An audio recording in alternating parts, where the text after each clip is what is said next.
Happy Halloween! What's up, Fortnite fam? Welcome to the FNCS Grand Finals. It's day. It's the day. It's time. I'm excited.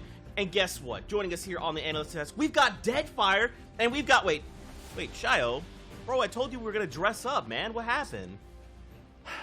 I had to do it. I moved over to the good box. I'm the wonderful wordsmith behavior. I am Shio Wager. This imposter over here in the middle.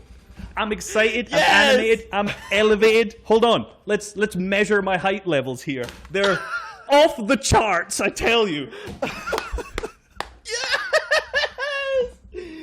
Yes, that is the hype we're bringing. Well, Shio, can you top that or? I don't know what Shio you're talking to, but if you're talking to the OG Shio Wager, for sure I can top that, man. We've got NA East, Europe, a bunch of other regions already wrapped up their day ones, and we're just getting started. It's a 2-day weekend. It's 12 total games. I'm ready to go.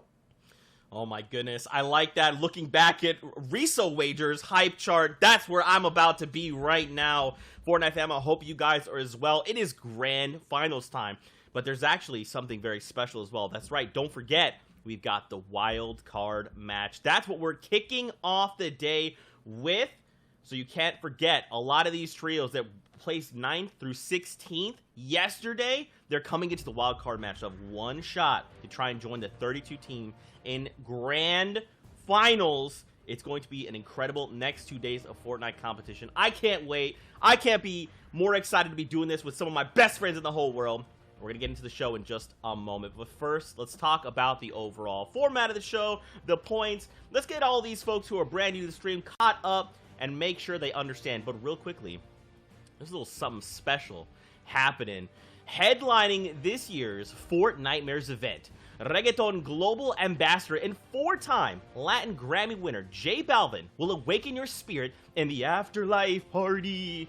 A special performance in Fortnite Party Royale featuring his biggest hits and the debut of a brand new song with Sesh. The party begins on Halloween night, October 31st at 9 p.m. Eastern. And as a souvenir of your journey into the netherworld, all Party Trooper owners who attend the Afterlife Party will unlock an exclusive J Balvin style for free. You don't want to miss it. That is literally where I'm going to be as soon as this is all said and done. And of course, I hope to see you guys there in Party Royale. This is going to be a concert like you've never seen before. If you follow the Fortnite Twitter, you can see there was some kind of sneak peek behind the scenes footage, little snapshots, screenshots. Bro, this party is about to be crazy. Now, of course, guys, we're excited. We hope you are as well. We've got the boys on deck. We're all costumed out. And if you're celebrating Halloween, we hope you have an incredible Halloween day with lots of candy. And if you're not, hey, come celebrate with us right here, right now. Tweet at us your costumes. We'd love to see them. Gentlemen, you guys about ready to get the show popping or what? I mean, we got costumes, a few disguises here and there, but there's no kind of, hiding how good these games are going to be today overall. That being said, some have happened already. I believe we can look at and see the format before everything. Qualifiers already happened, round 1 to round 3. That's what we covered first. Then it's the heats overall that we watched go down the last 2 days. The top 8 advance. But Zeke, the wild card match is what we watched today for those 9th to 16th place teams. That's right. The final shot. Listen, here's how it's going to break down. We're putting all the trios across all 4 heats that placed 9th through 16th into this one match. And it is whatever trio gets the victory royale will join the other 32 trios who placed top 8, who are already waiting in grand finals. They will join those trios, and then we'll have 6 matches today. We'll have another 6 tomorrow, and after everything is said and done, we will crown FNCS champions. They'll get a trophy, the Axe of Champions, the clout, the prize money, everything that follows. It's going to be absolutely ridiculous. Now, how are these players earning these points in all of their matches? Remember, this will be for grand finals itself. You've got the Victory Royale worth the 25 points. Placement as far out as 17th. Remember, there's 33 trios total competing, so you want to watch about half the lobby fall before we start giving out placement points. And then finally, every elim is worth a point. Reso Wager, we've seen the spectrum at this point. We've seen consistency, we've seen the points, we've seen elimination heavy, we've seen placement but no eliminations. How do you think this is going to fare coming into grand finals? You know what? I think the top 5 teams are all going to have kind of different playstyles sometimes. We're going to have a combination of teams who are always playing that high ground, who are consistently getting the victory royales, and then we're also going to see a flip side of that. Teams who are able to contest that first place slot, who are playing low to mid ground, constantly popping off with higher eliminations and just consistent good placements, but maybe not picking up as many victory royales. We've kind of seen this across the qualifiers, we've seen it in the heats, and today is absolutely no different. The one thing I want to remember and remind everyone is that obviously this is the format for the grand finals. We do have our wildcard match first, which is just the first place victor, the guy who gets the victory royale, sorry, the team who gets the victory royale. These guys are going to go through into the grand finals, one single game. And I think it's going to be very interesting because, like, what I imagine in my head is there's going to be, like, this trio that drops a 20 bomb. And at the end, like, someone's just going to steal the Victory Royale away, and that will be the team who qualifies. We'll see how it all unfolds before our very eyes. But don't forget, we talked about what they're walking away with: the active champions, the clout, the notoriety, and there's also prize money on the line. You can see a breakdown here across your screen. And everybody who makes it this far will get a little something, so that's awesome. It's so cool. And I hope that a lot of these trios have been enjoying all the action. For you guys at home, I hope you guys have been enjoying it as well, that you've been on this journey with us. It's been a long several weeks. It's going to be a long 4 days, but man, it's totally worth it. I mean, Deadfire, I honestly could not be more excited. I'm honestly just happy to be here. Absolutely. It's just like respect on the line. It's a chance for people to build up their names. We were watching it happen in heat number 2. We got to learn about so many new players. That's kind of what the entire Fortnite experience is all about. You know, anyone having that chance to win, and people who have been winning to keep cementing their name, cementing their brand overall in these top level games. And this weekend, these next 2 days, the back half of this entire finals type broadcast might be some of the best Fortnite we've ever watched in the history of Fortnite. I'm going to go ahead and say it right now. It's gonna be. It's gonna be. And, you know, I'm interested to see if some of these kind of unknown teams who are on the come up are actually going to be able to place in that top 5. Are they going to be in contention, or are we going to see kind of the same favorite names over and over and over again in that top 5 slot for across EU and NAEs? Oh my goodness. Let's go, Reso Wager. That's the hype I like, baby. Now, of course, we're going to jump into games in just a moment. Real quick, though, we do have these other regions, as these two have kind of alluded to. We can kind of use them to give us a good snapshot heading into the grand finals. Remember, once again, we're going to take a look at the wildcard match first and then jump in. But over in OCE, here you can see that first place trio is walking away with 116 points just after their initial 6 matches. Remember, they got another 6 tomorrow. But that's a pretty good snapshot, right? Yeah, and you know, in this first place slot, user there is actually Gubos. So Gubos, Tyrax, and Link currently in first place. And in second, we've got Jinx, Alex, and Worthy. Now, both of these guys and these teams are not actually landing in the Mythic POIs like we've seen a ton from the other regions, and also kind of in other heats from OCE and all kind of the qualifiers too. And both 0 victory royales as well. So what does this actually tell us about the way that they've played? It means that they're landing at their POI and looting very efficiently. Their mid games are very, very consistent, and they're just making end game over and over and over again, picking up the eliminations that they need. And these guys are just clearly doing that consistently over every game, and that's why they're so close up at the top. The region as a whole too, there were no wins, just one really win on that first page. Even on the second page here from 6th to 10th place, just 3 victory royales. So we're still missing 2, which must be even lower in terms of overall placements on those leaderboards, meaning that it's kind of even all the way around. You can see it with the points as well, 74 all the way to 65, a 9-point type game. It's very, very close. The X2 Twins and Volks also on this page too, always used to being in that top 3, but obviously day 1 being so competitive, the finals being so competitive, it's that much harder to cement your spot and get these big wins, get big placement over and over again. Yeah, and they did manage to get a couple big wins, but not consistently in the other games, and that's kind of why they're down to that 6th to 8th slot, all having 1 victory royale each. But moving on to our next region, which is Asia. So in our first place slot here, we have Mazar, Macy, and Schnicky, and these guys have been really consistent through all of the qualifiers and in their heats as well, and they're currently tied with qualifier 3's winner of Drazna, Riddle, and Ridbob. These guys are both on 114 points.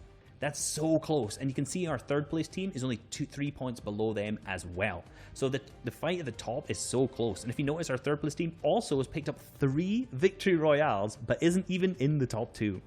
Wow. That's absolutely insane. Wow. Kind of showing how crazy these games are going. Shout outs to Macy's trio as well as Lettuce S and Hamupi. These guys were always in that first week of qualifier, somewhere below, not even qualifying entirely, and just glowed up every single week to the fact that now they're on that first page. Q-Jack, Nator, and Wildhawk also used to winning all the time. In 5th right now, we'll see if they bring it back in day number 2 and cement that legacy of being Asia's honestly complete kings in terms of the way they play the game, in terms of how many times they placed first. On the second page, though, once again, it is kind of close, but also far between 6th and 7th. We have some rival teams that are right next to each other, point by point, like 7th place and 8th. Seek, Peter Pan, and Fax Fox, one team we've been following from week to week. It could be anyone's game, though. We have 6 more games to watch in both Asia and OCE. And now we turn our attention back here in front of us to the wild card match, guys. This is going to be some of the craziest action we've seen. And we've gone ahead and made some predictions, right? The trios we think could kind of come out in that number 1 spot. And again, it's just going to be a very challenging time, right? Because anything can go down. And it all matters on which team gets the victory royale. That will be the trio that joins these other 32 teams in grand finals. Sundown kicked us off. He's got Kezix, 4ZR, and Nate. You know, Reese, this trio specifically was a trio you had your eyes on.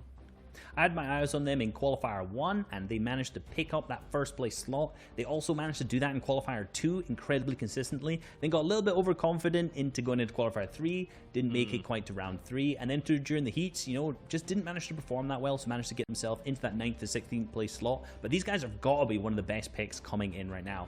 But obviously, my pick next, Fortnite Champion Scram. These guys have been super consistent as well, all the way from many seasons, and since Trio started last season as well. In particular, these guys are performing very well in all third-party tournaments. You know, the run-up in the start of the FNCS Trios this kind of cycle hasn't been the strongest, but these guys are definitely one of the best contenders in this bracket, and I'm really excited to see them qualify through because I know they're going to come first. Okay. All right, Shy. I mean, I don't know. We'll have to see. There's a lot of powerful trios here, but Sancho was up next. He has Airwalks, Vato, and Leo. You know, Shy, I think you had some interesting points on this trio. Yeah, so the wildcard format we're going to be looking at, the winner will be able to move on. The elims in terms of points won't matter too much. It kind of reminds me of like those old type of events we used to have all the way in season 4-5 of Fortnite competitive, those old scrims, and that's where Airwalks, Vato, and Leo sometimes are on top. They have that old type of experience, so we'll see how that works for them. A very interesting pick. I would say a wildcard team for the wildcard match, and if anyone can try to beat these guys, for me, I picked Hardfind, Mexi, and Astro, a low ground team. I would say that Kezix, 4ZR, and Nate would be the ones to have the biggest advantage in winning because they're such a strong team. If anything can contest a high ground Sody Saints team, it has to be someone on low. It would be the team right there. So we'll see if these guys can do it overall in EU, but it's one match and one winner. Woo! You know what time it is, Fortnite fam. I hope your hype levels are off the chart because guess what? We are getting ready to jump out onto the back. Oh, upside down. There it is. Hold on. They were here. Now they're here. That one. Guys, I am so excited. I don't know if you haven't watched before, you know I'm a big old goofball. I'm legitimately genuine excited. I'm trying to contain my excitement. But of course, you can see we've got our costumes. We are prepared. I'm riding shotgun in the battle bus. All right, this bus driver is not going to tell me no. He told me no. I'm going to have to go to the back of the bus. So, hey, but listen, it is time. We're about to go over to our casters. If you like our costumes, well, guess what? You're in for a treat. Casters, why don't you say hello and show them yours? Thank you so much, gentlemen, and welcome, ladies and gentlemen, boys and girls, Jonesies, Bonesies, he's, she's, theys, thems, and everyone in between. My name's Sundown, a.k.a. Triceratops. And I am Sancho West, repping the Raptor, and we are going to bring the noise here today, and I am so stoked. We talking about height levels off the charts. It is wild card time, Sundown. One team will advance to be the trio 33rd into the grand finals, and this is just the ultimate appetizer for the big main course that we're about to eat and feast today. Hey, I gotta say, happy Halloween to the Fortnite fam. It is so honored. I'm excited and I'm humbled to be here today casting with you, Sundown. And it's going to be amazing. And like you said, kicking it off with something we haven't seen in a very long time, and definitely the first time in an open format competition where we're able to broadcast it, where one single team has the opportunity and nothing else matters. It doesn't matter if you walk away with 45 plus eliminations. You can break every single record in the book. But if you don't see that Victory Royale screen at the end, you aren't going on. There's one ticket left to the dance, Sancho, and who's going to have the opportunity to punch it? And we got a taste of it in the Middle East region. If you see that Twitter post, the social media post of the heartbreak of coming into second place. And no doubt there's going to be so many hearts going to be broken. There's going to be so many teams that are not going to advance because it's all about numero uno advancing, and we're about to get into the battle bus and see who's going to take that Victory Royale that will get them the chance to compete in the grand finals. It is time. Fortnite, let's go. And here we go. It's going to be a lot of boos and whoos for all but the top team who walk away with the prize. Again, this is the wild card match to kick it off. We'll have 6 matches after. That'll be the start of the grand finals. But right now, we need to round out the competition here on Halloween. And the question is, who will be the ultimate protagonist? Who's going to unmask all of those imposters and pretenders and rise to the top and claim their spot just for a chance to compete for the Axe of Champions? And right now, looking at it, we can see already a number of teams battling it out at Stark Industries. So somebody's tournament is going to come to a close right away. As we head on over, we're over at Coral Castle towards the side right now. Coral Cove, Sweaty Sands over here. And you can see one of the favorites, the week 1, qualifier 1, qualifier 2 winner, slipped qualifier 3, and then actually had a really tough road to even get into the wild card match here as they finished 16th in their heat, but here they are being able to get into competition. And so far, we already see some eliminations popping off. Toos also being knocked out there, and some trios want to avoid being eliminated. Scram actually being full knocked right off of the bat, Sancho. And we're going to be keeping an eye on that top left a lot during this game, because every single time you see that trio number drop 1, somebody else's tournament is over. Look.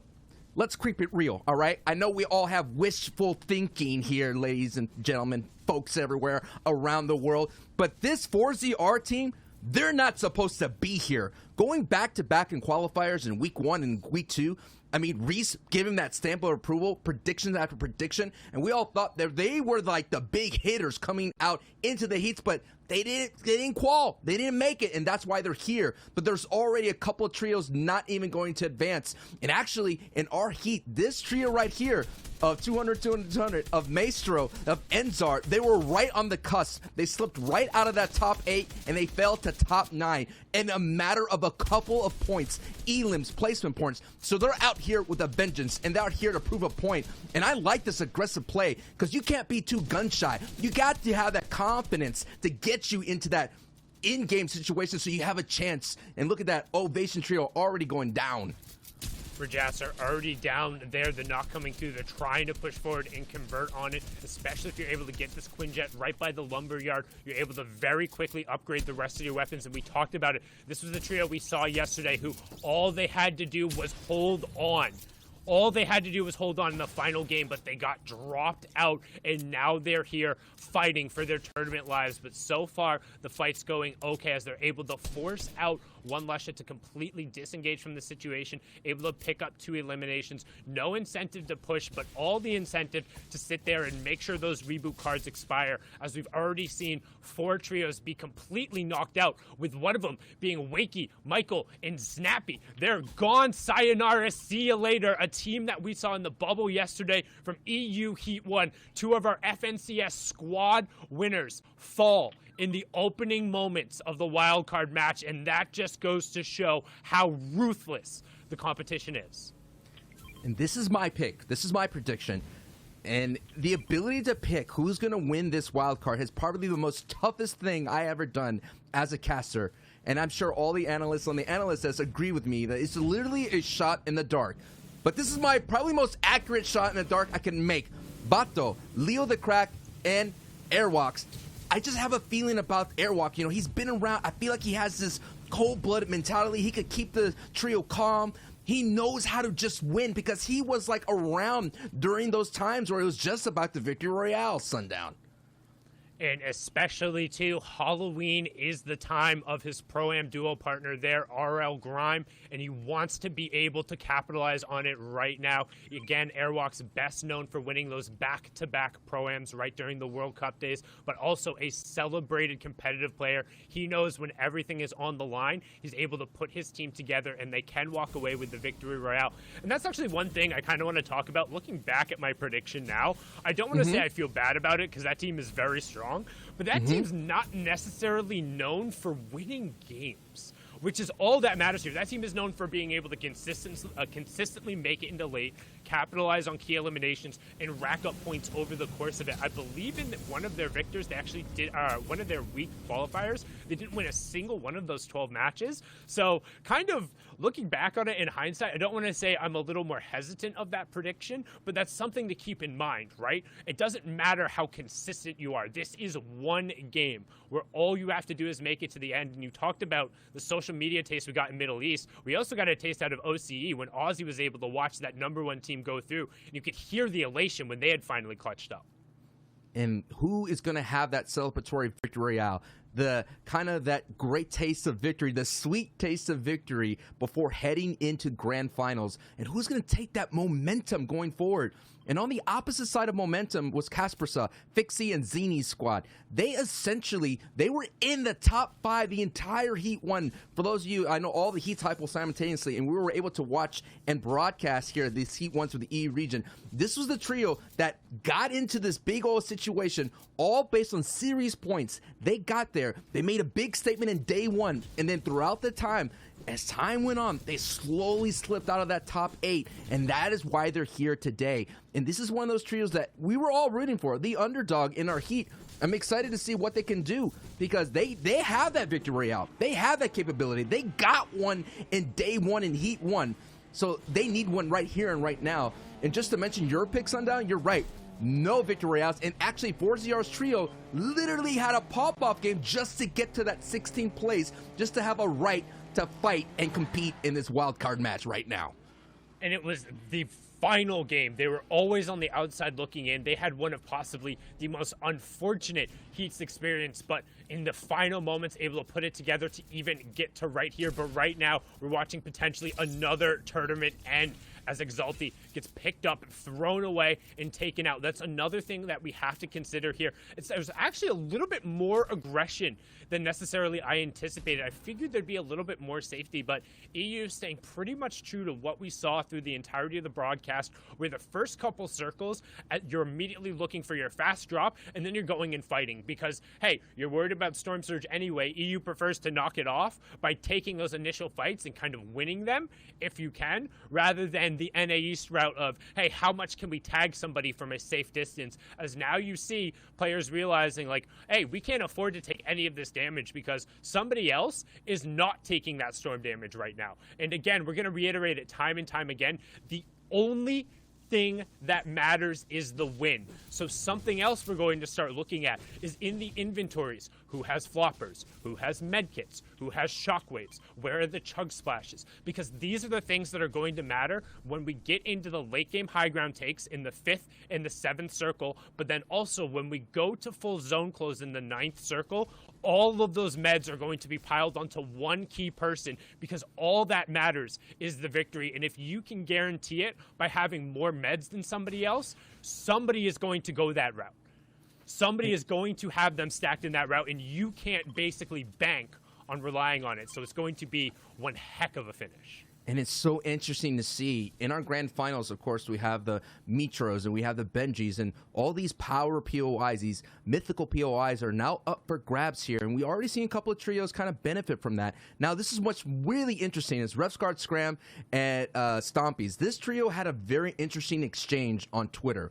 And essentially they were like, hey, you know, my bad, we didn't make it. And one of the trio mates stepped up and said, listen, we win together, we lose together. Let's get it. Let's knock it out of the park here today. I know I'm paraphrasing that, but that is exactly what you need in the trio, mate. You pick each other up. If you lose together, great. But when you win together, it's because you learn from your losses. So learn from your losses. You take those L's and turn them into dubs. Can't Scram, Refguard, and Stompy turn the L that they had in heats into that mega dub to get them in grands. And this is one of the picks I had. Who had this pick here? I got to look at here. It is Reese. Hey, when you get that Reese Stamper approval, we all know Reese is from the future. I know he dressed up as Shio, but he should have dressed up as Fortnite Notre Dame, because all Reese's picks go through. So Reese, here we go. Here's your pick of Refguard, Stompy, and Scram. Things are looking up for them because they already got 3 elims. They have 3 elims, and again, we talk about kind of looking forward to the inventory. 2 floppers and a medkit already, which gives them 2 options in terms of that heal off, or potentially the opportunity to kind of combo the 3 of them together if they're able to execute right. Again, the medkits at the end can be a little bit difficult, but we're going to hop on board here. We get the Fury Legendary. We talked about that initial fight where Rajasser and Lusha ended up being forced out, and I'm assuming right now, yes, he's below Storm Surge. 9 players are going to be threatened by this. He's 42 and a solo, which means he has to go hunting, or that damage is going to start coming in very quickly. For those of you unfamiliar with Storm Surge, it does 25 damage every 10 seconds to the most passive players in the lobby when we reach a certain threshold. Currently, that's going to be zone number 3. The number you care about is in the top left. That 79 number needs to go to 70, and then Storm Surge will turn off. And this is Legendary's moment. His teammates are out. Can Legendary find a way, sneak his way into that Victory Royale? Stranger things that happen, unexpected. That's the beauty of Fortnite. And he's doing really well getting tags here, Sundown. And he's above Storm Surge now. You can see it right side of your screen, 37 above. So those 2 tags just being the thinnest of margins. This is just the damage he needs to keep him above. And you can see he's just trying to play the edge of the zone, because if he gets caught out, that's it. Tournament over and done with. As you can see, Loft actually getting picked up. He's doing a good job scavenging through, hitting these mushrooms along the river, just getting whatever excess utility he can. And his inventory is in shambles. His ride is in shambles. But can Legendary turn sicko mode? And these are the moments that you're talking about. Already, you just heard that bullet just whizzing right by him, and he immediately starts building because he knows if he gets lobby focus, it's a matter of time. But look at the confidence and taking these storm tags and moving in. This rotation is so deadly. Look to the right here, folks. 3 trios are sitting there, and then, of course, that ambush in the tunnel. Legendary has... Yeah, it's so scary, man. This is so scary, and I was about to say, I apologize, but this is the one time I'd advocate. He's a solo. Grab that thermal flopper and pop it. You need all the information possible here. You're on the edge of zone. You need to find where these players are. And the problem is when you go in like this and you immediately start switching over to hard mats, everyone's going to focus you. He's done. He's over. Dusted. Fury Legendary, not living up to his name in either aspect there. Going down. And it's super unfortunate, but his tournament, his FNCS is over. And again, every single time we see a trio go out, that's it for them. Like a candle to the wind, they'll be snuffed out right now here on board with Rotary and Stormy Right, unfortunately playing 2 versus 3. So going to have to bring it back a little bit. But if there's ever a trio or a duo who's able to do it, it's these 2, and you can already see banking on it a little bit with the 3 floppers in his inventory and 4 in Stormy Right. So effectively 7 if they're able to get those over, and plenty of extra shield fish as well. So going for a very fishing heavy strategy in this Victory Royale based game. And that really benefits them because Storm and Rotary and this land essentially down in the swamp area. So they hit up all the fishing spots, they hit up all those opportunities. We kind of mentioned that a trio should kind of work their way into a fishing spot territory. Now it's up to Storm and Rotary to kind of get this done, because I don't see their 3rd trio here. So maybe an unfortunate situation, but Stormy and Rotary, who very had an inconsistent ride throughout the qualifiers, got into heat, so after changing up their strategies a little bit, now they're going to have to rely as a duo going to a trio. So already we're seeing some obstacles that our trios have to overcome. Solos, duos, shamble inventories. But Rotary and Stormy Right, they have to get this done, considering that Kiridachi's not around. Another trio that we had a great opportunity to watch, as you see, to become legends. Rifa, Lazari, all going right there. And then you see the pick. Someone picked this one here. I got to take a look. Shio's pick. Yes. Shio's pick. Shio's pick. No doubt now leaning in a little bit here as Mexi, Astro, and Hardfine are making their way, and them themselves have some power weapons. And look at this, using a rift, and they're going to have to glide into the danger zone for a brief moment. Now finding a nice safe zone spot. Pretty almost center here, Sundown, and they get themselves a supply crate as a reward. Yeah, they're able to fly into the danger zone there, but no problem, and got rewarded as well with a little supply drop directly on top of their heads. So fortunate timing, but sometimes everything needs to fall your way. Have some additional floppers as well as the pepper. We'll see. You can see 2 medkits as well in Astro's inventory, so they're going to benefit from that fact. The supply drop is going to be helpful from them, but you saw the Become Legends trio diving on top of somebody. Versa actually going to end up dropping there at the hands of Rifle. Void also being taken out. They were in 8th yesterday going into the final game, but were also unable to hold on, and some key shields going over. You can already see them starting to stack the meds onto the priority person.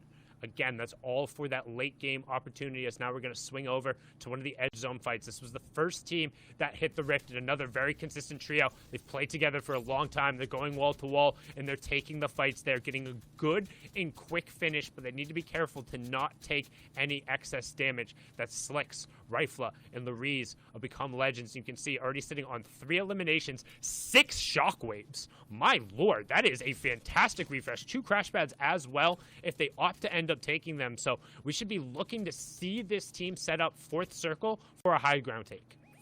Here we go. I'm sure as Mantra is having some difficulties as well. Everything is so intense and so close. Rifla's trio right here, I mean, everybody picked that they would do well, get in the heats and qualify, but this is the story that we're seeing. So many people slipping into the wildcard match, so many decorated champions slipping into this wildcard match, but only one will rise out of it all and get into the grand finals. They're going to be the trio 33rd here, and we all throughout the Fortnite competition, we've seen that the last person, the last team to get in sometimes wins it all. And the momentum could carry you right here. I don't think the trios in the grand finals are going to feel this intensity until day 2. This is at an all-time high, never before seen in a trio stage. One trio advancing with the Victory Royale. Can it be this Become Legends trio? We always almost there. We are in the 4th zone. We're soon going to get to the 5th zone, the half in and half out, and after that, it is 6th, 7th, 8th, and 9. Moving zones with 9 being the ultimate closing time. And you can see right now that Storm Surge notification popping up that will kick in once this zone does end up closing. The next number you care about for that is in your top left. We need to see that go to 50 players, so you're going to see a lot of action being forced out right now as Nate actually able to pick up a key down onto Milwaukee there. Nate also getting a knock onto Onyx. Slicks getting some fire returned on him, but some Become Legends crime there as Edison going to be knocked, and they're going to try and continue the pressure going forward. Rifla also raining down shots. That's 2 of them going down there. It's all going to be on Denomination to try and hold off and prevent his teammates, but you can see the double stacked on top of you. The whole lobby's focusing right now, Sancho. Man, lobby focus is the scariest thing ever, man. Before you know it, you're going to get treated out of the lobby. It's double toil and trouble all then and there when the lobby focuses on you. And here it is, another trio here. We're like, elims don't matter. You're right here, Sundown. It's all about inventory, and it's all about health, how strong you are, how much mats do you have. Do you have any heals and shields to kind of withstand any kind of pressure? Do you have power weapons? It all gets stripped down. And looks like, look at Bobo's inventory. You see that? The cabbages. Can Mr. Savage's influence here? The cabbages for Savage. Influence and give the power to Bobo. Can he pop it and get strong? 15 cabbages in inventory, so you're gonna know we're gonna have some zany heal-off plays, some crazy storm rotations with the heals. I'm excited to see how it all goes down as we are baby steps getting closer and closer to end game. But what an awful bouncer right there, throwing himself out into the zone and separating away from her team. We're going to hop on board here as we see the rotations come out. Storm Surge is going to be pressing on some of these players. You can see the 62 tags come out. Kezix down to less than a sliver of HP, barely going to avoid getting knocked there. I mean, it looked like it was one, but they have bandage cannons. However, taking damage now forces you to use utility you otherwise would have had. So that bandage cannon is going to have to recharge. They might end up utilizing chug splashes, but if they don't have those now, they're going to be in trouble. And you can see Zynie being taken down there in the feed. That's going to turn off Storm Surge. Shockwave comes out. Ooh. Nate going up and challenging, finds a big 100 tag, and Zara gets destroyed. Kha'Zix low, we talked about it. Low on resources, gets taken down. Edit going through, pushing into the box, finds the finish, tries to lock it up to get whatever mats they can. Kha'Zix is down. Nate's sitting on 4 elims, but the elims don't matter. They're down to a duo now, and one of the favorites. It's all going to be on the back of Nate and 4ZR to bring it home. The only excess utility they have is that bandage cannon.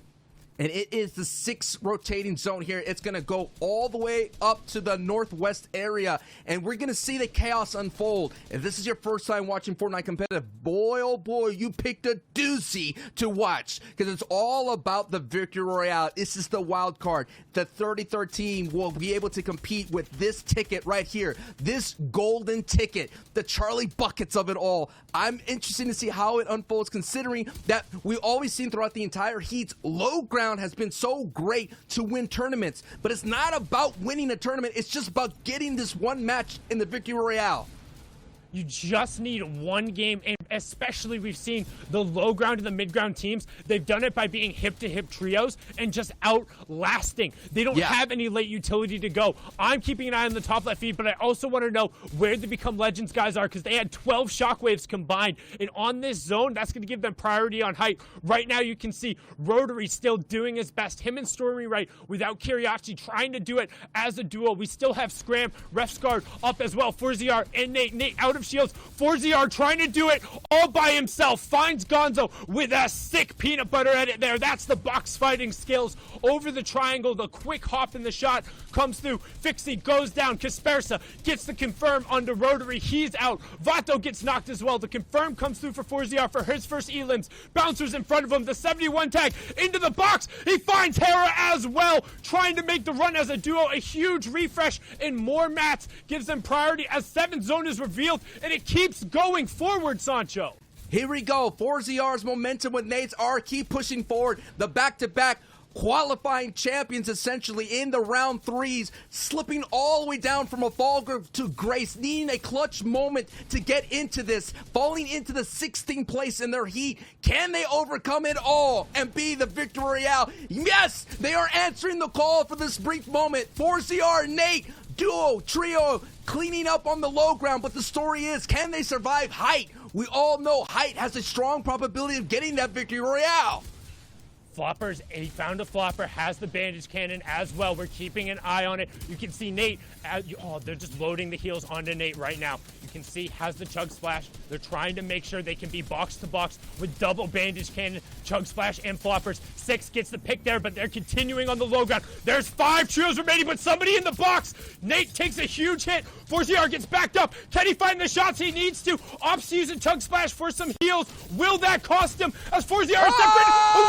150 onto Scram. Can they get the conversion? They need to stay ahead of the zone. 10 elims, but the elims don't matter. You have to stay in the match. That's all that matters. And 4ZR is down. Nate doubles back into Storm and uses much needed white heals to just survive, as up on the high ground looking down is a complete and total different Nate and Dave raining shots from above. Exponential gets the finish onto 4ZR. So we have Exponential and Nate trying their best to dethrone, while the other Nate and Dave rain shots from above. Nate dipping back into the Storm, looking for a bandage cannon, looking for heals. Will it be enough? I think this is a missed timing. He's popping a bandage as best he can, but he can't find any more. He's going to go down in the end. Grizzy Nate falls and they're out. We will have a straight up 3v3 for the last spot, Sancho. Here we go, low ground versus high. Who's gonna punch their way in as the 33rd team into the grand finals? It all comes down to this. Every map matters, every build matters, every shot matters, because it is gonna give you that right to compete. And there goes a crash pad up and they get sent out. Can Exalti, Nate, and Dave close out the door and get the victory out? Oh, Exalti is really low, really low. Astro goes down. Who's gonna win? Yes, it is Nate, Dave, and Exalti with the great finish and the Victory Royale, baby! at the end, they were able to close it out. They stayed together, and we talked about it. The important thing was maintaining your trio. The low ground being able to contest, but it cost them too much. And in the end, while high ground win games and low ground wins tournament, when there's one single game on the line, Dave and Nate and co were able to wrap it up and secure a spot. You can see SB Nate, Spash Dave, and Bobo Exalti on the back of their 9 eliminations will be our 33rd and final team joining us in the grand finals. In what a ride it was, but in the end, the trio from the high ground was able to ride it out. We'll get that final spot. Yo, man, Smash Dave is actually Rojo, so that's an amazing opportunity here. You are the 33rd trio, and everybody out there, we get to do this again. That was just a taste. That was just the appetizer to the main course, and what a crazy appetizer that it was. I am full, and I am stuffed, and we just have so much action here this Halloween weekend. Again, I am Sancho West alongside Sundown. We are hyped here. I cannot wait to take it to the analyst desk. Oh, my goodness, Sundown. I mean, it was absolutely amazing, but they're going to break it down for us. And I mean, whew, what a match. Oh, hype is real, That bro. is all I am saying. That is all I am saying. The hype you was go. so good there. So good.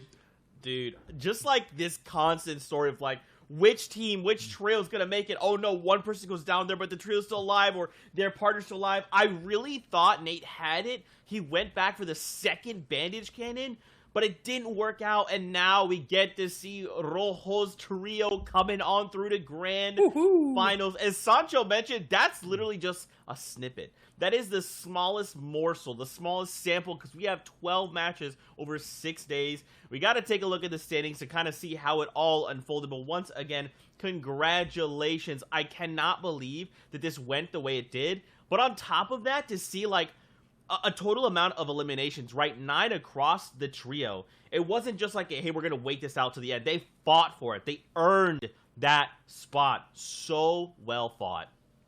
Yeah, you guys thought that Rojo would miss a grand finals? He's just making it interesting for everyone to watch, right? He's just making it interesting. Let's break it down exactly, that final 3v3, how it actually happened. Bobo all the way up on height was kind of the driver's seat for us watching, and he got taken down so low, 45 HP, ends up dropping down, and it looks like Hardfine was just distracted with the other players. Was not possible to see Bobo sneak from the back and land those pump shots.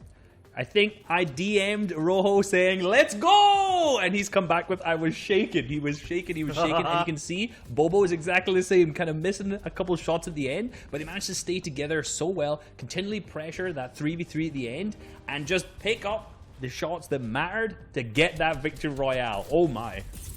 Here's kind of like the heartbreaking perspective of second place. They had it so close to. The beams were all there. The high retake execution was there too. But trying to stop 3 people by yourself is just a feat that sometimes is overwhelming, as that match was on both hype levels, on breakdowns, on hype plays, on elims. I can go on and on and on, but my God, one game where everything was on the line.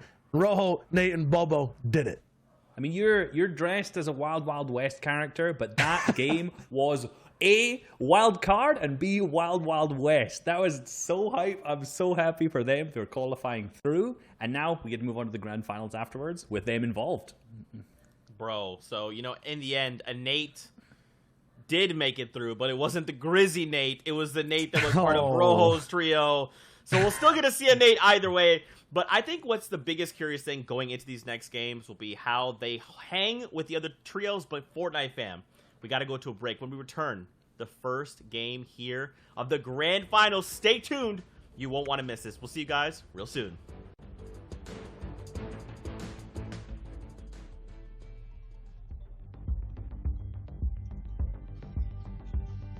What's going on, Fortnite fam? Resub here to break down the differences between round 1 and round 3, which players sometimes refer to as opens and finals during the qualifiers, and also how you can apply those differences into your own gameplay.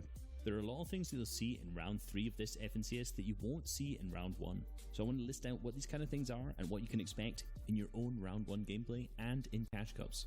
One of the themes that we've been noticing a lot in round 3 is that teams who are consistently uncontested are doing better on their regions than teams who are being contested by another team. For the FNCS warm-up round 3, 60% of the people who placed top 5 in any region were uncontested in their drop spot. This is because it's the same 33 teams in every single game, and they all have their planned and prepared drop spots, and they don't really change this unless their day is going very, very badly.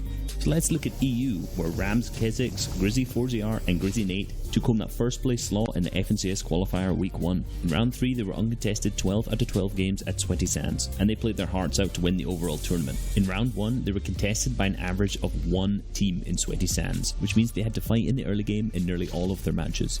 This is what round 1 is going to be like for the majority of players out there.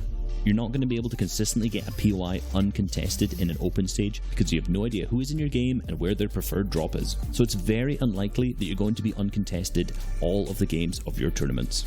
So to counter this, you just need to know your looting paths through your drop spot as efficiently as possible and be very, very good at fighting there, which my preferred way to practice that is to play a ton of True Arena and really get down that drop spot. Another thing you'll notice in round 3 gameplay is that a ton of the eliminations come in at the end of the game, so once the zones start moving. This is because if you get into a fight in the early and mid game with another top tier team in the finals, most of the time it's just not going to benefit them that much. This is because the fight is going to drag on for a long time and both teams are then not going to be able to focus on their rotates or their positioning. Plus, they will most likely waste their heals and their materials, which means that they're not going to get as far into the end game. If you use LG Jamper, Senbuga and C9 Avery from round 3 as an example, you can see the distribution of the eliminations mainly weighted towards the end game. This is a little bit different in their first game of round 1, because top level players are just so good that they are ahead of the average champion level player. If you look at the elimination spread here, you can see there's way more in the early and mid game because they just wanted to get those high level of eliminations so they could get ahead in the leaderboards after the first game in round 1.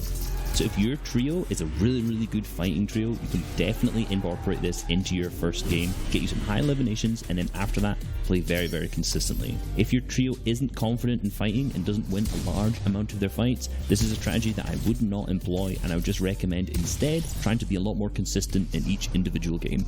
In round 3, players need to ensure they have a solid strategy to ensure they're above the Storm Surge threshold. On average, they're in a position to get Storm Surge tags 2 minutes before the first zone closes, such as we see from 100 Thieves Arkram, 100 Thieves Rex, and Energy Epic Whale. A lot of teams do this by just focusing on a high ground position, like a hill in the center zone for example. Then they can have the biggest amount of angles to take shots on players who are rotating, giving them the highest Storm Surge possible. In round 1, there's more early game fights because there's more players being contested. A lot of the times the first Storm Surge at 70 threshold in the third zone does not actually activate because there's not as many players alive. So in round 1 their strategy changes because they spend a little bit more time harvesting and a little bit less time focusing on getting that position to get Storm Surge tags because there is no Storm Surge. But in the 5th zone, Storm Surge activates when 50 players are alive, and in the 7th zone it activates when there's 30 players alive, and this can happen in round 1. However, it normally only does this if you're in the top lobbies, so if you're doing very well in the tournament, or it's the very last game of the day, because people are really trying to play placement and will stay alive and avoid a ton of fights. The last thing you'll notice is in the end game, a lot of the times, because there's not as many players alive in round 1, the games are ending much quicker. A lot of the times this happens at the end of the 2nd moving zone, which is the 7th zone, or the end of the 3rd moving zone, which is the 8th zone. And you can see in this particular example from Brazil that there wasn't a huge amount of players alive and they picked up this victory royale in the 2nd moving. Now compare this to round 3, where King, Sion, and Rusty K have to end multiple of their victory royales in a heal-off. This is because the zone closes all the way and all of the players alive start to take zone damage, meaning you're going to need as many white heals as you can, be it the bandage bazooka, chug splashes, or even random campfires on the map.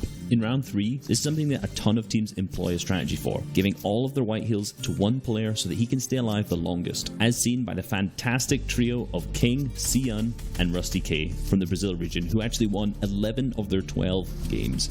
2 of these went down to heal off all the way down into the 9th zone, and this is something you'll constantly see if you're watching round 3 gameplay, but really won't happen that much in the average opens game. Hope you guys learned a lot. I've been Resub. See you on the battle bus.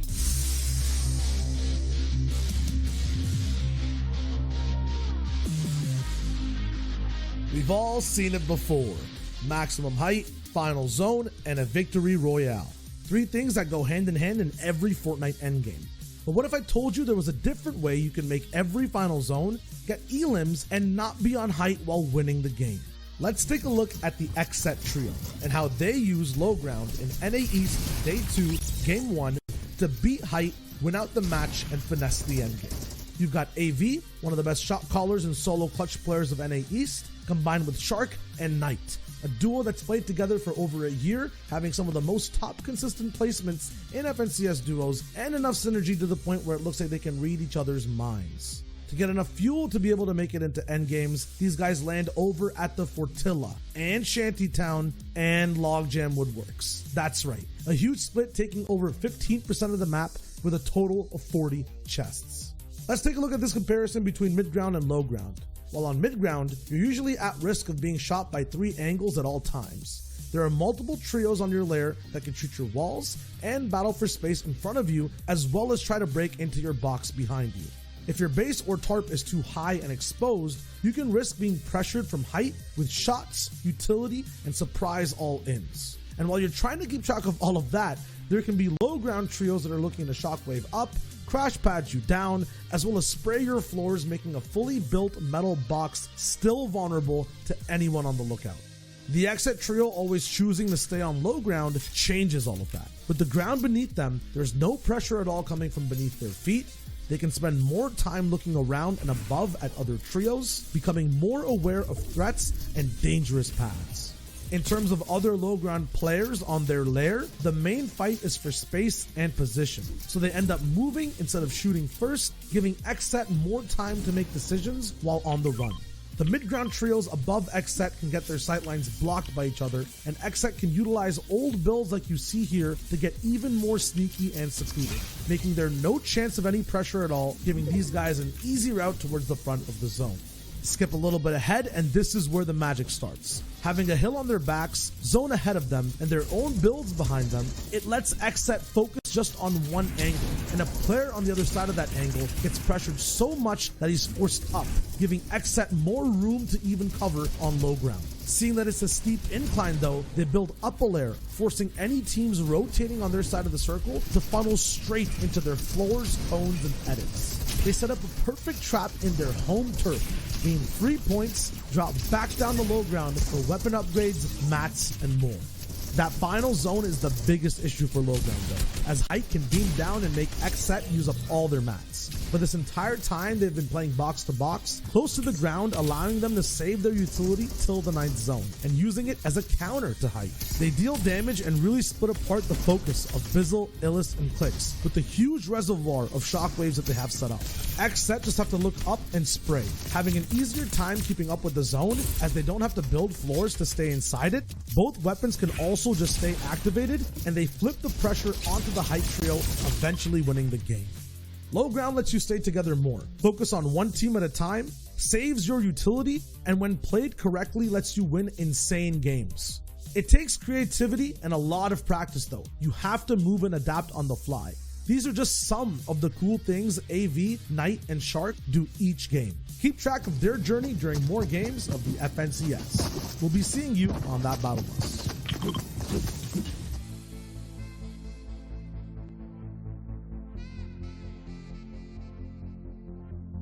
What's going on, Fortnite fam? Reset back with another video, and in today's video I want to cover Height. And we're going to be using Zayt, Saf, and Stretch as an example, and one of their games where they picked up a victory royale from Qualifier 3 Round 3 of the FNCS. Across the 12 games, these guys picked up 4 victory royales, and they hold Height in an absolutely textbook way, so let's dive into that. Firstly, just for super basic, Height is when you're on the very highest layer of the moving zones in endgame, and this is powerful for many reasons. Firstly, because you use the least amount of materials to traverse the moving zones, you have a ton of angles on players to shoot down on, you have the best opportunities for healing, and you only need to worry about players below you, so you don't have to cover your left, right, and above, which you'll have to on low and mid ground layers. I like to categorize the art of playing high ground into 2 separate categories: claiming and maintaining. Claiming high ground does not start in the end game, it starts much earlier in the mid game, and in this game in particular, Zayt, Saf, and Stretch try to claim the high ground as early as the 3rd zone. You can see them take up a large amount of space horizontally here, with Zayt and Saf building over onto another area so they have 2 separate points of high ground. Later on in the game, when the 4th zone appears, they're not actually inside of this zone, so they wait late until other players have already built up there, and then they all shockwave over and claim the high ground there. The only reason that these guys get to the highest layer in 4th is because they'd already set themselves up on a higher layer in the 3rd zone. This allows them simply to just shockwave over and claim it. From here on out, our team's goals switch up from claiming high ground to maintaining it. Really, they're not looking for a huge amount of eliminations here. Their main goal is just to ensure they are the only ones on height. They do this by shooting at other players who have built up in other areas of the zone to around equal levels of them, and also by looking down, looking at players who are 1 or 2 layers below them, and pressuring these guys to make it seem like there's no chance that they're going to claim height over Zate, Saf, and Stretch. You can see that the 5th zone is almost max distance from where they are now, so this is where Zate, Saf, and Stretch are going to need to start claiming the high ground again. Zate hits a beautiful snipe on one of the opposing players at the opposite height, so this is an immediate flag that our team should now just go and grab that height, because these guys are going to be on the defensive, trying to pick up the res on this teammate, and aren't going to be focusing on maintaining that high ground. What Zate does is he actually shockwaves over to another layer of builds and then builds out into the zone to create a different area of high ground. Then, once this is solidified, Saf and Stretch both then come over onto this high ground, and then Zate actually goes over to the other layer of high ground where he sniped the player and builds up here. This is exactly the same thing we saw in the 3rd zone, where they've claimed 2 separate layers of high ground. They do this because they give absolutely no opportunities for any other team to take high ground at this point. So in the 5th zone, these guys have this completely locked down. At this point, because these guys have claimed 2 separate layers of high ground, it doesn't matter which way the zone pulls, as these guys already have claimed all of the high ground layers. In all honesty, this is the hardest part done. These guys have good materials still left, and now they just need to ensure that they maintain height all the way through the moving zones. The main threat that they have is players using their shockwave grenades to fly up and take height from them. So the way that they defend against this is by having one player on what we call ultimate high ground. In this game, in the first few moving zones, this is Zate. He stays up 3 or 4 layers above to ensure if anyone shockwaves up, he doesn't get knocked out. This allows him to spray any players at contesting and really take control of that high ground. And at the same time, you can see Saf move further ahead of the zone and spray backwards at players down below, while Stretch stays on the same layer as Saf and just consistently applies pressure to all the players below. You continue this form up until the 9th zone, the final moving, because this is when the heal off is going to need to happen. And you can see that Saf throws his white heals, which is medkits, up towards Stretch so that Stretch can stay on the ultimate high ground where Zate was instead. And then if this game goes down to a heal off, he can stay on the ultimate high ground, heal with the medkits, while Zate and Saf are on the low ground, completely trying to frag out and distract the other players who are alive. Zate ends up completely popping off on low ground and picking up the Victory Royale, meaning they didn't end up needing to use those medkits for the heal off. However, if Zate didn't manage to pop off here and the 9th zone ended up closing, they would have won this either way. Hope you guys enjoyed and learned a lot. I've been Resub. See you in the Battle Boss. Beep beep.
Welcome back to the Fortnite Champion Series. It's your boy Zekemus Prime. We got Deadfire, aka Shio Wager, and we've got Reese, aka Shio Reese, here on the analyst desk. We're getting ready to hop into the games here in the grand finals. Guys, we just got done watching an absolutely insane wildcard match. So real quick, let's talk about predictions before we jump into this game, because we are all ready to watch what these next 6 games of Fortnite are going to be. They're going to be absolutely ridiculous. Let's talk through some of these predictions pretty quickly. Sundown kicked us off. Floki, Clement, Nikos, he thinks these will be the next FNCS champions. Gentlemen, do you guys agree? I mean, Clement is the player who has qualified for all 6 grand finals for any FNCS. So super consistency so far out of him, really impressive, and his teammates Floki and Nakov, these guys have been really consistent all the way through of the FNCS, so I think that's a really good pick from Sundown. For me, I've got to go Andalex, Janice, and X-Squeeze. These guys have been nailing it in qualifier 3. They placed first there and did very well in their heats as well. They seem to be uncontested at Sway Sand, so I think those guys are going to be the ones to pick up that first place. I think Sancho was the only one here not to pick Heat winner overall, but Mongrel, Mitro, Tayson will be coming in and having Starks hopefully uncontested. Even if it is contested, we'll be able to wipe it up as they have been in all these qual weeks in the heats as well. A strong pick that I think the entire community is behind. Past that though, fan favorites as well, Flick, Anas, Thomas, HD coming in hot off of their heat as well. They've been looking so good in terms of just being able to get picks, being able to get endgame into their own fashion, and honestly clutch, which is one of the biggest factors you need in grand finals, not only to make it into that top 3 but be able to clinch that win. So we'll see if that will happen overall for these guys, but those are all our predictions so far for what's going to be happening in EU. I mean, it could go any which way, Reese. What are you expecting the first game to kind of look like overall? It could look like anything. I think the guys are usually a little bit more tentative going in on game 1, you know. Sometimes there's a lot larger players alive, and as the games go on, they kind of feel out the lobby a little bit more. They kind of understand who's going where they should rotate, and who they should go for those eliminations on. So this first game, I'm going to expect them to be a little bit slower in their playstyle overall, and maybe some teams are going to struggle a little bit more with Storm Surge because of that. A lot of expectations coming into these next games. Remember, we've got 6 today. We've got another 6 tomorrow, and the end of it all will crown FNCS champions. My biggest question mark will be this trio that came through in the wild card match. Nate, Bobo, I mean, Rojo. I don't know. Like, I'm in my head, I'm kind of imagining all the other trios kind of like looking over to this trio that qualified, being like, can you actually hang, question mark, and then kind of like turning attention to each other. But I feel like they've proven that, right? So I hope they can come in, contest some spots, make some placement, find elims, and frag out. That's what I'm hoping happens here. But again, it's like a who's who, right? I look across all these trios, I'm thinking, I kind of want all you guys to win, you know? Yeah, I mean, apply that punctuation to every trio, right? How's your drop looking? Question mark. What's your end game strat like? Question mark, right? Are you good at fighting? Question mark. Because now it's the grand finals. It's the top 8 teams from every heat. There's no one coming in through consistency by any means. There's one wild card team that just played the most insane game. Reese, like, any other question marks? Is it that easy, this grand finals, to predict? Like, what's going on? No, it's not easy to predict. Any of these 33 teams that are in there could win this. You know, there are some that are kind of more common picks than others, but fundamentally, all of these teams that are in there have proven themselves through the qualifiers, through the heats, and, you know, and obviously the one team just coming from the wild card match there. So these guys have proven themselves in multiple different avenues so far, and this grand finals is no different. It may be a little bit more tough. The competitors are all going to be obviously on their A game, above maybe what they would have been in the qualifiers, but still, they have to do the same things they've done when they performed well in all of these other performances. Yeah, and we were talking about punctuation a little bit. We know that game 1 will be an exclamation point 100%. Momentum set, having a winner as well, depending on how they win. Remember, now we watched that wild card, the elims didn't matter there, but here, the elims will matter, right? The overall consistency will be huge. Low ground is one thing to look at over there, right? That's where you can consistently make those games. But at the same time, in grands, I think Sundown, I was talking with him earlier, he talked about this. The win is that much more important, Zeke. You know, and I actually kind of want to counteract your point a little bit, because we're seeing a lot of these trios in previous competitions, they don't even need the victory royale, right? We're talking second or third placement, 15 elim bombs, and it doesn't even matter, right? At that point, they're sitting pretty. We've even seen a trio have 3 victory royales and not even be in your top 2. So I think in this game, I almost imagine there's going to be these trios that just show up and they're like, look, as long as we can make it to third and just find 15 eliminations and just keep doing that over and over again, we might see them take away the whole tournament. However, it's not quite that easy when I kind of think more and I start to kind of look on the other side of the coin, right? Because this could legitimately be like one trio just saying we want all the victory royales, even just 5 eliminations in the victory royale. I mean, here's your point format again. Like, and I think the scariest thing as well is when everyone is this good at the game, you could have one trio win and then another trio say like, okay, I'm not going to let you do that again, and shut them down. Like, these are all equal skill level trios that are competing here. Yeah, they're all up at the top, like I've already said, through the qualifiers, through the heats, through the wildcard match. All of these guys have performed very, very well, and they're very familiar with this format system right now. If you at home are not familiar with this yet, here you go. Placement starts at top 17. You start to get placement for every single team that goes down after that. Victory Royale worth 25 points, and that is plus 5 points over second. So really, really worth getting that Victory Royale. Plus, you'll get 1 point for every single elimination that you'll get. You'll see teams do different playstyles today. Guys who get many more eliminations and less placement still being up in the top of the leaderboard, along with those guys who are picking up consistent victory royales and consistent placement too. And for their troubles, they'll walk away the champions, the recognition, the prize money, the axe of champions. I mean, it's going to be an incredible weekend. I feel like I'm kind of ready for anything. Like, I almost expect something wild to happen, you know? Yeah, it's also kind of like, I was using this word before, legacy, right? Like, we know a lot of spots on the map might have a player name attached to them. We know some drops in history have historic names associated with them because they made big moves in grand finals, right? Now, for this season, for Stark Industries just dropping, for EU, whoever ends up winning could have their names associated with the drop completely. You know, there's things such as Frey Islands, Zay Hill, we might get another instance of that at some point. You think Weather Station, you might think Chopper Booga. Like, there's many things that can go down over here. Already Grizzly Rams cementing their names onto Sweaty Sands. We'll see what ends up happening with the Grands, though, after they're all done after these 2 days. Yeah, and you guys have put together some nice little replays to kind of get us up to speed, to build more of that story and, of course, the excitement. Walk us through this, friends. Absolutely. Let's check out exactly who won from the heats and the best teams, honestly, statistically, on paper, that are coming in for this grand finals, because we have some teams with 99 elims, such as Floki, that we're going to be watching on our screen. I think the most out of every single heat so far, looking absolutely insane, and they always win games in the most creative way. They do, and you know, these guys, like we already mentioned, Clement is the most consistent FNCS player, qualifying for all 6 FNCS on EU, and most importantly, being the only one able to do that. He was your Heat 2 winner. Moving on now to Heat 1 with Flick, Anas, Thomas, HD, who won up in Heat 1. These guys have been so consistent all the way through the qualifiers, all the way through the heats. I am not surprised at all that they took home that first place slot. Ooh, and I knew they were good. I became fans of them after watching just the entire FNCS, dishing out snipes mid-game, taking out wins late. But Reese, this is another pick that you like a lot.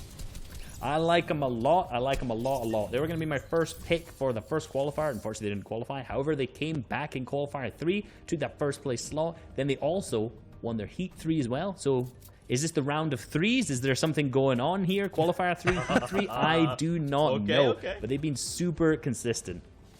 And we have Snag Demon, Heat Z, and Steelix as well, who I think have kind of been, I don't know what the word is, a ghost card completely. Not many people have their eyes on them, but they're always there somewhat in the shadows, lurking, haunting trios from low to high to mid, and cementing their names as Heat winners themselves as well.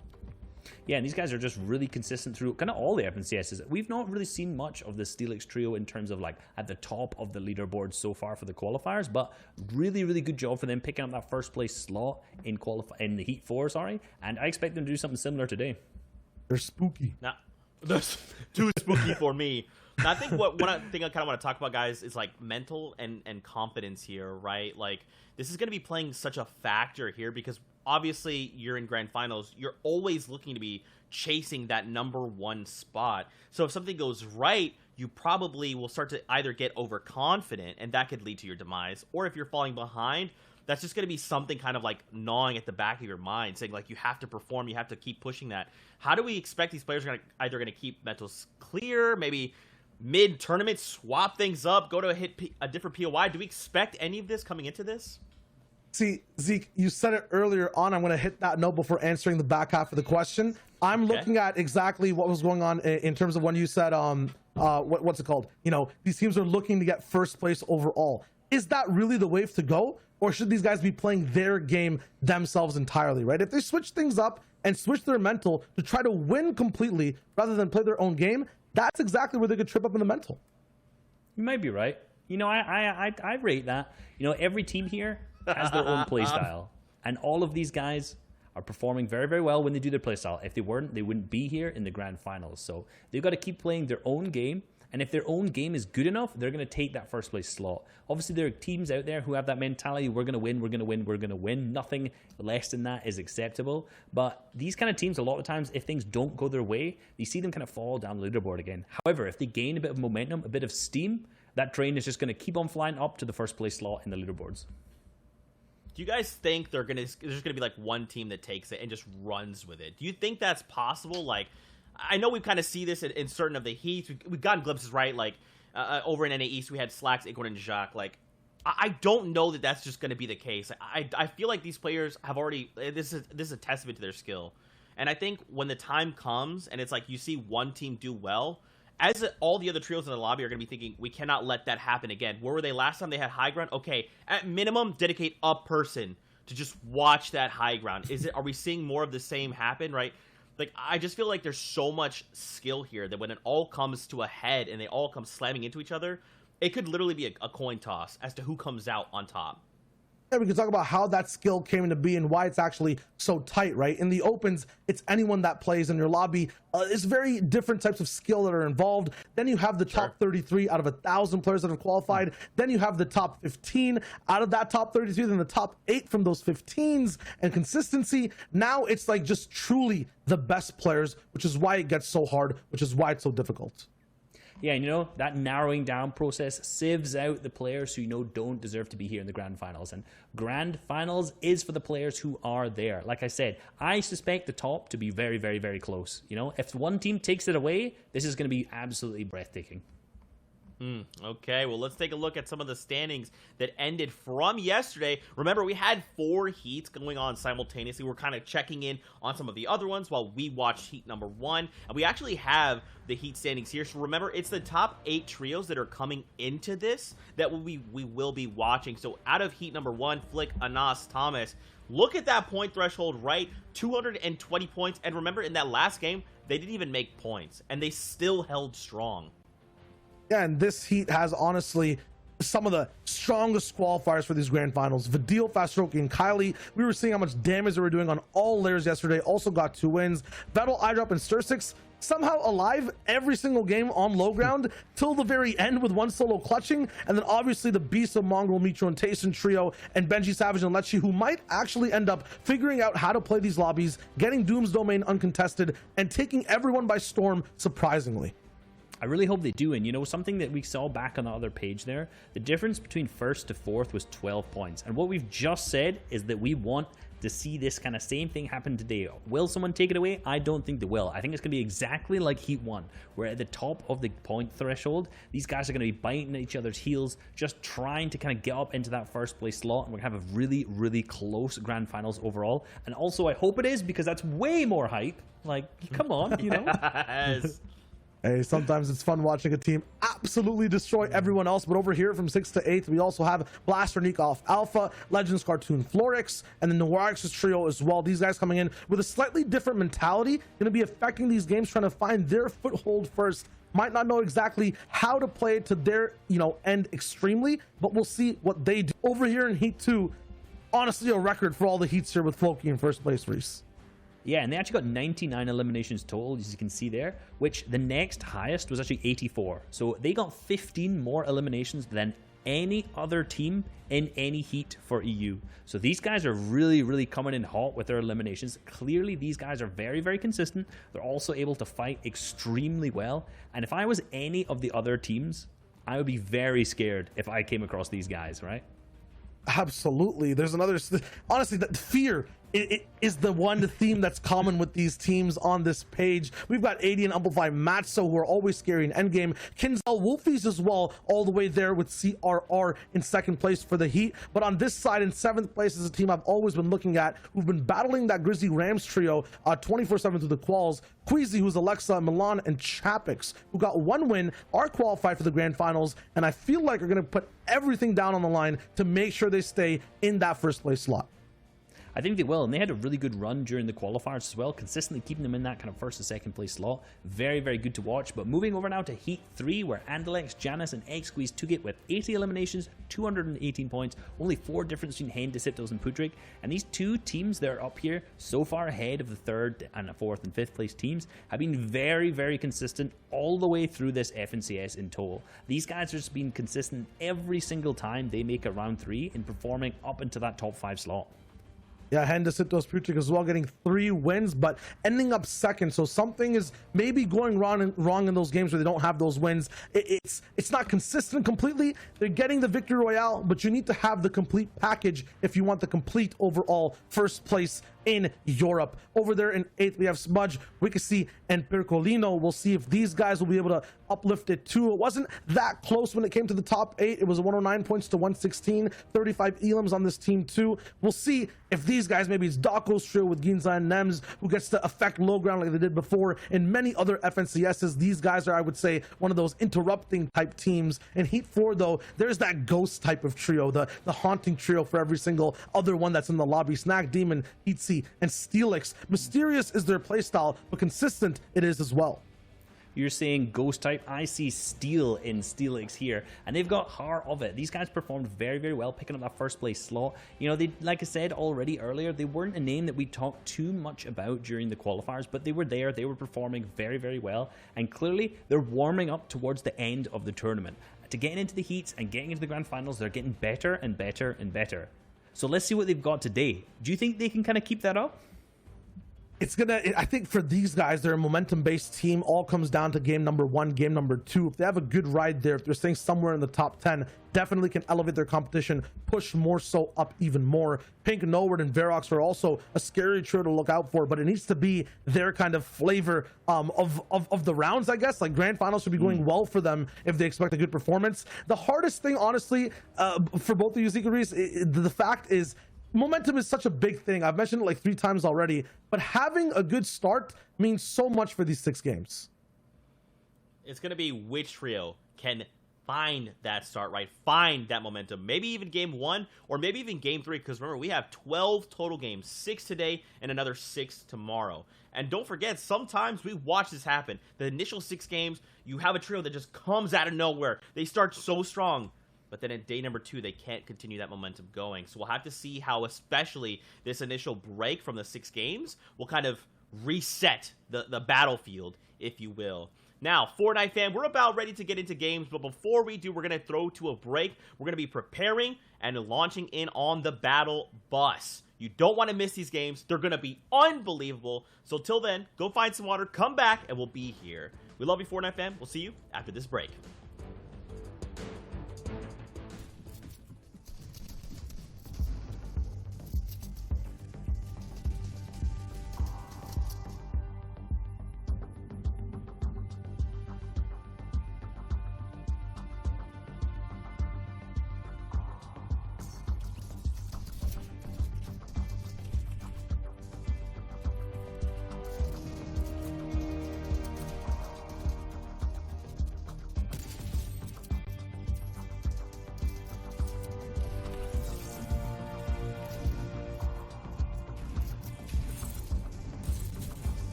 What's going on, Fortnite fam? Welcome back to the Chapter 2 Season 4 FNCS Grand Finals. We've got our best friends Shio Wager and Shio Wager here with us. Shio Hub, I prefer. Thank you. You like to see it. Now, guys, we're going to be hopping into game in just a moment, but we wanted to be very clear and talk about what happened here. So there's an issue with our matchmaking for game number 1. So we nullified those results. We're going to be watching 5 games today, and then tomorrow we'll be watching 7 games. We're adding 1 game from EU to tomorrow, so we still have time to watch the NA East Wildcard match. So don't worry, we'll still have all 12 games to cover. There will still be FNCS champions, and we'll be here to cover all of the action. Now, we're going to get ready to hop over to our casters. You know them, you love them. We got Sundown, we got Sancho West, rocking some of the best costume action we've ever seen. That's right, it's Sancho. Make sure you vote for him. With that being said, gentlemen, we're sending it your way. Say hello, and let's get ready.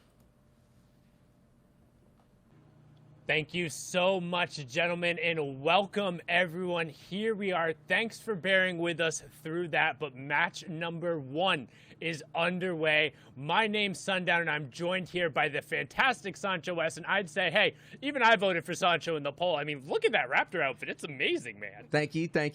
I'm feeling good, man. And you know, when you're dressing good and the action has been unbelievable, and we've been marinating in that wild card match results is unbelievable. That Nate Rojo and Exalti were able to come out the top right then and there. I mean, oh my goodness. And that is just a primer for what we're about to experience. We're going to have 5 awesome games and then a whole slew of 7 games going to day 2. And my prediction, I got to say, Mongrel's trio is going to come up on top.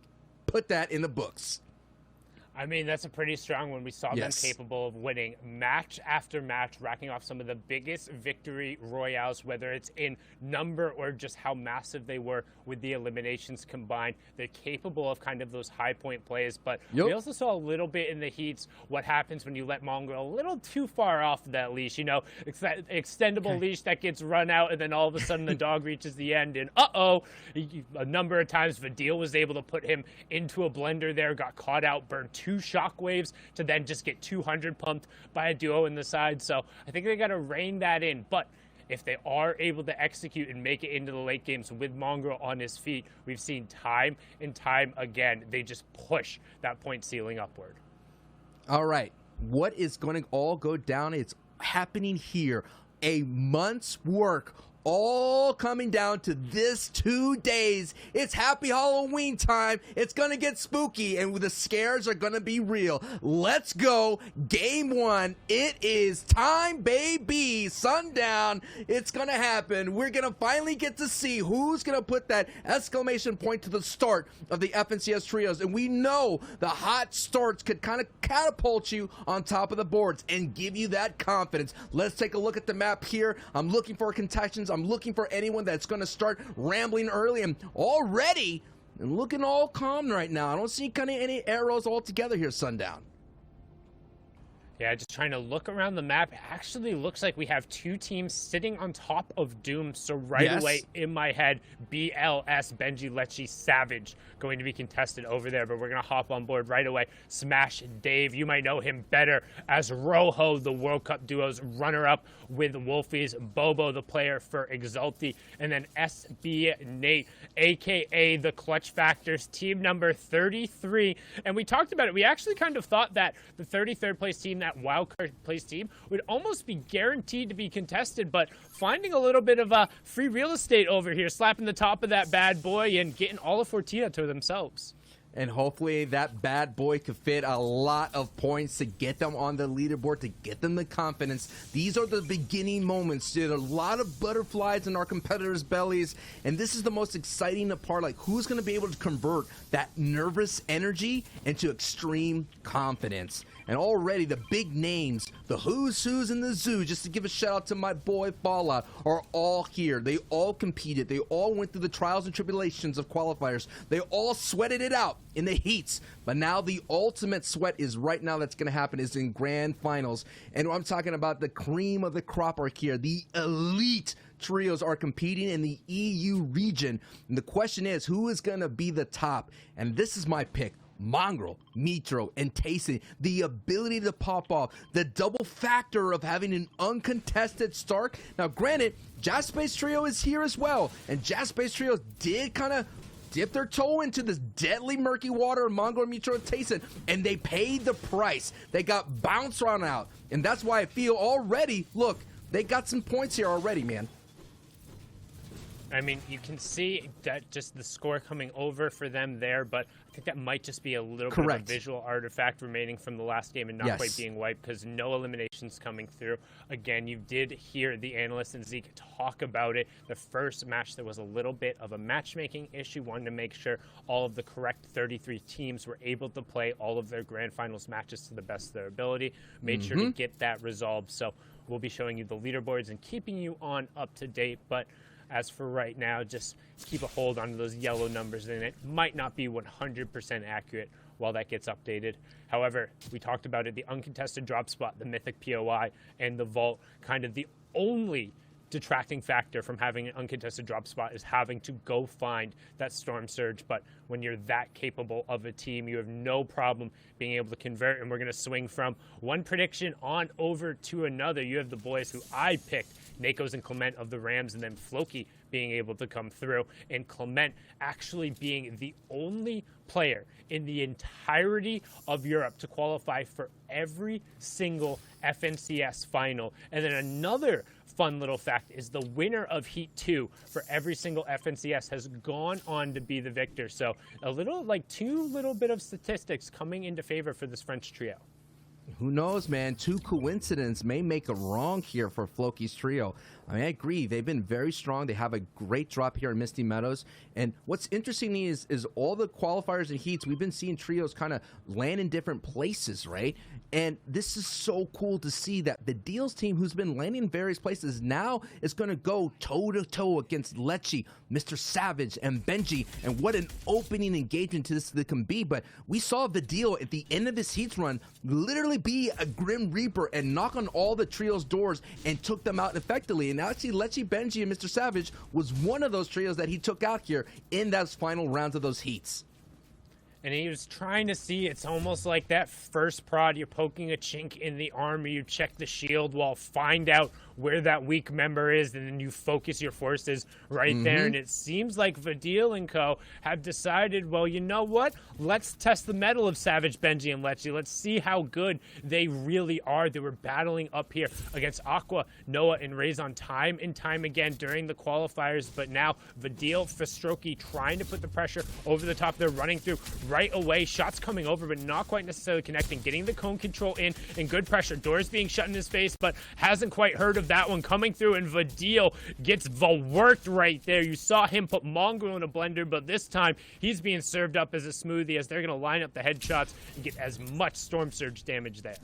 What an unbelievable elim for Savage, Lecce, and Benji. Yes, even the elite need confidence, and that's going to be huge. And the deal went for a bigger bite than he could chew right then and there. And going down so early, considering that momentum, as Shia was talking about, momentum from heats looking like it's not carrying over. And Lecce, Savage, and Benji, historically, throughout the qualifiers, throughout every form of this FNCS trio season, they've been historically very, very, very slow starts. And already a strong start with getting 2 elims. So that's 2 points, considering the way the format works. Top 17, we're going to have placement points get doled out. So once we get there, then you're going to see the points kind of rack up there, especially with those bonus points for coming into third, second, and of course, the Victory Royale. But having these early engagements being contested, it seems going to be working out for Benji and Savage and Lecce, because considering in their heats, they had issues with Storm Surge. Yeah, I'm really wondering kind of what happened to Fastroki there. We didn't see the third elimination get picked up by Benji. Only 2 of them went down, and that was just a full elim onto Kylie as well. So might have got picked off by another member, one of those northern teams. So we're going to hop on board here. Vettel, Playwell, Stir 6, and I drop 7. I mean, some players who have played so consistently well time and time again. They play hip to hip. They look to play on the front side of the zone or rotating around the edge and get ahead as much as possible and just remain in the match. It is very common you see them picking up those top threes. And again, you just talked about the format. Once you get into the top three, it's +2, second place +4, and the victory royale +5. So 11 total placement points going over those top three teams.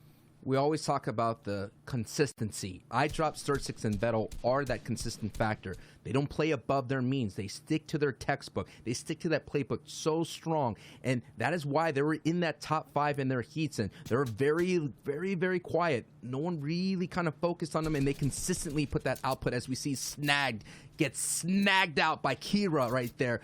Nice start to their day as well. Kira was this trio kind of got their way in from the heats. They kind of slowly crept in. They worked a lot. They held on tight. They didn't slip off of that top 8. So going in for that heats, they're looking to maintain that momentum. And already Kira is having some sort of a success in momentum, picking up 2 elims to start off day 1 here of the grand finals. Yeah, and they were a team who was just on the outside looking in, going into match 12 yesterday, but we were able to clutch up in the final moments. And Reese and Shio actually showed the one single elimination, the placement point that pushed them over the top and just cleared the tiebreaker, because the team underneath them had a victory royale, which meant if they'd gotten one more point, they would have owned that tiebreaker. But right now, hopping on board here, Kira, big 89 tag, but can't find the second. We're going to wait for a second here as the server catches up, and Kira going to be able to find the solo that is Steely. He's going to get picked up and finished off there. Now 4 teams have already dropped here in our grand final.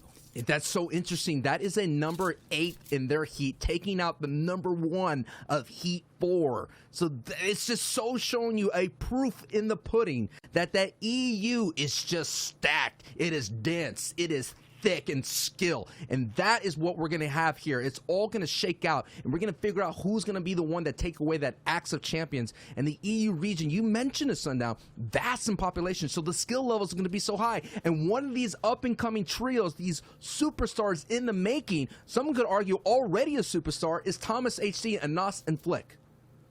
I would say Thomas in and of himself is 100% a superstar. Everyone knows about his sniper. Everyone is aware of just how strong he is. The recent signing honestly feels like kind of that franchise player over there for Gamma Gaming. Definitely the one who produces the most overall results, and you can see has that weapon of choice in his hands. Again, we saw in qualifier number 1, he was the most clutch player, accounting for nearly 34 points by himself with 2 huge victory royales. Anas on the other side of that, also factoring in that round 1 qualifier, and a number of times has had key clutch situations. But Flick is no kind of slouch himself, Sancho.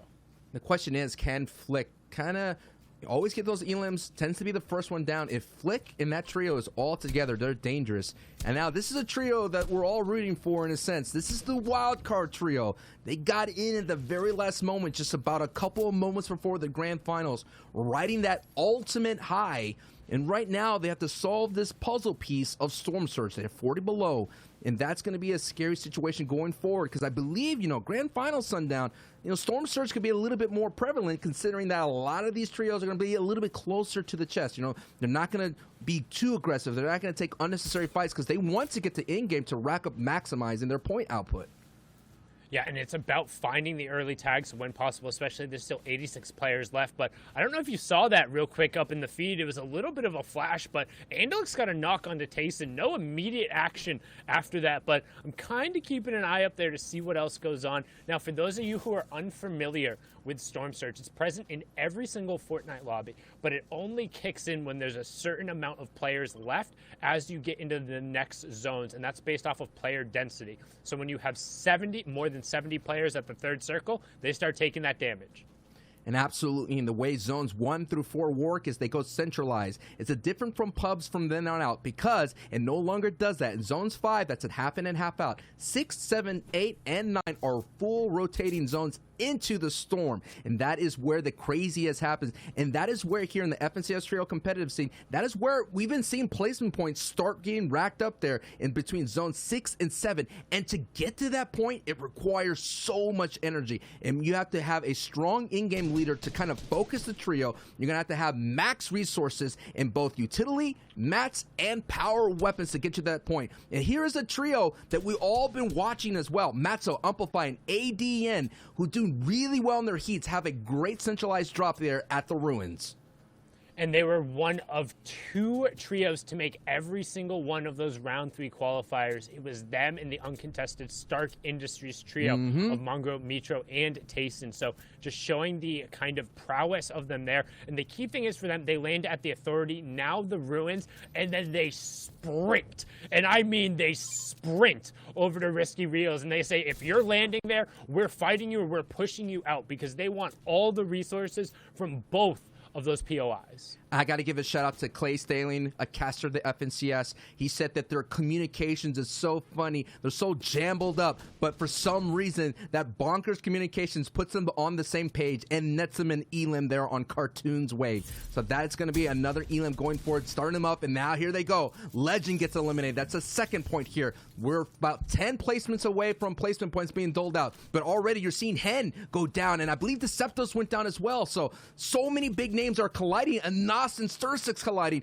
I dropped 7 collides with Thomas HC, and Thomas HC overcomes that. And remember, they're all kind of parked up on this mountain. We took a peek at the minimap, and the minimap showed that this is going to be a zone that's going to favor anyone that kind of lines on Dirty Docks, and that's why Thomas and Nos and Flick are already kind of setting up here, as we see Lechi, Savage, and Benji trucking it up right now. Trucking it up, good old Southern Boy style, right along the outside. Don't forget, you can build with that on there, but you are exposed on the backside of the truck. And Lechi, not necessarily known for being the tunneler within this group, so him being the one exposed in the back and largely responsible for the building makes it a little more difficult. You can feel that storm surge pressure coming as these teams are now going to Billy Goat up on the side. They're going to use the chug splashes. Still 2 players who are under threat of that storm surge. And right now you can see in the EU Grand Finals, 18 World Cup participants, 3 FNCS champions, and 4 DreamHack winners. So this is loaded. You talked about it. Hey, it's big name on big name in the Elim feed. Well, that's all it's going to be, Sancho. That's all it's going to be, all 12 games. So we get the best of the best in Europe going up against it in the trios game mode. And this is match number 1 of 5. We're heading into now kind of the mid-game transition circle. I consider zones 3, 4, and maybe the start of 5, right? Kind of that mid-game situation where it's all about positioning, tags, and whether or not you can take advantage of your opponent's mistakes. Right now, Savage, Lechi, and Benji are going to try to take advantage of Doom's Arcane Gauntlets. That's going to give Benji unlimited resources and firepower and the ability to glide on down off of height if need be. Now, for the first time in these kinds of zones here out in the coast of Dirty Docks, a lot of the players and the in-game leaders, nice pick right there from Benji, are going to prioritize this mountaintop, considering that the elevation down to the coastline just slopes all the way down. So, yes, center is usually a key factor here, but in this kind of zone, you're going to want to hold on to this height as much as possible, because making your way up, Billy goating your way up is going to exhaust so many resources, and considering that the beams coming from up top will have that headshot multiplier, dangerous situation to be. So yes, everybody usually wants to live by the coast, have a beach, awesome condos and whatnot, but no, you want to be on the mountaintop looking down on those beach players. You can see Thomas picking up another elimination up there in the feed, but right now you can see Benji and Co. They're trying to set up for some form of crash pad play or drop down. You can see him looking to see what tiles they own. You have Matzo, Amplify, Centric ADN just above him, the Train Hard duo, rounding it out there, getting whatever space he can. But the question is, Kinzel and Co., the 2-time DreamHack winner and back-to-back, they're currently the ones sitting, they're sitting just below priority position. It's Flick, Anas, and Thomas HD. That mountaintop they're on right there, that's on the edge of the 4th zone. 5th zone indicates where the half in, half out is, but if they're the ones who own that space, they have priority over the entirety of the lobby. It is going to be their shooting gallery, and with Thomas's sniper, that's incredibly threatening. And take a look here as everybody is positioned already set to go. All over the remnants of the grotto, which is still flooded, but Anas, Thomas HD, and Flick have a really strong position underneath them. They actually was able to get Wolfie's knock. Wolfie's now back on his feet.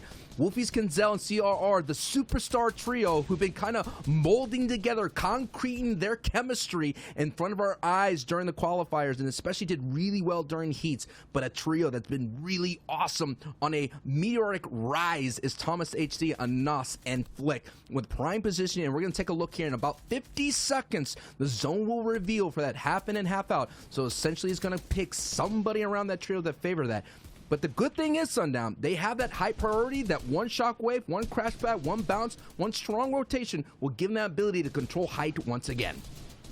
And because of the natural elevation of the mountain too, they don't have to invest too many of their hard mats to really maintain kind of a safe distance away here. But we're hopping on board with the French trio here, the Rams duo plus Floki. My prediction in the 6-time FNCS final qualifier, Clement, they won heat number 2 as well with an astounding score, trouncing everyone else in it. But right now, looking for a little bit of space because they're only 16 above that Storm Surge. Again, this is the 5th zone, so 2nd tier Storm Surge. The number you care about is that top left-hand corner. We need to see 50 players remaining before it turns off.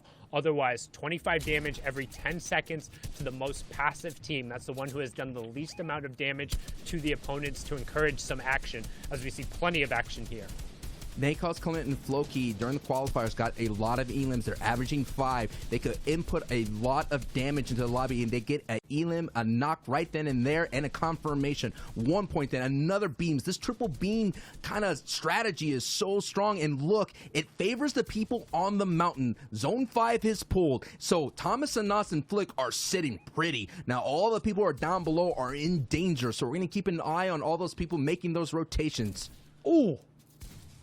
Oh, you saw him trying to line up the snipe in between. We talk about the angles and the box-to-box fighting and how Weapon can see the heads going right through, but just missing that. And you talked about the zone pulling over to the side. I would be shocked if Thomas and Co. now, they are 100% the favorites to win this game. You can see others just even using utility to get up near them. However, CRR, Kinzel, and Wolfies just below them on 2nd priority for height, so a shooting gallery for them as well. And here we go. We're getting closer and closer, as Sundown said, into the end game. We're about the closing moments of mid-game action right now. And this is so scary if you're an in-game leader for all those trios. You're just seeing that shooting gallery as Kenzel picks up a knock right there. It's so difficult. Yes, we've been talking about the low ground and its prowess. The Savage gets confirmed. We've been talking about the prowess of low ground. But when Old Man Mountain shows up, that change in elevation, those natural terrain that kind of works as a concrete roadblock, you have no other option to go up. And when you go up, you walk into the arms and into the beams of trios like Kenzel and Flick's trio. Such a dangerous, and look at it. Look at the madness and the chaos down below. And ADN getting cleaned up and down there. They're out, and they're also out in 18th, which signals the horn for the placement points to start coming through. If your trio outlasts another one, everyone receiving 1 point there, but you start to see those points rack up. And look at where the zone pulled. We're going back up over the top of the mountain. That gives so much power to Thomas HD and Co. However, right now we see edge of zone. We're on board with another Gamma Gaming player, Kami, here with Artur and Raxo, getting plenty of shots in, currently sitting on 1 elimination thanks to Artur, but Storm Surge not going to come and play anymore, as Old Man Mountain will take care of that. He's going to thin out more than 7 players here as the rotation is on, and you see these guys getting a good layer around the outside. And this is the moments here. This match could wrap up quickly, so we'll keep an eye as the feed is lighting up with big names going down. All confirmation, all knocks, points are being rewarded. And look at it. This is that crazy rotation that everyone is making, trying to avoid the mountain. You're going to see everybody use tarps, mobility, anything they can survive. And it is up to Mongrel to survive. The lone remaining trio member here. He could do it. We've seen the pop-ups happen. And that is what we're talking about. The Lone Rangers of the EU, and bang, Rojo gets bopped right there from Mongrel. Mongrel, this is all he needs. It's a couple of elims, and before you know it, he is on fire. Nobody expects the Spanish Inquisition, but you should expect Mongrel flying through the sky with a pump. We've seen highlight reel after highlight reel of the young Englishman doing it, but don't forget, up on the high ground, all the utility. Thomas is way up there. He's out past contention range, double tarping as you see the shockwaves come through, but Thomas and Flick are just providing support for Anas. A second shockwave goes up, and that's Benji getting beamed out of the sky by Flick as we swing down onto the low ground. It's Andalix and Duck on top, aka X Squeeze. He's in their top right hand corner. Wolfies, Kinzel, and CRR there in your bottom right, and then you can see on the wide you still have Thomas HD, Flick, and Anas controlling from the high ground as they're now going to swap roles and drop down a little bit. And here we go. It is high versus low that's going to happen. We're seeing there Anas, Thomas, and Flick are sitting pretty, and the chaos in the mud down below. It is X-Weeze, the Lone Ranger. Wolfies, CRR, and Kinzel are standing tall and all working as a trio. There goes the contention from height from Teak. Oh no, Teak take it. Thomas HC now does not have height. Teak is sitting up there. That is the danger. So now we have a battle for height exploding up top. Down below, Wolfies is using the clay special, looking for any kind of angles. At the main ground, X-Weeze up top, exchanging some blows. X-Weeze is really low for the moment with no shield, Sundown. And you can see they're getting forced out, trying to find a little bit of room, but right now, the box-to-box trio in your bottom right-hand corner, finding an elimination, the key one, that'll be there first, but a refresher as we have 14 players remaining, but still 7 trios on their feet, racking up the placement points. You still have Floki on the low ground as well. Mongrel still keeping himself in it, getting a point after point right now, but up on the high ground still. Thomas HD, Flick, Anas, no pressure, no worries, but nobody will be there in a hurry as they are just raining the shots from above. Floki and Clement trying to find a little bit of room, but the zone is moving back over. The height will be able to run it out, but what's happening on the low ground here as Wolfies has now turned from 0 elims to 3 in the blink of an eye, and you're seeing the shockwaves come out. They're going to prepare for a take. It is the 9th zone, the ultimate closing time. The solo box fighters, the solo superstars are now going to go up against one of the strongest trios in the EU who have already split. Thomas HC is high. There it is. There it is. The shockwave. CRR, Wolfies, and Kinzel have it. And down goes Thomas HD. What an unbelievable play and the right timing of using the shockwaves. Now it's up to CRR, Wolfies, and Kinzel to put that statement. Exclamation point here on the Victory Royale. The superstars coming all together, concreting the chemistry. The trio is real. It is a trio competition. Wolfies is going to go in to sit on the storm. Wolfies is eating out, but it doesn't matter because Kinzel is doing well. Flick goes down. There goes the confirmation. Wolfies, Kinzel, CR. Can they do it as this goes up elevation? Down goes Wolfie. Anas is still up. Anas is still up. Can Anas hold down? No! It is Kinzel, Wolfie, CRR coming together for the first Victory Royale in the grand finals. And that's match number 1 going that way with a well-timed shockwave execution. They unthrown Thomas HD from his seat up top, but we've seen it time and time again in the final moments while they're clutch in the matches you feel they shouldn't win. It seems like the ones where they always have control, wire to wire, just slip away in the final moments, and they aren't quite able to close it out, but brilliantly done from CRR, Wolfies, and our back-to-back DreamHack champion, Kinzel. 31 points there in match number 1, claiming the Victory Royale from the low ground. And that's huge, man. That's the confidence that you need. We've seen that you could boost that confidence in all the different heats to get on the leaderboard. Just seeding yourselves in the top 5, that's going to be amazing. But hey, there's so many solo clutch, awesome performances. We saw Mongrel at the very end, but Thomas HC, Flick, and Anas showing you that they can still be consistent. And they are the implement of that consistency. They always get in the top 5. So it's going to be interesting to see going into game 2, Sundown. Yeah, getting all the zones and being able to put the pressure in there, but we need a little bit more of a breakdown, an eye in the sky. We're going to toss it on over to Zeke, Shio, and Reese to break down match number 1. What a game to kick off the grand finals. I believed in my heart of hearts that Anas, Flick, and Thomas had it, but it was CRR and Wolfies together. I can't believe it paired with Kinzel. They just waited. They waited for them to do exactly. They were like, we know you're going to take high ground. You got high ground. Go ahead. Yeah. You're confident up there? Here's a shockwave, friend. We're coming up with a 1 pump. Absolutely well executed. But this is kind of what we are going to see unfold in these matches, right? Is like all these players know what the other trios are going to be looking to do. So it's going to be waiting for those openings to strike. Yeah, and let's take a look back at that game as to how these guys actually controlled height after having it, dropping down and taking those big shots to be able to win the game. Kind of chaotic from Wolfies' POV. They tried to take height, got knocked all the way back down as well, but being on low ground towards the very end, we've seen the strengths on all regions. Wolfies goes down. Enough of a distraction, though, for CRR to be able to be there and pick up that final Elin.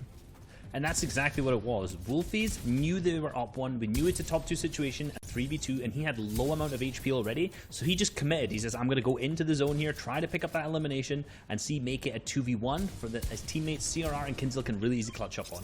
You see there, CR, how he took height, waited till the end game, just shockwaved up and dropped all the other team down, and then that's the height control immediately on their side. And every time these guys have any builds, I always say those builds have thorns on them because they're so fast at taking edits. They're so aware of what's going on around them. The spatial awareness, especially for CRR, is insane. You'll notice that even when he's spraying these builds, he's still trying to target exactly where Anas is at the very end. Here's kind of like a wide breakdown as to how big this fight actually was from height all the way down to low. At the same time, too, low ground was kind of changing as well, which made it that much harder for Anas Flick to survive all the way at the bottom. Even when they took everything back up, low ground then kind of evened out, and that's where Wolfies and CRR had an easier time shooting upwards and pushing these guys' builds. And you know, Anas and Flick, they were holding height all the way through the moving zones. They were picking up tons of eliminations. They actually ended that game with 12 eliminations in a second. So they were playing height very, very well, consistently picking up the ceilings. And that one shockwave play, like I mentioned, knocks them down and then just completely switches around. So they were high against Wolfie's low ground, and now it's turned around. It's the complete other way around. Battle with the ARs going over and over and over again, as you can see from Anas, just right as he's about to be knocked down. Perfectly timing. And then, there we go, low ground. Yeah, this is actually very unfortunate too. Jumping down at the very end there, that extra jump makes Anas take a little bit more fall damage. White HP is so crucial for these end game moments, so even more pressure on him. Yes, he picks up Floki near that end side to make it finally a 2-team situation, but seeing this once again from the third perspective, from the losing side's team, I can now kind of also pinpoint the different types of mentals both these teams had going into the end game. Anas, Thomas HD, and Flick playing their game, but then Kinzel, Wolfies, and CRR playing to win the game entirely overall, which is why they got the victory royale. Zeke, you mentioned it earlier before in the pre-show. You know, what should these guys be thinking mentality-wise moving forward into this competition? Here are the two different mentals of consistency and going for the win. We'll see if Kinzel can go for the win again, but Thomas HD, Flick, and Anas are looking really good with their consistent playstyle, getting them a second. Yeah, and actually, absolutely. CRR's and Wolfie's team have actually a bit of a backstory. Wolfie's in particular has come in second in 2 FNCSs, squads and the solo FNCS Invitational. So this may be their time to make that a first and get Wolfie's his first championship, or maybe it's going to be another second for them. Oh man, that would be horrible. It's so tough, guys. I look around and I just want everyone to win. I want to just give out acts of champions to all of these players, but obviously it can only be a single trio that walks away. And like you said, mad props to Thomas HD and his trio. I mean, 12 eliminations. Like, just think about that. They had to eliminate 12 other players in a lobby like this. That means that they understood, and it's, again, about taking these micro advantages. This just slight thing. Did I edit before you? Did I come around that corner first? Did I line up my shot first? These are literally going to make the differences, right? And because of that, their trio is ahead by 1 point, even without the victory royale. So once again, the victory royale is great, but you don't need it to be ahead of the pack. Now, I want to see them carry this momentum into the next game, right? Because we've seen them do this where they start real strong, and then they peter out. And then toward the end, they pick it back up. But we have to be maintaining this consistency factor, Reese, like you like to kind of talk about, if we want to walk away as FNCS champions. Yeah, it's only 1 game done so far. You know, there's 11 more to go. We talk about consistency over and over and over again, you know, but in my opinion, I've already said about their Wolfie's 2 second place finishes. That's pretty consistent to me. So although they didn't perform as well during the qualifiers, they have a history, in this team in particular, of doing very, very well in grand finals. So they're flipping that around, and so far they seem to be consistent with that strategy. It's all about the story, man. Can they make it all happen here? It is time to jump back in the game. We've got our casters standing by, so let's get back into it. hot first act that we have. The wild card into game 1. Now we have 4 games left here. An unbelievable start here. I am Sancho West alongside Sundown, bringing you all the action. We've been calling it all throughout the entire month of October for the EU region, and now we're here to figure out who is going to be number 1. We went from let's see who's top 15, let's see who's top 8, let's see who's top 6. Now all that doesn't matter because it's all about number 1. Yeah, still money on the line for the other spots, but they all want to walk away with that Axe of Champions, the number 1 spot in the over $100,000 for the European first place prize.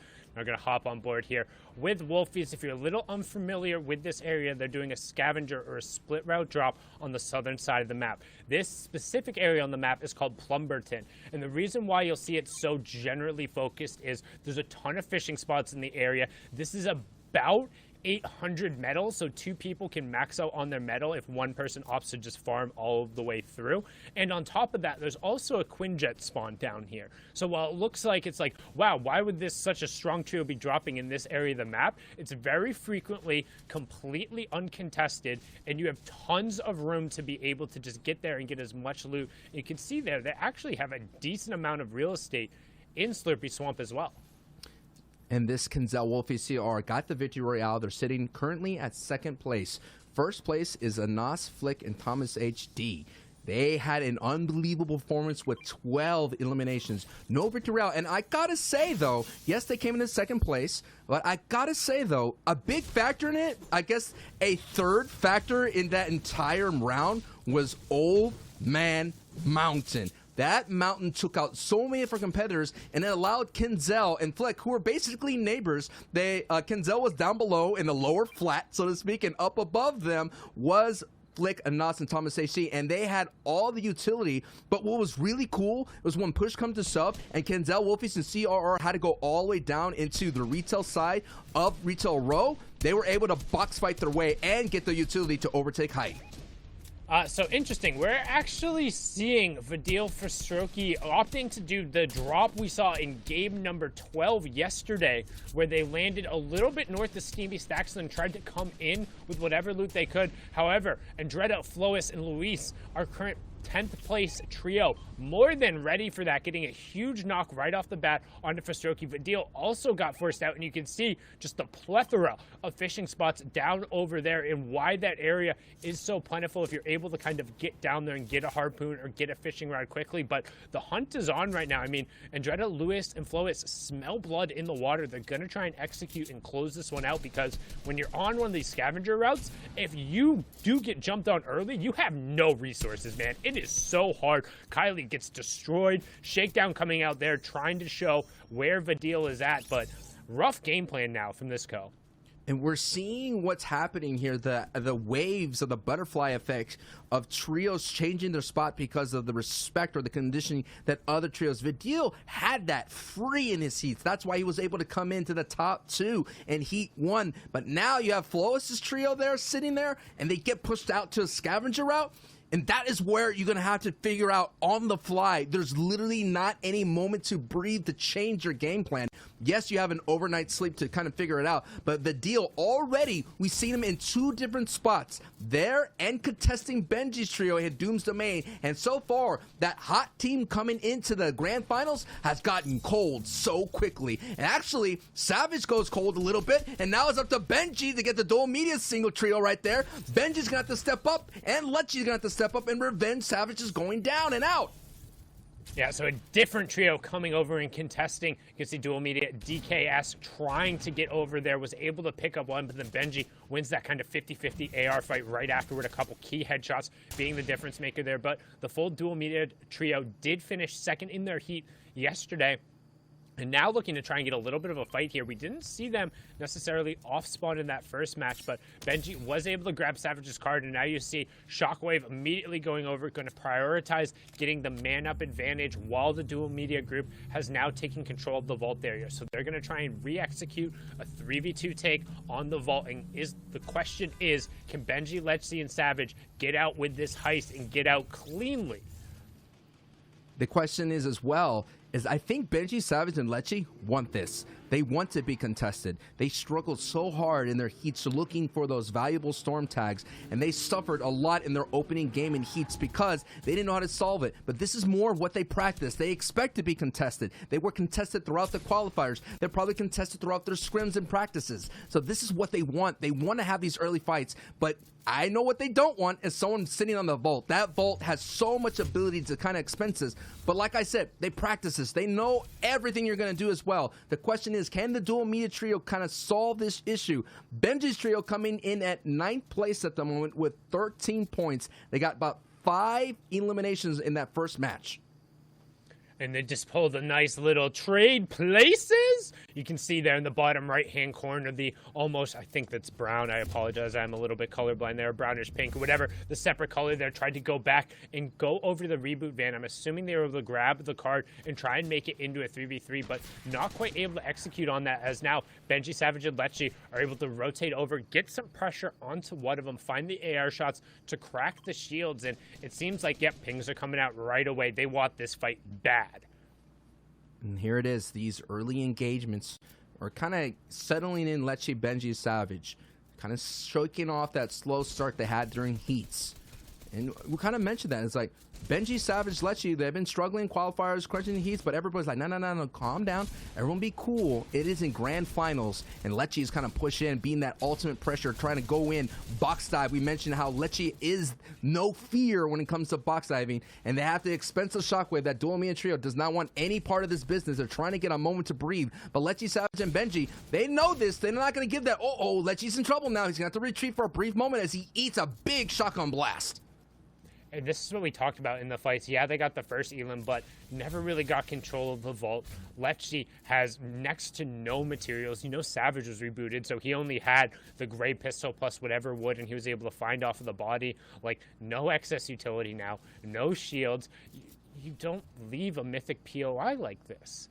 It's not, there's no point in dropping here if this is what consistently you're going to leave with and not get the points. They're going to hear that secret passageway, take them out, and then likely they're going to hang out on the opposite side, which kind of limits the options of the now dual media duo. As we're going to hop back on board here with our match number 1 winners, Wolfies, CRR, and Kinzel coming out of the Plumberton, a little bit of a southern rotation, hitting as many of the shields area. And the best part too about rotating out of there is there's generally enough slurp canisters in slurpy swamps, or if you just want to hang out in the swamp itself, you never have to burn any of the shields you find. Generally all of those are going to be safe and tucked straight in their inventory, and you know, a couple of shots come out for them, they see the next zone reveal, and they're immediately going to turn around, and looks like they're trying to see where those shots came from actually. Oh no, I think that trio who was looking just for innocent storm tags is just poked the bear in this region, and the bear is about to attack. They always question what will win, a gorilla versus a bear. I know Nick Merckx always wants to know that answer, but it looks like the bear of the region here is going to show its claws and its fangs and go on for a big old bite. And here it is. This engagement is just one innocent shot, Sundown, and this trio. I was about to say, hey, Kinzel being a DreamHack champion, knowing that's a very placement heavy format, could go ahead and knows exactly what the rotations and all the dead side rotations, he could kind of slow down Wolfies and CRR, but nope, oh my goodness, sniped in the back, and that is why the danger is of just trying to be so alpha and push every single person that aggresses you. This is an awful decision. This is a straight up horrible decision by this group right now. As soon as that edge of zone comes out and you already know you're pulling the edge of zone, don't head east to that white line. He's going to end up paying for it. You can see the initial shots there. You know there's going to be more people coming through, and that snipe is the only thing that's going to be able to prevent you. And another little slip in the teamwork there as Wolfies doubled back and wasn't holding the wall for Kinzel as he tried to stick the revive. Kinzel now being burned through the entirety of his shield, and white tags are going to come through, which signals the push from Smudge and his team. You can see Wixie and Percolino, who were able to just barely squeeze in the 8th place spot, and there they said, no sweat, we got the ticket, that's all we needed. And you heard the crash pads come out, but no eliminations coming through yet. Wixie and the trio are in 28th place, looking for the first points here in the grand finals. This is game 2. We're going to have 5 games today total, and then tomorrow we're going to have 7 games, just to give you guys, the audience out there, an opportunity to watch the wild card for NA East. It's going to go down. It's going to be awesome. We still have a lot of FNCS trios competition here. Now, that was just a minor slip-up. That's what's the scary part about this all. And I was hoping that the in-game leadership of Kinzel, I think that right there shows the strength of it. And also it shows when you are basically solo superstars coming together, there's going to be a little bit of moments of making slip-ups. There's going to be a little of those moments where you make mistakes. The question is, can they survive those mistakes? And it looks like Kinzel Wolfies, they have for that brief moment. But here is your pick, Nightclaws, Floki, and Clement, who had a strong showing here in Game 1, Sundown. You know, the more and more I think about it, the happier I am with this pick. I'm just going to give you guys a little bit of behind-the-scenes insight into this. I'm a huge Thomas HD, like, as an individual fan, but I've been watching a lot of Flicken and Nos as well. There were 2 of my trio predictions, both for the top of heats yesterday, which was correct, and in one of the qualifier rounds where they had a pretty solid performance. I straight up called Shy Wager a snake when he stole that pick from me. He was the one who was able to pick right before me. I was really upset about it. And then I was going through, I was like, man, I don't really know like which one of these picks are going to end up going through. And then I ended up looking and I'm like, wow, really? Nobody picked Floki, Koment, and Nakos? Nobody picked the 6 times FNCS qualifier, the only one out of Europe. And the fact that these guys played so incredibly well, not only in the heats yesterday, but in heat number 2 specifically, which tends to be the lucky number for Europe. So it's like, yeah, I'm going to ride this train. And the 3rd place coming out from them in the number of victory royales has kind of put them just at that lower threshold of the top 3 right now, sitting there with 23 points. So a good performance out of them above Storm Surge. But again, we saw them get bogged down on the edge of the zone last time. Here's Wolfies, CRR, and Kinzel in a fight right now with Kira, Naraxin, and Karma, aka M10 Sniper God. And they're just going to try and disengage out of it as there's like 4 teams on the edge of the zone right now. Yeah, and the slow rotation, you figure that no one would be here, but everybody's thinking like mine as CRR gets knocked in the feet, so that box fighting little arena in the dam area is kind of not working out for CRR as Kinzel. I think Kinzel moved into zone, realizing like, hey, let me get here and solidify my spot. I could kind of go and move on if I need to. Wolfie's going to go back and get the res, but look at all the congestion, and you're looking a little bit north. All it takes is a couple of shots, and opportunists arise. And the train hard trio of Skype, Falconry, Yaxo. Thank you so much, Falconry and Yaxo. Thank you. I appreciate you changing your name, my guy, because we want to give you as much premium gas as possible. And if you pop off in the grand finals, you deserve the shine. As he gets the shine down on Wolfies and Skype, that's going to be a big pickup right there, and some nice refreshing loot. You can see the shine down is coming through, just brilliant, cleaning it up there. 2 eliminations, all the loot, and plenty. I mean, just huge upgrades coming through there. Now, double legendary weaponry, shockwaves, more than enough minis, still has the harpoon for the late game play making potential. Actually going to opt to drop that for some crash pads. So good decision there, but we talked about it. We saw, right? Like everyone there, just as a viewer, this is a moment here for a competitive Fortnite experience. They won the last game. That is one of the best teams in Europe. They had priority positioning on zone. They had plenty of Storm Surge. They could have taken their car and gone center. Instead, went up towards that first shot that ended up being taken towards them. Now, out of the lobby, no placement points, no eliminations. They're going to watch as the rest of Europe gets to now close the lead and close up the leaderboard as Rojo gargling a little bit there on the side, but he finds a huge down on Deceptos. That means Hen and Patrick are going to have to clutch up real quick in a 3v2 here. Rojo's trio, the wild card, he had a great performance in game 1, actually, coming him into 13th place. Okay, Sundown gets a smirk on his face. Okay, Sundown, okay. That was sick, taking a page right out of Mongrel's book. Shockwave from way above. There's no way for the player to end up hearing you come in just because the sound ends up originating at the initial place. So Rojo getting a great flank over on the side, turns around, nice little 180 bop bop. That's a drop, and all the loot on the ground. The wild card Victor pushing forward here and showing why he is one of the strongest players in Europe. His performance in the World Cup, second place there with Wolfies on the other side of it. But now we're going to pan over and get a look at the rest of the lobby, get a look at the lay of the land, see who's boxed up where, who is the priority positioning. And right now you can see kind of Smudge & Co. and Mongrel & Co. have kind of the two semi-heights. Eyedrop and Vettel having center priority, then Thomas, HD, and Flick a little bit below them. Floki, Nakos, and Clement over in the main building at Slurpee. These are the moments that you want to keep an eye on. I love these flyovers. It lets us know like who is kind of get the position for the high ground, and eventually, we kind of see the trio that kind of comes out on top. And all these trios are essentially setting up outside the edges of the safe zone, because if zone pulls on front of them for the half in, half out, we saw how dominant it can be. The very dominant trio, Nas, Flick, and Thomas HD. They were able to capitalize on that. And when fortune favors you, you're going to have to capitalize. We're still in zone 4, so not yet got to that point. And people will make the rotations. And the crazy kind of endings here and Weeping Ones that we've been seeing historically throughout the FNCS competitive scene, sight lines are going to be erased by these trees.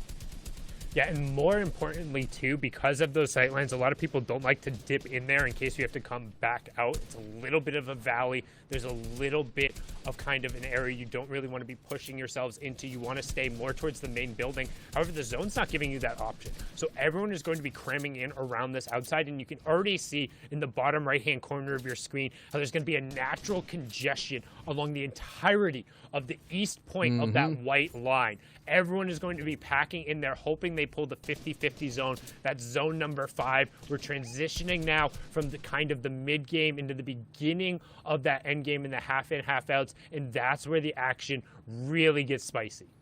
And that is where we see placement parts really start to begin in zone 6 to 7. We're really close to that. About 5 trios need to drop. And actually, I drop 7 gets knocked right there by Kira. And I drop in the trio and co of Vettel and Stursix have unable to find their footing just yet. We've seen them being consistent throughout the heats and qualifiers, and right now stumbling in the moment in the opening frames here of the grand finals. And we're taking a look here. We've got trees on fire. Things are heating up.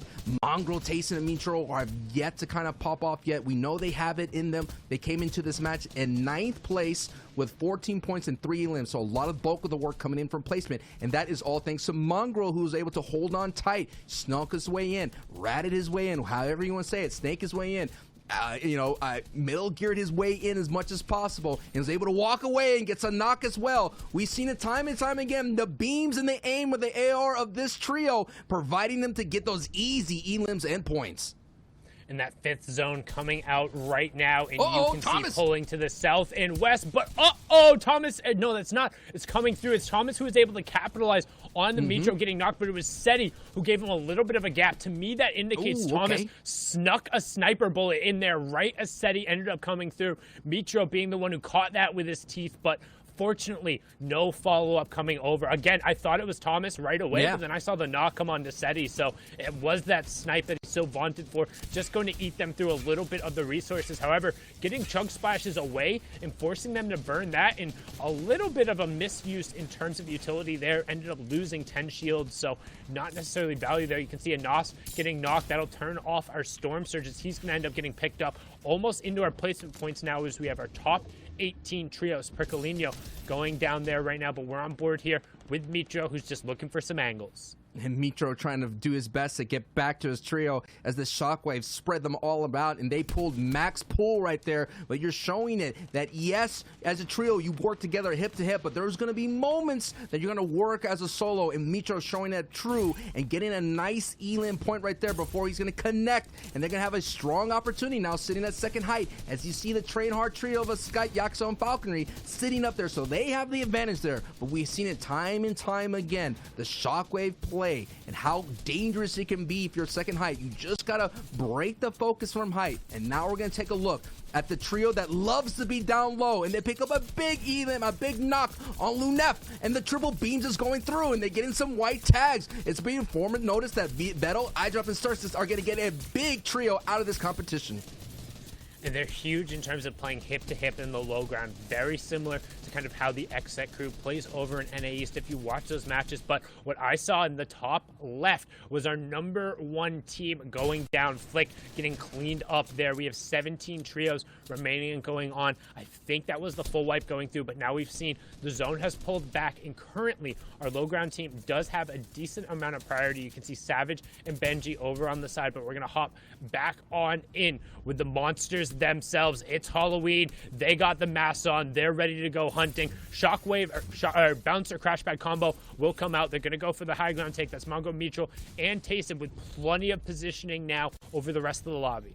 And we talked about maintaining height, and anytime you win, if someone tries to push you to overtake you, and if you win that, you get all of their resources, and that allows you to maintain and hold on. Here he goes, Mongrel going in, Mongrel with the bop, Mongrel with the knock, falconry down he goes, and that's going to give them the open door and the opportunity to take height and the possibility to walk away with that victory royale. It's a matter of time, and we're seeing with Mongrel, Taysom, and Mitchell at height, the beams ring true, and the headshot multipliers getting so many knocks. This could be the pop-off game that we're waiting for. This could be a strong opportunity for Mingo, Mancho, and Tayson to kind of overtake everybody and be on top of the board. And just massive. We talked about kind of the Mongrel Classic, him flying through the air and finding that massive pump shot, and he was able to do it. But now you can see kind of a little bit of the resource management coming through right now, making sure you get the pepper pot onto the correct players, getting the heals where you need it, getting the weaponry in the right spot. Alpha gonna hit the bouncer, get a little bit ahead. They're trying to get to the front of zone, but you can hear the shield and the health breaking behind. Blaster takes nearly all of his HP. Alpha trying to work for it and back in the box to help his teammate, but unfortunately he's going to go down. It's going to be all on the back of Nikov and Alpha here on the side, but he has the legendary burst as well as the legendary pump, so if he's able to find shots, he can make some plays. Has the gauntlets as well, and straight into the box with the Clay Classic, using the harpoon and the insta break on the fresh wood to find a much needed refresher. Top 10 trios now, 7 place of points have gone out, and a great angled pump shot there to find Yaxo. It just peeks his head over the top, and he gets slammed back down like a whack-a-mole as we have our top 20, and Alpha and Nikov continue to run on the low ground with their 7th elimination there. This Alpha trio just barely got into the dance with an unbelievable push to the top 8 in their heat. They're making a push right now in game 2, but taking a look at height, it is Tayson, Mitchell, and Mongrel. When Floki went to contest, so we gotta take a look here as Floki is contesting, and Mongrel actually stops that, but Alpha's not stopping. He drops, I drop 7. Alpha, Blaster, Nikov racking up points on the low ground, but it's a story of height. It's gonna be a battle between them, but we're not there yet because, wait a minute, Vettel comes in and gets a knock, but Alpha trades that out. I drop goes down, and Alpha's still on his lower, but the chaos is too much for Alpha, and down he goes. Mongrel has picked up another elim. Mongrel is up there on height as Nakos go down, Clement and Floki go down. So many big names are going down back to back to back, but it's Tayson and his trio at height. And who's not going down on the high ground is the Stark Indices trio right there. You can see crash pads going out on the backside of the builds to break them and force whoever up into the air, into the shooting gallery where they can get swatted down. Currently sitting on 7 eliminations and just trying to finish this one out. Game number 2 in Europe is going to go to Tayson, Mongrel, and Mitro. It is just a matter of time. Duck on top tries to make a play. Exqueeze gets swatted down. Andalix gets swatted down. Last player out in the zone. He's tagged out. They find the elimination 2. That's Janice cleaned up there. 10 eliminations in the victory royale coming through. That's a 35-point game from one of the scariest trios in Europe. It is Halloween, and the big monsters have made their first appearance. We're going to take it to Zeke, Shio, and Reese to break it all down and give it up to date on the standings. What do you got for us, fellas? Is this just another open round? Are we just watching another open round of these are grand finals? Oh, okay, I see. So Mitro, Mongrel, and Tayson, they just do what they do and just put so much pressure on everyone else in the lobby. They're like, hey, you guys, again, we're not playing Fortnite. We're playing something else, and now we're going to make you play our game, which is we walk with the VR. I mean, they were so dominant. Did you just see, like, the way they're just on high ground, like, blah, blah, blah, blah, blah. Nah, it's fine. He shockwave? I don't even worry about it. Blah, blah, blah, blah. Wow. I'm scared.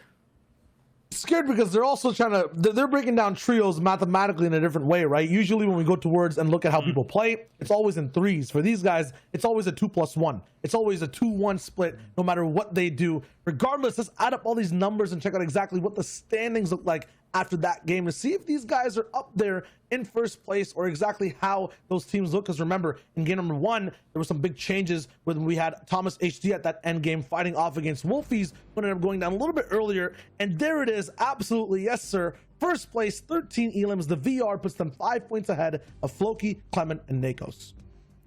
Yeah, really good performance for them. 10 elims from height, as we were very, very much so used to the Mongrel, Metro, Tayson trio doing. A team that kind of went, two teams that went a little bit undiscovered there. Floki, Clement, and Nakos, and Andalex, Janice, and X-Squeeze. Both performing very, very consistently so far across their 2 games, and that's got them up into that 2nd and 3rd place slots. Flick, Anas, and Thomas HD from 4th had that really big game in the first game, but, you know, kind of fizzled out a little bit going into this match. Yeah, past that too at 5th, Benji, Savage, and Letshare finding their footing from Doom's Domain. They had some type of traffic jam there with another trio coming in, but it was all good.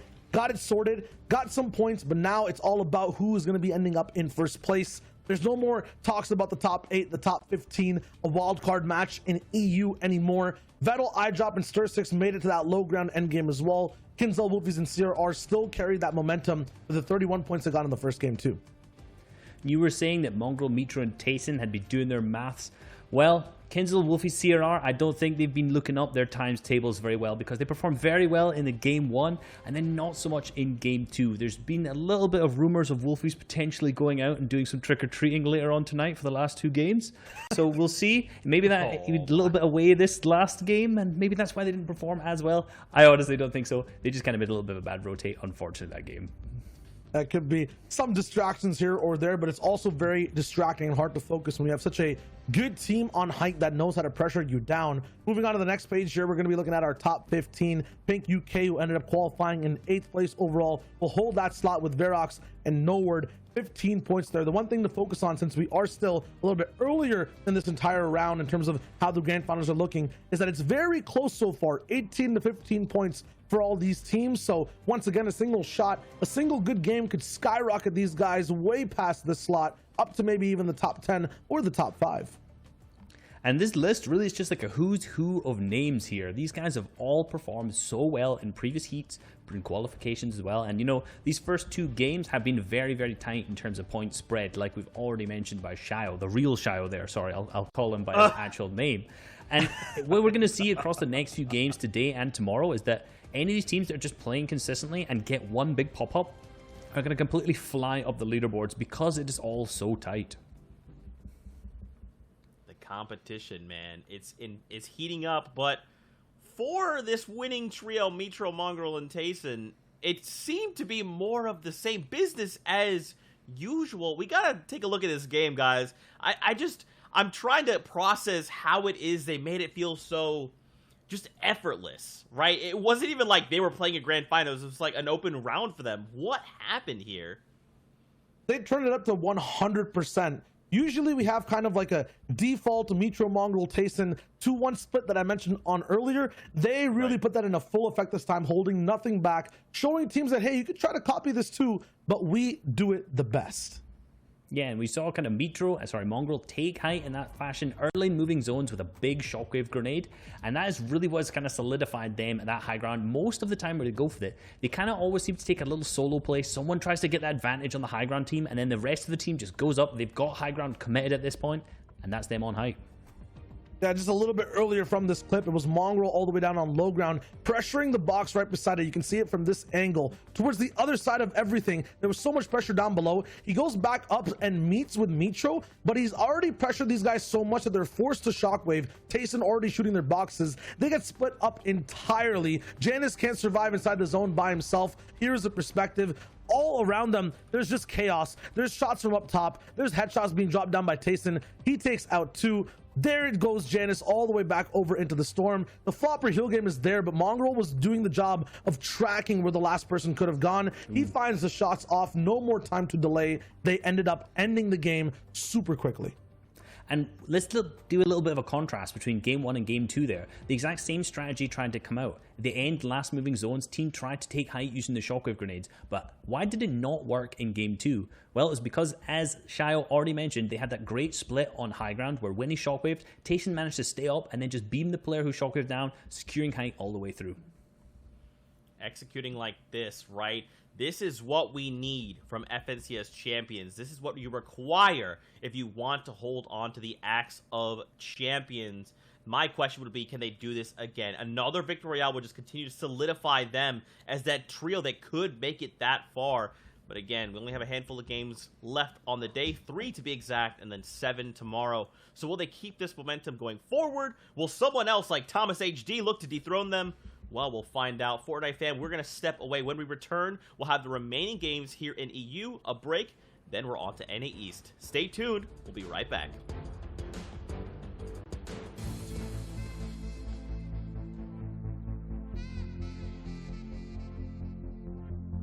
What's going on, Fortnite fam? Reset back with another video, and in today's video I want to cover height. And we're going to be using Zayt, Saf and Stretch as an example, and one of their games where they picked up a Victory Royale from Qualifier 3 Round 3 of the FNCS.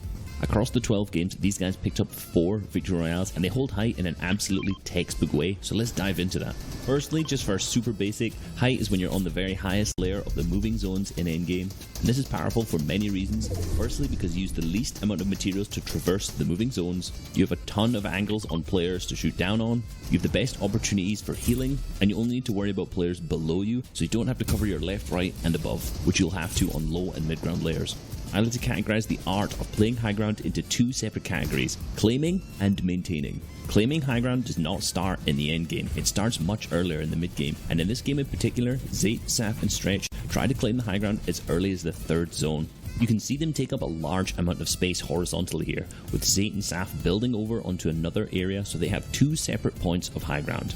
Later on in the game, when the 4th zone appears, they're not actually inside of this zone, so they wait late until other players have already built up there, and then they all shockwave over and claim the high ground there.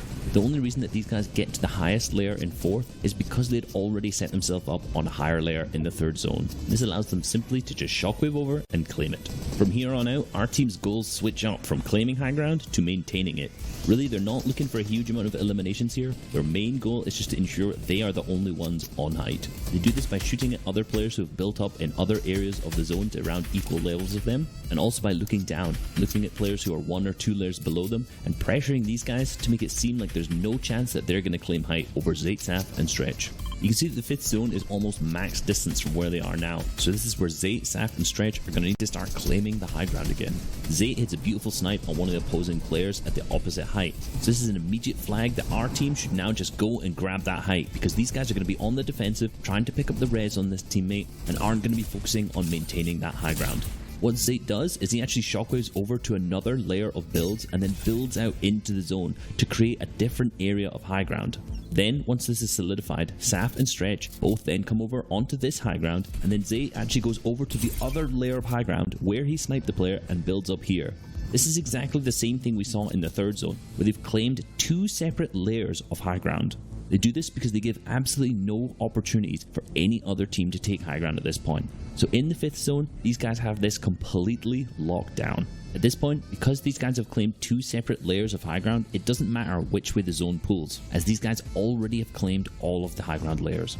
In all honesty, this is the hardest part done. These guys have good materials still left, and now they just need to ensure that they maintain height all the way through the moving zones. The main threat that they have is players using their shockwave grenades to fly up and take height from them. So the way that they defend against this is by having one player on what we call ultimate high ground. In this game, in the first few moving zones, this is Zayt. He stays up 3 or 4 layers above to ensure if anyone shockwaves up, he doesn't get knocked out. This allows him to spray any players at contesting and really take control of that high ground.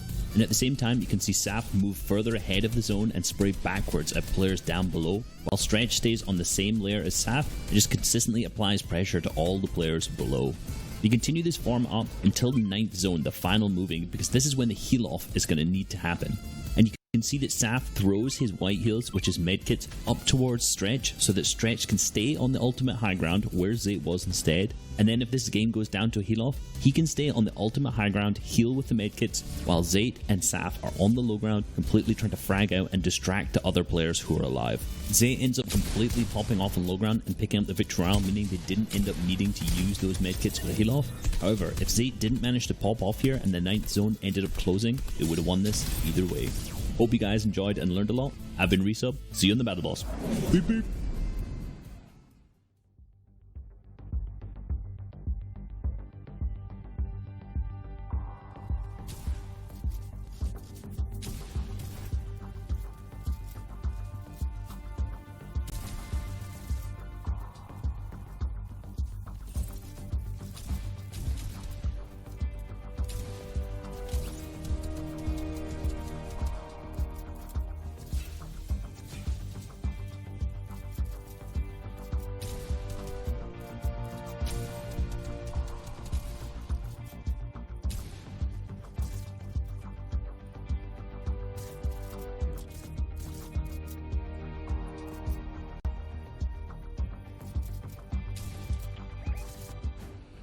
Welcome back, Fortnite fam, to continued coverage of the Fortnite Champion Series. You got us, your friends, Zeke, we got Shy Wager, aka Deadfire, and we got Reese, aka Shy Wager, here on the analyst desk, breaking down all the action for you. But guess what? We're not going to be here too long, because we got more action on deck. 3 games left here on the first day of the action in the Grand Finals. And then we're on to NAE, so definitely stick around. But for now, it is time to jump out of the battle bus once again. Let's kick it to our casters to take us into game. Thank you so much, Zeke, Shio, and Reese. And here we are hopping on in only a little bit in term 2 trios, having dropped 92 players left. My name's Sundown. And I am Sancho West, and this is where the action is going to start heating up. Considering that we have a little bit of a delay, this is now game 3. Normally this was game 4. So we got 5 games today. Tomorrow we're going to have 7 games. And that's going to be a wrinkle, a wrench in some of our trio's plans. But this trio that we're watching, Mongrel, Mitro, and Tayson, I think they deal with adversity really, really well. Sometimes Mongrel, who did it solo in game 1, was huge in getting down there. But with the question in Sundown, can they temper their temper, so to speak, and slow down these aggressive pushes? Because we saw Wolfies in that trio go down after aggressive push. So I feel like they've done that, right? Their first game was heavily placement-based, and then the second one, they were able to ride it out to what was more of a traditional victory royale from them. And I would say the key is, you said they were good against adversity. I would actually say they're awful against a very specific type of adversity. When Mongrel goes down early, this trio goes from being one of the best in the world to, like, a subpar kind of like tier 1 EU trio. And that's not saying that Tayson and Mitro are that in and of themselves, but what Mongrel enables them to do, both from his eliminations and his clutch factor in the late game opportunity, it feels like he's the glue that really keeps them going. And even a little bit more so, it might be the added mental that when he's out, he's a little bit more of a detracting factor from the situation, as opposed to the other two end up staying pretty positive. And I gotta say, something special about this combination of Sancho, Sundown, and Sancho. Right now, our picks are sitting pretty at 1st and 2nd place. I don't know what it is, you know? All these analysts like Reese and Shio, hey, we're right here sitting pretty right now so far in the Grand Finals. Yeah, but it's a long competition, man. True. We are 2 out of 12 games in, and I don't want to knock Reese yet because he seems to always have a way of just cheekily sneaking in there. Particularly, always has a strong day too. His team has a strong day too. But I think the basis around these two teams in particular and what we've seen from the first 2 games is how valuable those top 3 in the late placements really are in adding up, and the fact that you're just able to get there and add those points on top of them. Even if you're not able to execute the victory royale, you're going to climb up the standings. Then, if you have the ability to execute and get the 5 points that comes with the win, and generally you'll get 1 or 2 elims on top of it. So most often, a win in and of itself is a 7-point swing, like we just saw with Mongrel and Co. First place now. And Alexis trio is sitting in 3rd place. Analyx being a duos champion, Giannis being the solos champion. all coming together to look for that trio championship. And they had some strong showings, a little bit of stumble in the qualifiers. Now they're trying to find their footing. They did really well in heats, but here we go, grand finals time, and they're in third place. And that was largely because, and Reese talked about this, that's his current prediction. Also, he's sitting at third. So 1, 2, 3 for the predictions. Not too bad going on there. Not too bad for us. But a big thing, and he stressed this about this pick, is the reason why he didn't go with them before was because they were contested. And they don't do well when they're contested. They have a tough time getting off them. However, now in the finals, nobody else is fighting them, which makes them just that much more dangerous. And we've seen time and time again, Andalex in particular, if he has the ability and gets a little bit of room, he can go off. And the next squeeze really showed a lot of improvement during the solos competition, both the invitational and regular FNCS. It's because 4ZR's trio, who traditionally land there at Sweaty Sands, did not qualify for the grand finals. They tried to qual in the wild card, went down to a duo and a trio. Nate was doing his best to hold on as much as possible. Almost fell short, came into top 3 in that wild card match. But here he is, Heatsy, Steelies, and Snag, who were kind of an underdog going in, overcoming their region in the heats, and they had the first place finish. And we have to keep an eye on this trio because they could, oh my goodness, the boat. Hello, that's a land speeder snipe right then and there from Heatsy, and they're vibing out right there. What a nice snipe. Woo! And they're just going to keep going. Might as well keep shooting. They're trying to do the NRG Ronaldo special where you're traveling in the car, look out the side, and just throw a little sniper bullet that way. Amplify, making sure he caught that one with his entire teeth. He's going to be able to get picked up, but that's a nice little bonus on the Storm Surge there. And you can see this is going to be a big Storm Surge game. Again, if you're unfamiliar with Storm Surge coming through, that's 25 damage every 10 seconds to the most passive trios. As no, Amplify ended up getting cleaned up. So the snipe, somebody else was nearby. They were bogged down in a fight themselves. It's just going to be Matzo and Centric ADN having to deal with that. So tough loss going over there, but a good point coming through, and ooh, it's a little bit beneficial for Matzo. They're not losing the fall damage immunity from hitting the tree. That could have been absolutely disastrous, as we're going to flick on over here to another fight. That's actually Andalex and Co. going up against Blaster Alpha and Nikov. Nikov getting knocked there as actions continuing on the top right part of your screen. You see Janice and Squeeze putting the pressure down there, trying to keep the pincer. You can see the rest of the lobby kind of just floating around, trying to fight for space right now. And the looming danger of Coral Castle out there on the left side of your screen. If it goes into a nautical area, we're going to see a lot of nautical warfare kind of breaking out. Already getting shots from boats and snipes. And let's see if our top placement here is this another pick right there on the bottom right of your screen of Anas, Flick, and Thomas HD. But the story is Matzo, ADN, and Amplify dealing with the action of getting sniped from a boat. How can you predict that? You don't. And now they're going to be on the reactionary tail to try to stabilize as much as possible. And they do have those moments, but their neighbors are dangerous. And another dangerous trio who tend to put really back-to-back, strong, string-together performances is Tayson, Mitro, and Mongrel. And this is where they usually heat up at this part of the competition. They do really well, and they catch Milan. Milan, you just got beamed. He was walking out the front door, and he gets hit with the clown emote. Oh, my goodness. They're feeling it, Sundown. They're feeling it. The swag is on for Tayson, Mitro, and Mongrel. Yeah, he's obviously never heard of closing the gosh darn door there. It's going to get him picked up and picked out of this competition. No problem there. As they're also, I was going to say, they might have been under a little bit of threat of Storm Surge. They were only about, I think it was 112 clear before that elimination ended up coming through, and that number squeezed up higher. However, now completely clear of it, 388 above as the rest of the lobby. That's the great equalizer and the action driven by the Storm Surge, just like that, 91 players down to 68. However, the action continues going through as Cartoon finds Nate, and Legends is going to clean up Smash Dave, aka Rojo. Mongo finding another one there onto Alexa, aka Queasy, and the eliminations continue going through, but our top trio sitting up pretty now. 3 eliminations, 52 points, plenty of shockwaves, plenty of excess shields, and I mean, you know they're happy with that.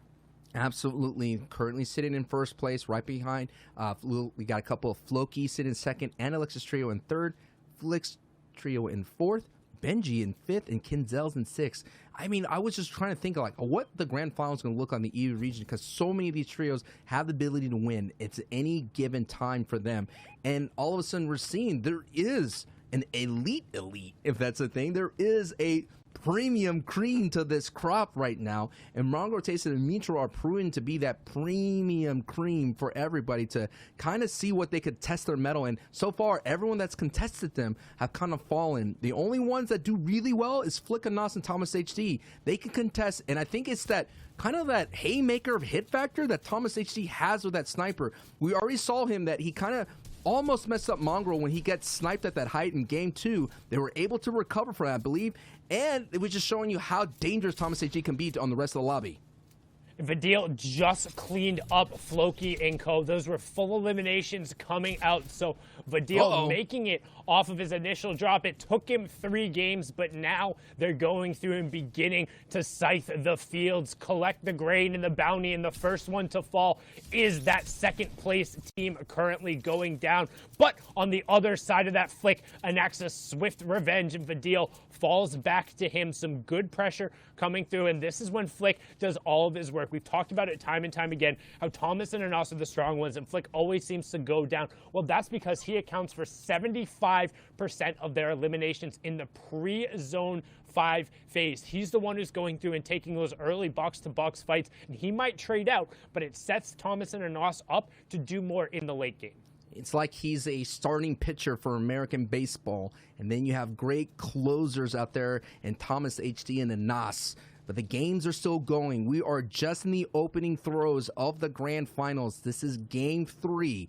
We got about 2 more after this. We're going to take a break, a whole day's break, and come pick it back up for day 2 with 7 games. But that doesn't mean the FNCS Trios competition is going to go on a break. We still got NA East, and we have that amazing wildcard game coming through, and that's going to be fun. If you missed out on EU, check out the VOD reviews. Check out all those awesomeness. It was crazy to see how it go back into the old school days of all being a Victory Royale. But here right now in the grand finals, it's about your elims, it's about your placements, and it's about the great consistency factor. And the question mark already, Wolfie, CRR, and Kenzo did not have that consistency in game 2. They took an early engagement and paid the price, and they're looking like the exact summer fringe as ADN Wolfies gets right in that box where the ADN pepper-fied. Just unbelievable. Wolfies just could just blaze it right in with those pepper power. The pepper popped, gave him some plentiful points there, and it was ADN going down just outside of the range. A nice little body shot coming through as well onto another Train H trio there. That's Skype, Falconly, and Yagsuo. Going to be pushed back a little bit. However, the Wolfies Kinzel trio has 0, and I mean 0 excess shields. They have no minis, nothing to end up popping here. So it's going to be a little bit of a difficult fight. They're going to have to take somebody down very quickly and then either throw them back or get the insta finish. Storm Surge turns off there as we have 50 players remaining, and we're transitioning now into kind of that final mid-game circle. We'll have circle number 5, the half in, half out, and then it's all moving zones from there.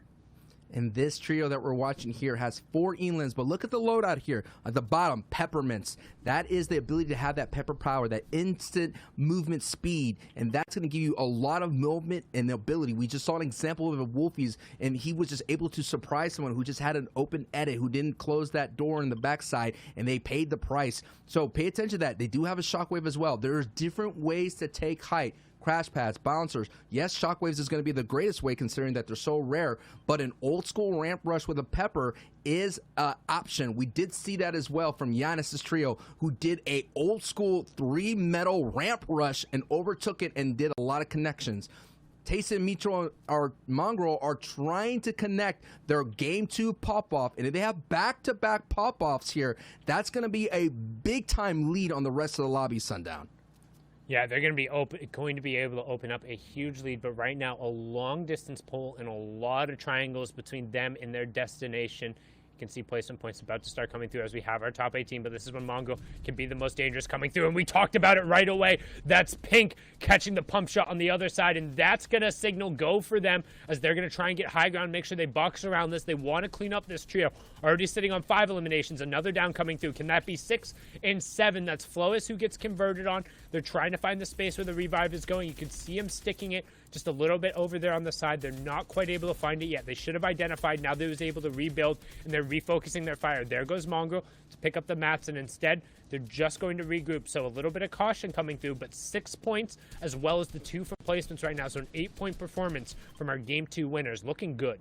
And the feed Flick went down, and CRR got confirmed by Thomas HD. So just like clockwork, Flick going down first doesn't mean it's a bad thing. It's just that is what happens with that trio. We're taking a look at Swedes picking up an Elam as well. So here it goes, the rotation here, and I'm looking at it, they pull priority, but oh my goodness, Mongrel goes down. And we talked about the ultimate key that Mongrel is for Tayson and Mitro. Tayson and Mitro, who've done it before once, kind of capitalize and just return that favor, change the fate right then and there as Giannis goes down. Already big names are colliding so early here, and we're just getting into in-game. Zone 6 is going to go a little bit northeast here, and Andalix snagged right then and there with the big knock. He's going to get a moment to breathe and picks up Giannis, and it squeezes there for backup. That was a monstrous fight there from Andalix, using the wall and the ramp reset to just barely win the fight, going through there, able to also save Giannis and can make sure that they don't have to end up utilizing any of their extra heals. Giannis not necessarily having the best health, but up on top here, Sapphic, VP, Siberia, Jake, and I Razumi. You can actually see a crash pad taking him from top down, so they're going to opt for a little bit of pressure on the farther side. He's just going to connect the builds. They should be able to get on that crash pad and continue riding out the high ground and down coming through there onto not Hellfire. So he's going to be taken out. It looks like Pink was actually able to get picked up there as he's able to get the confirmation onto Falconly, and we're going to begin closing in on the moving zones and where you're going to see a lot more utility B-Force. They're not up necessarily high enough to control ultimate high, so anybody with a shockwave or even a bouncer crash pad combo could realistically pressure them. That's why they're trying to rain so many shots down on the secondary height right now. Here it is. They're seeing the stronghold, and Thomas HD, who's always so dangerous to overtake, goes down. So that's going to be a big pickup, and that's going to be a huge way to maintain height. If you take out those trios that tend to go for height late, go for those retakes. That's going to be a strong opportunity for you to walk away with the Victory Royale. Cybercade and Co are looking good right now as we're seeing that the elevations go down further. Now we see the great split in layers. Low ground, mid ground, and height. Mitro and Tayson using their big closer and Mongrel, who accrues so much of their eliminations at in-game. They're going to have to do it as a duo in a trio. We've seen it happen before, but Mitro and Mongrel and Tayson, they're going to have a strong opportunity to kind of get the string together those great games, but it's all up to Tayson and Mitro. And taking a look at their kit, it's looking really good, but the builds are suffering considering that they're on soft mats. Yeah, they need to find a refresher, but the zone going back, and right as I say it, Mitro finds Uganza peeking out there. Yesterday it was Tayson going down early, and Mongo and Mitro who were able to just clutch it out for a huge W. You can see right now in the top right, Hendeceptos and Co trying to finish that. Actually now, as we switch to the free box, you have Andalex in our top right-hand corner there. Reese's pick in the bottom right-hand corner. Tayson, Mitro trying to come through, push forward, do their best on the low ground, and then on the wide, up on the high ground, Razumi, Sapphic, and Siberia Jake, but the challenge comes out. That's Hen going up Deceptos with him, but a little bit of separation going through. 2 bouncers used by Deceptos to go up. Patrick also lagging behind. That's the fight up on the high ground. Mitro in the lower right-hand corner, trying to find a little bit of space right now. Andalex also with the Pepper going, has a really good layer and not contested, so we're just trying to see who's going to be able to continue the rotation as Doko lands directly on side of Lenouf's head. He's going to be able to find that one. The high ground fight still going out. It's crash pads and bounces galore as Hen hits 2, falls onto a layer, but it's still Patrick there. Deceptos finally goes down on the high ground of Siberia Jake, drops down to get the confirmation, but Razumi goes down to Hen, and Hen picks up 2 on the high ground. He's going to have the control there, but they're using so many of their resources that I don't think there's any possible way Hen's going to be able to ride this one out as Mitro picks up an Elim on the low ground, but Tayson goes out, and now Mitro goes up with the shockwave, crash pads himself back in, and now he's up on the high ground with a huge 100 into a 104, and Mitro in the bottom right-hand corner has sole control of high ground as a solo. Oh my goodness, Mitro, you madman. You have height right now, and the world is your oyster. What an unbelievable play to take it. But it's now No way! What? No way! With the big time knock, Mitro is cooking up here, and we're getting into the final moments. A top 2 situation. Andelix, Yanis, and Duck on top X Squeeze are going to have to hold down as Mitro does go down. This is a strong opportunity for this. They're in the top 3 so far in the leaderboard, and now they're going to look for a great victory royale. We're in the last moments, and down he goes. But what a great performance all around from Slick and Mitro with some highlight moments. But the day this game, it goes to Yanis, Andelix, and X Squeeze, really rocketing down low there, Sundown, and able to take away that victory royale. You mentioned it, you broke it all down. It was that fight for height that exhausted, that did not allow height to hold on and maintain, and that gave a strong opportunity for the low ground to take away that victory royale.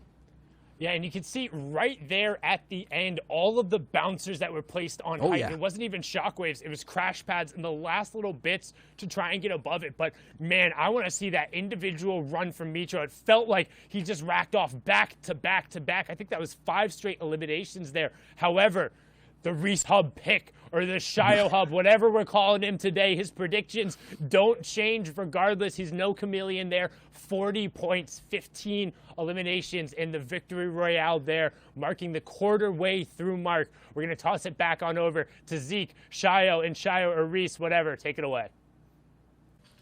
Reese, they don't even know your name. What in the world? It's Riso Wager. Get it right, Sundown. Riso Wager, Shio Hub, combine them whatever way you want. I'm still picking that first team. Dude, that game was absolutely incredible. Just like the craziest of props to Mitro, like when he gets knocked down and before hitting down, crashes back up to high ground. We're literally losing our minds here as we're watching. Like, oh my gosh. That is what it takes, man. These are the runs we like to see. Let's take a look at the standings and to get that big picture as to what we're taking a look at, because there's a lot to break down here. But overall, your previous FNCS Duo Champion, Andelix. You've got Janice, your FNCS Invitational Champion. You got X-Squeeze, aka Duck on top, holding down the fort. These guys currently holding down that #1 spot. But an incredible run from Mitro there is going to solidify them as a second place team right now. Yeah, Mitro like a rubber band from height to low, back to height with the pump, but eventually that band snapped as you could not have enough control in that game. Still their second place overall. Now the point gap is starting to get a little bit wider from first to second, and especially there from second all the way to third. It'll be even harder for these top teams to catch up at this early on in this day. Yeah, you know, we had a really big start from Kinzel, Wolfies, and CRR in Game 1 with that first Victory Royale. Then obviously we watched them not perform as well in number 2. And then in game number 3, they get 10th with 4 eliminations. So, you know, their games so far kind of all a bit over the place. We're going to need to see if they kind of catch that up. Moving on to our second page, our 6th to 10th place teams. Benji, Mr. Savage, and Lecce in 7th currently. These guys, you know, started off the day also pretty good. They were just in 5th before this. And then unfortunately got 0 points. We're being eliminated off spawn in Doom's Domain right off the bat. So no points there. So again, these guys are going to have to kind of turn that round if they want to keep climbing up the ladder. And no points there means Safik, Siberia, Jake, and Razumi can get all the way up to 8th. Tie with them. One less Elam, but their placements are looking better because they got to make that last end game. Cannot ignore Raxo at 6 either. He's very close to that top 5 slot as well in terms of points. Past that, from 11th to 15th, it's looking slightly the same. We're already seeing patterns slash people kind of being stuck already in the quicksand of these trios who are all trying to elevate their points from the 20/30 slot all the way up to 40. So we'll see if that is possible. But then the one team I'm looking for over here right now on this page is Nate Rojo and Bobo Exalti all the way there at 13th. The wildcard team looking pretty good with some nice performances, 24 points overall so far. You know, and they're not known for their high eliminations, but the game previous, they did manage to get 8 elims and come 11th. You know, these guys are known for picking good placements in terms of their actual, each individual match. 11th, 28th so far. So slowing down a little bit. If they manage to get a little bit more consistent placements with the eliminations that they're getting, these guys are definitely going to move up the leaderboards a little bit more. Yeah, from 16th to 20th, we have a lot of teams here who had a good one-off performance in the game prior. Vettel, iDrop, and Sursix surviving low. I believe in game number 2 that we were watching, Blaster with some sick 220 pumps back-to-back, taking out Vettel in that same game. So we'll see if these guys at the bottom side can now find consistency and bring it back in this back half of EU that we're watching on day number 1. With 2 games left, man, you gotta applaud the performance here out of the trio that walks away with the Victory Royale. Janice, I mean, they executed so well, just having a firm understanding of their layer, understanding when they needed to move, and understanding when they even needed to back off. I mean, guys, talk us through this last game. Talk you through that last game from Genesis POV, but also how Mitro got to be able to be in that position to get those big highlight plays possible. There was one key player who had 2 shockwaves that changed the way height actually worked, and we'll get to him in just a second. But Andalex, Janice, and X Squeeze all the way there on low, because of all the distractions on height, as Sancho and Sundown mentioned, just got so much free room, so much free time to focus up and shoot up fire. And they already had 14 eliminations into this point. This team is known as a very dominant low ground team. They also kind of actually are quite aggressive in their mid game as well, unlike some of the other teams that we've been seeing, taking fights on the dead side of the zone. And that's how they've kind of accumulated so many eliminations up to this point. Amazing box fires, consistently managing to get eliminations at that end game. And here's Safik, the one man who basically made what Mitro's play actually did possible. He shockwave up, actually bringing Hen down, which allowed Mitro to get all the way up and take the shot off. After that, shockwave again, breaking 2 people all the way down, getting Mitro in the same box for a 220. But because of all that shockwave chaos, Mitro could not survive, and more teams opened up sight lines because of Safik and got a chance to get shots off on Mitro. Past that, towards the very end, a shockwave play was possible, but Andalex was actually outside the zone, expecting something crazy to go down, and because of that was able to land that shot. SLQ, or Sick over here, was easily kind of the MVP in terms of the brain cranial decision making, staying on top of a tree, using floppers, and clinching second all the way towards the very back half of that game. Yeah, let's be real, there's no way you clutch up that Victory Royale at that point unless you had a shockwave to blow those guys out into the zone and you have those white heals to consistently out heal it. But 3 players still alive in Andalex, Janice, and Egg Squeeze. These guys are just gonna beat you in 3v1. You know, they're so good, they're so down with their strategies. They have all 3 together still alive in that end game. It's gonna be very difficult for anyone to kind of counter that, and that's why they've picked up that huge Victory Royale. Hey, I love the breakdown, boys. And guess what? I got a gift for you. It's time to head back into game. That's right. We are back into the action. We're going into game number 4 on the day. So let's kick it back over to the casters because we have more action on deck. Take it away, boys. Thank you so much, Zeke, Shio, and Reese. A phenomenal job breaking down all that chaos that went down in game 3, but it is time for game 4. We only got 2 more opportunities for the day, and then tomorrow we have 7. And this is looking like a centralized zone. I am Sancho West alongside Sundown. And Sundown, so far, man, the predictions are kind of reigning true. We all kind of had like a moment when we had to pick the wild card, but so far, our grand finals predictions are holding on tight. I mean, I'm okay with my wildcard selection. They got 3rd. It was a tough run for them. I mean, they don't end up winning the games, but I'll take the points where I can get them. I think the thing right now to notice is because of the influx of points at the top, particularly Andalex, Jonas, and X Squeeze, aka Duck on top, and then Mongo, Mitro, and Tayson, they've eaten up 150 of the available points so far. So they're ending up coming through, each team averaging about 25 points, a little bit more per of these 3 games. What that means is basically everyone else who's left 3 through 33 is so incredibly close. Now, the key thing to note then is these 2 teams have a lead. From on this point on, looking back, it's about whether or not they can just not have, they can even afford to have 1 bad game. It's just not a string of bad games. All of a sudden, if you find yourself having 1 or 2 0-point games, you really need to tighten up and at least get a couple points in there, because right now they're 32 points clear of the rest of the field, and that's 2nd to 3rd, whereas our top trio is 38 points clear. Like my boy Monster D-Face said, you need good 4 out of the 6 games to be able to put yourself in the running. And so far, Giannis's X Squeeze and Andalex are putting together a nice string of games. We're going to try to keep an eye on this trio to see if they're going to keep up. This is the EU Grand Finals, and this is our first and this is our 2nd place team sitting with 76 points going into this matchup. So far, the Victory Royales are going to 1 and 2, and the 4th place is Kinzel, Wolfies, and CRR. And it just shows you the goose egg, or the 0 points that you talked about, Sundown, that really hurt Kinzel, Wolfies, and CRR in their match when they went down really early in game 2. And that also hurts Solari, Floki, Rams, Clement, and Nakos as well. They've been having a really high average placement. But if we're looking at the average placement of the top 2 teams right now, Andalex, Jonas, and X squeeze 2.33 over the 3 matches. Mongo, Mitro, and Tayson 3.67. So both of these guys are frequently getting into that top 3 threshold.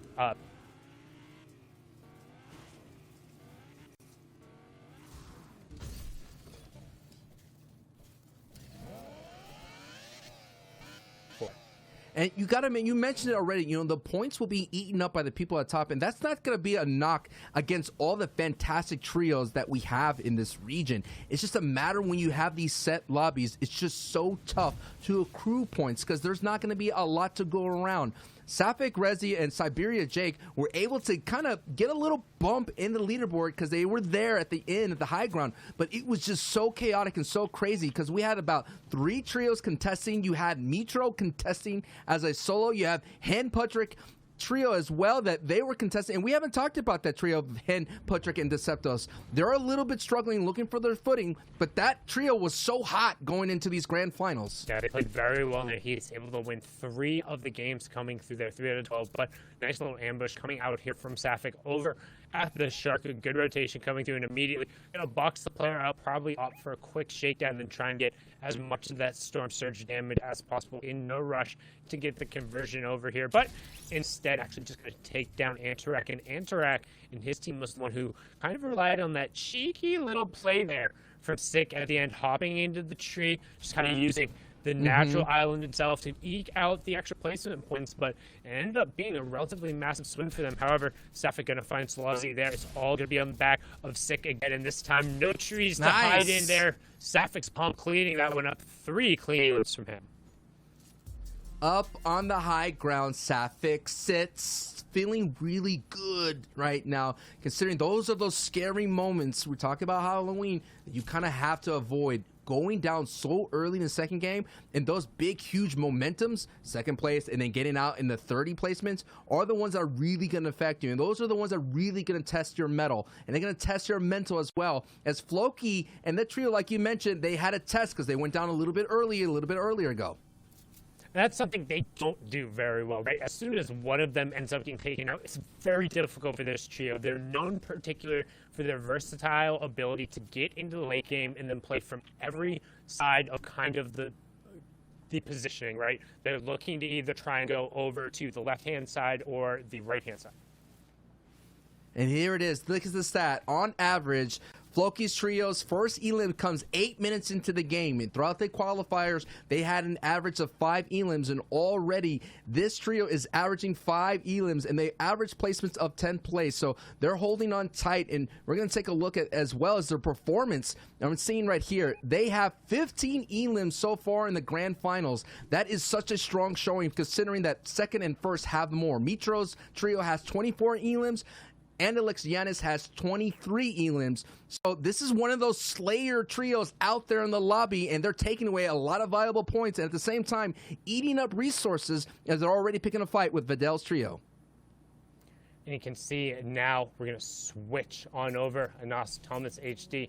And Flick currently sitting on 40 points, some solid performances out of them so far today, but still haven't quite necessarily seen that big highlight reel moment that we're used to from them, kind of the big push into that top 1, 2, 3. However, doing it decently in terms of the eliminations coming through as well, currently sitting in 5th place. So in kind of that horde, that group of players in between 3rd and 9th are separated by just 11 points right now. So still plenty of opportunity to be able to climb that leaderboard. And it's these secondary POIs where we're watching in heats.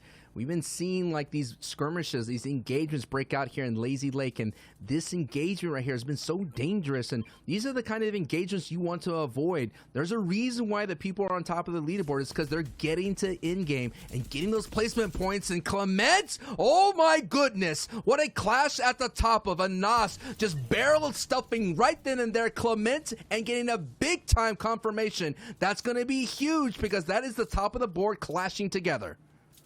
Yeah, and that's that legendary SMG. If it's able to get on top of you, we've talked about it generally, you don't see it carried as much in favor of other utility, but because of that, if you're able to get box to box with it, it's very hard to deal with that pressure. Most players used to having an AR, and the legendary tactical SMG will chew through that damage. So you can see there Clement being taken off a little bit early, so Keziks and Nakos are going to rotate late behind it. You can see 78 players have gone down already, so a little bit more of an aggressive game than we've seen to start the day.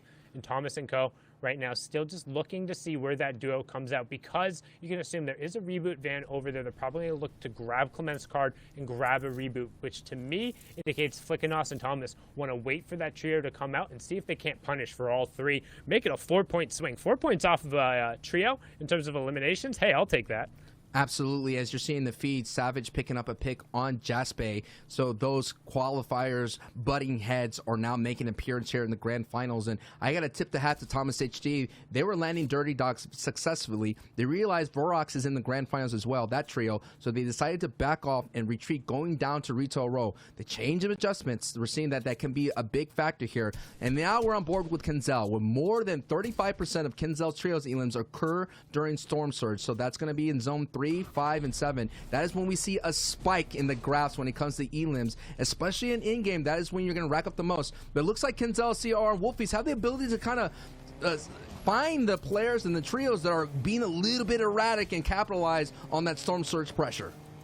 So it means either one of two things. It means either, one, they have Storm Surge pressure on them, and they have to go and be the aggressive ones. I don't think that's generally the case, given how aggressive we've seen them play. In more circumstances, especially when I've watched the scrims and the practice and some of the other tournaments these guys have done, they tend to go hunting. They tend to look for those giant purple lightning bolts in the sky, and they're like, hey, Storm Surge is over there. We know we're getting some extra damage here. And right now you can see there was a reboot that came through right now, and there's actually Clement hiding under the stairs. It's Vadil who's going to find him there. He says, give me them toes, and Clement going to be taken the down fire there. trap. So, yeah, a little bit of a fire trap thrown out there as well. However, not enough damage coming through to Clement to really be anything meaningful outside of forcing. Actually, Vadil could end up taking down here. He has the 2 bandages. It's going to be a long zone. He'll end up being safe. It's just going to be really frustrating for him. They are well above Storm Surge, and there's a campfire here as well. So pop a bandage, get the campfire in there. No worries about the math. They're going to be able to heal right on through this. And this trio in the Heats kind of just all of a sudden turned up, and they just became Slayers. So they're all rocking that Travis Scott outfit. They're going to try to go full sicko mode here very soon. And first, Roki and the kind of tree, Vadil, they kind of came out of nowhere, and they started pushing people around at the very tail end of their heat. They literally dropped in the Dirty Dogs area to try to test Thomas HD, and they were able to overcome them. And they took out a lot of big names in the heat. They did really well. To come into second place or a top finish in Heat 1, as we labeled as the nightmare before Grands, was a kind of big statement. But right now, so far in the Grand Finals itself, we've been seeing Vadil and Kyle and Vesroki going down very early in the mid-game. And Vadil 110% just pulled the legendary pump there off of one of the fishing spots that they were just happening to hit nearby. You could see kind of that goldish little sheen in the pump shotgun go right in the inventory. But now we're going to hop on board here with what was one of the most 2 consistent trios in the entirety of the FNCS during the qualifier rounds, sitting on a measly 6 points so far through the first 3 games. So tough day for AD and Mapso and Amplify, not getting the start they necessarily want out of kind of that Ruins Risky Real split, but trying to kind of change their stars and get some aggressive push right here, as they're only 8 damage above that Storm Surge threshold, and they know that's going to come knocking sooner rather than later. It's just showing you 2 different sides of the coin. They are currently in 28th place. Only the 2 trios, like you mentioned, all coming in through in those qualifying rounds. And to be on the other side of it is Mongro's trio, who's sitting at the 2nd place. So that's just seen, man. It's just a matter of just trying to find your footing. And Upify, Idiot, and Matzo, we already mentioned they kind of have interesting comms. And who knows, maybe when the pressure is at an all-time high, those comms kind of fall apart. But Amplify going in with a nice kind of Metro Classic, gets in right in Nikov. Nikov gets taken, and that is a 2-piece right there for Amplify, getting Bastard and Nikov. So that's going to be another big pickup and one of the hottest teams going into the grand finals, considering that Nikov's trio needed a big-time game just to get in that top 8. So we're seeing a lot of fates colliding, a lot of stars colliding, but we need to find out who's going to be the shooting star to break that mold and get themselves into that top of the board, because already, Sundown, the top of the board already has a huge lead at the moment. And we all know that Axe Champion is all that glitters, that's gold, and everything that they want for that.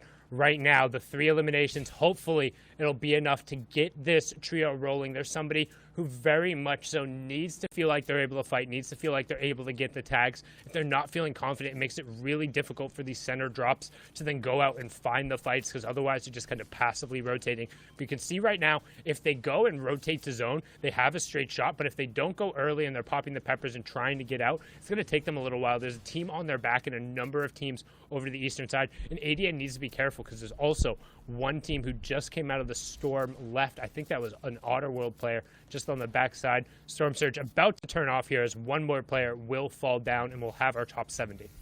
And there he is. There's that Auto World player there sitting in the backside. I think that may have been an Ovation player trying to sneak on away. Solos and duos still holding on tight. If you're a solo player out there in this match, you could still get points. We already saw Mongrel do it.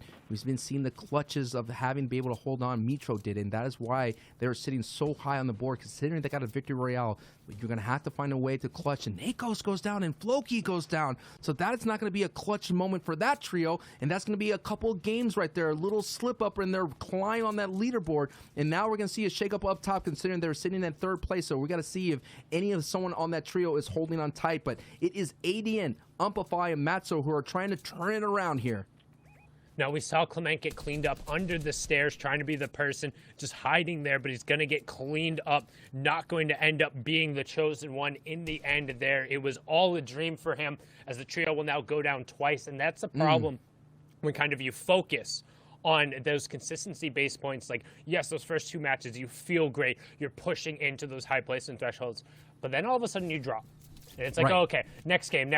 But then all of a sudden, Clement gets picked off by just an absolutely absurd snipe. They end up pushing through, trying to get, like, the pressure coming on in that ambush. The fact that he was just knocked out there, they get the reboot, and now 2 games in a row falling so early, it makes it incredibly difficult. You can see Skype up in the Elam feed, trading shots back over to Vadil, so his tough day is going to continue. However, hopping on board here with Savage, Lecce, and Benji, who have done much better in terms of the early start and getting on the board. We still want to see kind of that key pivot game from them where they're able to really take over control. But until that point, we'll take whatever points we can get from that trio. You got to keep an eye on Benji's trio, because this is where they pivot. It is usually in the last couple of games of the day, and we got 2 more left. This is one of them right here, right now. We have 5 games here in day 1. Tomorrow we're going to have 7 games. We had a little bit of adjustment that's going to give you guys and gals out there, the Bonesies and the Jonesies of the world, an opportunity to catch the NA East wildcard, and you've never seen anything like that. What a great appetizer to the NA East Grand Finals, called by Monster D-Face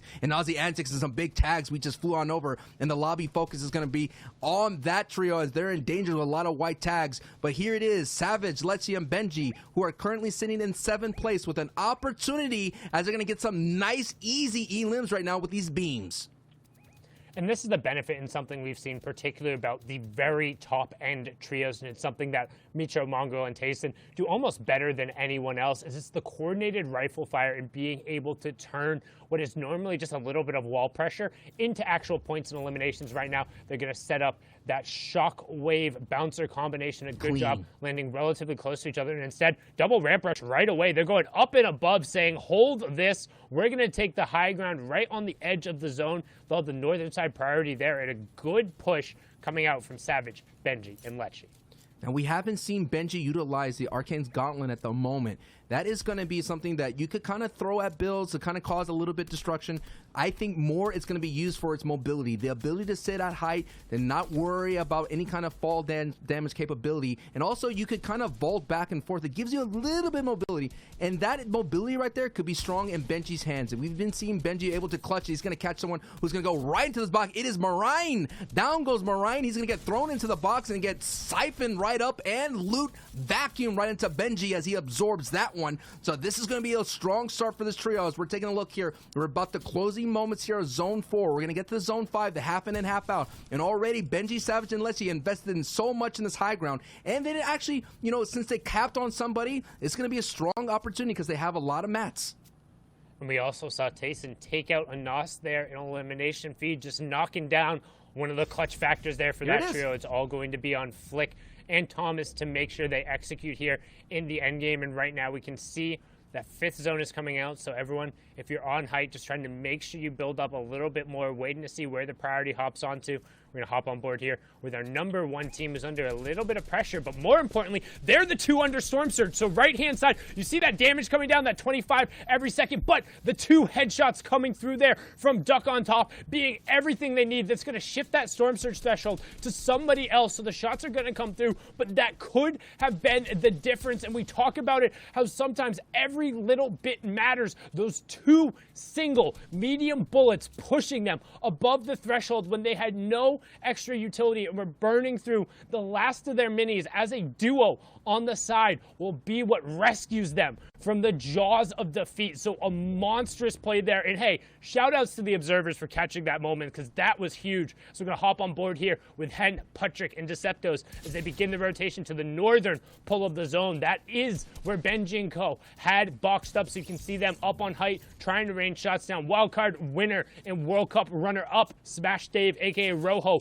falling there as Storm Surge will turn off. We have our top 19 trios, top 50 remaining players, and we're into the placement points and signaling the transition into our moving zones. And look at that hold right now at height. Benji, Savage are going to be able to do a lot, but look right down below. We know second height has a strong opportunity to take height, and Tayson's inventory has the shockwave, and they're going to go ahead and gatekeep and take a lot of opportunities to get easy picks. Once they see a fresh build, they're going to zone on in, and just like Sundown pointed out, the ability to triple beam someone just creates so much pressure. They shoot walls, they shoot cones, they do all they can to get easy ones, and Mitro picks up a knock right there on Heatsy. So this is a strong opportunity for Tayson, and we see this, it's like almost like deja vu as Tayson does get cracked. As deja vu, because before we had Mitro and Mongrel in this situation, they were able to take height with just 1 shockwave. So watch out, this is going to be a strong trio going forward, but you do know who's at height.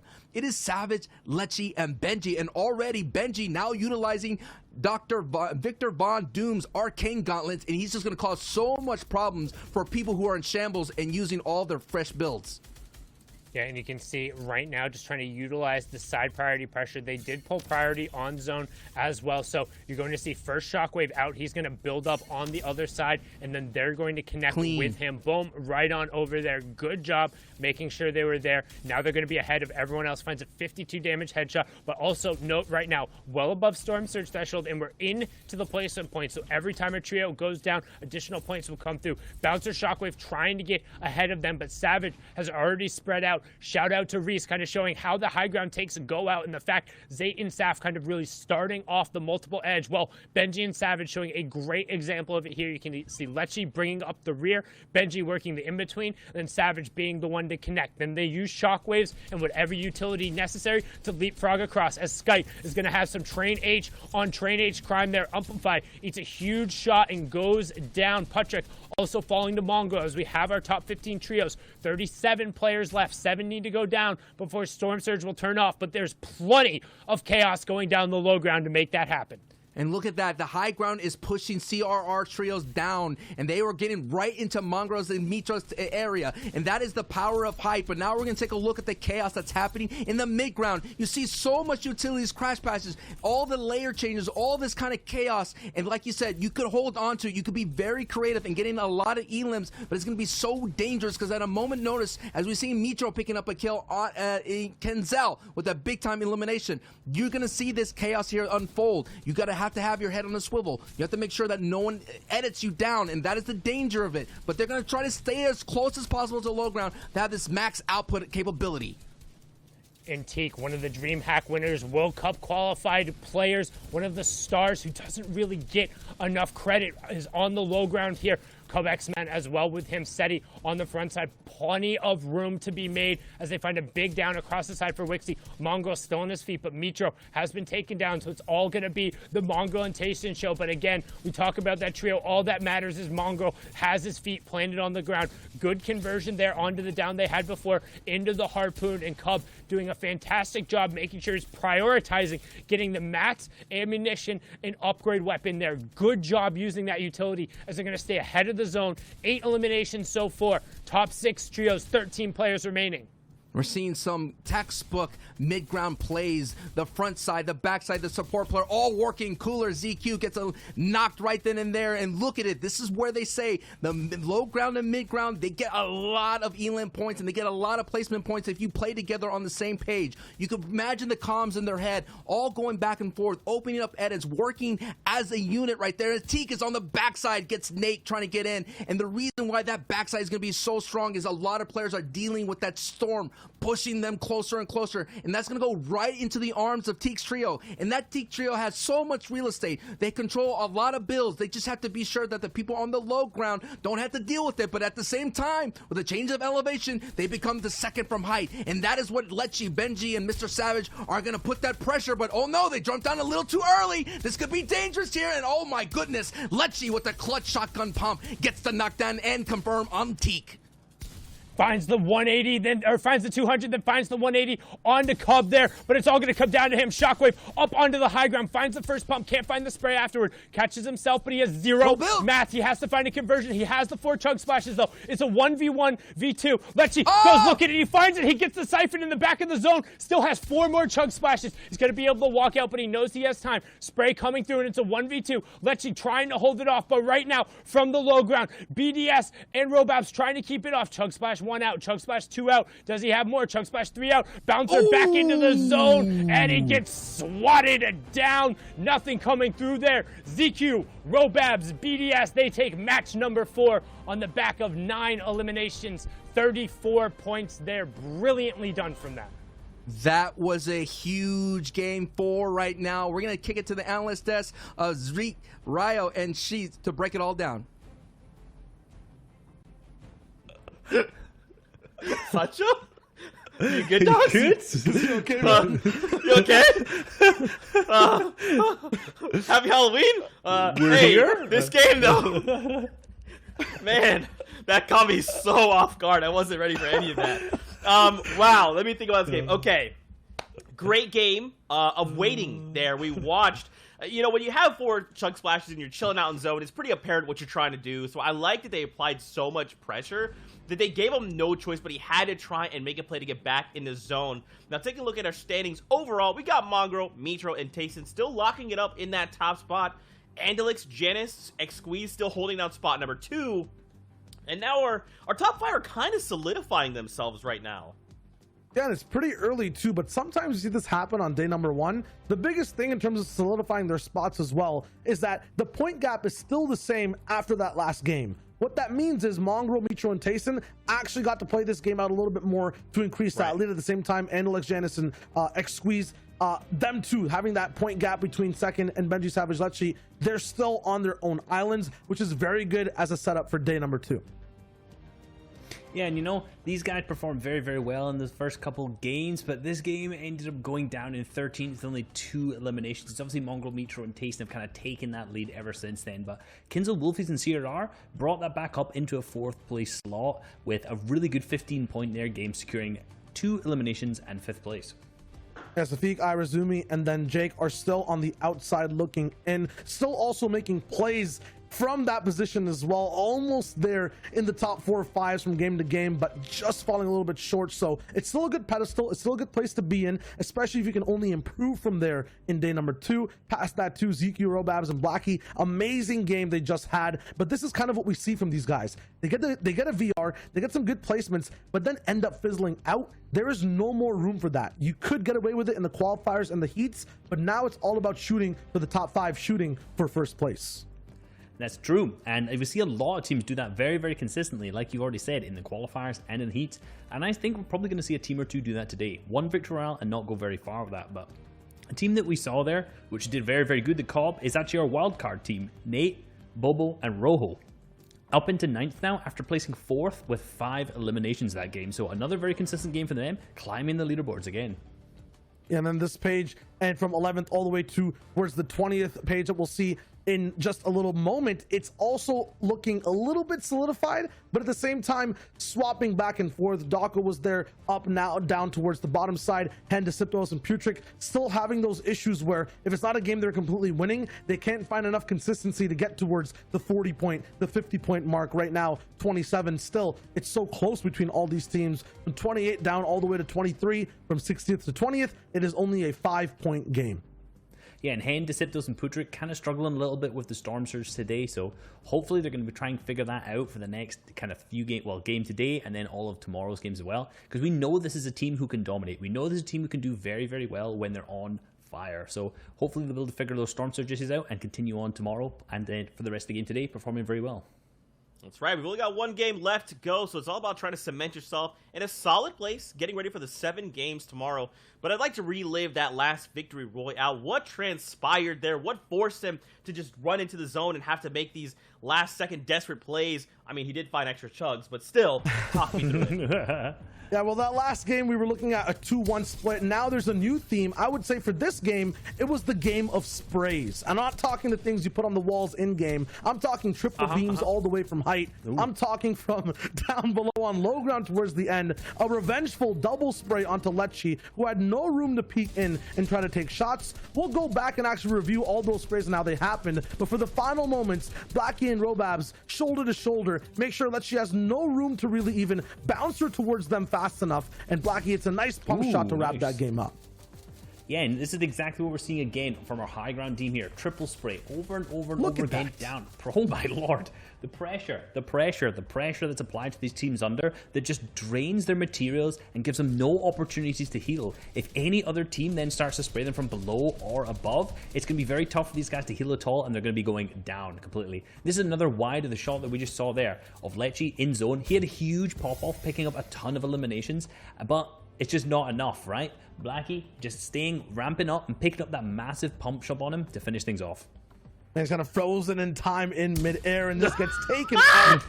And that room was there. Wow. That room was there because of the double spray that Blackie and Robabs ended up actually doing for about 5 seconds, breaking down all the room Lecce build with this insane pop-off run at the end, pump after pump, finding a siphon too. It looks so good. Look at all the builds in front of him right now. He has room on those pyramids to catch up, but that double spray chops that all down. He's forced to go back 3 different tiles and now can only make it into the zone in time by bouncering. One last more chuck splash. He tries it, gets fly swatted out of the air. So these guys took kind of a punishment on the entire lobby, triple spraying, not letting them really do anything or think at all. And the only idea the lobby had to kind of retaliate with was a spray as well. And they took revenge, and then Robaz ends up winning the game. And Lecce did basically everything that he could do there. He popped off of the elims, but the pressure he was being applied from Blackie's trio was just so good that there's just nothing he could have done, and he ended up claiming a very nice second place, though. Hey, man. At the end of the day, remember, we don't need the victory royale. We just need the second bunch of eliminations. And you know what time it is, Fortnite fam. We're on for the last game here in EU. So let's kick it back to the casters for one last time in Europe. Thank you so much, gentlemen. And for the final time today, beep, beep, the battle bus has loaded. It's dropped off its passengers, and we're on to the Chapter 2 island. As now you can see, everyone will get one last opportunity here in match number 5 on the day. Don't forget, we'll have 7 tomorrow, and the NA East wildcard match right after this before their 6 matches. My name's Sundown. I am Sancho West, and it is time. It's going to go down right here on the west coast of the island, and that's going to be a huge benefactor from the team, the trio that's landing in sweaty sands of Yanis, Andelix, and Xweez, so expect them to do well. And already, Lecce, Benji, and Mr. Savage put together a strong game right there, getting into that 3rd spot. And we're taking a look at that. Doom's Domain was a part of that, but this is the one that walked away with the victory royale. It is BDS, ZQ, and Robaz. We're putting together a really great performance, and what a great breakdown. I'm sorry, they keep switching identities. I see Reese dressed like Shio. I don't know if it's Shio Hub or Reese Wager. It's all confusing. All I know, it is dope, and we have some amazing gameplay here today. I knew exactly what you were saying. Anybody who's confused clearly hasn't been following the meta storylines of this season, and we need better fans going on here. But ZQ had one of the most disgusting disgusting clutches that we saw during the round 3 performance. A great individual effort coming out from him, and so far 44 on today, largely on the back kind of that low ground performance there, as they're going to roll on up to the Quinjet here, try and get control over those Stark Industry rifles. We've seen just how powerful they can be, in particular the fast first shot accuracy rate and these players' ability to apply it. That helps out with Storm Surge, helps out with wall spraying, and then also the fact that it kind of has that hip fire option to it. I mean, very versatile weapon. When we talk about timing, they had the perfect timing to take high ground away from Benji's trio. It was just a moment. They all kind of dropped down. I mean, we have to take a look if it was a Jabina Chop, but they all dropped down, and all of a sudden, ZQ, BDS, and Robas, that trio was sitting up top, and before you know it, this is just a matter of maintaining height. But hey, Benji and Savage Lechi did what they had to do in that round. They maximized their height, and they were able to put in so much elims on the entire lobby, and that right there was enabling them to get into that top 3. So that is what you got to do. Yeah, you could get height. Yes, you could get the Victory Royale, but if you could combine the two of getting those elims and getting that height, you're going to do really well on their leaderboard going forward. And this is the last game of the day, Sundown.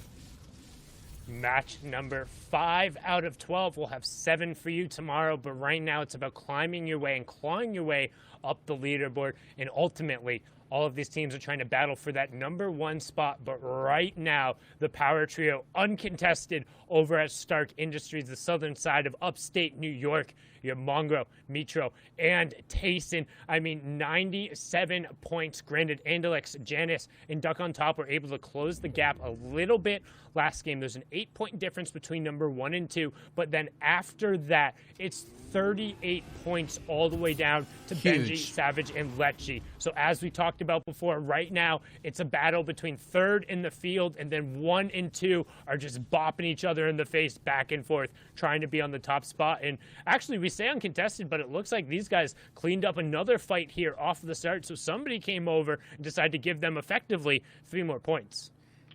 And that is like the benefit, though. You know, it is so attractive to kind of drop there as well. And if you know that spot, you condition it, you come up to being the alpha of that spot, and you finish up your early contention so early, you'll be able to get those 3 elim points so vital, and those vital Storm Surge tags. And that was the question for Benji, Lechi, and Savage. They went into the heats uncontested in Doom's Domain, and they kind of struggled to trying to find the Storm Surge tags, and they couldn't find it. It took them a while to kind of adjust, but now they're being contested here in the grand finals. It's working in their benefit, and this aggression, and now they're kind of putting all the pieces together. And it was some nice beans from Benji, and they got the pedal to the metal. They're going all in right here, Sundown.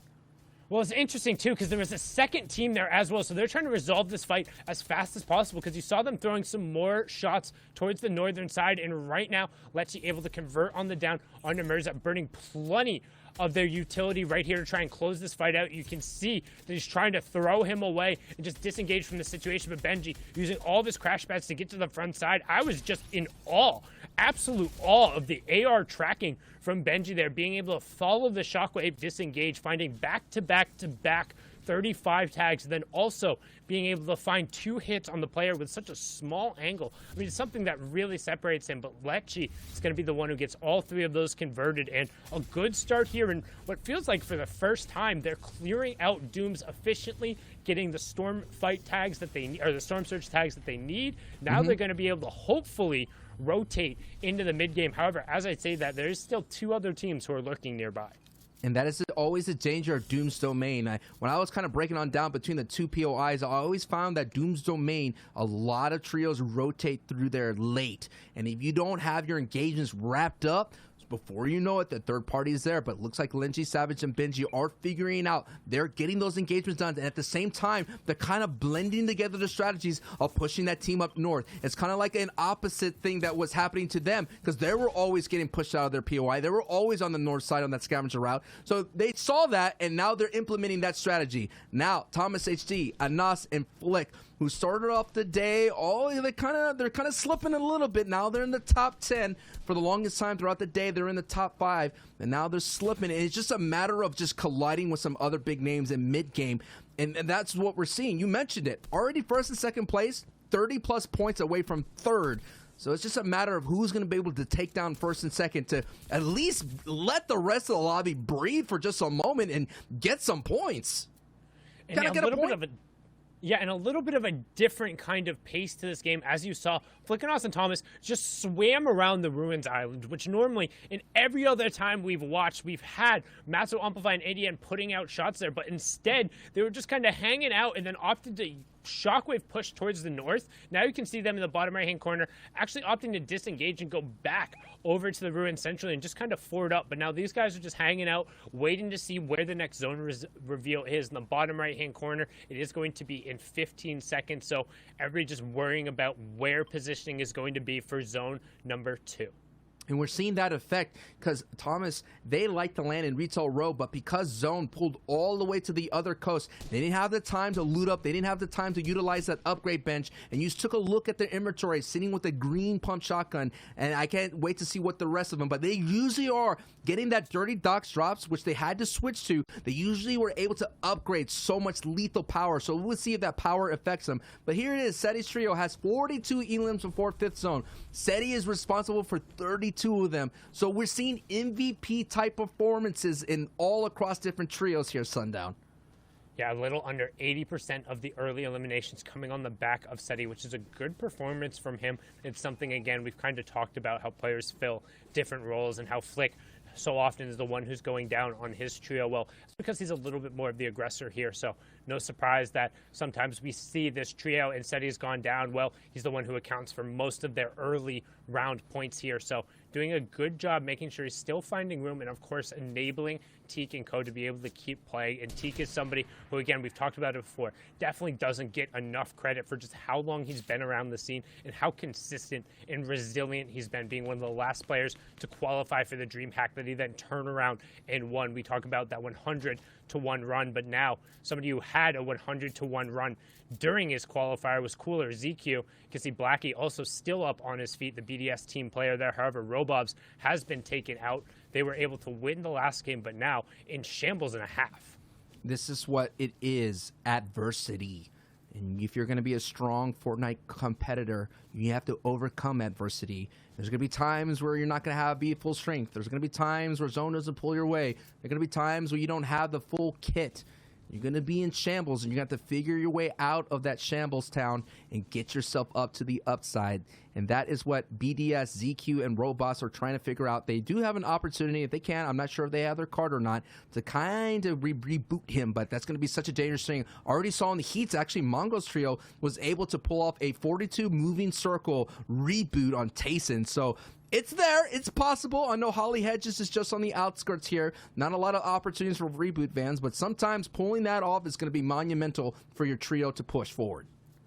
Yeah, but that requires that you had gotten the card, and it looks like based on how they're pathing, they might actually have it. Seems like they're kind of taking a little bit more of a beeline there rather than white lining towards the zone, which you generally expect from a duo. But now shots coming through as you have Gyanza and Wave Doko on the side in the truck trying to truck their way on into the zone. Instead, another trio also a little bit to the north and west, so Blackie needs to be aware of that over on the side. ZQ has plenty of space for himself right now, but it's going to shrink as they round this corner, and I think that trio is actually just hiding in the roof right there, and yep, they're going to drop right on top of Blackie. He's going to get ambushed, and it's eye drop. Vettel and Stir6 on a nice little 3v1 going out. You can see ZQ going to opt to burn the crash pads, just try and create as much space as possible, knowing that he's pinned between a rock and a hard place, and the hard place was the one to pick up the elimination. That's Doko slapping him out of the sky. And just taking a look here, Doko's trio is sitting at 16th place right now with 28 points going into this match. And just that alone just shows you the disparity from the top 5 into this middle of the leaderboard, where you have names like Hen, Deceptos, and Putrick. But now we're seeing this engagement going off with the top of the board. It is Lechi and Mr. Savage pushing in. The coolest carrot is knocked at the moment here, and Benji, Lechi are still in full force, and they get a couple of knocks right there, and before you know it, they wrap up this fight. And that's important because already the third party is kind of poking in and trying to get those important tags. And I just like right now, they always have the slow start. We've seen it before, but they tend to end the days with a really strong performance, and they're already doing that right here and right now. Can they close out day 1 of the grand finals with a victory royale? And that would be big, because if they do, that will keep them in the running for that first and second spot. And again, don't forget, we're going to be a little bit under the halfway mark. We'll be 5 out of our 12 games after all is said and done. But right now, they're currently sitting in 3rd, and they've done a really good job of closing that gap. We've talked about their historically rough early starts, and while having that here, they've been able to put together a number of good performances. However, Cammy, Artur, and Co trying to put some pressure down. We're going to swing back on over to a battle at the top of the leaderboard. That's 1 and 2 stacked on top of each other for what feels like the 3rd time today. I think it is here. Xsqueeze, Andalix, and Jonas right above the main hotel there in Sweaty, with Micho, Mongo, and Tayson currently sitting 2 floors below, just occupying their own space, getting whatever excess mats they can, as it looks like we're going to have a mostly Sweaty Sands finish here.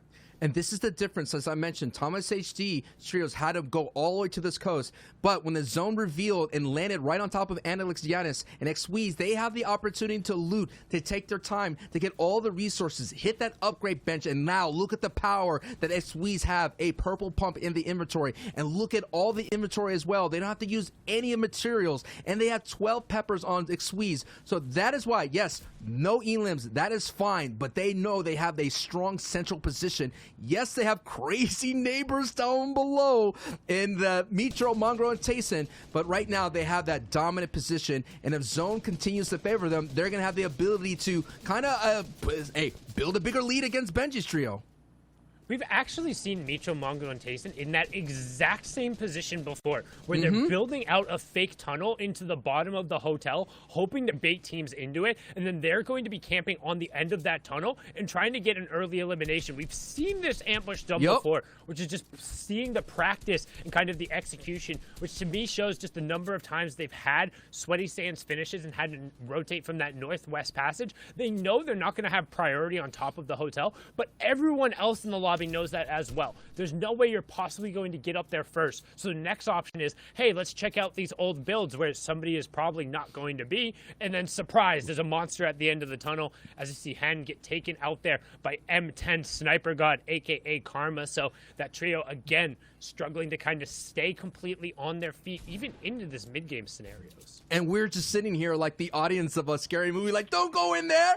Don't go in that tunnel. That tunnel's going to have a monster at the end. Aseti Teak are making their way on the leaderboard slowly but surely. They're in 5th place going into this match, so they're kind of taking that baby step route, and we're seeing the triple beams, and already the slide is continuing down for Floki, Snakehouse, and Clement, as actually Kylie goes down there, and this is going to be a dangerous situation. It's because Vidil, that slide is even worse. Like, oh my goodness, Vidil, you're doing so well, and losing Kylie right then and there, and now Vidil may have to go solo, considering that Clement's trio is trying to find a way to overturn their bad start here, as we're seeing all these tarps and all these tunnels going across the beaches here at Sweaty Sands. And look, that trio of Flois might go running into that deadly tunnel right then and there, but Cammy, Artur, and Raxo, all these people right here, all these trios, folks, are trying to find a way to catch up to the phenomenal start of Mongrels and Analex's trio.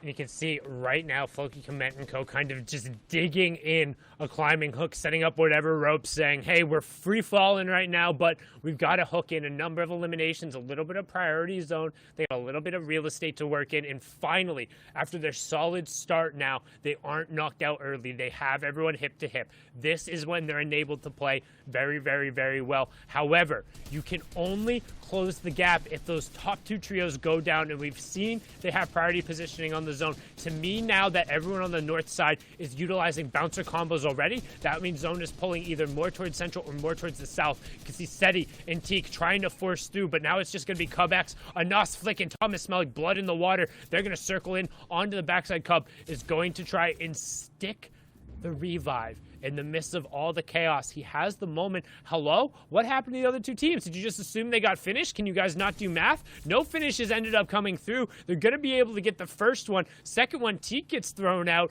and miraculously, all 3 are going to be back on their feet. They don't necessarily have the utility to get themselves all the way back up, but hey, still in the match. Yeah, still in the match and on top of the board. 5th place currently. They went into this match with 48, so you're seeing this is going to be only 1 point so far, and we're not even in the placement. And now here comes that lobby focus that Sundown was wondering where it is. Can Kubix hold on as much as possible? He's going to get thrown up all across the spectrum of the lobby focus, and just for a brief moment he survives, but so many resources are used, and losing 2 of the trio mates. It's up to Kubix to kind of hold on and now sneak his way into Sweaty Sands. As are you seeing here, it is a POI finish in Sweaty Sands, and already X Squeezy and the Co are sitting on top of that, and just below that is Mongo's trio sitting right below that. So it's always going to be the first and second place having those opportunities, and all these other trios are going to play a little bit out of their comfort zone to be able to catch up to them. But they have a little bit more opportunity to be sneaking in those eliminations unless they are able to find them from the rifle fire from the low ground. They're generally more pressure based. It kind of comes down to not manufacturing them, but now all of a sudden sitting on 4 eliminations coming out, we're able to pick up 1 extra one off of the initial fight. The question there towards the northern side fight is generally who watches the watchers, but there it's who flanks the flankers, as Flick, Anos, and Thomas HD actually got pinched by Floki, Clement, and Nakos, and they were then able to clean that one up with a little bit of help from Andelix and Co on the opposite side. So a little bit of an ill-timed push there, but now you can see zone pulled almost completely to the west, and there's only 3 trios who are already in the space, and right now here comes the high ground take. They're trying to set it up, trying to make sure that that ramp isn't phased. It's going to be a shockwave, and notice they're all, nope, just a crash pad actually. Just going to make sure they get the low ground. They see they have a little bit of uninterrupted space, and they're going to be content to play low for now. And they're looking really solid. Look at their inventory. They got the mobility. They have the builds. They have the power weapons. It's going to be a first taste to see what Mitra, Mongo, and Tayson could do in a mid-ground, low-ground situation. And then all of a sudden, they're going to vault their way to high ground. It's just a matter of moments. That is their play style. We are 3 placements away from having these placement points sold out. Only 17 down get that placement points. And already you're seeing so many players in the chaos. They're overcoming. They're taking over Sweaty Sands, kind of remodeling. All these kinds of builds are going out, and we have to take a look at who is on height, who's gonna, yes, it is Yanis and Alex who basically flip-flop. That is their old builds, and this goes back up to that side of the coast. It's gonna be a strong opportunity for Yanis and Squeeze and Alex to walk away with the victory royale here in day 1. And again, we've talked about the leaders being up there, and right now, Janice, X-Squeeze, aka Duck on Top, and Andelix from MCES. Right now, max pull zone away from them, so they're going to use the utility right away. How well do you crank 90s, Janice? Well, the answer, not that well. Going to accidentally roof himself there, but going to fix it up a little bit there. Tarp out ahead, so going to be able to utilize the bouncer. Now, about face and begin the rifle fire. It's a shooting gallery, but how many shots can you hit? Finds 133 tag, 49 tag on the headshot as well, but no finish coming through so far. Good pressure. You can see one of the teammates joining, and X-Squeeze still just staying on the backside, going to late bouncer through. However, shotgun shot does come out, going to force Janice to tarp further into the zone and just maintain that high ground control. A good example, again, of what we saw in Reese's video of working multiple layers at the same time. Storm Surge is back on again because it will activate when 30 players are up and this zone closes. So tons of pressure going to be down and tons of action occurring. But on height, it's all our number 2 team trying to close the gap here in match number 5, the final one of the day in EU. And we're trying to see where all the layers are forming, low ground, mid ground, and of course height. We know the story on height, but we have to keep an eye on who's going to overtake him. It's always second from height, and Floki, Nakos, and Clement are trying to hold on, stabilize as much as possible. They've had a lot of shaky games. They started off strong. If they could finish strong, that's going to be the ultimate sandwich that they're looking for an opportunity to have a say in the grand finals.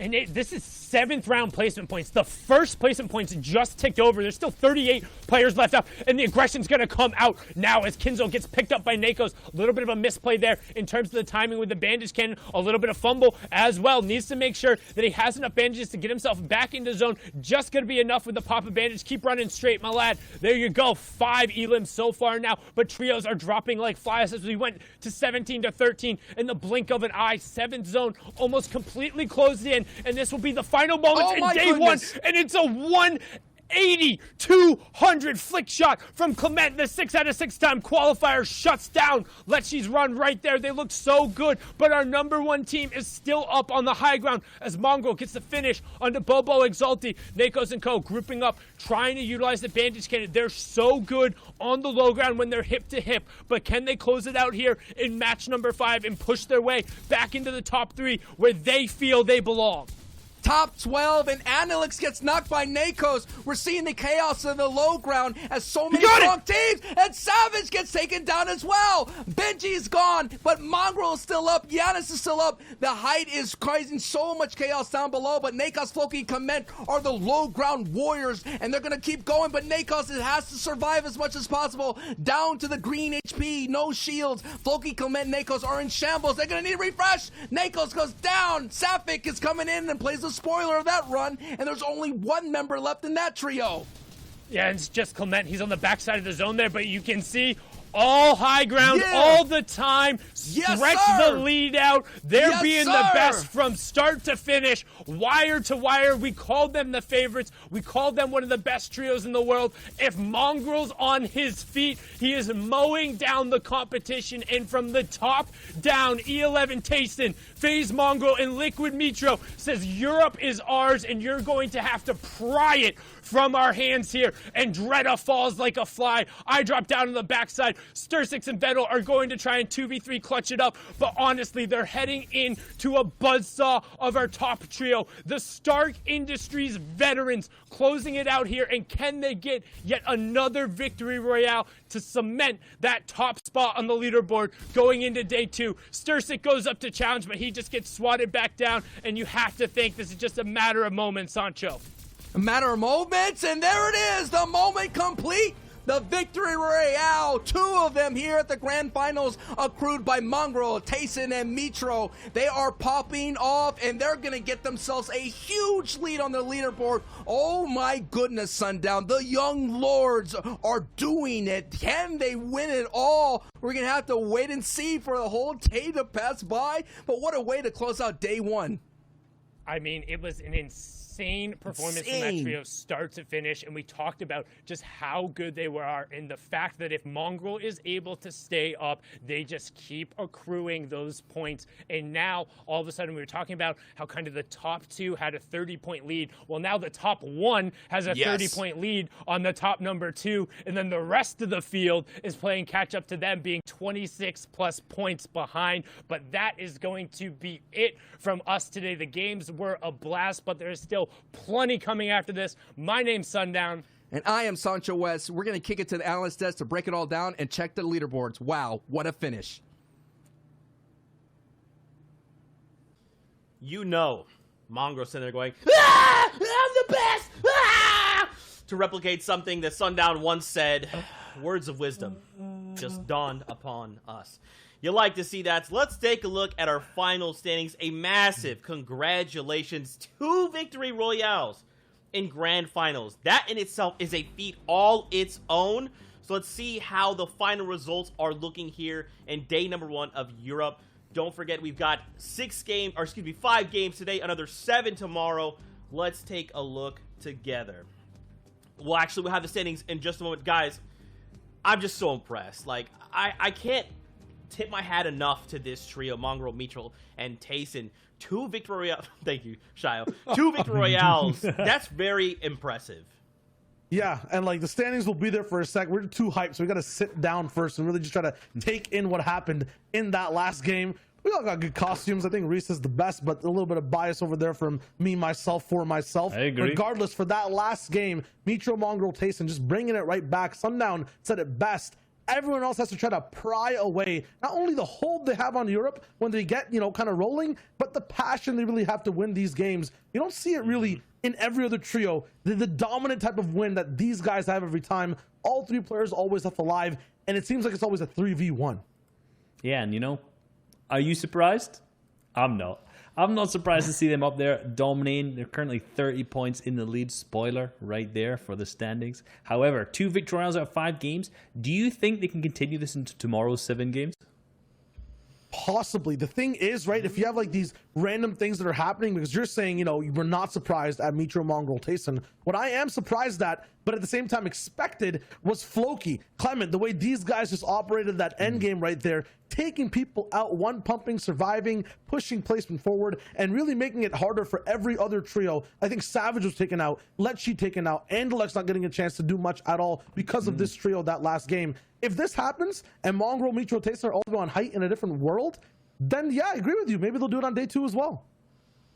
It's going to be all about the control, right? If people are just giving them these opportunities, creating these windows where they can kind of freely operate and say, you know what, we have our game plan, time to execute orders, they're going to go. They're going to run, and we saw that, right? When they wanted to take high ground, they said, okay, boys, it's time to go. We're enacting our plan. We're full sending it, and it leads them to a second VR on the day. So, again, we'll have the 7 games tomorrow, right? We're going to take a break and then come back tomorrow. Maybe they keep the ball rolling. Maybe they don't. We'll have to see. I'm more curious about these low ground teams, right? Like, I want to see more wins come out. We saw a lot of, like, NA East back and forth. It was always, like, a 2-to-1 ratio. 2 low ground teams would win. 1 VR from high ground, 2, 1, so on and so forth. So, I kind of want to see some of that here from EU. I want to see it, but, like, it's not like we can ask for it, right? Analogy time. So far in EU, day 1, day 2 in total is like an ocean, all right? So walk with me here, or I guess ride with me on the waves. It's like a whole ocean, and day 1, we're halfway through that whole thing overall. We'll see exactly how things go, but it's kind of like a pirate ship overall for these guys. But yeah, you know, that's EU in total. We'll come back to that in just a sec. A break so far. We'll be right back.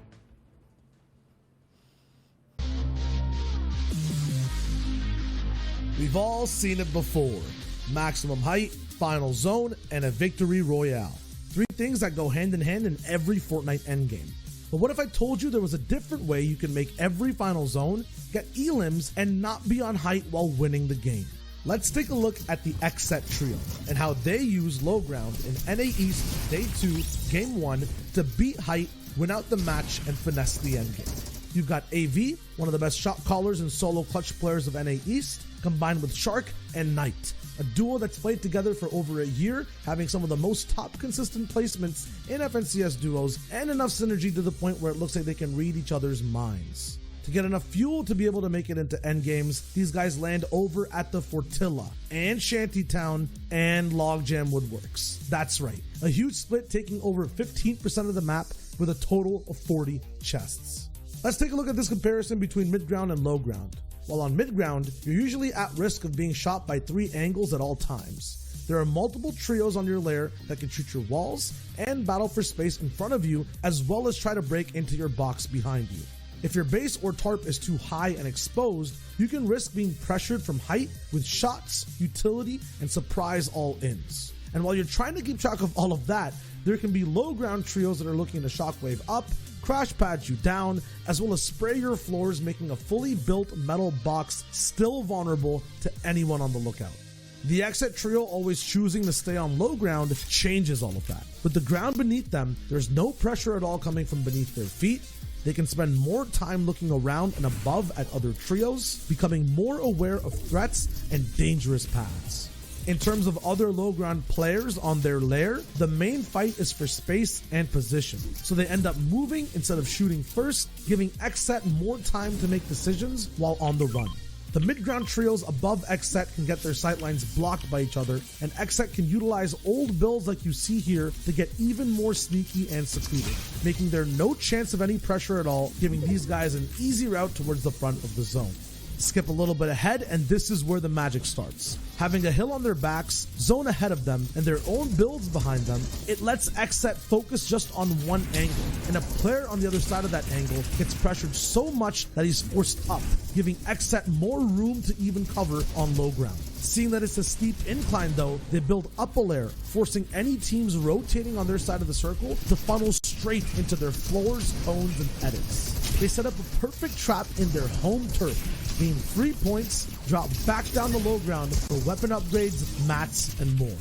That final zone is the biggest issue for low ground though, as height can beam down and make XSET use up all their mats. But this entire time they've been playing box to box, close to the ground, allowing them to save their utility till the 9th zone, and using it as a counter to height. They deal damage and really split apart the focus of Fizzle, Illis, and Clicks, with the huge reservoir of shockwaves that they have set up. XSET just have to look up and spray, having an easier time keeping up with the zone, as they don't have to build floors to stay inside it. Both weapons can also just stay activated, and they flip the pressure onto the height trio, eventually winning the game.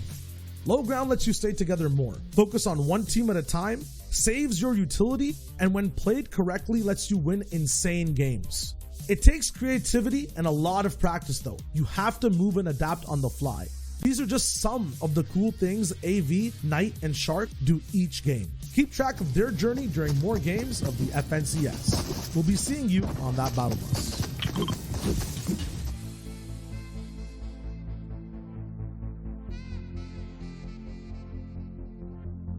What's going on, Fortnite fam? Reese back with another video, and in today's video I want to cover height. We're going to be using Zayt, Saf, and Stretch as an example, and one of their games where they picked up a victory royale from Qualifier 3 Round 3 of the FNCS.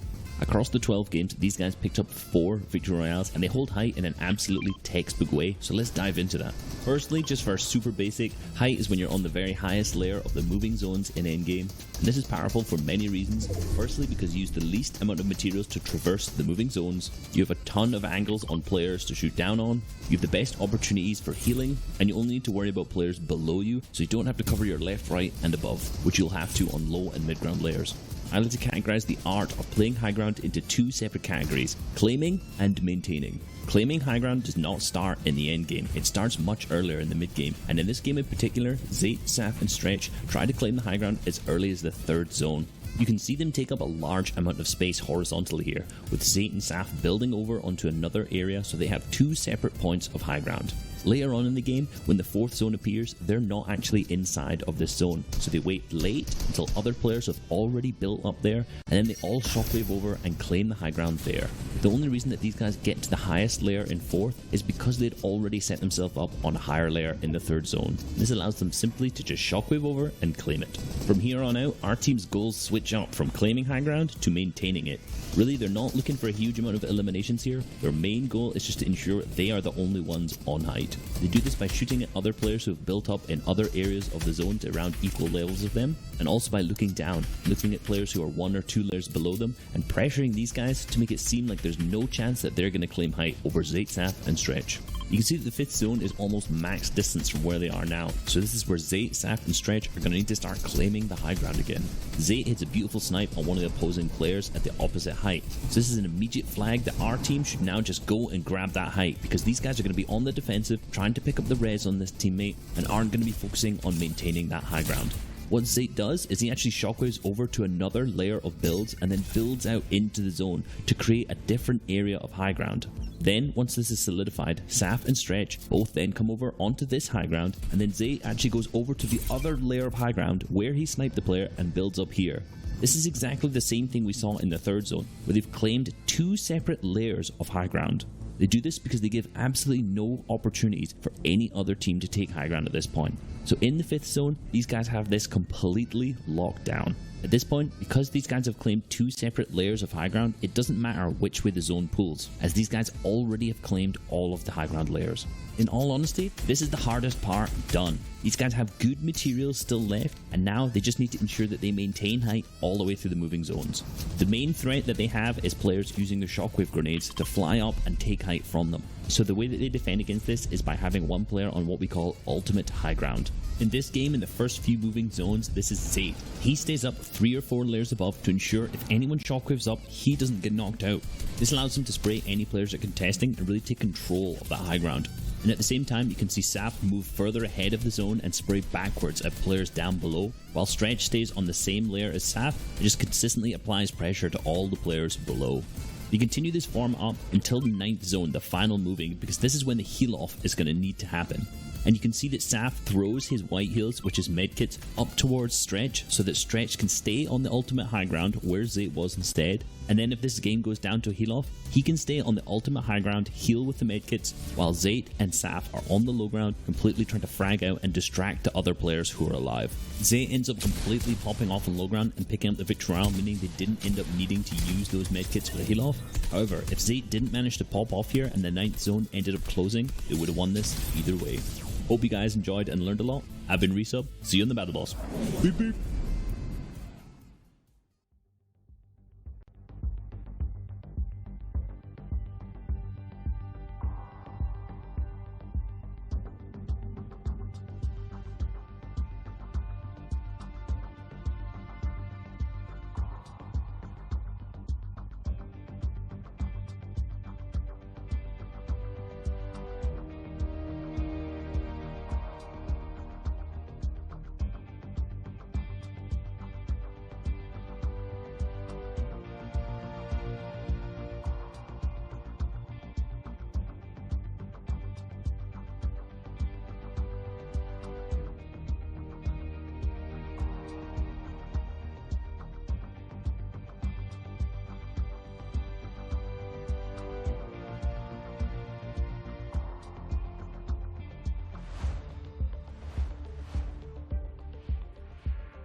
Welcome back, Fortnite fam, and happy Halloween. It's your favorite boys out here. It's me, Zeke. We got Shio Wager and Shio Wager, 2 times the Shio Wager. And we're going to be kicking things off in NAEast in just a moment. Gentlemen, say hello. Hello. Hi. That's not Shio Wager, that's Reese. Ah! Guys, if you've been hanging with us all day, we've had an incredible day of action so far. Real quick, we're going to recap the things that did kind of conclude over NEU, and then we're jumping right into Wildcard. So let's take a look. Remember, this is just the first 5 games tomorrow. We have another 7 in EU tomorrow. Mongrel, Mitro, and Tayson holding down the number 1 spot. They have 2 victory royales on the day and 42 eliminations. Yeah, that gives them a 30-point lead against Analyx, Janice, and X Squeeze. No chance right now for these guys to catch up, even with the free game. They'd only really get about 40-ish points, and Mongrel would kind of have at least a little bit more placement. So they're kind of 2 games ahead. Yeah, you know, Mongrel's worst placement is 7th so far. So it's not looking like anyone else in this leaderboard is going to get a free game against these guys at all. It would need to be very, very consistent from Andalix, Janice, and Egg Squeeze. You know, their games have been very, very consistent. Their worst only been 13th. So, you know, consistency is coming through both. But, you know, Mongrel, Mitro, and Tayson are just getting so many more eliminations that's just putting them up. And obviously have that 1 more victory royale that really helps as well. Kenzo, Wolfie, Sir are winning that first game that we watched of the day, and then past that we also have Nate, Rojo, and Bobo all the way there in 10th. You'll notice that these guys were the wild card winners, and so far in these grand finals they are performing really well. Yeah, there's been pretty wild, actually. They're still up there, 10th. Really good. That shows that they clearly earned their spot here, despite obviously not doing as well in their heat. Coming back from that wildcard match, qualifying through, and now performing in the grand finals as well. Moving on to our next page, we see the 11th to 15th teams here. Vettel, iDrop, Stir6 in that 11th spot. These guys have been so consistent during the qualifiers, and in particular in their heats. Not performing as well so far in the first 5 games of today, but hopefully tomorrow they can look back at their old games, look at the games today, compare, contrast, and figure out exactly what they're doing wrong, and kind of pull that back up and try and climb up that leaderboard. Yeah, some of these teams we're looking at here from 16th to 20th have had kind of like very good one-off games where they play very well. Henda, Siptos, and Putric, specifically 2, Dako, Ginza, and Nems in a similar boat. But at the same time, it's not just that one game that'll be able to make you push all the way for that top 5 slot. You have to have great games back to back to back to back. And we had 5 today. We'll have 7 more tomorrow from EU. But there's so much more to focus on for day number 1 of Grand Finals. That's right. We are deep in NAEast, and there's a ton of stuff to talk about, but most importantly, we have that wild card match that we're going to be jumping into. Now, we are going to break down kind of the overall tournament format, and then we'll come back to kind of clean up and figure out exactly how that's going to work for us. We're starting things off with the overall format. Don't forget, we've been here for almost 4 weeks of competition. We had the initial 3 open rounds. You can see from there, the top 15 trios moved on to the heats. Those happened the last 2 days. From there, the top 8 performing trios moved on to grand finals. However, with 4 separate heats, trios that landed between 9th and 16th now enter the wild card match. Shio, 1 shot. The winner, the team that gets the victory royale, they get a second chance.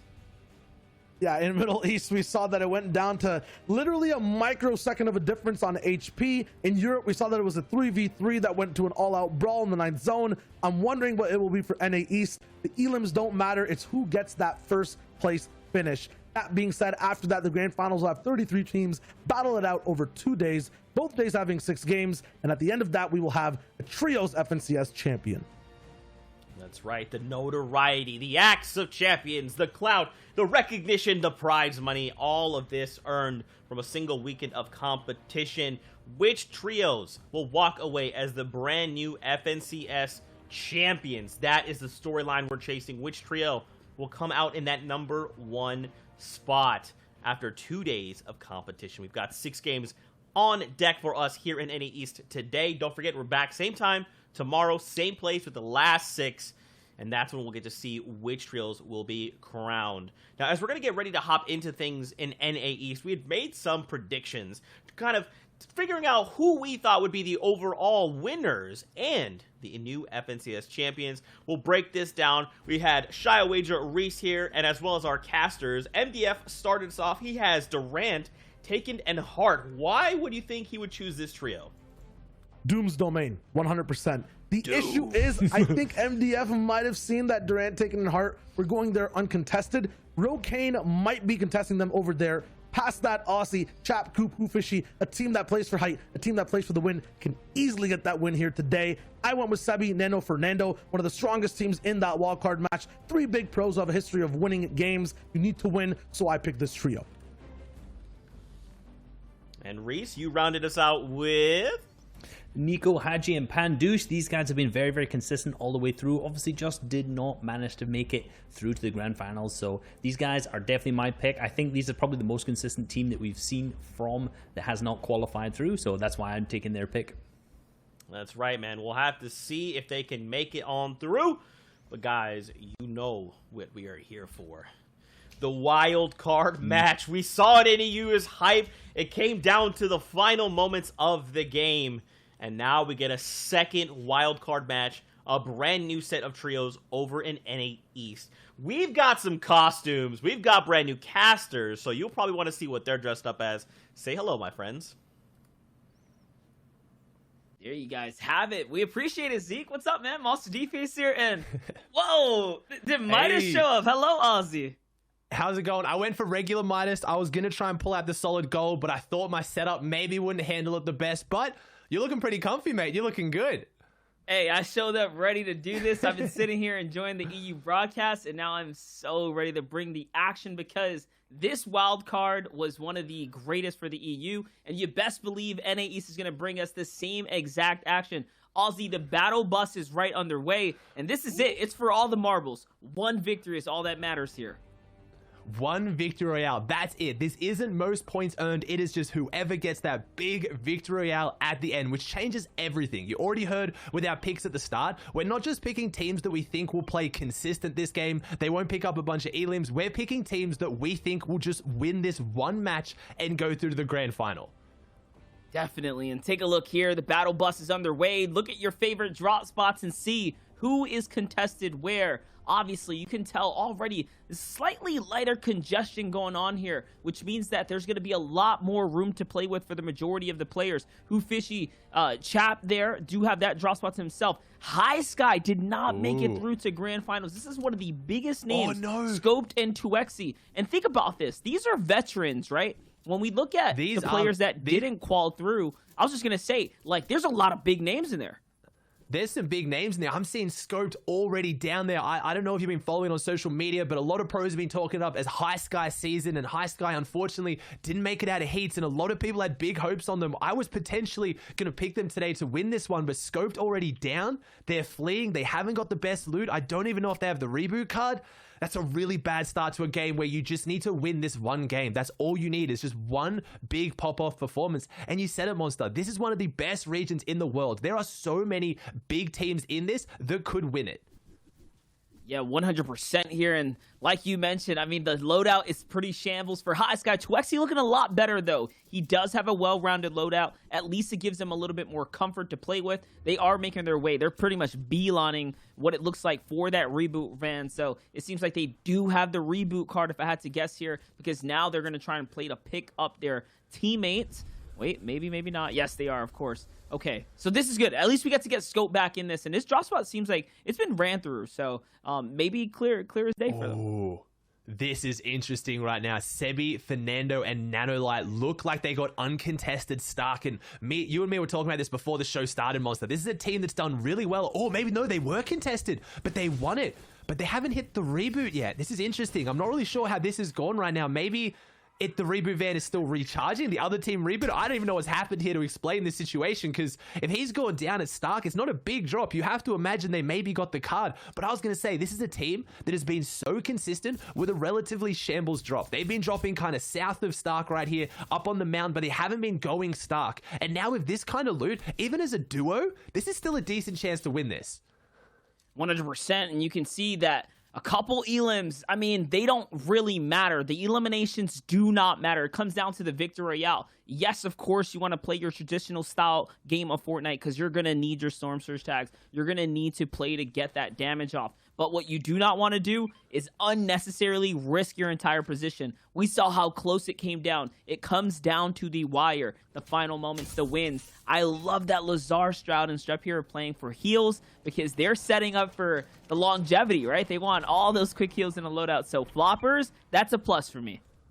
Yeah, this could be a decent strategy. I could very easily see this go to heal offs. This is arguably one of your safer regions. NA East knows how to play their end games. They know how to play stacked games. And there is a very good chance with everyone playing safe, only getting damage for Storm Surge and not really going for eliminations for any other reason, then there's a good chance it will go to heal off as everybody tries to stall it out and just get the win. So 2 shockwaves as well, so not bad. They got their mid-game rotations. And what do you think, Monster? Do you think it's going to come down to a team that's on high ground who's going to maybe potentially be able to pull something off on the height? Or do you think it might go down to one of those lower or mid-ground teams? If you had to pick it at this point. If I had to pick it at this point, NA East notorious for taking it the distance, notorious for having heal-offs over any other region. Honestly, Zayt was probably the pioneer for the big med kits back in the day, you know, sticking it through the zone and kind of making that a thing, a playstyle, a way to secure Victory Royale. So for NA East, I'm really leaning towards heal-off, and we see a Bandage Bazooka in this loadout too.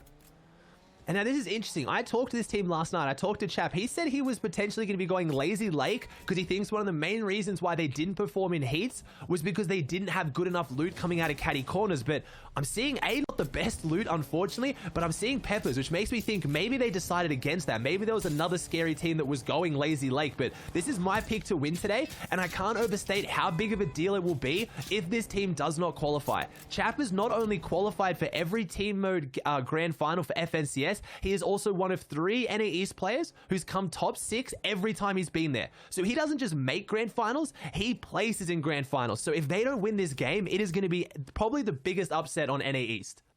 Yeah, 100%. And as you see, Nico, Haji, and Pandush on the move here. Another veteran squad representing a nice little mix-up of a couple team-based orgs here. All, of course, which are trying to do their best to come up here. Another team, once again, playing into that flopper meta. Remember, it is going to come down possibly to those final ticks of the zone, and having those quick heals is a game changer. So we're looking, how many players are up right now? 74 players are up. Still enough to potentially trigger the first Storm Surge? Maybe not, but I think that's because a lot of players, again, they didn't have a lot of time to prepare for this. So the wildcard match, it obviously got decided last night who was going to go there, but most of these players haven't versed each other before. They're all from different heats. So a lot of these teams probably would have gone down, these 10 players would have gone down in those early game engagements like we saw with Scoped, maybe going a drop spot that was contested. I think it's really going to slow down now as teams try to separate, play with the loot they have, and really only go for Storm Surge tags. Because like we said, eliminations mean absolutely nothing. If someone can miraculously pull off a 0 elimination win with the heal off, they will still go to grand finals.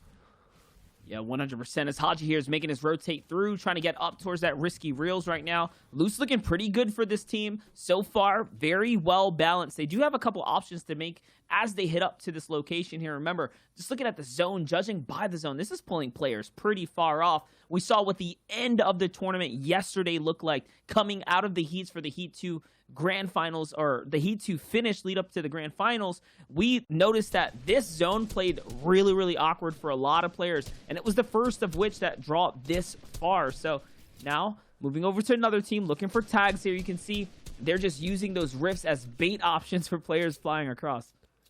Yeah, I honestly couldn't have asked for a more exciting zone on a more exciting game. When the stage is set, you have to get the Victory Royale. There is so much in this zone that could throw things into the works. You've got potentially a giant Stark mountain. That sheer mountain face that overlooks Craggy is massive. You also have potentially this pulling through Craggy, which would be insane with the buildings. It can go out over the ocean. It can go across the river. This is a very scary zone for some, but it's really going to show those true colors of who can adapt and who can win the game when the zone is at its worst. And what's going to define that is this part here, the mid game. Who can get up on that mountain? Because that's the worst case scenario. If you're going for a win and you get pinned up down below underneath the mountain and you can't make it up, your game's pretty much over. So whoever's rotated early is going to get that prime real estate right now, is going to set themselves up for this Victory Royale.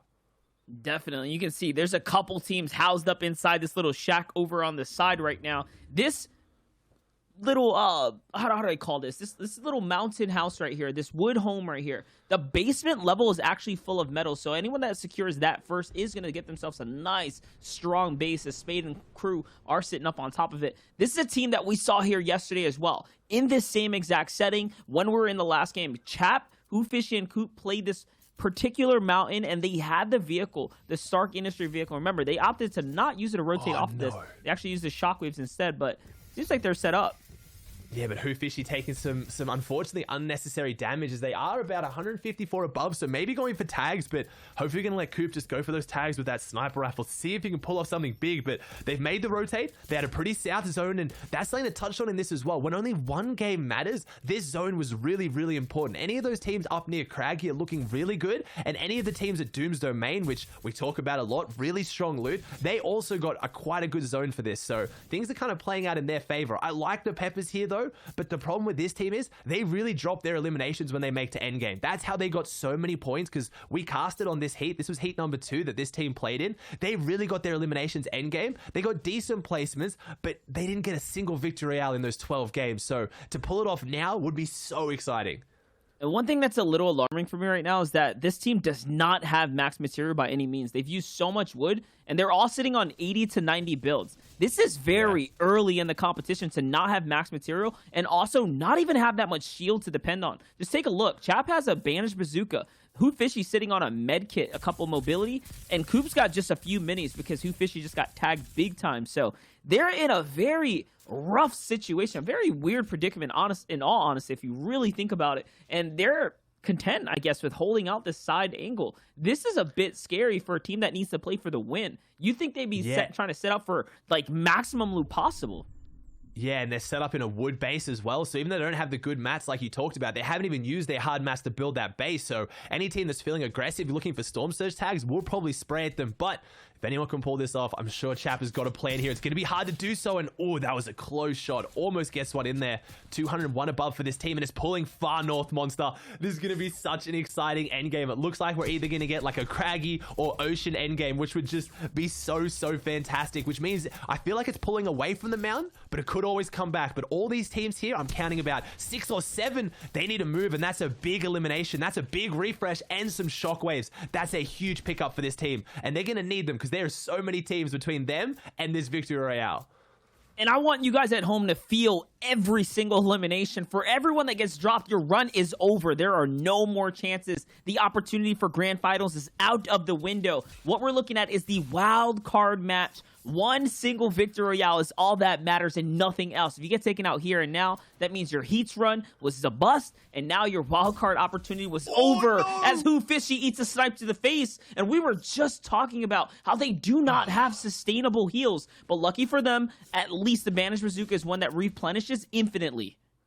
And I don't think this team's going to push it. They don't have the best loadout, but I don't think they have much to gain from this either. Fishy, yeah, they've got the bandage cannon. They had a few minis in there, but like you just said, they're eating into like what little resources they have. This is not the position I wanted to see this team in mid-game. I wanted to see them like those people off in the distance, based up clean with metal on the edge, looking good. As we have a bit of a shockwave, it looks like that was deliberately to get Chap and Coop and Fishy off the mountain. They can rotate on the bottom side here. They have a lot of cover, and there's pretty much no team anywhere near them, but I do see a team above them right now who maybe look over the edge. But again, I think they'll make an easy rotate, but that loadout is not what you want to see at all.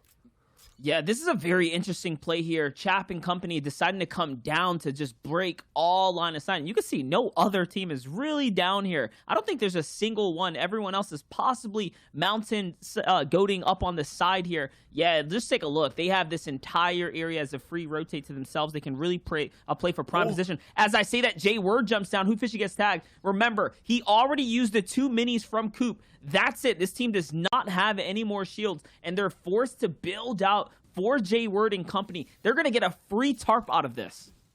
This would have to be such a legendary comeback at this point right now, and everyone is. They're hedging their bets on that top mountain area. Like, they're really going for the safe one. Coop, Chap, and Fishy, they're really taking the risk right now. They could get the zone. It could be like we saw yesterday in Heat 2, Ronaldo on the bottom side, got the zone, got the win. But right now, if this zone is so unfavorable, if they get so unlucky that this half-half zone pulls up there, they're going to have next to no chance to win this game. So they've really just said, look, this game's not going our way. It didn't go how we wanted. We have to just hedge our bets on being down here. But another favorite to win this, we have Coach Arab down here as well. We have Narwhal, we have Voyle, Rokane, and TJ. That team during their qualifying week had one of the highest average placements going into day 2. So they've shown they can place high in games, but they didn't get any victory royales. And it's so crazy to think this is a completely different playstyle, Monster. There is no point playing for anything but the win. That changes pretty much everything these players have learned. This is like the Zayt strategy right now. Go for height, win, or nothing. There is no in between for these guys. Yeah, there isn't any. And now just thinking about it, the fact that Arab is even alive right now with Chew and Till, we already know, just according off of social media and how things unfold between the pro community, Arab was having a tough time getting his drop spot secured. So for him to win that uphill battle and also be here is a testament in its own. Now jumping over to Narwhal, Bank, and Zlem, another squad that had some phenomenal qualifying days, but not enough. One of those teams that was just outside the bubble is here. There's so many top tier teams that deserve to be in the grand finals, but only one can walk away. The zone pulling very far north. Take a look at how many people have to come over. The northern portion is a free beach. No one's over there, which means everyone's going to be on the southern side.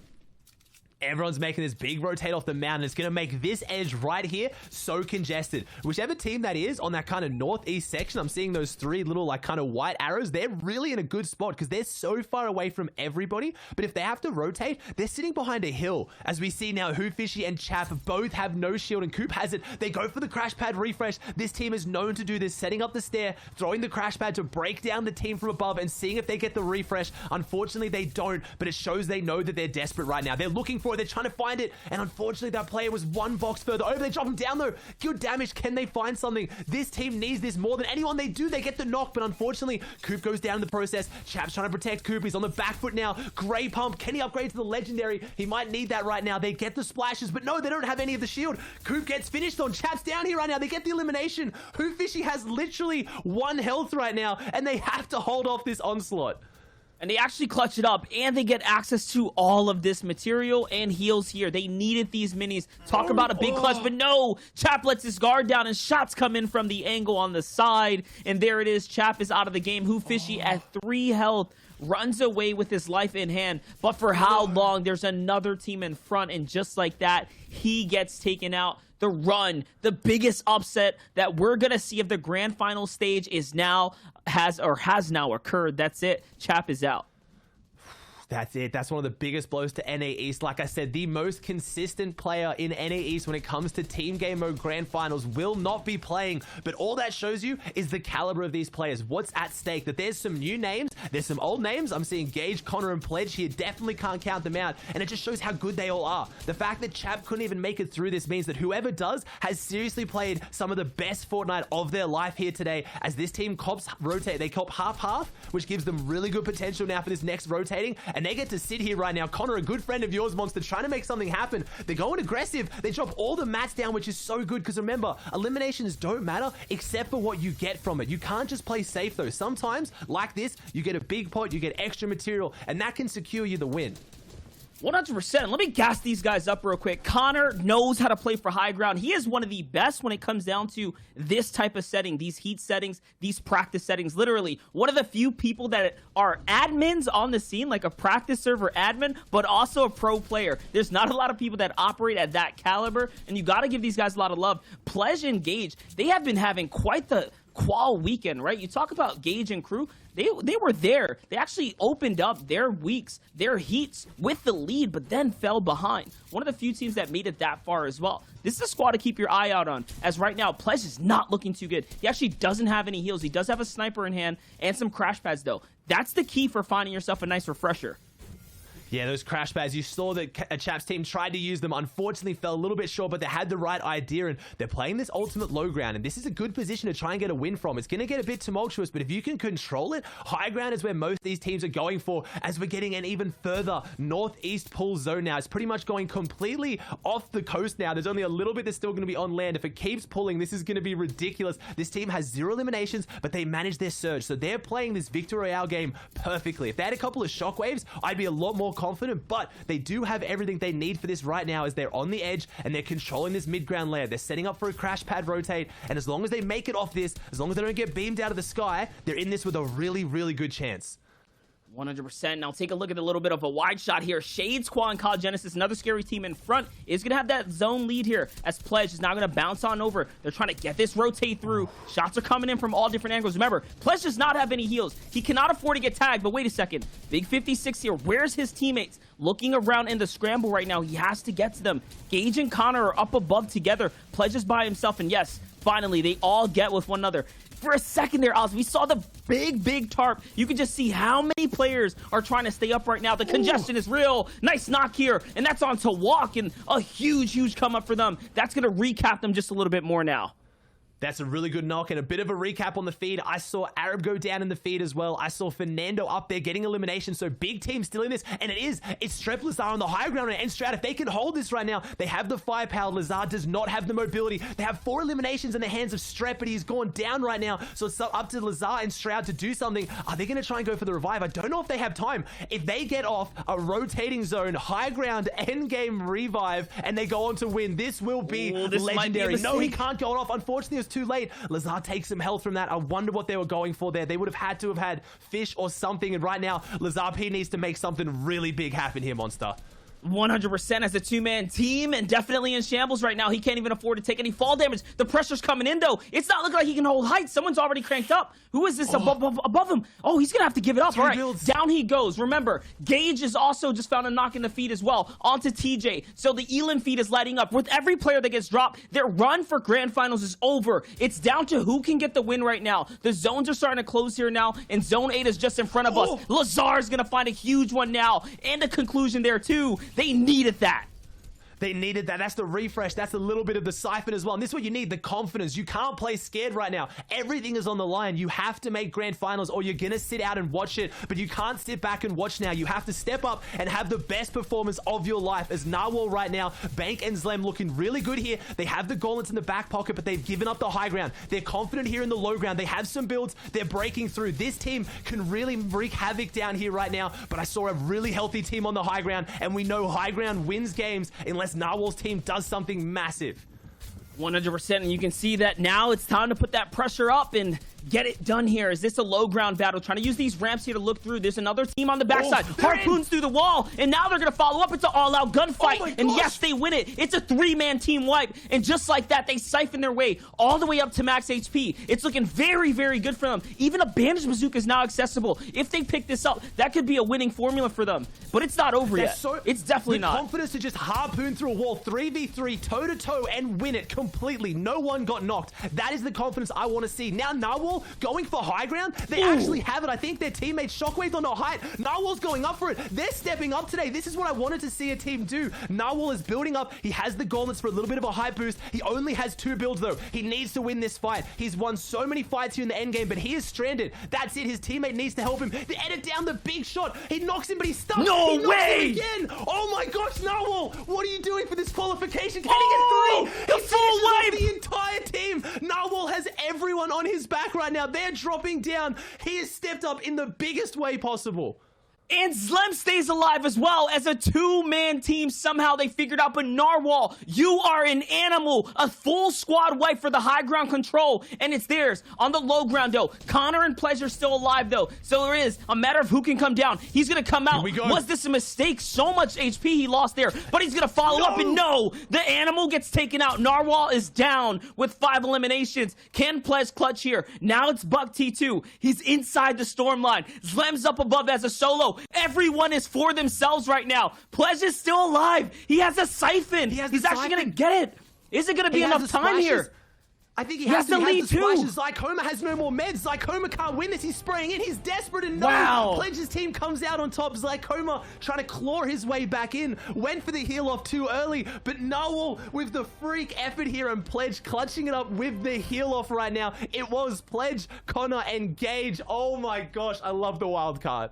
I can't believe they just clutched that up against all odds just like that. He is on top. We're going to toss it over to Des to give us their look at what they feel about the wild card for NA East. The people's hero, Narwhal. Listen, I'm a Narwhal fanboy. And I mean, yeah, no, listen, Reese, of course it's hype. The hype is real. Bro, I'm so hyped. like, Oh my lord. how do you take it so far where you're like, okay, I'm gonna down this player, I'm gonna box this player, I'm gonna sit on a siphon, I have a bandage cannon, I have 4 whole unused chug splashes. That's just galaxy brain. Like, he already knew I'm going to the heal off. It doesn't matter whatever's going on. I've got everything I could ever possibly want. Absolutely incredible. We have to relive this just excellently played heal off. It's experience from practicing in pro scrims every night to winning off in the Play VS, now in the FNCS Grand Finals. Pledge, Connor, and Gage have done it. The heal game, which is so risky to just commit to 100%, especially when that zone is closing down. That absolutely insane nail biter last second. No, scratch that. Past the last second finish. Oh, and if Buckty just hadn't gone down there, Pledge probably still would have picked that up, because if you noticed when you saw his inventory earlier, he had the splashes and he also had the bandage bazooka as well. So tons of white heals from him. Getting that siphon obviously really helped boost that white HP all the way back up. And Zycoma did such a good job, but unfortunately with 0 materials, there's nothing he could do there. And it actually could have gone his way, right? Like, there's no way. Why would you in your wildest imaginations think, hey, he's sitting on a siphon, he's got 4 splashes, he's got a... Like, that's not even an equation that would have ever appeared in your mind in that moment. You're thinking, oh my gosh, someone's bumming. I just got another siphon. This guy's in the zone. I have 50 more effective HP. Nope. This is what happens. This is the prep that it takes. Fortnite fam, we have our trio making it through the wild card. And next up, we are on to 6 matches here in NA East. We're going to take a short break. When we return, we're kicking things off in a major way, so stay tuned. We'll see you guys in just a few minutes.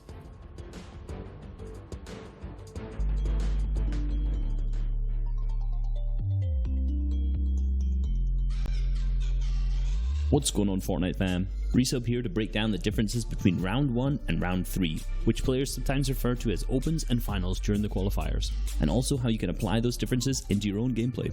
There are a lot of things you'll see in Round 3 of this FNCS that you won't see in Round 1, so I want to list out what these kind of things are and what you can expect in your own Round 1 gameplay and in Cash Cups. One of the themes that we've been noticing a lot in Round 3 is that teams who are consistently uncontested are doing better on their regions than teams who are being contested by another team. For the FNCS warm-up Round 3, 60% of the people who placed top 5 in any region were uncontested in their drop spot. This is because it's the same 33 teams in every single game, and they all have their planned and prepared drop spots, and they don't really change this unless their day's going very badly. So let's look at EU, where Rams Kesix, Grizzy 4ZR, and Grizzy Nate took home that first place slot in the FNCS qualifier week 1. In Round 3, they were uncontested 12 out of 12 games at Sweaty Sands, and they played their hearts out to win the overall tournament. In Round 1, they were contested by an average of 1 team in Sweaty Sands, which means they had to fight in the early game in nearly all of their matches. This is what Round 1 is going to be like for the majority of players out there. You're not going to be able to consistently get a POI uncontested in an open stage because you have no idea who is in your game and where their preferred drop is. So it's very unlikely that you're going to be uncontested all of the games of your tournaments. So to counter this, you just need to know your looting paths through your drop spot as efficiently as possible and be very good at fighting there, which my preferred way to practice that is to play a ton of True Arena and really get down that drop spot. Another thing you'll notice in Round 3 gameplay is that a ton of the eliminations come in at the end of the game, so once the zones start moving. This is because if you get into a fight in the early and mid game with another top tier team in the finals, most of the time it's just not going to benefit them that much. This is because the fight is going to drag on for a long time and both teams are then not going to be able to focus on their rotates or their positioning.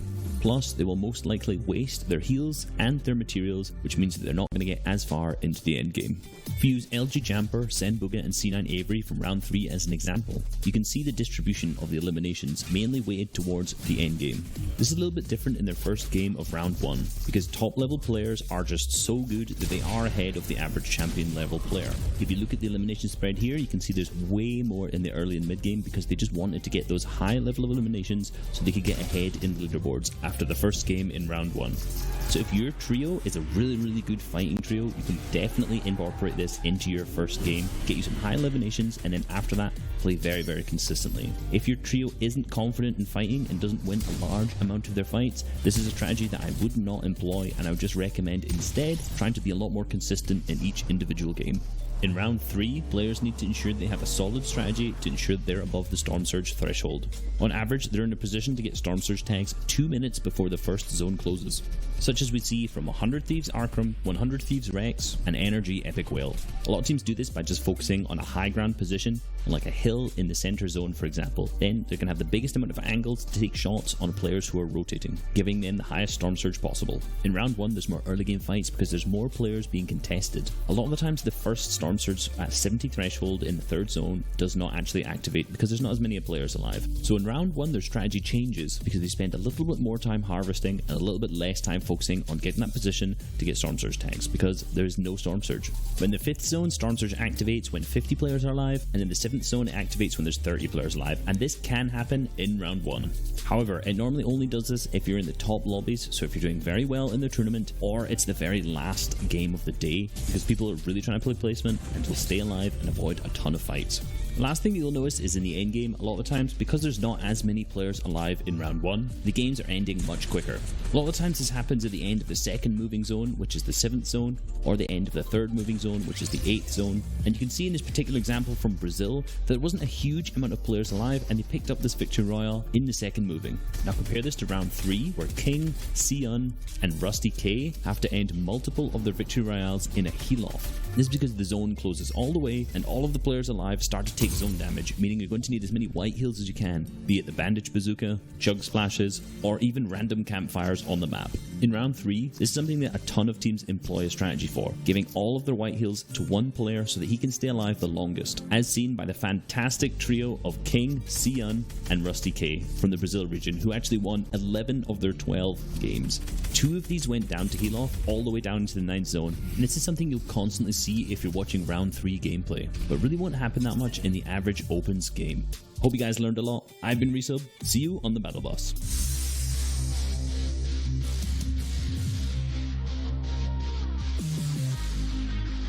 We've all seen it before. Maximum height, final zone, and a victory royale. 3 things that go hand in hand in every Fortnite endgame. But what if I told you there was a different way you can make every final zone, get elims, and not be on height while winning the game? Let's take a look at the X-Set trio and how they use low ground in NA East Day 2, Game 1 to beat height, win out the match, and finesse the endgame. You've got AV, one of the best shot callers and solo clutch players of NA East, combined with Shark and Knight, a duo that's played together for over a year, having some of the most top consistent placements in FNCS duos and enough synergy to the point where it looks like they can read each other's minds. To get enough fuel to be able to make it into endgames, these guys land over at the Fortilla and Shantytown and Logjam Woodworks. That's right, a huge split taking over 15% of the map with a total of 40 chests.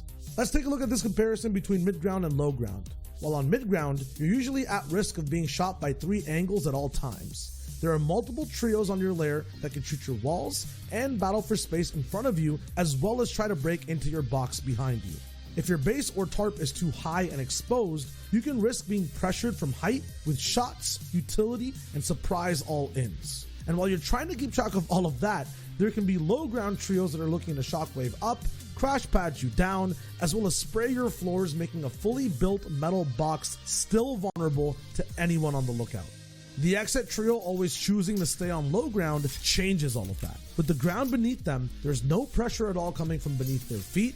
They can spend more time looking around and above at other trios, becoming more aware of threats and dangerous paths. In terms of other low ground players on their lair, the main fight is for space and position, so they end up moving instead of shooting first, giving X-Set more time to make decisions while on the run.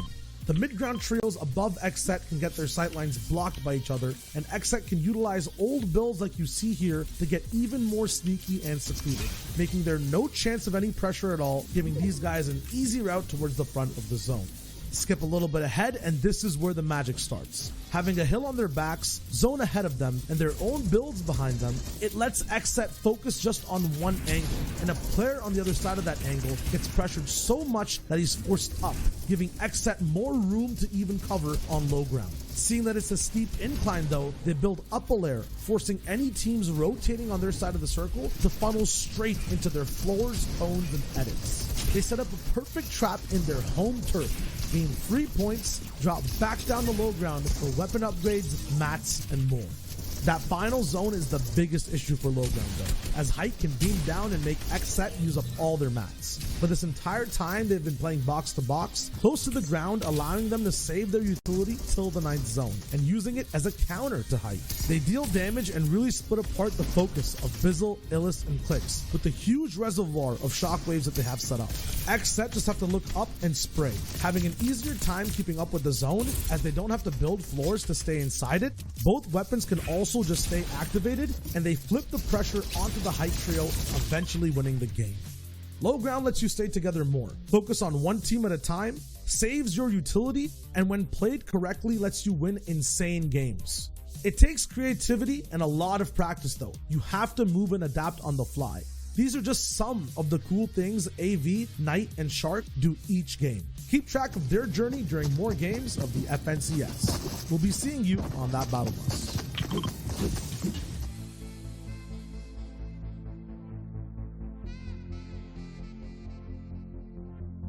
What's going on, Fortnite fam? Reset back with another video, and in today's video I want to cover height. We're going to be using Zayt, Saf, and Stretch as an example, and one of their games where they picked up a victory royale from Qualifier 3 Round 3 of the FNCS. Across the 12 games, these guys picked up 4 victory royales, and they hold height in an absolutely textbook way, so let's dive into that. Firstly, just for super basic, height is when you're on the very highest layer of the moving zones in endgame, and this is powerful for many reasons. Firstly, because you use the least amount of materials to traverse the moving zones, you have a ton of angles on players to shoot down on, you have the best opportunities for healing, and you only need to worry about players below you, so you don't have to cover your left, right, and above, which you'll have to on low and mid ground layers.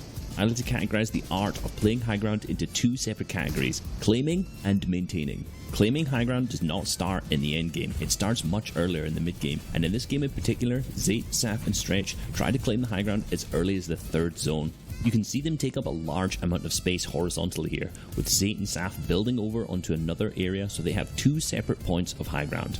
Later on in the game, when the 4th zone appears, they're not actually inside of this zone, so they wait late until other players have already built up there, and then they all shockwave over and claim the high ground there. The only reason that these guys get to the highest layer in 4th is because they'd already set themselves up on a higher layer in the 3rd zone. This allows them simply to just shockwave over and claim it. From here on out, our team's goals switch up from claiming high ground to maintaining it. Really, they're not looking for a huge amount of eliminations here. Their main goal is just to ensure they are the only ones on height. They do this by shooting at other players who have built up in other areas of the zone to around equal levels of them, and also by looking down, looking at players who are 1 or 2 layers below them, and pressuring these guys to make it seem like there's no chance that they're going to claim height over Zayt, Saf, and Stretch. You can see that the 5th zone is almost max distance from where they are now, so this is where Zayt, Saf, and Stretch are going to need to start claiming the high ground again.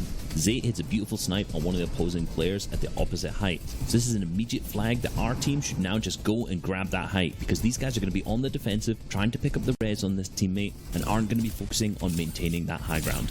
What Zayt does is he actually shockwaves over to another layer of builds and then builds out into the zone to create a different area of high ground. Then, once this is solidified, Saf and Stretch both then come over onto this high ground, and then Zayt actually goes over to the other layer of high ground where he sniped the player and builds up here. This is exactly the same thing we saw in the 3rd zone, where they've claimed 2 separate layers of high ground. They do this because they give absolutely no opportunities for any other team to take high ground at this point. So in the 5th zone, these guys have this completely locked down. At this point, because these guys have claimed 2 separate layers of high ground, it doesn't matter which way the zone pulls, as these guys already have claimed all of the high ground layers. In all honesty, this is the hardest part done. These guys have good materials still left, and now they just need to ensure that they maintain height all the way through the moving zones. The main threat that they have is players using their shockwave grenades to fly up and take height from them. So the way that they defend against this is by having one player on what we call ultimate high ground. In this game, in the first few moving zones, this is Zayt. He stays up 3 or 4 layers above to ensure if anyone shockwaves up, he doesn't get knocked out. This allows him to spray any players at contesting and really take control of that high ground. And at the same time, you can see Saf move further ahead of the zone and spray backwards at players down below, while Stretch stays on the same layer as Saf and just consistently applies pressure to all the players below. You continue this form up until the 9th zone, the final moving, because this is when the heal off is going to need to happen. And you can see that Saf throws his white heals, which is medkit, up towards Stretch so that Stretch can stay on the ultimate high ground where Zayt was instead. And then if this game goes down to a heal off, he can stay on the ultimate high ground, heal with the medkits, while Zayt and Saf are on the low ground, completely trying to frag out and distract the other players who are alive. Zayt ends up completely popping off on low ground and picking up the Victory Royale, meaning they didn't end up needing to use those medkits for the heal off.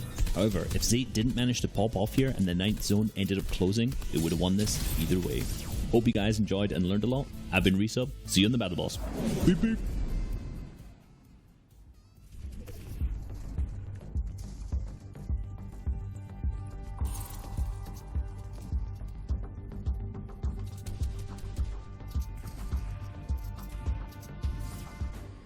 What's going on, Fortnite fam? Welcome back to the Fortnite Champion Series. We just got done watching the wild card match. Connor's Trios, has just clutched it, and now they will join the other 32 trios that are waiting to play off here in the grand finals.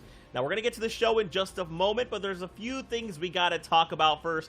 First of all, it's Halloween, and you know what? Four Nightmares is in the game. You know what else is super cool that has both of these things in common? And that is Party Royale. Headlining this year's Fortnite event, Reggaeton Global Ambassador and 4-time Latin Grammy winner J Balvin will awaken your spirit in the Afterlife Party. A special performance in Fortnite Party Royale featuring his biggest hits and the debut of a brand new song with Sesh. The party begins Halloween night, October 31st at 9 p.m. Eastern. And as a souvenir of your journey into the Netherworld, all Party Trooper owners who attend the Afterlife Party will unlock the exclusive J Balvin style. That's where we're going to be after this. At least that's where I plan to be. But also, tomorrow we'll actually be in Party Royale, so if you want to watch some of the action and also party at the same time, hop into Party Royale. You'll see all of our faces there tomorrow. Now, guys, I know you are excited, so let's just get to it. How you feeling? Quickly, let me see it. Let me feel it. Tell me. Let's go. NA East is up to be here for the show. I'm hyped. It's going to be a big cool thing with you bros. Trying to find a rhyme there to keep it going, but I'm hyped, man. I'm hyped and I'm rhyming. You tried. I've whipped out the prop many times. I'm just going to do it again. Hype through the roof. I get cut off, but it's still good. The hype is through the roof, in fact. Here we can take a look at our finals format. Victory Royale is worth 25 points. We see the placement as far out as 17th. Every elim is a point. A lot of points to be divvied out. Now, gentlemen, we're going to be talking about this, the consistency throughout the next 6 matches, even on through to tomorrow. There's much that we will be breaking down here on the analyst desk. So we got to touch on this. What do we think? Are we expecting NA East to kind of fall somewhere in the middle? You know, solid placement, solid eliminations. Do we think it might swing one way or the other? Do we even think specific trios might lend themselves to certain play styles? Reese, I'm going to let you take this one first because I have a hot take that needs to cool down slightly, but you go for it. He's got a hot take. I'm going to say top 5 teams going to be close. However, there is a chance that if one of these teams could completely pop off. Okay, here is my hot take. Consistency, schmintency. I don't know how to butcher the word a little bit more, but I feel like in NA East, it'll be more so about the wins than anything else. Usually, we might have a team that have no victory royales and end up at first place or be in the top 5. You will not have that happen. You will need a ticket of that VR to be on the first page. And that's because all the teams we saw in the heats, all the top dogs had like multiple wins. Anyone near second and third also had huge wins to just, you know, complement them in their journey throughout the heats to the grand finals. There's so many of these trios that are just absolutely terrifying. For people like Acorn, Slacks, and Jock, I mean, we could literally be in for anything. I think you might actually be onto something that it is going to favor the teams that are getting the victory royales. I'd be curious to see though if they pair that with eliminations. We can't forget an incredible trio like Avery, Booga, and Jamper. I like that though. I like that little combination of names sometimes. Might roll with it. It was always difficult to find a pairing for Booga and Avery, but might have just found one now. Yeah, they were in heat number 1. The big honcho heats. Honestly, there were so many huge names, and these guys were on top the whole time. Stark Industries domination. They got first place. That was Heat 1. If we move over to Heat 2, we took Commandment, Scented, and Edgy. Picked up the first place slot here with 218 points. These guys had 2 Victory Royales, and they were absolutely popping off all day. I am not surprised that these guys picked up the first place slot because they've been so consistent in every single tournament that they play all the way back to their West days. Yeah, West, now they're on East, and they're dominating. But speaking of total, complete domination, Acorn, Jack, and Slacks having points that are combined with winners from other heats together. My goodness, and the amount of wins they had yesterday too. They took Heat 3 by storm, Reese.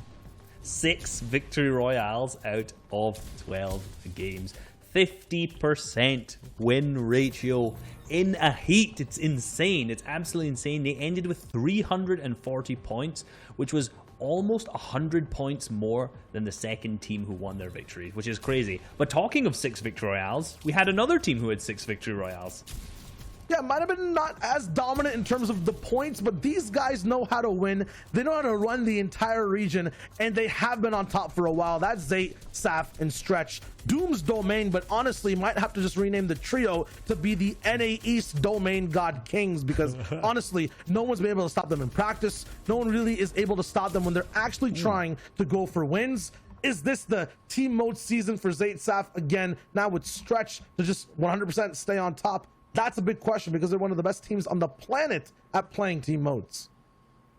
Hey, man. Well, you know what, Shy? We're about to see all of these Titans clash and battle it out on the island because it is time to jump into the first game here in NA East from Grand Finals. We've got our casters on standby. You've seen them. Monster D-Face and the new Midas Aussie Antics. Take it away, gentlemen. It's going to be the first of many games from the course of this weekend. Grand Finals is here. This is what it's all been leading up to. Weeks and weeks of competition here, Aussie. Everything's been building up to this. We've been casting all of it. I'm just so excited. 100%. Well, the battle bus is just about to be underway. You guys do not have to wait any more longer here. Game number 1 of 12 for the long weekend is here. It's time to get it as we start things off with a beautiful shark shot. We saw the RPG make its way through the qualifiers. Will we see it here this weekend? Shayo said it best, though. It's going to come down to the Victory Royales. It's going to come down to the Victory Royales, and everything starts with that lighthouse shot. It just always gets me so excited. It's been so many weeks building up to this monster. Every time we watch NA East, it starts with the lighthouse, and it always ends in so much excitement. Today is going to be ridiculous. I have no doubt that it will depend on the Victory Royales today. It's going to be those big teams. We have teams like Zayt that pretty much go for a win or nothing. We saw Jack's team just absolutely clean up in heat. So this is arguably, or I'm pretty sure statistically, the most stacked grand final for NA East ever, based on the teams that have now made into grand finals and how well they performed in previous qualifier weeks. And we're kicking it off with our most hyped team right now. They have to be just living on the edge. Definitely is. Connor, Pledge, and Gage clutched out one of the most just, seriously intense moments you can ask for in a tournament setting. A game where it's not down to the points, it comes down to catching a victory in a Battle Royale stage. Like, it doesn't get any more exciting than that. It doesn't get any more clenching, nail-biting than that. And I mean, to stick the distance, to run the distance, Pledge pulled it off here for the team. And now we get to see our 33rd team in action. And it seems like they're off to a great start. No one here to contest them at the lake. And they really did it in such a strong performance too. They actually had eliminations too, and they won the heal off. It was a convincing victory. It came down to the heal off in the end, one player alive, but they genuinely played that end game so well. And you talked about it. This is a team that practices in and out. So I think it's a team that is worthy of being in the grand finals and could actually pull out a decent performance here today as well. And the story of the weekend will be, can Zayt, Saf, and Stretch pull off what they did during their heats, during the qualifying weeks and lead up to the heats and the grand finals? And that is absolute domination when they are not being contested. The story here is going to continue. They are not being contested. They just have this history, this track record of pulling victories off the gate. If they continue with that kind of momentum this time around, it is looking like this weekend might be theirs.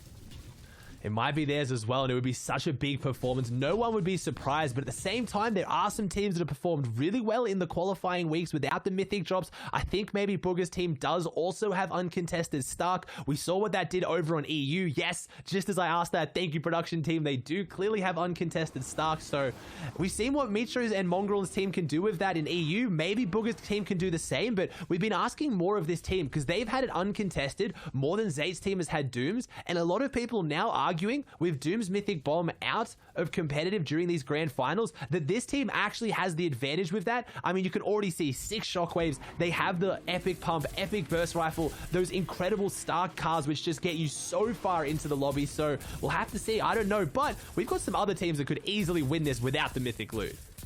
Yeah, definitely. As you're seeing on your screen right now, Avery find a couple tags on the player that was rifting out of the drop spot from the side. Seems like a Misty or Steamy stacks rotate on out. So already setting up for success here. Legendary pump in hand, legendary Stark rifle as well. The double vehicles. This is the kind of loot, this is the kind of advantage that we were leaning in towards as Crims is up above, left with Claz here. Seems like there's a team down below. It's Typhoon and company. They are lit up. No shield for the team in the low ground.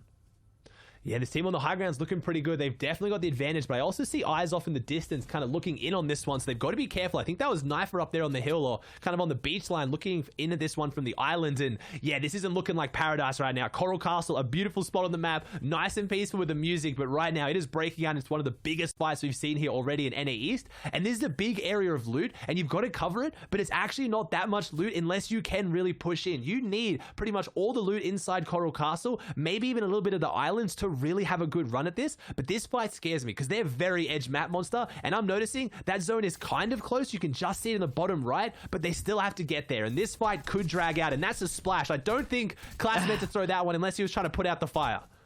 Yeah, no, definitely was a little bit of a misplay there. It's going to cost him a good team heal. All of a sudden, though, someone jumps up and Legend DN eats the big pump here. Remember, he did not have any shield, so he just granted Class a free siphon. Look at the follow-up here. Yeah, they're making quick work of these guys. They just do not have much. And Typhoon in them, man, they had such a clutch heats coming into this, but still, nonetheless, they have made it to the grand final stage. Although one game is out the window, it's not over just yet.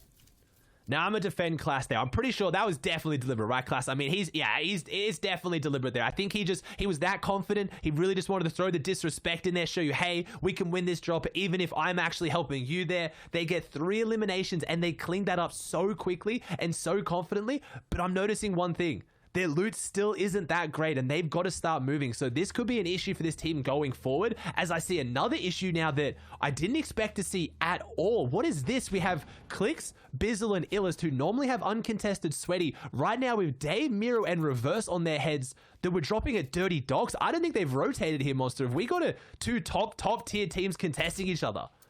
Yeah, definitely. A little bit of a mix-up for sure. This is a clash that none of us definitely expected here. But now, though, it is going to come down to all grit. Who can actually pop this one off? Who can actually win this battle? Clicks playing super smart right now, actually going for the big angle. This might set them up for success. This might give them the big advantage if he can get up and over. With that sniper in hand, I mean, take a look. He's got that wide shot now. He can see into this entire battle. I do not see Miro, though, and I think that's why they're holding on to the reboot van. I think they're trying to hold him out. Crimson Classic Eclipse are coming down, though, through Coral Castle. Clicks is out in the open. He's standing still. This is dangerous. He has to be careful right now because this could be the loot that Class and Crims need. We just saw them wipe an entire trio in seconds, so we know they have the fighting power. And I was going to say, I don't know if this is a drop that is now being contested. We'll have to see, but for the sake of Clix' team, that's a little bit unfortunate because of how well they've done with this drop uncontested. But as a spectator, this is going to be so exciting. 2 of the best fighting teams right now dropping on top of each other. Day, Miro, and Reverse, who pretty much dropped more eliminations than almost any other team before third zone. The recipe for their success is consistent eliminations. It's not just consistent placement. This is going to be exciting. Yeah, and Reverse and Miro have already set up a counter angle to Click, so this is a big game of chess right here. It's all about positioning. They're out-angling. Miro's already on the move in. That's it. And you know, once Miro commits, he's going in. Day makes it to the party. Clicks is going to get tagged for 72. It's not looking too good for him. The collapse comes in. These are 2 dangerous players when it comes down to box fights. If Clicks doesn't get back up ASAP, it's not looking good. That's Illus up on the ramp right now. Can Reverse 2K hold him off? This is going to be hard right now, but I'm seeing Clicks drop back down into his natural habitat, down into those box fights. He really does it better than anyone else when he's down here in the box fight situations. Reverse finds a little bit of a jelly bean right now. Obviously, Fortnite is still under effect, and it's making this drop spot so much stronger. It was interesting to see actually in OCE yesterday, Monster. They were prioritizing the Twins and Volks, were prioritizing using the kind of the, I'm not exactly sure which ones they're called, the candies that give you the extra mobility, the gravity boost increase. They were combining that with shockwaves and preferring that over the peppermint. So interesting to see how Fortnite, even in these later half of FNCS, has already changed things so much. Yeah, definitely. That's a very interesting one. I'd say that's going as far as being a meta shifter for sure, right? Switching Really up how was. people actually play into their rotates there. They might be onto something. But is it too late, right? I mean, we're already at the grand finals. think Maybe they found the secret, just in time. I think they held on to it. They didn't want to reveal it before grand finals in case any other team figured it out, because they were pretty much hitting constant shockwave, low gravity rotates without bounce pads. So it was so much easier for them to set up. It was quite impressive to watch, but we now have to focus on NA East here, seeing if maybe any of those teams caught the memo. It does happen quite late at night for you guys, so I wouldn't be surprised if they weren't up to date on it. But this is a team that is very interesting. Sizz Lucky is a very good team player, very, very smart, really does play for that placement meta. So I'm going to have to see how they go. We didn't see too much of them in the qualifying weeks though, Monster. Yeah, definitely not. But hold up. Switch of scenery here. Big names on the screen. Animal, Dejin, Agers on the distance. Scented, Edgy, and of course, Commandment. And then I thought I saw for a second, might have been Booga and Avery there on the southern portion of the storm line. All of a sudden, a clash of titans right here, and it's a rotation on through. This team, 34 damage below. It's basically an option of pick your poison. Who is it that you want to fight? Team left or team right? There's no easy pick'ems here. Yeah, this is a scary spot to be, because I know that unless they hit the rotate early, it's going to be the XSET guys coming out of Fortilla on this bottom side of the map that will be lurking, and they will pretty much take any opportunity to take a fight in the mid game if they think it's good. So if Animal gets wounded here, this could be very interesting. They're pushing across, but they can't just rotate. You touched on it. They need to do the damage. They've got 73 builds. They've got a decent loadout, but 39 below with this many players alive, Storm Surge is going to go active, and it's going to go active for a very long time. Ozzy, there's 91 players alive. Very long time for forever. It's not going to end for quite some time. Take a look at this, though. This grand final, you have 26 World Cup participants, 10 of which are FNCS champions, 4 of which are DreamHack winners in the recent times. Gives you an idea of the caliber of player that we're looking at. When Ozzy said at the opening portion of the show, this is one of the most stacked games we've seen, it really has turned out to be that in the NA East region. And I mean, the player base is reflecting it. And that's it. A lot of players could have made it into the heats off consistency, but a lot of those players that made it in off consistency didn't actually make it through into this grand final. So it really is the best of the best here today. It's the players that have been playing every single week, and we see Macwood go down, a team that's been very, very hot or cold, and I was wondering how they're going to come out today. Those are your last trio FNCS champions, but unfortunately, game one here, not going too much their way. Calc and Zexro still up for what I think, though, so maybe something big happening there as Sprite Dab goes down here to Bizzle, but Clicks has been knocked. So they've got to capitalize on this quickly because Bizzle doesn't exactly have the loadout. Yeah, Sprite was actually with the jumping pump there to Clicks on the peak, but it is enough. Bizzle does get the clutch to trade. Actually, this might play into their favor because there's another enemy right behind this wall. They needed the tags, and it's going to work out as they get a full conclusion onto this squad. Tahi there, Illis is going to hit a little bit of a dance move, and you got to be happy about that. It's going to be an upgrade as well with the pump shotgun. Yeah, but this loot is not what we're used to seeing. We're used to seeing this team so healthy out of sweaty stands. That's why he's hitting a little bit of the dance, a little bit of the disrespect. They want to do anything they can to rub the salt in the wounds to make sure they get that drop spot to themselves, because it's going to be hard to hold on to. As I said, XSET, this team is aggressive. I told you, they will smell it. If someone is weak, if someone's on the back foot, they will always be on the front foot pushing in, as Knight's now trying to push forward into this box on the low ground. We've talked about it so much. We had the analysts make an entire package on how good this team is at fighting in these trench-style battles. And not only that, it's a battle for the airdrop as well. There was some good loot that comes out of that. Crims is going to get taken out. This is your Coral Castle squad, the one that ran through Typhoon and company. That's one game down for the grand finals. XSET now putting themselves another step closer to the Axe of Champions. Remember, it's not just the big money on the line, it's everything else in between. But hold up, Illis, Clicks, and Bizzle here putting some big pressure in. This is not looking good.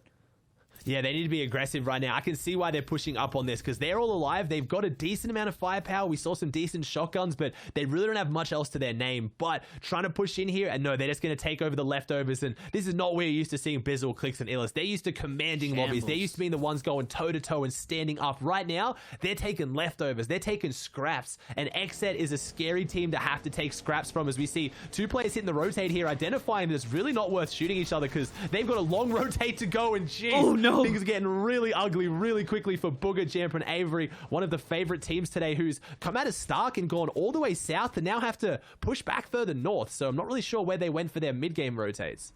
Yeah, gone off the rails a little bit there. And talk about teams that are out now. Calculator fell in the feed during all that action. We saw Ronaldo and Zum fall as well to keep you guys up to date. So another favorite out of the game now. I'm not sure if Skittles is still up right now. As I talk about it, ISIV is going to find Nosh there. And that's finally now elims are occurring, right? We knew a lot of players had to fall because that big storm surge threat. And there it is. Teams are being affected. Teams being affected, the lobby's being shaken up right here, and we've got a zone that's going right up and comfortable near Doom's domain. So we saw Shayo talking about in the pre-show that he's obviously picking Zade's team to maybe run away with this, and he's saying wins are going to come out on top. So they've got every win condition they need right now. Booger's team's still looking really good. They made that rotate. It looked really dicey, but they've ended up in a pretty good position. The only issue I can see here is 56 builds in the back pocket of Booger. Hopefully Jamper and Avery have some more as well, as Skittles does go down the feed as well. So that is our Cinderella story. They just clutched up the qualification yesterday in the heats. They had a massive run back. I've been cheering for them. It's not all over. It's one game of 12, and that's why this format is so great, because it gives you a couple games to throw away, but you got to pick things up. We just talked about the caliber of players in this. You can't fall off the pace for long. No, you can. As XSET here is holding that storm line. Bizzo and Clicks do manage to get it alive here through the rotate, making it nice and wide as well. Illis is going to find himself a little bit of safety here inside the Doom's domain. This camera shot's giving you an idea. The Doom's domain is virtually clear. It's a ghost town, right? Happy Halloween, guys. That's my one joke of the day. But honestly, it's serious. It's serious time right now, right? This is game one here, and we've already seen some major teams get dropped. Our previous FNCS Trio champions are no longer in this, and a lot of other big names already down. It's going to be exciting to see who can manage to pull it off. As here we go. We have a team that I haven't seen too much about, but if you watch the heats, you saw a lot of them. You saw a lot of them winning as well. They were well and truly up on the podium. Jack, Acorn, and Slacks had such a dominant performance. They went into day 2 of the heats on almost double the points of second place. That is such a ridiculous spot to be in, and I want to say, can they do it when the lobbies are this stacked? But we know they can. They've won ninja battles. They've won multiple tournaments. They've shown up even when the caliber of player is this high, and they do it in the same style. They're aggressive. They know when they can take fights. 100% here. Slacks, Jack, and Acorn trying to go up the mountain right now. 14 damage below. This is looking like some seriously crunch situation for them, right? 45 seconds on the clock, and they have to make a big move. They need to identify a weak wall. They need to put that pressure down. Who's going to be the target of choice? Big knocks there onto Bully. Bully was lit up. He actually didn't have a lot of HP, and they want this. Yes, they need this. They need to push in for it now. They need to finish it off, and there it is. They do get the finish off their Bullies team. They had a decent performance yesterday. Didn't have the massive performance they needed in heats, and maybe things looking a little bit shaky right now, but that's it. That's good Storm Surge as well. 231 above, and just look at this zone right now. You talked about it. The ghost town in Doom's domain. It's still looking really clear on that north side. This south side is... It's piles on. It's stacked on. Everyone is in here on top of each other, and it's going to be who has the mobility to rotate away from this safely. Definitely now, as you're seeing, it's Jack, Slacks, and Acorn on the outermost portion of this. Mikey, Niddle, Clarity G, full trio still alive there. Zuni's, N-Pen, and Aspect also full trio right up above. This is pressure coming in. That's Team No Boo, but they're going to find Outcast ISIV by himself with the instant knock, and Jack actually was a part of that. So actually just finishing off the down body here, able to pick up some loot off of this as well with the harpoon. Can they get some more for it? It could be a big one. This could really set them up for success. Off in the distance, you can see that Bucky, Creo, Kanata still alive there. Parked up, it's Cease Blake as a two-man team, unfortunately losing their third. It's just not looking too good, though, for Clicks, Illis, and Bizzle, man. They're still on their run, and they have XSET on their heels.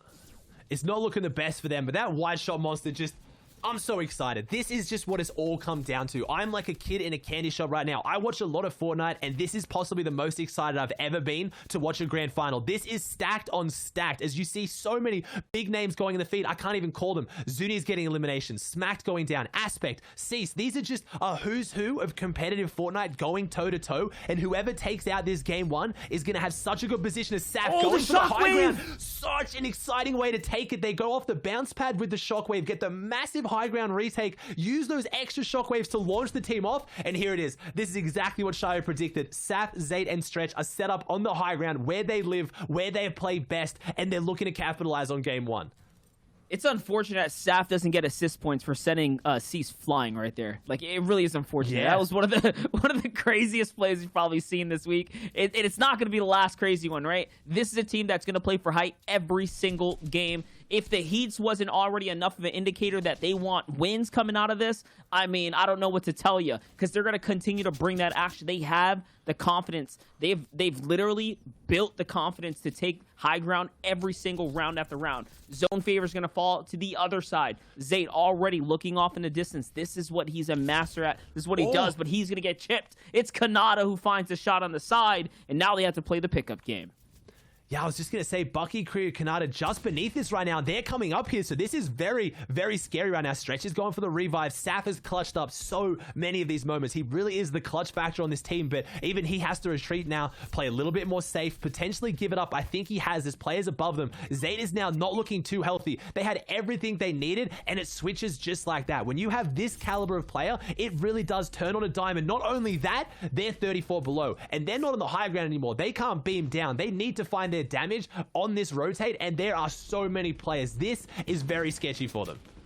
Luckily for them, he is going to get the med kit off, so Zayt's managed to stay alive here. Stretch is going to play for height once again here, but 50 damage below. They have to find some tags. Beautiful tags. It's payback time. It's onto Creo there. Stretch comes down with the drop kick shot. He's not going to land it, but onto the box he goes. I don't think he wants to let them get away from this one, not to mention they still need a little bit more for the tags. As I say that, though, as things are catching up, I see Xset lighting up the feed as well, finding themselves 2 or 3 elims in the process. AV, Knight, and Shark are just lighting up the feed down there now. This is crazy, and Stretch has just such precise assault rifle aim. It is insane. He absolutely lasers that player. That's not only their surge, that secures the high ground. This team knows what they're doing. If you ever have the joy of watching them stream it, they very rarely do. Their communication is on another level. They just say what they're doing, and everybody reacts. They have drilled this time and time again. They've conditioned that high ground more than any other team. Stretch goes to front side, and already he's just going straight back up to height. They live nowhere but the high ground, and they get nothing but wins. It is wins or nothing. They don't try to play for second. Jamper goes down the feed, so does Booger, so does Clicks. Xset is just lighting up the feed monster right now. Yeah, literally carrying themselves off of elims alone. Let's not forget they did wipe that full trio coming into this as well. As we talk about it, just take a look here. It's time to heal back up and continue to run the high ground. It's what they do best. It's height with pressure, and Stretch literally finds another 2-piece elimination right there. And the refresher, my gosh, he's coming right back up to drop the goods off to the teammates. And all of a sudden now he's got all the ammunition in the world to work with. This is the formula for success. This is the track record that the boys have literally put themselves on. This is why we call them the Godfathers of comp. They're the high ground team. They've been drilling it since before Trio FNCS even started. In scrims, everyone knows that if there's a team lighting up the feed, it's them on high ground. We get to see Xset on the mid ground doing what they do best. They've been lighting up the feed, but they are very weak for this. I see Edgy in there looking healthy. I see so many teams. Alige, we have our Latin American contingent down there as well. Kanata's still in this, despite losing that high ground. Miro's pushing through. Every big name is in this, but it's talking about who is strong enough to overcome this high team. You have to be looking at a full trio or somebody that's healthy, and I think it might be Scented Edgy Commandment if anyone can do it. But Zuni's right now, 4 eliminations, 1 on NPen, 2 on Aspect, and they have the shockwaves. They're pulling them out. This might be it. This might be the moment. They're splitting up the shockwaves, and they're looking up. That's where they have their eyes set on Monster. This is the moment. They're going to go for it pretty soon. I have to think. Yes, they go up. Zuni's builds it. He has the material for this 42 builds. They take the high ground, but we know Zayt's team will not give this up easily. They will try and take it back if they can. They're chopping them out. Can they hold it? NPen goes down to Saf. Zuni's takes down Saf, though. It's switching back. Zuni's takes down Zayt as well. Aspect is in this one, and Zuni's is still up, and I think they've done it. I think they've dethroned the kings of high ground. Literally the clutch factor right there, and all of a sudden Aspect and Zuni's now control the high ground, and it's their turn to put that pressure down. What a great way to retake height now. 9 elims for them, and it's time to run it back. It's going through all these old builds though, making it that much more difficult. They have to get in there. Miro finally gets taken out, and he secures placements as well. As everyone's staying alive right now, they have literally worked their way to placements. They've done the most that they can. Big name still there. Commandment still alive here with Edgy. This is very, very much possible. Shockwaves from height. They have everything in their power. It's time to come down now. They're running out of mats. It's a 2v3 right now. We've been talking about Commandment, Aspect. They might be able to do this right now. Who is going to win it? Can Commandment come out on top on the low ground? There it is. Now it is. It's Centered and Commandment versus Zuni's and Aspect. And Centered still had a shockwave. He takes the high ground, but he gets knocked on the fall through. I think they might be going for the heal off. I think Commandment's going to try and pull off the heal off, but no, the shockwave blasted out the 102. There's no way you can win the heal off. And what a big performance. A 12 elimination victory royale. 37-point game. Are you kidding me? What a start to NA. The big Aspect is back from the ruins to the top of the food chain, and a victory royale right there, and in flashy faction as well. We're going to toss it over to the analyst decks, though, to break it down, as that was just game number 1. Monster, that was the first game on the day. We have 5 more games of this. Thank you, NA East. We appreciate when you guys show up and just do crazy stuff like that. That is the VR that I personally was looking for. That is the action and the excitement we live for. Now, here's the thing, guys. We got to take a look at the standings. We watched in those final few moments. There was one player that was left alive that was eliminated in 2nd place. Guess how many eliminations they had? I'll save you the trouble. It's 11. And of course, we have to take a look at this together because the Victory Royale is super good. Got them as well with 12 eliminations, boys. But it's none other than Commandment, Edgy, and Scented coming in your 2nd place. 11 eliminations. A 2nd place finish. That is how these two Titans in the 1st and 2nd spot are holding strong. Still, Aspect, Zuni's, and NPen had the same amount of elims, more so actually by 1. So it's not going to be that situation where enough elims that's the 2nd place team get 1st overall in the standings this time. That win paired with their performance keeps them in that top slot. Yeah, we saw Zayt, Saf, and Stretch now currently in 4th position after getting that 6 eliminations in 6th place. You know, these guys took that height early on. First moving like they always do. Their trademark playstyle. Started maintaining it, but unfortunately they had not enough materials all the way through. Zayt went to drop down there, and then unfortunately Zuni's team just shock us up, take it from them, and that's kind of that game over for them. If they'd managed to get more materials, they probably would have been able to maintain it and play out their normal split high ground style. And just look at all the people who are waiting right behind in line, right at those traffic lights with a red light so far. The XZ trio, the TNA trio. We got Bucky, Creo, and Kanata, Slacks, Acorn, Jack, Divine, X and B, and Foppy. Everyone that we've seen in these heats play so well in qualifiers and scrims across the entire timeline of NA East this season. Past them two big names still trying to make it. Once again, our wildcard team in the top 15 after game number 1. Yeah, I hope we continue to see these guys perform as well. That would be such a great storyline of, you know, they just missed out in the heats, and then they come back through the wild card match, pick it up, and perform, get like top 10. That would be great. I would actually throw Shy Wager out the window.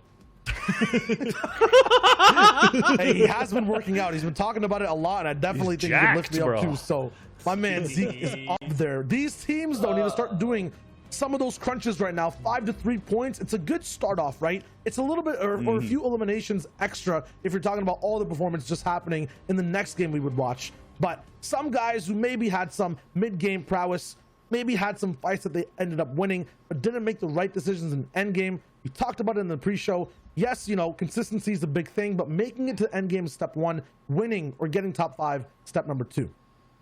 Speaking of step number 2, we want to see the 2nd place team in this last game. Commandment, Edgen, and Senti. I mean, these guys are crazy. Even in those moments where it's like their backs are against the wall, they can show up, find eliminations.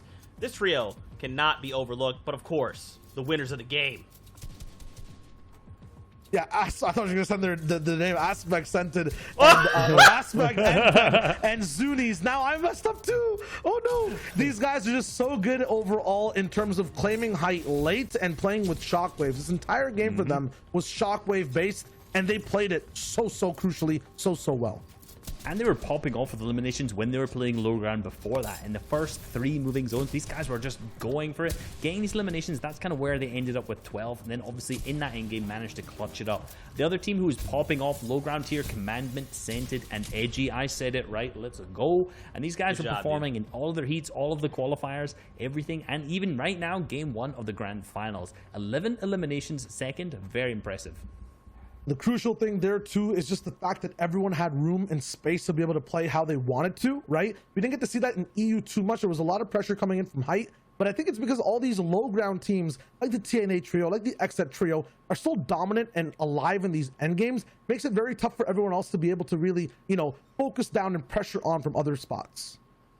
And something I just want to appreciate about this last match was that it really could have gone either way, right? Think about it. If Edgy, Scented, and Commandment had picked VR, they would have had that 6 points swing in their favor, right? The competition is already so close, and this is just the first day. We literally have 5 more games today, another 6 tomorrow. So I want to see more of this. I want to see more of these rivalries.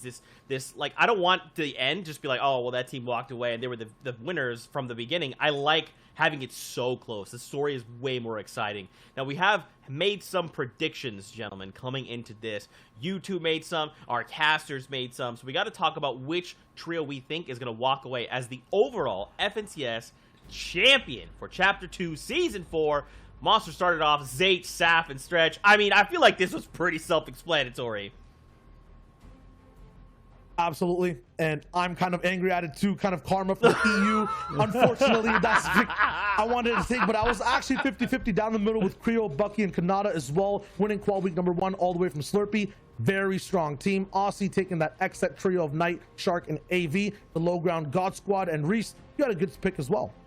Of course, I always have a good pick. TSM, Commandment, Liquid, Scented, and NRG Edgy. These guys are always popping off. They're up there second, as we already said, 11 eliminations. We watched them a little bit there performing. They're going to perform in the next 11 games as well. I could put my money on it. Okay, buddy. Well, Shio, Riso wager. We'll see how this all goes. But of course, guys, we are ready to get back into games here. Let's throw it back on over to our casters. We got to buckle up, take our seats on the battle bus, because it's time to jump back into these games. Monster D-Face, Aussie Antics, take us in. There you have it, the quick breakdown, the quick insight to set us up for success here. You saw the picks, you saw the reasons why we picked them, and now it's time to watch these players perform. I mean, that game 1 was right up the vein of where we expected it to be. All the top teams breaking towards that top spot, but more importantly, it's just the start. Yeah, that game 1 was exciting as we built it up to be, and I'm so happy it was. I mean, NA East is going to bring nothing less. It is going to be so exciting. We've talked about how stacked this grand finals is, and I really want to see that leaderboard really show that and stay close, as I'm seeing how stacked Lazy Lake is right now. Is that 3 teams at Lazy Lake? That's not looking good, as I also see, I think, another team. No, that's going to be the Quinjet. So it's 3 teams at Stark, though. I don't know about that one.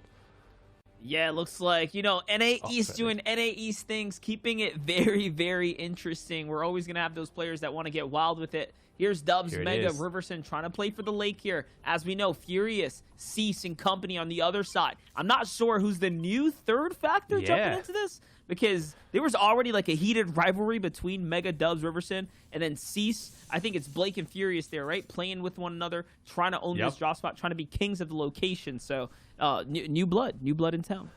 I mean, if you haven't been following the NA East kind of like teams and the snake inning that happened when all these split, it's actually a lot of, there's a bit of bad blood here, because Riversan was actually playing with Furious and Illest and then split with them to play with Dubs and Mega. So right now going toe-to-toe against Furious, his old teammate, who they were performing really well with, and Furious was kind of left, high and dry without a team, and he ended up forming one with Blake and Cease. This is going to be an interesting fight right now as Blake is set up here, and he jumps down straight into Riversan, and what a good ambush set up there by Blake. Riversan had no clue that Blake was there, just outsmarts him and gets the big shot, and now it's up to the World Cup duo Dubs and Mega to do something big, and we know they can. This duo has already played on the biggest stage of all, and they're going to try and back it up here, but I'm still seeing 2 other players to the south as well as Dubs takes another big shot. It's Zypher and Nosh's team. This drop is going to be insane.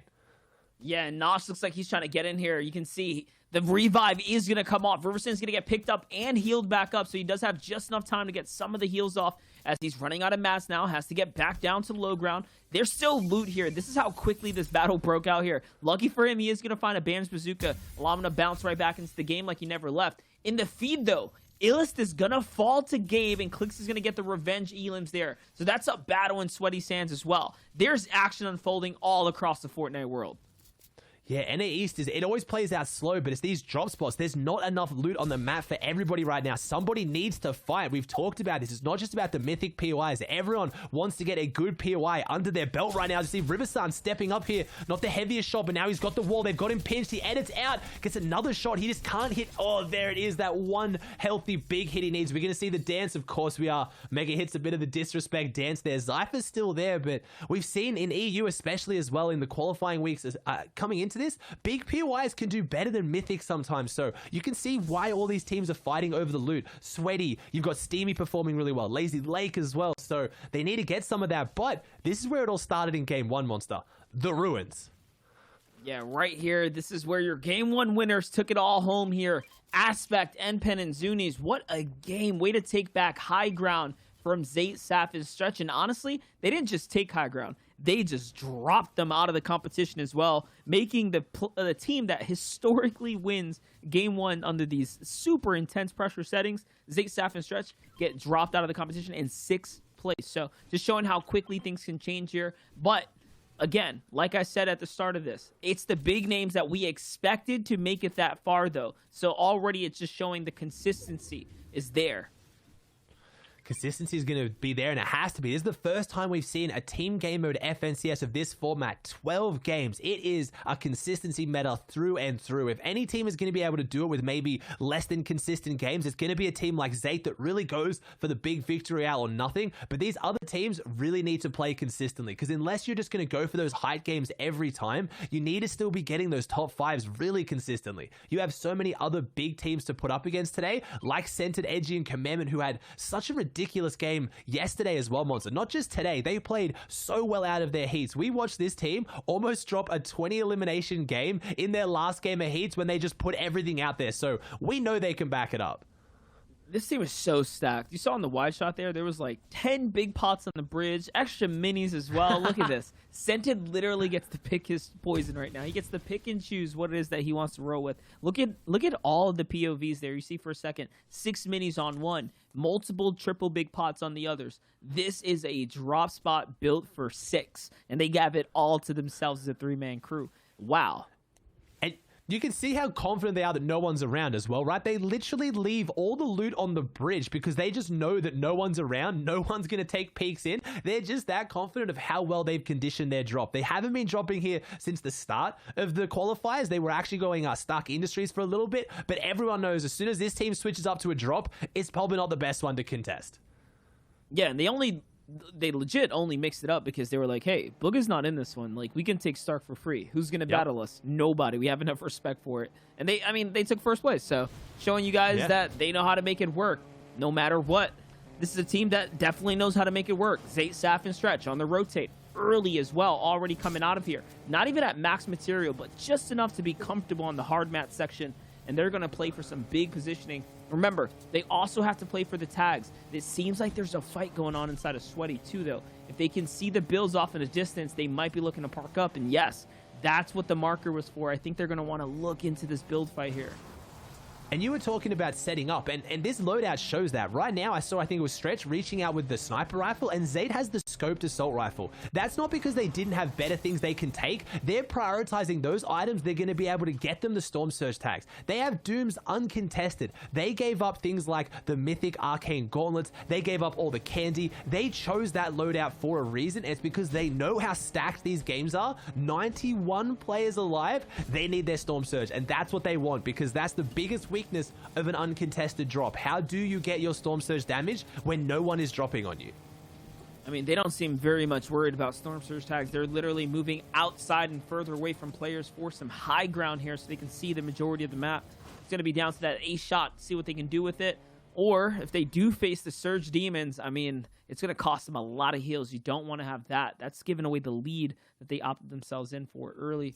Zuni's, on the other hand, has to do the same thing. Typically, by this time, you'll see high ground is being held by Aspect and NPen there. They can see all around 360 vision of the field. Can they also find the tags here? There's still 91 players up. In 30 seconds, we'll see when the Surge is going to come through and how many players will be left alive to make the rotate. Now we can see over the last 7 games, Aspect's trio has an average placement of 5th, which is the best in NA East. And obviously today, we've only played 1 game, so that includes their Heats game. So we'll have to see whether they can have the same consistency in stack lobbies, but that's an insane statistic that they have really found some kind of formula. Because, I mean, NA East Heats, that's nothing to scoff at. And right now, unfortunately, there has to be, I think another okay. RPG. Never mind, we're talking about how good this team is. Apparently, the Ghost Henchman right now is just coming out on top. We found the Fragger at the ruins, and it's unfortunately not one of these 3 players. It's actually Ghost Henchman with the Fortnitemares RPG in the back pocket. That was a pretty quick double RPG. Yo, that is hilarious because, you know, they leave them up on purpose to defend their outer perimeter. Like, this is one thing we haven't really talked about, the strategy and how to really hold the ruins. They intentionally do not eliminate them. And we saw this play a small part last time when Scented, Edgy, and Commandment came through. But, yeah, he's about done with it. He's like, all right, I'm not going to get hit this time. But, yeah, like it plays a little bit of defensive role, right? Like having sentinels, little drones to protect yourselves. It's actually pretty cool to see that, but yeah, NPen's not too happy about that one. There was a med kit down below, and ooh, here we go. Looks like the legendary pump. Aspect showing a bit of respect here. Ooh, switching over to Zuni's maybe. So there you go. Okay, so we got a bit of the hierarchy of this team right now, and it's not always just who's the better player. It's just who has different roles right now. Aspect is the one leading this team more often. That's why he has the mobility, and you see him handing over that legendary pump shotgun. But I mean, he's getting an epic pump shotgun back. It wasn't exactly the worst trade in the world. I'm sure he's still going to be happy. He still has that big 200 pump potential. Yeah, definitely setting themselves up for success here, splitting it up. And also, you know, you just love to see a team carrying consistency out through the heats, right? So this is a team that's on fire, and that's one thing we haven't really spoke about yet is mentality coming into this. Like having an average placement of top 5 and then winning game number 1, they are on top of the moon right now. Here's Booga, Avery, and Jamper though. Low ground, tucked underneath enemy base that seems to have a full trio inside of it, fully healthy, and they're inside the zone right now. So they actually don't have great lines of sights onto anyone. Yeah, they're really going to have to be looking towards that kind of like southern section for their Storm Surge tags, which will be quite difficult. But we've seen this team set up on that Stark Mountain and really get their tags before they move as well. But this is a far south zone, so I think they maybe had to rotate quicker. But with those Stark cars, which have obviously no gas, as you guys would say, petrol is anyone who's watching who's actually Australian, will have the boost as well. They can get around the map quick, so never mind. They definitely didn't do that because they're 117 below, and you just touched on it perfectly then, Monster. Where are they going to get those tags? Which angles do they have? There's no sight lines. And even if they do look south, like we know Scented, Edgy, and Crew, like they came from there, right? Like that area's clear. They left tons of heals out there, so you have to get to a better location. They actually need to think about this and do it now. Yes, they have to collapse onto the team nearby. Great tag from Jamper. I love that he even backs up here. He gets a couple tags and wants to regroup with his squad mates before moving forwards because Booga gets punished big time. Avery has a different target, though. Avery's like going in for it. This is not looking too good. This is scary. This is not what you want to see from one of the top tier teams in NA East who has mythic loot. Like, you just have to see the difference between how Zate's team's playing with how they're getting their Storm Surge tags and now how Avery, Booger, and Jamper are. You don't want to have to be shockwaving onto walls and trying to box fight for your Storm Surge. Like, this is just, these teams practice this. They drill it day in and day out. And this might be maybe why Booger's team struggled day one. This is a far south zone. I definitely understand that. But you've got to have some kind of a game plan. You can't just be kind of resorting to, you know, lower tier strategies when it comes to getting your Storm Surge tags. And now I guess they're looking back out towards this other angle because that box fight wasn't it, but they're even lower below now. They're gonna have to shockwave on another team monster. This is just not great at all. Yeah, and off in the distance, I saw Connor there too, which he caught a knock in the feed onto Cosmic, but it looks like Cosmic and their team got the pickup. Jamper's got eyes on Pledge, Gage Connor there. Avery's going to go into the team there by himself in the distance. It's not going to work out. Connor's going to knock Avery, but now it's a matter of can they clutch up and save their teammate. They are still 90 damage below. That means Avery didn't hit a single shot on the jump in. This is so risky trying to play hero now. And I mean, they're fully committed. They have to. They have no seconds left. Storm Surge is going to start ticking. All odds are against them here. Storm Surge is going to start ticking. There's 82 alive. 12 people have to go down. 4 full trios, so they take down Gage in this. And this is crazy to see from one of our best teams, pretty much putting our wildcard team on the back foot because of a misplay. They've now started a completely chaotic, crazy fight. They're above their Storm Surge, but they've lost Avery in the process, and the loadout's is dwindling now. They were so stacked. Shockwaves, full meds, everything they needed, and just hate to see it. Honestly, this is a team that I have such high hopes for to really shake things up endgame. They can still do that, but they've got to work on their game plan when they get south zones. Yeah, not only that, you had Cosmic Swaysoul jump into the fight too, so a little bit of a, I guess, a revenge tactic there. They dive in, and it's just a full-on pinch for the wildcard winners, the wildcard match winners there. Here, though, Macwood, Calculators, Extra, they got dropped early in the last game. Like, the way we're counting out players in the feed right now, they were one of those teams that were counted out early. This time around, seems like they're very much in it, a little bit better. We don't see that they have pressure with the Storm Surge, and the loot looks pretty good. As I talk about that, though, it's going to cost Macwood a lot now to bounce back. And this is, again, a hard south zone for a team that does drop a Craggy. Unless things have changed, I'm pretty sure they're still up there. They've been going their whole season, so hitting the Rift, they can get a bit of distance, but it is still a pretty tricky rotate. But I just saw Zuni's get an elimination in the feed, which was massive right now. That's your first place team that has 6 points over second. We haven't seen Commandment Sense and Edgy, but they just did really well with the last zone. They're going to do great with this south zone. And we see Macwood now getting the elimination onto Stretch in there. So, both our mythic teams right now coming into this end game have at least been kind of had a bit of a setback. So let's see who can maybe take up the mantle and have the aggressive game. Again, they might be able to get the reboot, but this is getting really late into stacked games to be losing players. And no, Zayt falls as well. And Stretch. Stretch fell as well, so that's 2 of the 3 down already. And you can see Gandhi's going to fall as well, just in complete shambles. No loot rotating across the side with very limited material. So just like that, Saf is alive. He jumps down onto Gandhi's loot. He secures the gear there, but not for very much longer. Tabs G is right up above him. Those are solos sitting on top of one another, trying to figure it out at this point. Calculators, Extra, and Macwood have really caused a lot of issues with the firepower, but I mean, they're falling behind material-wise now. All those knocks, those elims, those tags, they didn't get anything from it. Yeah, then on the best situation, maybe passing the medkit over to Macwood might be the play. Don't know if they know they have it, because maybe he's going for the Siphon, though, and they want to hold on to it. Their loot is really struggling that much, and Creo now goes down to Degen, but we then have Demonata go down as well, so quite a few of them, unfortunately, falling here. These are some big names. Then this is pretty much 3 teams that all performed really well in their qualifying weeks, and that's Saf. That's Zayt, Saf, and Stretch's team completely finished here in Game 2. No one would have seen this going down to Calc. Calc has to fall back. They have decent meds to heal this one off, but if they can get that loot, they might grab something for it. But this south zone is really hurting some of our favorites.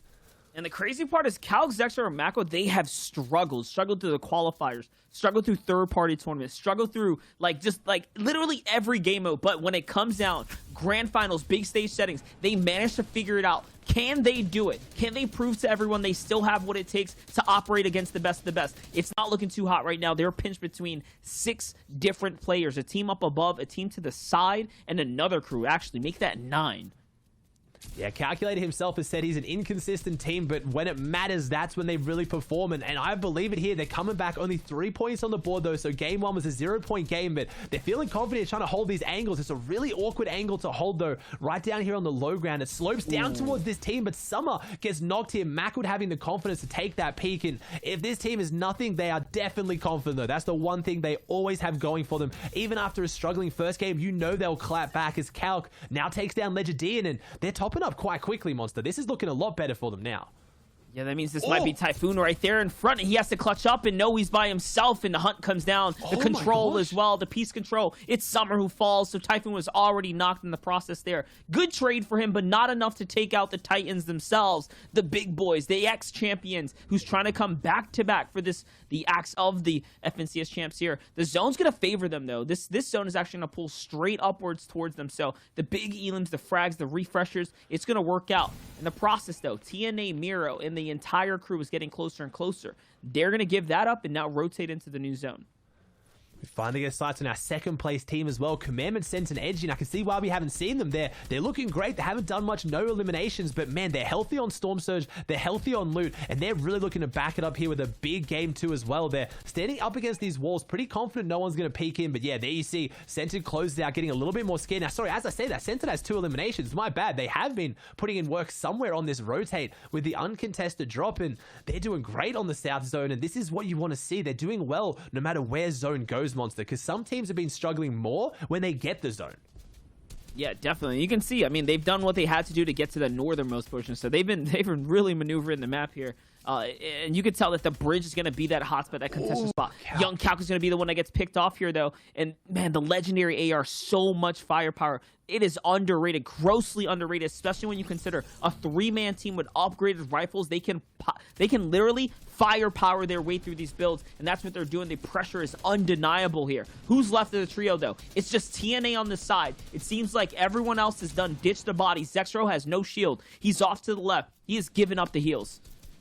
Yeah, we got to see where Aspect, Zuni's, and NPen as well. I haven't seen them in the feed, so I think they're looking healthy as well. And NA East, in true NA East fashion, has got a really tight leaderboard right now. The big names are still up in there as well. We also have Pigod, Elige, and Jelty in third, so they're looking great as Jampa now goes down. So after all of that, I don't think they would have got Avery up, and now Jampa's down. So what can Booger do? No, Avery was back up, but there's the finish, and they're dropping right down now. This is a really, look at that. It almost gives you vertigo just to look up at the sheer face of the dam in front of them. We have Day, Miro, and Reverse in the Hydro Dam. Now, this is also the land of Jack's team, who we know is very aggressive, so I have to think they're maybe lurking around here somewhere. 100%. It's not looking too good, though. TNA is going to get in a box, and yes. Oh, what's that? Scented there. Scented. Who shockwaves across down into the ditch here. Gets caught up underneath the builds. Day and Miro saw that, capitalized on it. He didn't stand a single chance. Illis is going to find Polarized there, which means Clicks and Bizzle's team definitely chopping up right now, which is great to see here. This is a tough position to be in. We talk about Start Cliff bringing in a new dynamic and a new kind of that vertigo feel. This has always been here, this very steep dam as well, but it's so unlikely. Such a small portion on the map that the zone ends here. This time around it is. There's no launch pads in the game to save you. I mean, it could very easily go up there. I don't want to curse them, but also at the same time, those teams are on that kind of northwest section. That's still a pretty decent hill that's in front of them to get up here as well. So not if it just goes up the den. If it goes anywhere but northwest, oh no. Those teams on the bottom side, you see all the arrows flick towards it. They see it. It's a far northeast zone. It's all the way up the dam. It's across the lake. This is a very, very tough rotate for any team that didn't set up in the mid game. And you see Damir and Reverse thinking, how are we going to do this? Do we have bounce pads? Do we have shockwaves? Are we just going to have to crank 90s all the way to the top here? Like, how are we getting up this? And they're fighting their way up little by little. They actually find Elige right there through the crack in the wall. The single edit was an error, a mistake on their part. And nice job for Reverse UK to find a massive, massive impact elimination. I mean, it's not going to give them a lot, but it is going to give them some kind of relief, right? To know that they found an elim and get just a little bit more material. Can they get another one, though? It's literally a battle uphill here. I think it looks like they've been smart enough to recognize it's going to turn a little bit, so it looks like they're trying to go towards this northern section. Day gets himself up, but Miro is very low right now. If this team has a good performance in this game, it will be against all odds right now, as Zunis takes down Jack in the feed, so our first place team is still in this. Day comes through, and Day does what Day does best, and he gets into the box and takes down Acorn. That's a solo, and that's 3 eliminations now for this team, and they're looking really good. Just as that happens to, Commandment catches slack, so no need to even get the thirst there either. It's just a full team wipe for them. They're out of the game. Reverse UK is going to fall to the storm line. Zexro as well, and so many others. Xeth, though, is alive as a full trio, and it looks like they control the high ground. 1,200 damage above the storm surge, and they are very, very safe and comfortable up above. The lobby has been cut, has been chopped in half just from the rotate on up over, and now it's going over the lake. It's going to be that much worse for anyone who does not have a lot of material, and you know they expended so much to get off the cliff there. This could easily be Xeth's game because of how much material had to have been invested for the players to get to where they are now.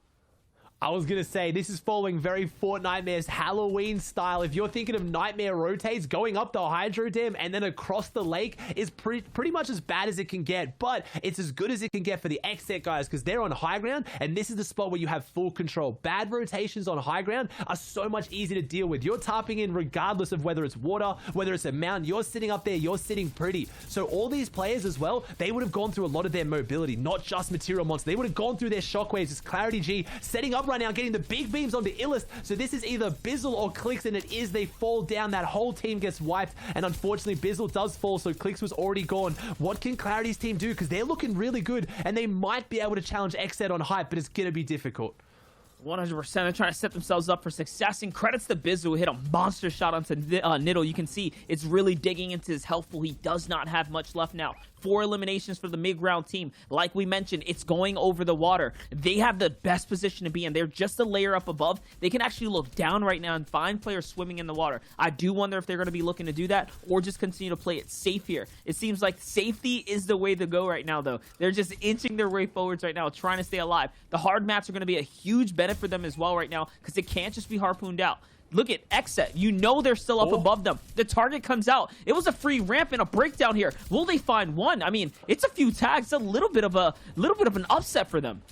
Yeah, Clarity G definitely seeing that one, identifying they were held up by one ramp, and I was just going to say it's so good to see our low ground team take high ground as Animal goes down in here as well, so they're looking incredibly good. We have the kind of the backup there from Aspect. Animal trying to show that he's still relevant as well. The old Vanguard duo as DJ gets elimination in the feed as well, but Xset, that was a bit of an upset, but it wasn't enough to derail them. They're looking so good up there now. Who can actually kind of contest this? Who's going to be able to come back? Because I'm seeing a lot of solo players right now, Monster, and I don't know who's going to be able to dethrone them. Day's still down there, Aegis is down there, but it looks like it's going to be on Clarity's team to try and do something. Who is this? Someone's contesting for high ground. It was Mikey right now, but Mikey falls, but taking AV in the process. So right now, it is a bit of an upset. We have Knight on the right side of your screen. We have Shark in there as well. They're trying to do something big, and we get to see what happened on the left. P-God's down there now. Who can actually win this? Yeah, it's the low ground fight, though. Xset firing all bullets up. They've managed to lose it here, and now it's pressure game. How's it going to work out here? 10 eliminations for the trio. Bouncers are coming out. They're really trying to figure it out, and it's a pump shot up to the high ground. Niddle gets taken out, and Xset Shark manages to reclaim the height. What a sick play to secure the high ground here. Knight goes in for the final shots onto P-God. They just wrap it up. Way to do it. Such an insane finish, but it's worth mentioning there. P-God going down in second place. They were in third on 19 points coming into that game. But Xset, my pick to win today on 54 points, showing exactly why. We've done whole packages on how good they are at low ground, showing that they can just compete on every aspect of the game. Yeah, 100%. Not only that, that was the story of solos. Solo after solo staying alive here, managing to figure it out and play it consistently. You saw it with P-God, you saw it with Day, we saw another just trio running around Niddle. That is the way you secure your way to victories, like squeaking away the points. That's really big game because they're one of the biggest teams that were consistent, but I did see Aspects still in there towards the end game, so we'll see how many points they managed to rack up. But what a big performance game too, and NA East is showing up exactly how we thought it would. It's on track and it's an upward trajectory. We're going to toss it over to the analyst desk, though, to break it down and see what they think. This just in. Apparently, Sharks are both in and out of water because Xset Sharks trio getting it from the high ground. That's absolutely insane. We made an entire package on these guys like last week, within the last 2 weeks, talking about how they were low ground warriors. And they said, listen, guys, here's the slurp juice, okay? We're going to go to height now. Just get the popcorn ready. We're going to get the VR. Also doing it a man down. Like, at this point, we're looking at a duos competition. Looking at duos competition, trios competition. What we're looking at, too, is Xset all the way in first place after that game. 19 elims, tied with Commandment, Scented, and Edgy, but have more points, 4 more, making them in all the way up in first. This top three is looking awfully close here. The worst placement out of all three of these teams is currently 9th. Obviously, we've only played 2 games so far, but that's 6 games total for these 3 teams altogether. So very consistent. And imagine if they managed to maintain this level of closeness all the way through all the games today and all the games tomorrow. That's going to be such a great story. And the way that these guys are performing, I believe that that might happen. And, you know, I think Aussie and Monster were talking about P-God, Elige, and Jelty overall were on 3rd place and they were alive at the same time. We'll see now that they did get knocked down just a little bit of a tad, but at the same time are still up in that page. Consistency paying off. Little Mikey, Clarity G were also in that end game. Unfortunately, could not hang tough to the pump shotgun of Knight. 6th place overall for them. They have double-digit elims though, which is very nice. Tied with DGen, Agers, and Animal at 7th place. And they did really good, like again, already, like we said, 7 eliminations in that last game and placing a 3rd. So they were really popping off. We saw that low ground play style there, just consistently open the walls, edit, shot. I'm gonna hit you. You are not hitting me back. And that's exactly what managed to make them kind of consistently stay alive, moving on into that end game. It was Zextro, Mac, and Calc all the way there at 11th place. A good start so far. We are winding down a few of those games in NA East day number 1, and these guys are always good at improving, learning, and pushing forward. 2 teams that are usually, actually 3 teams on this page. Actually, let me bring it right back. Honestly, team on all this page. teams on this page are used to having fast starts. Now that I'm like, you know, getting a widescreen view of it. Bucky Kuro, Kanata, Slacks, Acorn, Jack, Tragic Snake, Simple, Clicks, Illust, and Bizzle. All these teams are used to being in top 5, used to being in top 10. They might be feeling a little bit uncomfortable now in the 11th to 15th place spot, but if day 2's better and they do get a top 15 finish, that means they'll boost themselves all the way over to top 5, having a good pedestal off the first day. Yeah, not even just day 2. There are still plenty of games more left today. These guys can consistently get up there in the leaderboards.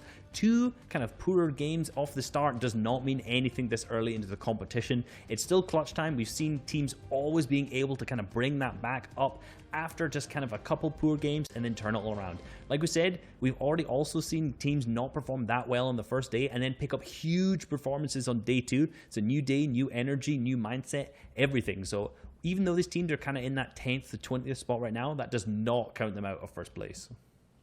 As you said, we still have a couple more games left on the day, 6 more tomorrow. Now, gentlemen, real quick. Something happened in this game at the very beginning of the game. It was an all-out battle with pickaxes. So let's walk back to this last game and relive a very fun moment here as you guys talk us through. Some games have humble beginnings. We'll see if that is there in an instant. We might have it in another package. We have to focus, though, on the big fight that ended up happening towards the very end. Knight, Shark, and AV winning out the game, but AV went down. Knight and Shark, though, did not play like there was a teammate down. They played like they were a duo together, facing off against everyone else. Complete trust, completely compact, and making this game so perfect for them. Knight actually got crash padded towards P-God and ended up getting that big elim at the end. You know, they play so well as a duo that Knight said to AV, hey, we don't need you right now to win this game. So he shot him off high ground. He fell actually down and got eliminated by his teammate shooting out his floor. Oh. Ah, that's a clean replay. And then they won it as a duo. Oh my, this is exactly... It's happening!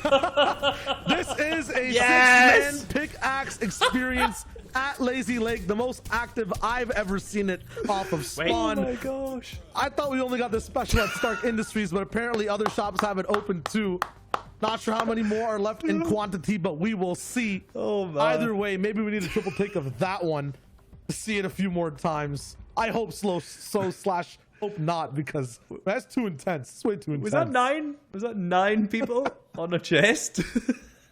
Hey man, listen, NAE said we got the games, we got the trios, we also got the entertainment value. Don't even worry, we got it all. NA East, they're ready to go. And being ready to go, we should be ready to go because it's time to go into game number 3. Let's get it, boys. Almost halfway through the first day of competition. Aussie antics, monster defense, be our eyes in the sky, gentlemen. Time flies when you're having fun, and just like that, game number 3 is already underway. It's Monster here and Aussie, of course, to bring the action for NA East, and my gosh, what a wild card match that was. What a game 1 and 2, literally setting us up for a great finale. Just 3 already so exciting games. There is 4 points between top 3 after the 2 games now, which is exactly what we wanted. No one is running away with this, and I think that's going to be the story of this entire weekend. No one can just come out on top consistently, and it's a 12-game format. But one thing I'm seeing that's not changing is still 3 teams at Lazy Lake, so that fight is just going to break out. I really can't see either of those 3 teams coming out unless they change something, but I don't think anyone wants to leave.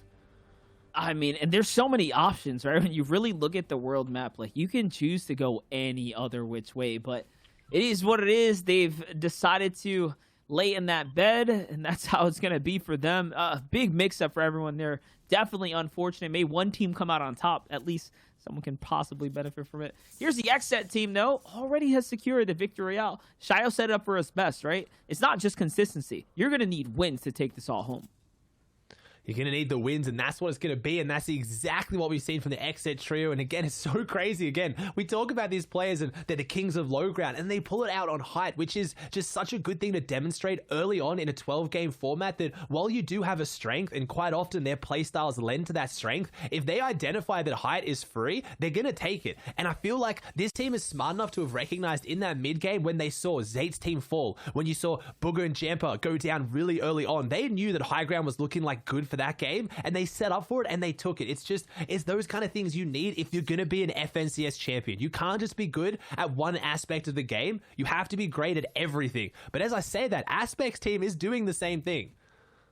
100%. I mean, and this is one of those teams, though, like XN in specific, that you could root for, right? I could stand behind them being champions. You feel like it's about time. Some vets that's been on the scene for quite some time leading into the new seasons. But here's Pigot, Jelty, and Elise switching it back up, going back to old trusty here. Seems like they're on the other side of the map now, back to the western portion, landing at the Holly Hedges, giving up the retail road drop because they had a lot of problems being a contested drop spot or playing off of that in the qualifying weeks and lead up. So learning something, playing different, not like those crazy guys over at the Lazy Lake.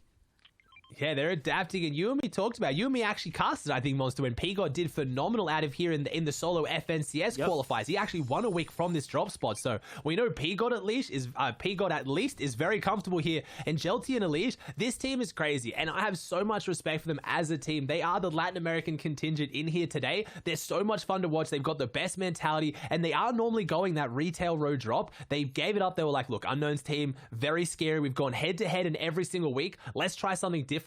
And now with this added little bit of loot as well and Fortnite Miss Candy, it's looking like it's enough for a recipe for success. 100%. They're already setting themselves up here. You can see even the ice machines dropping some floppers as well. So they've gotten a big control of not only the gas station portion, but this entire area. Might even have a little bit of the waterfront to play with. We'll see if they decide to. Shockwaves in hand too.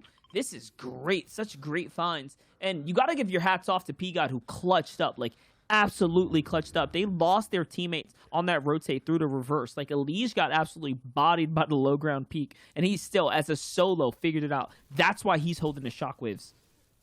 What am I seeing here? I'm seeing 0 eliminations. There was 3 teams here, 9 players, and now I'm seeing 3. Dubs, Riverside, and Mega, who are used to having it, just set up looking pretty by themselves for the most part. So I don't know, they've already kind of pushed these teams out now, and they had to leave with what little loot they had, but already the damage is done. Even though they didn't fight Riverside's team, or at least they didn't eliminate them, Dubs' loadout, if it's anything to go off, is showing how shambles they now are out of a major POI. They're gonna have to change something. If this team does not change something, they are not gonna perform this weekend. Either they have to break, or one of the other teams does. Yeah, this drop spot is definitely not big enough for 6. Like, you can get 2 teams to come here, but you can see what happens when the loot gets split. If one team leaves early and they take everything with them and you don't get to, fight for the gear, like, all of a sudden now you're really left behind. Someone's going to be consistently left behind. And if they don't control the waterfront too, you don't get access to any of the heals that might come out of there, any of the upgraded weapons either. That's why you have situations like Mega with a common pump. That is not where you want to be right now coming into Zone 2. And can I also touch on how NA East this is right now? Look at the top left, Monster. We have 30... Damn it, Rox had to ruin it. We had 33 teams, 99 players alive. I was going to say we're a few minutes into this game and no one has gone down. But as I say that, the fights start breaking out, because even though it's NA East, even though it's stacked and they're playing safe, fights have to happen. They need to start making moves on the map if they want to get loot and if they want to get their Storm Surge. This is a very interesting spot to contest over, too, because Furious has been landing there since the FNCS Solo Invitational, where he won. That's his drop spot. It's his home. Here, on the other side, this is not a spot we see getting fought for very often. But this time around, Miro, Day, and Reverse Decay, I don't know how they are finding themselves there. They must be switching up the drop spot. Like, this is the second time now we've seen them at the Sweaty Sands for an early game battle. I refuse to believe they're doing some massive early game rotates to get this far in. They have to be dropping somewhere new. They have to be dropping somewhere new, but I don't think it is Sweaty. There's no way I guess maybe this loot is possible to walk out of Sweaty with Split, because I'm seeing Maybe Peppermints. Castle. That's definitely, maybe the castle area. Maybe they're doing like kind of the caravan area in Sweaty Sands and a castle, and maybe these houses split. But I feel like if Clix, Bizzle, and Illis get wind of that and they realize how wide they are, if they triple drop on them in the part of Sweaty they're splitting, we'll have to see. Either we'll get obs on it in one of the future games, or we'll maybe have the analyst show us exactly what's going on there, because that is going to be one of the most exciting POIs, because it's not playing out like Lazy Lake. The teams are leaving and doing well, so whatever they're doing, they're finding enough loot to make it work. 100% as Xset now finds some tags and rotating back, though. It looks like they have decided to stick it out and take the fight here. AV's off in the distance, though, by himself. Has to be careful. He's on such a wide split, and he's actually rotating right behind two other enemies. Xset, Shark, and Knight here have to catch up ASAP because AV is ghosting behind this team. But this is such a beautiful ambush. It's such a great spot to take the fight if they open fire here. And yes, it looks like AV or Shark here might be the one to initiate and grab the attention. Whoever's going to grab the attention now is definitely going to set themselves up. Here it is. They're already diving in.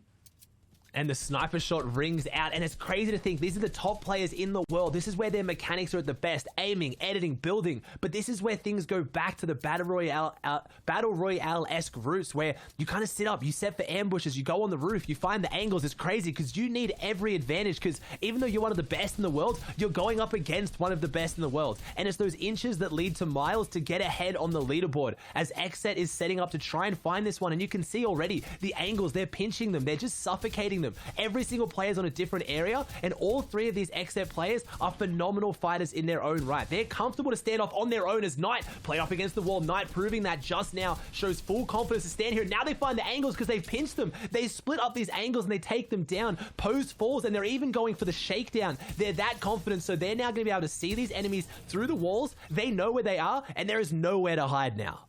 Yeah, this is a solo that's left here. He's on the run. He can't get it too far. He's going to go on and shockwave out, give himself a little bit of distance, but it's going to be a hunt down for the crew here. Remember, they can also use these splashes to get themselves some HP to still allow them to sustain a little bit more storm damage. So we might be thinking, why take a storm fight here? If there's any place to do it, it's here. You have so much bounce back, so much refresh to play off of, and you can see it's literally keeping them alive and staying in the game at the cost of nothing.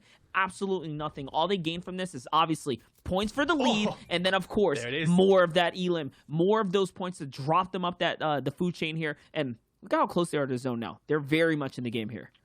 They've got the shields. They're throwing the extra shield around. They have a lake there that can literally regenerate their health just by sitting in it. And this is a team that is always uncontested. They have one of the biggest splits on the map, getting almost 50 chests total, and they still manage to find time to get their Storm Surge. You almost never see that team go down a Storm Surge. That is why they're my pick. They figured something out. They're on another level with how they play the game, because they're not playing it like anyone else.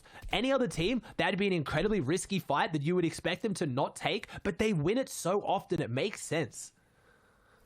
Now we're looking at Clarity, Niddle, Mikey here. Clarity's going to find some great attacks. The sniper shot, well timed, is actually going to sneak right through.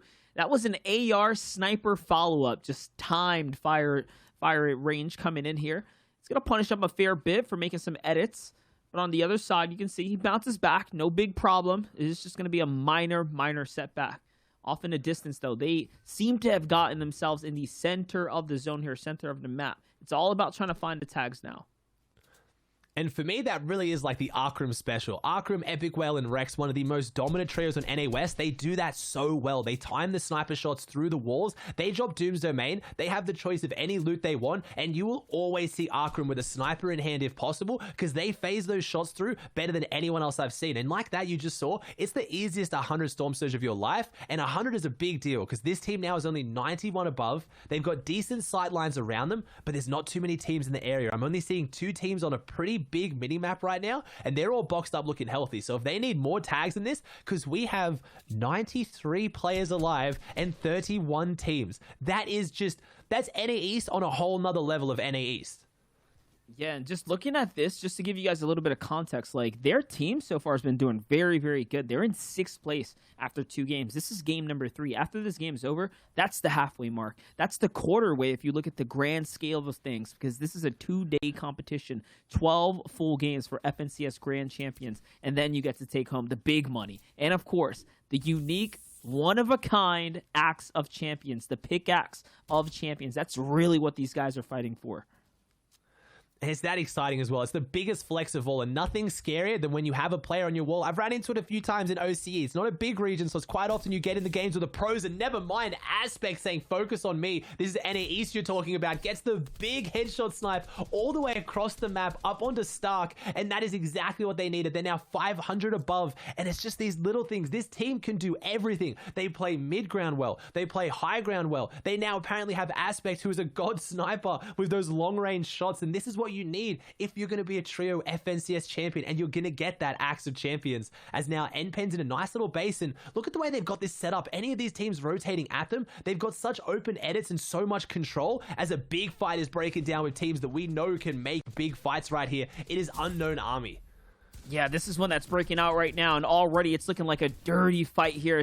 You can't really tell, judging by the HP, of who's going to win this one. Not just yet. Everyone is down to something low here. Unknown has to do something big, going for the God edit. He's not going to hit anything. 25 HP, but he does have the get out of jail free card. It's the shotgun. It's the one and done. Can he follow up or save the teammates now, as things are going to catch up here? And this is fighting, mind you, at Retail Row, so they have someone that's come into their territory. And this is their territory. They've been going here for so long now. They fought off other teams like Elige, P-God, and Jelty, a phenomenal fighting team who even backed out thinking this isn't worth it. And this is why Smacked gets up now. So it's Casca, Smacked, and Unknown have the advantage right now on numbers. Furious takes down Mega in the feed. So we're talking about teams with, who are good at fighting over a drop spot, and they are breaking down across the map. And this is what other teams need, because this is bringing us closer and closer to that 70 number for Storm Surge. If you see in that top left, once it goes below 70 players, that Storm Surge is no longer an issue, but they've got to pick this fight up right now because they're getting the med kits off, but I think they need the extra loot. If they leave now, I can't see this end game going well for them. And honestly, it was just an alarming sign seeing that those guys had to rotate, and they're sitting there when the Storm Surge is active, so they have to be on the death's door. And that's why Cosmic, Sueso, and NorCal there, like, they're all sitting there to try and force the issue and take the fight. Talk about force the issue, though. Jelty's going to get hit with a big snipe from Rocks, and AJ here and Vix are definitely pushing in. Yes, they want to secure this Elim. They want to see if they can conclude it. Someone's going to go on and finish it off. It's Miro, which means Reverse Suke and Day are just nearby, but it looks like Rocks doesn't care about any of that. They want this fight. And they're so low right now. Rox has to be the firepower for this team, and he does. He takes down P-God, but Vix and AJ are looking so weak. Gets another elimination now. Takes down P-God and Elige, and that's the loot they needed. I see some minis. I saw some floppers and some shockwaves. 4 eliminations for this team. We have found the firepower. 100%. And when we tuned in, I mean, they didn't care about Surge. They didn't need to care about it, but the sniper shot, it just gives you so much accessibility. It literally allows the green light to go off and take the battle. As Vix hits the motion pad, the bouncer, and he gets taken out in the sky in the process. Does land in the bush, though, so this is going to be a whether or not if he can get saved here. Crawls away. He's trying to do what he can. Reverse Suke there is in the mix. He's in the fray with Day, and it seems like he was completely thirsted, and then they backed off now. Miro staying a little bit closer, though, to see what's up. He's trying to figure it out. Miro's that guy, though. He'll do this kind of stuff.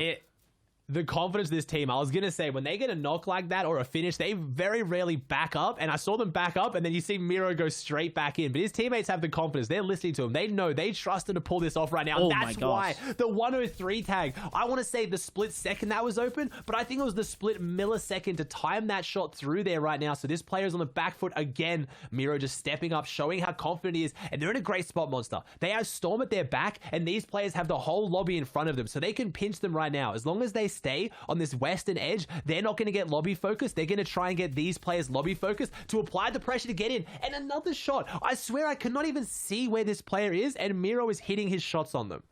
Yeah, and he doesn't miss. He's just so precise with the timing there. A picks to an opportunity opens up, and he hits it, and that's why AJ is going to fall here. A big big elimination for the team here. Day is going to need to get the heals, but it's all right because Miro's got plenty to share now that he's found that knock right there. And of course, the little bit of refresher, and they still have the mountain to play with, so options on the rotate now as well. As I talk about that though, Avery, Booga, Jamper, hearing those firing shots in the distance, they have eyes on them. It might not be the best to rotate towards that mountain, so they're going to be forced into a different valley. On the other side though, big problems for these guys that got to move too.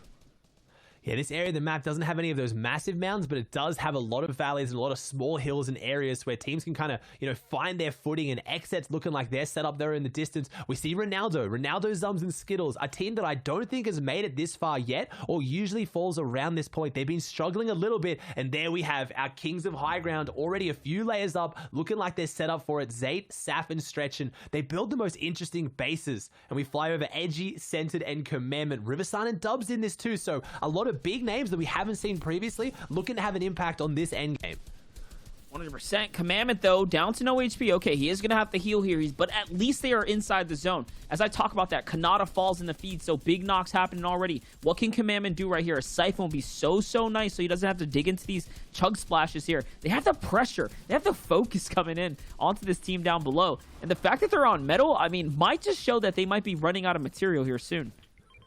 Yeah, they're running pretty low. 83 builds, 3 shockwaves though, and that's what you want. You want that combination of shockwaves and material. The amount of times we've seen teams go for that high ground position with the shockwaves but run out of mats as Reverse gets another elimination. I know during the heats they were one of the biggest eliminating teams, qualifiers especially, getting eliminations before third zone just like that though. And then we have Nobu Divine going down and Knight getting another knock onto Ronaldo, so they're just finding people in this mid game.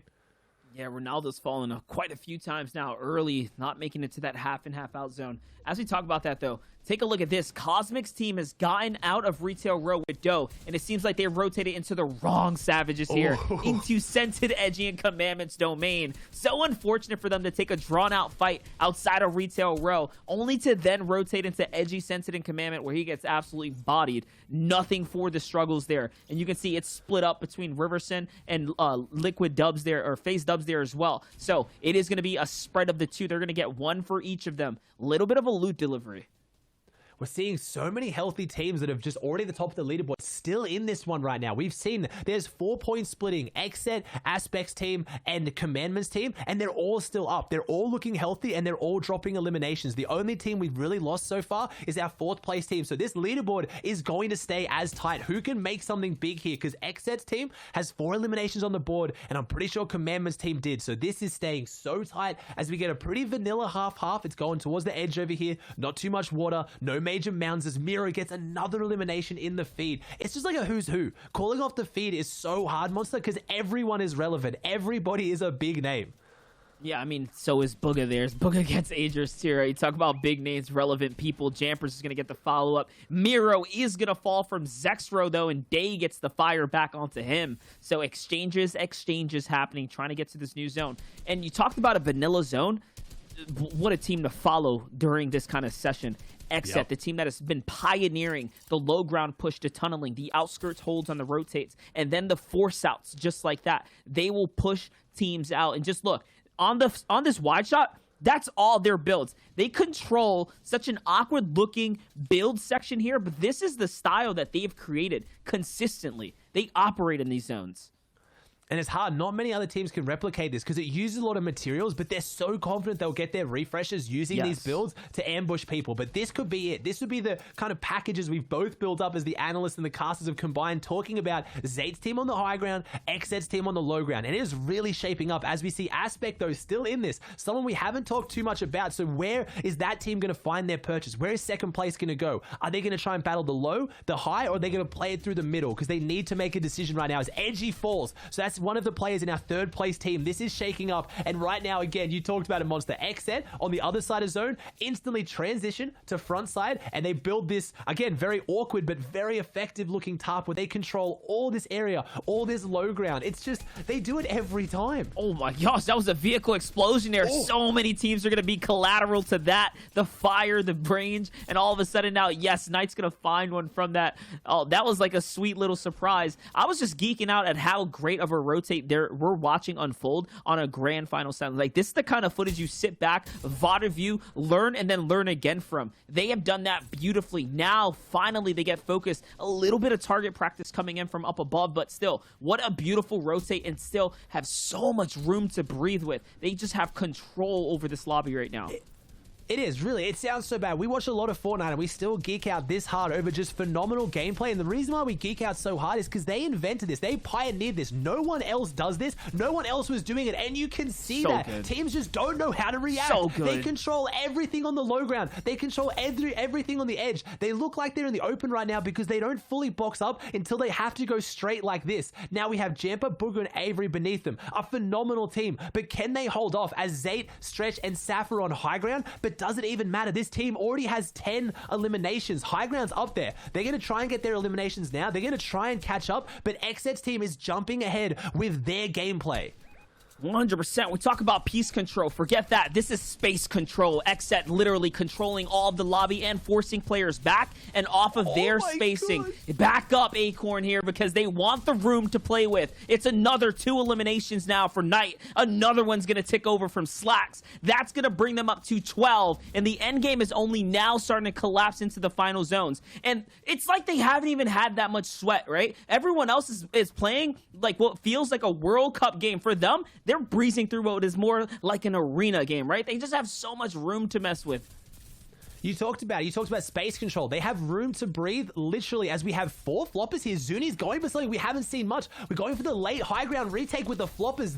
It's like there was massive back during solo FNCS. Haven't seen it much in trios with floppers being nerfed. They only give 40 health now, but also just players not being able to stack as many of them as Zuni's goes up, and this is only better for our XZ team on low ground because they are contesting the Kings of Height. This is your second place team, and they're doing a good job of it as NPen has 5 eliminations, the full firepower for his team. Zuni's looking to catch up, only has 11 builds though, 1 flopper left, trying to knock this player down, trying to see what he can do, but we know this is a scary player. No matter who it is, it's either Zayt, Saf, or Stretch. It is one of them, and all of them you do not want to be in this position with. As Zuni's though, down to 10 health, takes the flopper. He has to drop down, and there it is. It was Saf. It was the God Pump himself, falls to the God Pump. Zuni's takes him out, but what is going down on the low ground? Because I don't know if they have what they can to overtake this monster. They're not that healthy now. This cost them a lot. It was just enough to keep them in the game. They're running out of material, though. Even through the siphons, even through the pickups, it's only going to last them so much longer. Is it enough to hold this high ground? Does XZ on the low ground have enough to come back up? We're not sure. Teams have been dropped in the process. It is still Shark and Knight, no more AV. Day manages to find his way to the final zone here, but he gets hunted down, and 2 players go flying from Shark. What a play. This is going to give Knight the health advantage. This is going to allow him to stay in the game right now. Zuni's is coming back. That's a siphon. No, don't even eliminate him. He's smart. That was such a big swing. Shark takes the players out. He's just completely carried this. Shockwave up. He sacrificed himself for the greater good, but it was the greater good. No way. Aspect's gonna lose this. Aspect loses it. XZ wins again. They get back-to-back wins in grand finals in the most exciting fashion. Shark, that was huge. Just 10 eliminations on Knight, an 18 elimination win. Oh my gosh. These are the games you take home. These are the ones you break down and learn from. That's the space control from the best in the low ground. Let's toss it over to the Desto. What do you guys think about that? What a game. Oh, Ozzy said it. The sacrifice for the greater good. Yes, the XZ trio, the kings of, doesn't even matter, low ground, high ground, they can do it all. Yes, we have to take a look at the standings. That was, like, that was just so, like, well executed. Just so many moving parts, so many little things, all compounding on each other to lead to the ultimate victory royale. Look at this trio.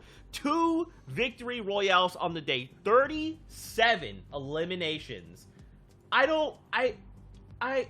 It's one word. It's trust. It's trust in AV to get Shark and Knight to that end game from low, the captain of the ship. And when the captain leaves, the duo has full trust in their calls. They always play for each other. They always know the other player will do exactly what needs to be done to set the other person up as well to win the game. That game was Shark with the shockwaves, Knight with the big shots, and they're in first by a landslide. Yeah, and moving on to our second page, 6th to 10th place teams. We see some familiar names here. Teams that a lot of players, a lot of us would have thought would have been in the top 5. Zayt, Saf, Stretch, Slacks, Acorn, Jack, Jamper, Booga, Avery. 3 people and 3 teams who won each of their individual heats, currently not in the top 5. Now, obviously, it's only 3 games deep, but these guys are going to need to start playing catch up here.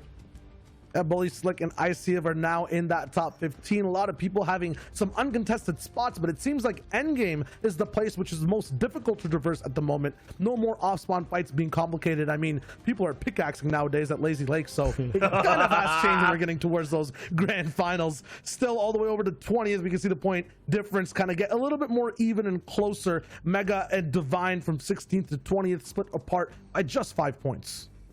I want to see if that pickaxe fight is continuing. I'm interested to see what's going on at Lazy Lake right now. There's no way.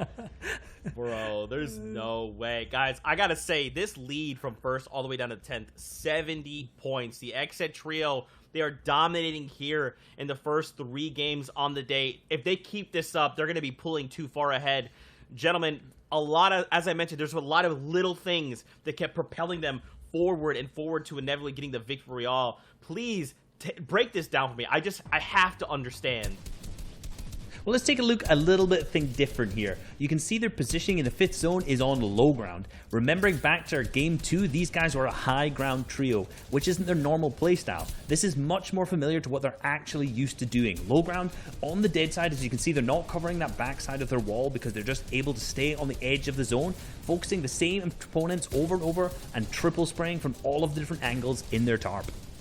Yeah, they got all the way towards the end, and then we switched over to the night show. Ooh, because this man just popped off every single time on low. Started off with 5, elevated it up to 7. Past that gets another one, making it 8 onto Booga. Now you understand why that man was in 15th place. He's just not making it past this low ground barrier. Another shot on today. That's where the chaos started to happen. That big shockwave play from Shark lets a 220 pump go down to Zuni's. Aspect, the last person left, trying to get a calm heal game off, gets his picnic completely interrupted by an avalanche of massive proportions from the Xset Trio. I would say a reverse avalanche because they go from the top side of a mountain to low ground. This one came down all the way to the upside with that shockwave, and nothing could really help him or save him at the end. Knight had perfect positioning. Knight had the best bars, the best tunes, and the best shot in that game.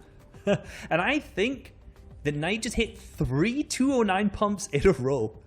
3 209 pumps in a row. That was an incredible performance. They had 8 eliminations going into the moving zones there, and they managed to pick up another 10. A really great contrast to show that game 2, these guys played high and they won. Now they just played low ground and they've won again.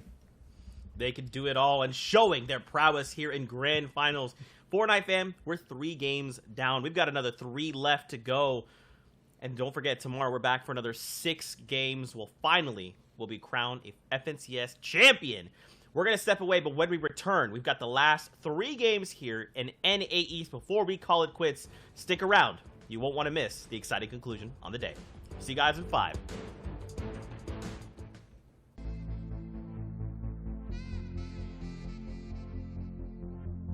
What's going on, Fortnite fam? Reset back with another video, and in today's video I want to cover height. We're going to be using Zayt, Saf, and Stretch as an example, and one of their games where they picked up a victory royale from Qualifier 3 Round 3 of the FNCS. Across the 12 games, these guys picked up 4 victory royales, and they hold height in an absolutely textbook way, so let's dive into that. Firstly, just for super basic, height is when you're on the very highest layer of the moving zones in endgame, and this is powerful for many reasons. Firstly, because you use the least amount of materials to traverse the moving zones, you have a ton of angles on players to shoot down on, you have the best opportunities for healing, and you only need to worry about players below you, so you don't have to cover your left, right, and above, which you'll have to on low and mid ground layers. I like to categorize the art of playing high ground into 2 separate categories: claiming and maintaining. Claiming high ground does not start in the end game, it starts much earlier in the mid game, and in this game in particular, Zayt, Saf, and Stretch try to claim the high ground as early as the 3rd zone. You can see them take up a large amount of space horizontally here, with Zayt and Saf building over onto another area so they have 2 separate points of high ground. Later on in the game, when the 4th zone appears, they're not actually inside of this zone, so they wait late until other players have already built up there, and then they all shockwave over and claim the high ground there. The only reason that these guys get to the highest layer in 4th is because they'd already set themselves up on a higher layer in the 3rd zone. This allows them simply to just shockwave over and claim it. From here on out, our team's goals switch up from claiming high ground to maintaining it. Really, they're not looking for a huge amount of eliminations here. Their main goal is just to ensure they are the only ones on height. They do this by shooting at other players who have built up in other areas of the zone to around equal levels of them, and also by looking down, looking at players who are 1 or 2 layers below them, and pressuring these guys to make it seem like there's no chance that they're going to claim height over Zate, Saf, and Stretch. You can see that the 5th zone is almost max distance from where they are now, so this is where Zate, Saf, and Stretch are going to need to start claiming the high ground again. Zate hits a beautiful snipe on one of the opposing players at the opposite height, so this is an immediate flag that our team should now just go and grab that height, because these guys are going to be on the defensive, trying to pick up the res on this teammate, and aren't going to be focusing on maintaining that high ground. What Zate does is he actually shockwaves over to another layer of builds and then builds out into the zone to create a different area of high ground. Then, once this is solidified, Saf and Stretch both then come over onto this high ground, and then Zate actually goes over to the other layer of high ground where he sniped the player and builds up here. This is exactly the same thing we saw in the 3rd zone, where they've claimed 2 separate layers of high ground. They do this because they give absolutely no opportunities for any other team to take high ground at this point. So in the 5th zone, these guys have this completely locked down. At this point, because these guys have claimed 2 separate layers of high ground, it doesn't matter which way the zone pulls, as these guys already have claimed all of the high ground layers. In all honesty, this is the hardest part done. These guys have good materials still left, and now they just need to ensure that they maintain height all the way through the moving zones. The main threat that they have is players using their shockwave grenades to fly up and take height from them. So the way that they defend against this is by having one player on what we call ultimate high ground. In this game, in the first few moving zones, this is Zate. He stays up 3 or 4 layers above to ensure if anyone shockwaves up, he doesn't get knocked out. This allows him to spray any players that are contesting and really take control of that high ground. And at the same time, you can see Saf move further ahead of the zone and spray backwards at players down below, while Stretch stays on the same layer as Saf and just consistently applies pressure to all the players below. You continue this form up until the 9th zone, the final moving, because this is when the heal off is going to need to happen. And you can see that Saf throws his white heals, which is medkits, up towards Stretch so that Stretch can stay on the ultimate high ground where Zate was instead. And then if this game goes down to a heal off, he can stay on the ultimate high ground, heal with the medkits, while Zate and Saf are on the low ground, completely trying to frag out and distract the other players who are alive. Zate ends up completely popping off on low ground and picking up the victory royale, meaning they didn't end up needing to use those medkits for the heal off. However, if Zate didn't manage to pop off here and the 9th zone ended up closing, they would have won this either way. Hope you guys enjoyed and learned a lot. I've been Resub. See you in the battle boss. Beep beep.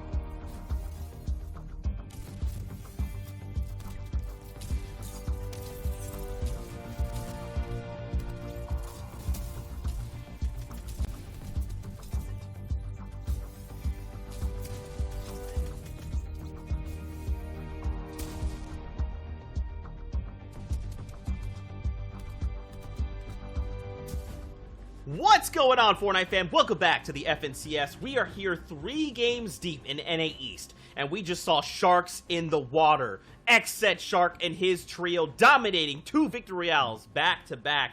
The question is, can they continue the streak, or will someone look to dethrone them? We're jumping right back into it, so let's send it over to our casters to take us into game. This is the biggest stage for these players. Game number 4, which is already underway. We're jumping in deep into the action. The halfway mark has happened. It's Monster D-Face here in Aussie Ansix. We're back with the back-to-back winners of the last couple games. Back-to-back winners in the first 3 games. And not just back-to-back. They have an average placement of 3rd now, and they have average elims of over 12. Average elims of over 12 in FNCS Grand Finals on NA East. That is just ridiculous.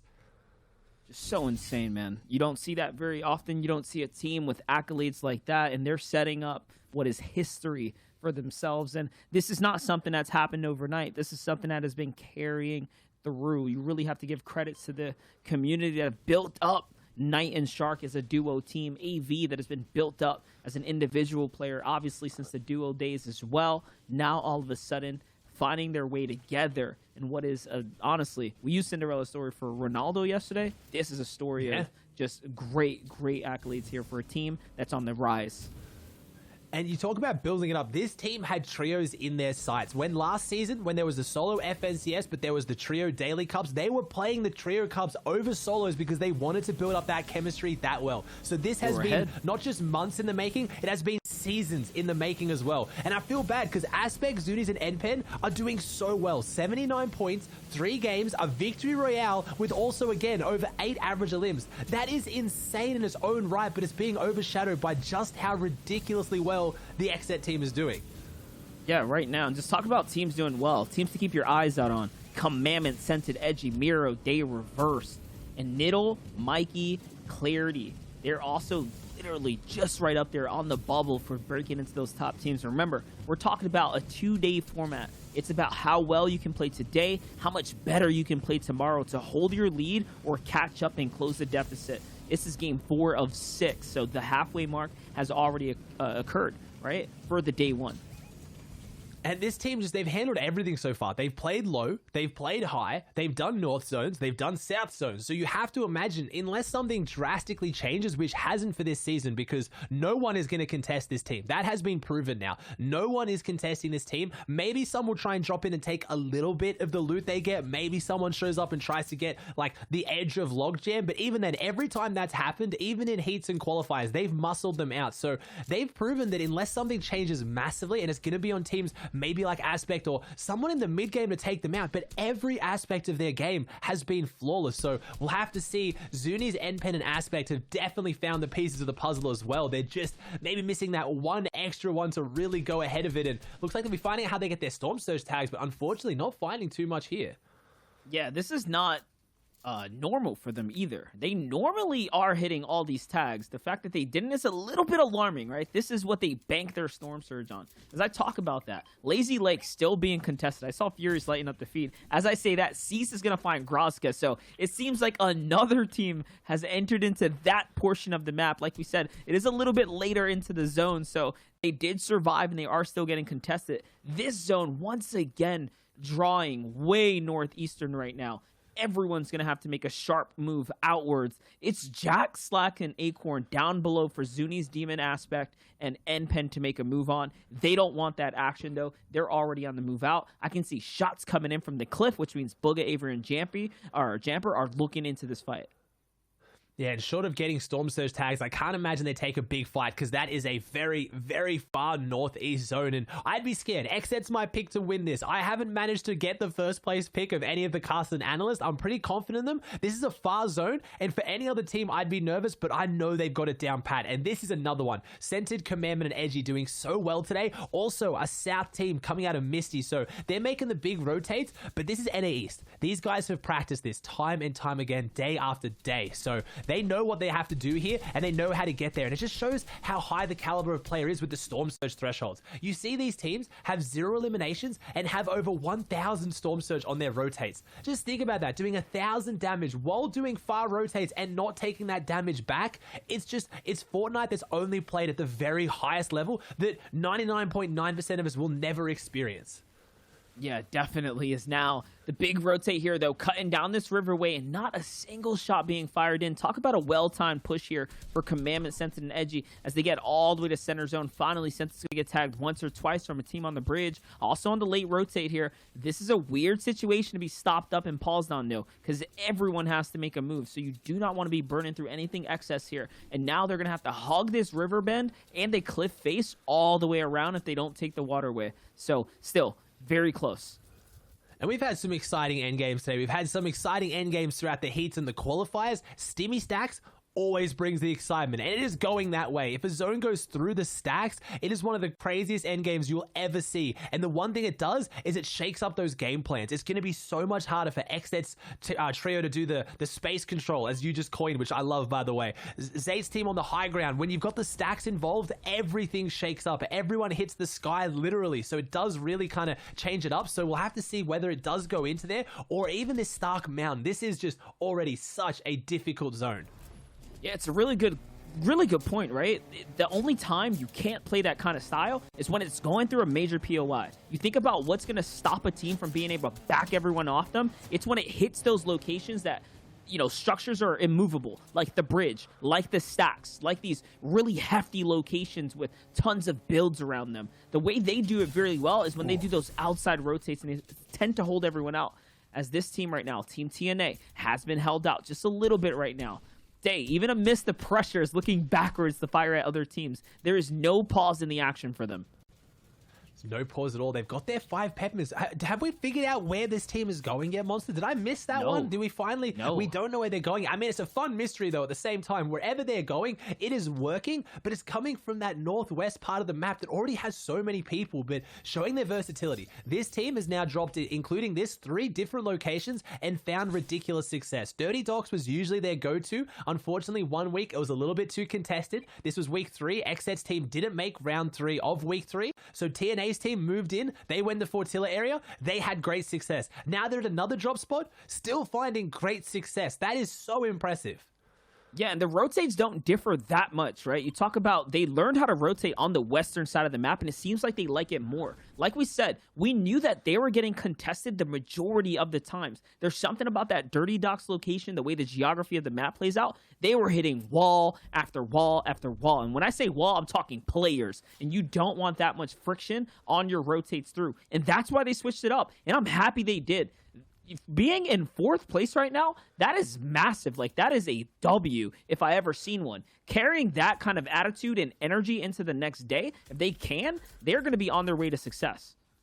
They are, but Acorn's team, if they want to be on their way to success, need to find some damage. They're in a good spot. They've got the ultimate bird's eye view there, the eyes in the sky above everything up here on Stark Mountain, but they're 2 below right now, so they've got to find some big tags, and there it is. Jack takes a little bit of damage back, but it's a good trade, because giving up one big pot because you took some shots back after you took them is much better than having your whole team take 25 damage from Storm Surge, so they're looking pretty good. They're still looking for these angles, and they're getting some good shots as they're 180 above, and there is a lot of teams right now, and they are getting suffocated beneath them. The lobby focus comes out. Good guy Nani's in there. I just saw Mega go down. I see Commandment Center and Edgy, and look at the difference. They're directly under Jack's team, so they're kind of out of the line of fire right here as they're now making their rotate. As I say that, they've been spotted, and they're going to have to invest their materials, and this is a far northeast zone, Monster. This is very difficult for teams like Misty, the Liquid guys coming out here right now, and I don't know how they're going to have to go.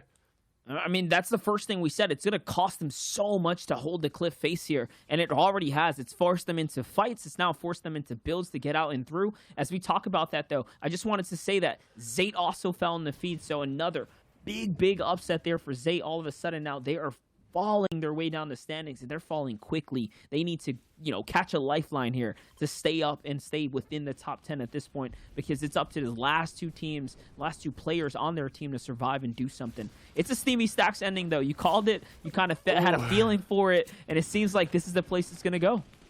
That's where it's going to go, and it's where it's going to end here as well. This is the game more than any other if things are going to shake up. This will be, if there's any time that XZ's going to lose their grip on this, it's going to be with endgames like this, because we talk about drilling endgames and having your playstyle. It is very rare it goes this far, and when it does, you kind of have to adapt, and that's where I'm looking at teams like TNA. We got Reverse Daymir. We talk about them adapting their drop spots, how they're going to adapt to this endgame. We now still have Skittles and Ronaldo there as well. Stretch, Saf, and Zate, all the big names. Clicks, Bizzle, and Illust all alive here, but maybe not for long as Bizzle gets knocked out here right on top of P-God.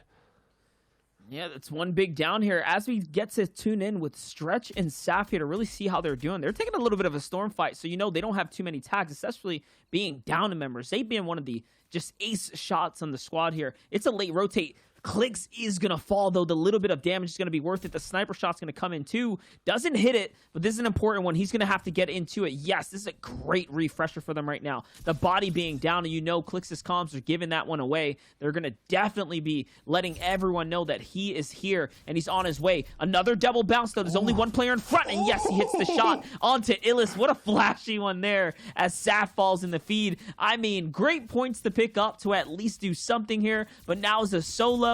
There it is. His run's over. This is just incredible to see that we did so much in the weeks coming up this talking about mythic drops, uncontested dooms versus Stark. It's where everyone was talking about in every region. Played out like that on EU, but Aspect, are they setting up to go for the loot? I think they're maybe going to jump out for the loot and jump back in. It could be worth it, and no. Looks like they are. They did want to send the players for the loot here because right now I'm seeing 4 builds. So I think that was very, very worth it for Aspect.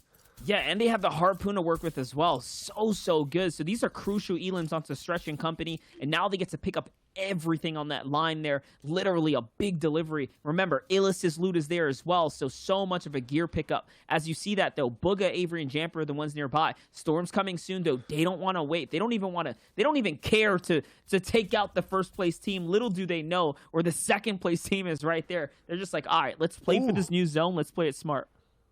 This is a big fight right now, and this is a team that's dropping on the north side. So Calc's team, more than any other, actually had an advantage here with this zone coming out of Craggy, and unfortunately, looks like they're struggling. They're running into the new signing at TNA of Legidian, who we've seen kind of dropping in that Coral Castle area, made it off spawn this time, and unlucky for Calculator, our last trio FNCS champions, and they're really struggling here. And now we see Centered edging Commandment, and we see Centered take a decent, I think that was a snipe shot to the body, but they're okay, and they're playing a bit of the space control here.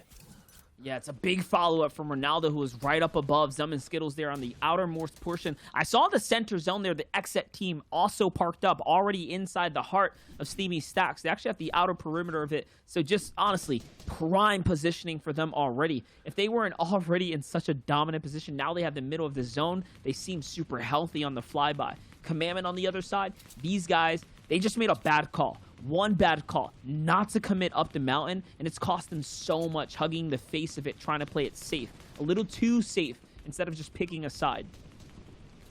See which way this goes. This is crazy, Monster. Right now, you've got what? Northeast, you've got a stack. Pretty much straight east, you've got a stack. Southwest, you have one of the biggest mountains in the game. There is a very, very high chance that this end game is going to get insane. Even if it just stays in Steamy, it's still so many builds, so much chaos here. We had a very vanilla last game, and we are getting the complete opposite. This is an entirely new flavor. It is hitting both of the stacks.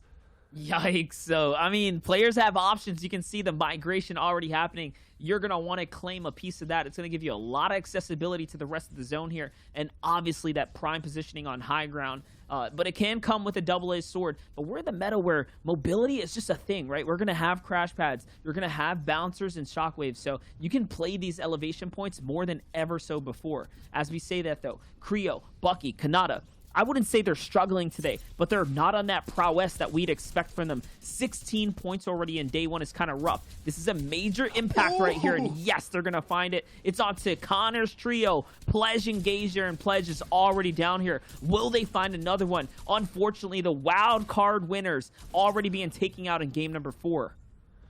And you talk about they need a big fight here, the 200 pump. That's what you need when it really matters. And they're getting shot in the back, though, leaving themselves open. So caught sleeping a little bit there. Someone wants to get some of this loot or maybe get some of the points, and they're just trying to make their way back through this steamy area now, and they're looking pretty good. They're not insanely healthy, but you talked about it. It's crazy when we say that, you know, these teams aren't doing well. It's just because there's so much expectation on all of them. They're the best of the best, but not everyone can perform on the day. Creo's down there now, looking like he's topped up a little bit. Booger, Jamper, and Avery looking the healthiest we've seen them coming into an end game. And as I say that, Skittles, Zum, and Ronaldo, this is the first time we've seen them at half all together, nice and healthy. The Cinderella story, they need a big game. Ronaldo has more to prove than almost any other player in this lobby. Yeah, and the points are representing that struggle big time there. 6 elims already, or 6 points only to the team in full. As you can see now, they're trying to desperately here to find anything. They did such a great job pushing their way through quals. Like, the biggest game, what was it, game 11, basically? The game right before the last round. The biggest last round we've ever seen of a team for a comeback story. It's really propelled them into making their way to grand finals here. They did that. They did something that we haven't seen done before. And now they're here. They're in the big settings, but man, they're struggling so far. And this is what they might need. Maybe something to change it up a little bit. They're inside the stack and they get zones. Do they fly up the stack? Do they go for the high ground? Do they go over? Or do they just hard through? This is what I want to see. This is going to be the insane endgame. We already have our Kings of Height out of this. Zape's team has gone down. So who's going to take height? Because I think it might be a different team entirely. Because this doesn't come down to shockwaves now. You've got a giant stack that will literally propel any team who's willing to take it. Any team brave enough straight to the top of this lobby. And potentially straight up on the leaderboard if they can hold it. 100%. And you talk about this, they slowed down the push and now they have to force a team out. It's going to work. The firing range from down tunnel here is going to connect all the way, and it's going to be a free knock. And they will be able to pick that body up and conclude and continue on the push here. And yes, they needed that. Look at the ammunition on Ronaldo. He does not have much. He needs to split here. As I say that though, Skittles, the one little moment of opportunity, he's going to fall. And it's right when they needed to be up, when they needed to be at full strength, at full fighting power. Let's see what the duo can do. I also just saw Zuni's fall on the feed as well. Aspect goes down too, so I haven't seen Xset up there, but first place has the potential to push even further forward. I haven't seen them. Knight just went down to Degen, so there they are. They're a little bit wounded as well, but they're still up. We know what that duo can do without each other, so we have to see, because right now, this is shaping up to be anyone's game. I haven't seen Team New Age either. Yeah, definitely. Zum's going to get knocked there too, so it is unfortunate. I saw Scented lighting it up just a little bit as well, showing that they found some impacts to stay in the game. That's a very, very dangerous team right there. One dangerous trio. As we talk about it, Avery and company trying to fire some shots up, not going to find anything. These guys are also just inside the top 10. Not quite the performance they've been looking for, though. As a Stark Industry uncontested draw spot, we expect a little more. This could be the game that really puts them up, though. They have the crash pads, and they have the lead on the zone right now. Miro goes down as well, so pretty much every big team in this top 5 right now at least has one member missing. So this is what they need to have their big game, and I know who that is. I've seen that skin coming through on low ground. This is your Xset guys fighting from the low ground in the box, and I was right. Avery takes down Shark, though. It is just too much. They get forced up this hill, and right now Avery, Booger, and Jampa are taking over the low ground. They're going to try and be the kings down here, but they need to do something to go up. They're a full trio. They're looking healthy, but there is still 9 teams in this, 20 players, and they're trying to do exactly what Xset can do, but the crash pad comes out, saves that player. I think that was one of the remaining Xset members, as Ronaldo only falls now, so they're doing well. They're still in this monster. Yeah, great game to break into top 10 as Edgy gets bodied right now by Avery, and the full follow-up here too. Shockwaves are going to be accessible now to low ground trio. This is huge here. Miro finally falls there. He's inside the zone, but since he's knocked, that means they still alive as well. Another elim now. Zum finally gets taken out. It's a top 5 for Ronaldo's trio there. There's one squad on high ground. I think Ascended, Commandment, and Edgy, they have that height, so this is their comeback story now too. I think it might be Bucky. I'm not sure. I think it's a good guess because we saw them in there, but Bucky just took down Miro. So Bucky, Creo, and Kanata are in this somewhere. We don't know who this is. The mystery team is Commandment got Bucky down, though. There are so many big names in this. Bucky's in there. Booger falls now. Commandment takes down Booger. Avery goes around the edge. There are so many players. Wow. Reloads the shotgun. He doesn't have enough bullets to do it. Yes, he does. With the reload, he takes them all out. He's literally having to reload between shots. Picks up the 3 shockwaves. There is 2 teams left. What can they do? No, it's Acorn, Jack, and Slacks. We have a random, completely new contender coming out of nowhere, and unfortunately for Avery, it's a 3v1. He's done so much for his team, but he has to do so much more if he wants to win this. I really don't think he stands the chance against Slacks with 3 of the... he has 3 splashes too, so he has the heal off potential. They drop down. What is going on? It is a bounce house. How is Avery still doing this? He falls, but a massive second place, and this is a new team jumping up out of nowhere onto 62 points. And this is the team that was running through the heats, literally setting up record after record, making it look like they were playing on a completely different region that wasn't ready for their pressure. Slacks, Acorn, Jack, the up-and-comers, rising stars, finally now are going to find themselves propelling up. They had already 9th place coming into this with 30 points, so that was a great game. That was a great game, and it's crazy to see. Like I talked about with this North versus South zone, that's another Southern team stepping up and making it big. So really good performance, but they needed it. We talk about it. 12-game format, but we're getting to the tail half of the first day. You need to step up now. You have to, and that's what they are going to do here. And also, they put down some big teams in the running as well, so that's going to really shift how things are standing here. We're going to toss it over to the analyst desk because things are now starting to really shape out for day number 1 here at the FNCS Grand Final stage. Can we just all admire how clean these two are? Can we just admire? They're dope. These two are dope. Anyway, let's get back to the game here. That's right, as MDF kind of alluded to, Jack, Slakecorn, oh my gosh. Jack, Slacks, and Acorn. Bro, it's impossible. My mind just slams words together. Thanks, dyslexia. Anyway, it's dope to see them finally get this victory royale that they kind of have been hunting for leading up to this moment, because we saw them in open rounds, bro. They were absolutely insane. Absolutely, and now, you know, we'll see them be coming up all the way from heats and maybe getting some of that flavor into these grand finals now. It'll be 5th place for them overall. Once again, like we saw in EU at the end of the day with Mongrel, Micho, and Tayson, Xset, Night, Shark, and AV have such a big lead. It'll take more than just one good game. It'll be 2 great games for anyone else to really try to catch up to them. Yeah, and you can see at the bottom here, Slacks, Acorn, and Jack currently in 5th. We talked before, these guys were on the other page. I said that they're going to need to have a big game in order to kind of start putting them up in the leaderboards and start putting them towards that first. After the heats, we know these guys are possible of that. They took 6 victory rounds out of 12, so they're clearly capable of doing that, and they kind of proved that in that game. And not only that, it wasn't just them, it was everyone really from that page. We saw Icy all the way down there. We saw Jumper Booga, Avery down there too. Now elevated up 6th place, 10th place respectively. Pigot Elige also hanging on at 9th. Everyone that we requested that needed to elevate their game made it to that end game, made it possible, made it happen. Now it's time to go into maximum overdrive and really push forward to play these last few games out as perfectly as possible. Hey man, you know what? Hop in the Mark 51s. Let's head on out from starts. It's time to kick it into high gear. We only have the 2 games left, as you're kind of talking about. We need to cement ourselves if we're looking at these trios, right? Being able to start day number 2 with triple digits as far out as you can. That's the spot you want to be in. Let's walk back through this game. There's a lot of things that unfolded here. But again, another great VR from the trio of... I almost said Slakecorn again. You just take it. I'm done. I'm gonna walk away. Hey, we can actually combine the names Slakecorn and Jack 100% to give Zeke some credit. But let's actually look at it from another POV after we watch Slacks pick up that overall win. Nice shot on Avery. Here's a supporting perspective from Acorn all the way over at height.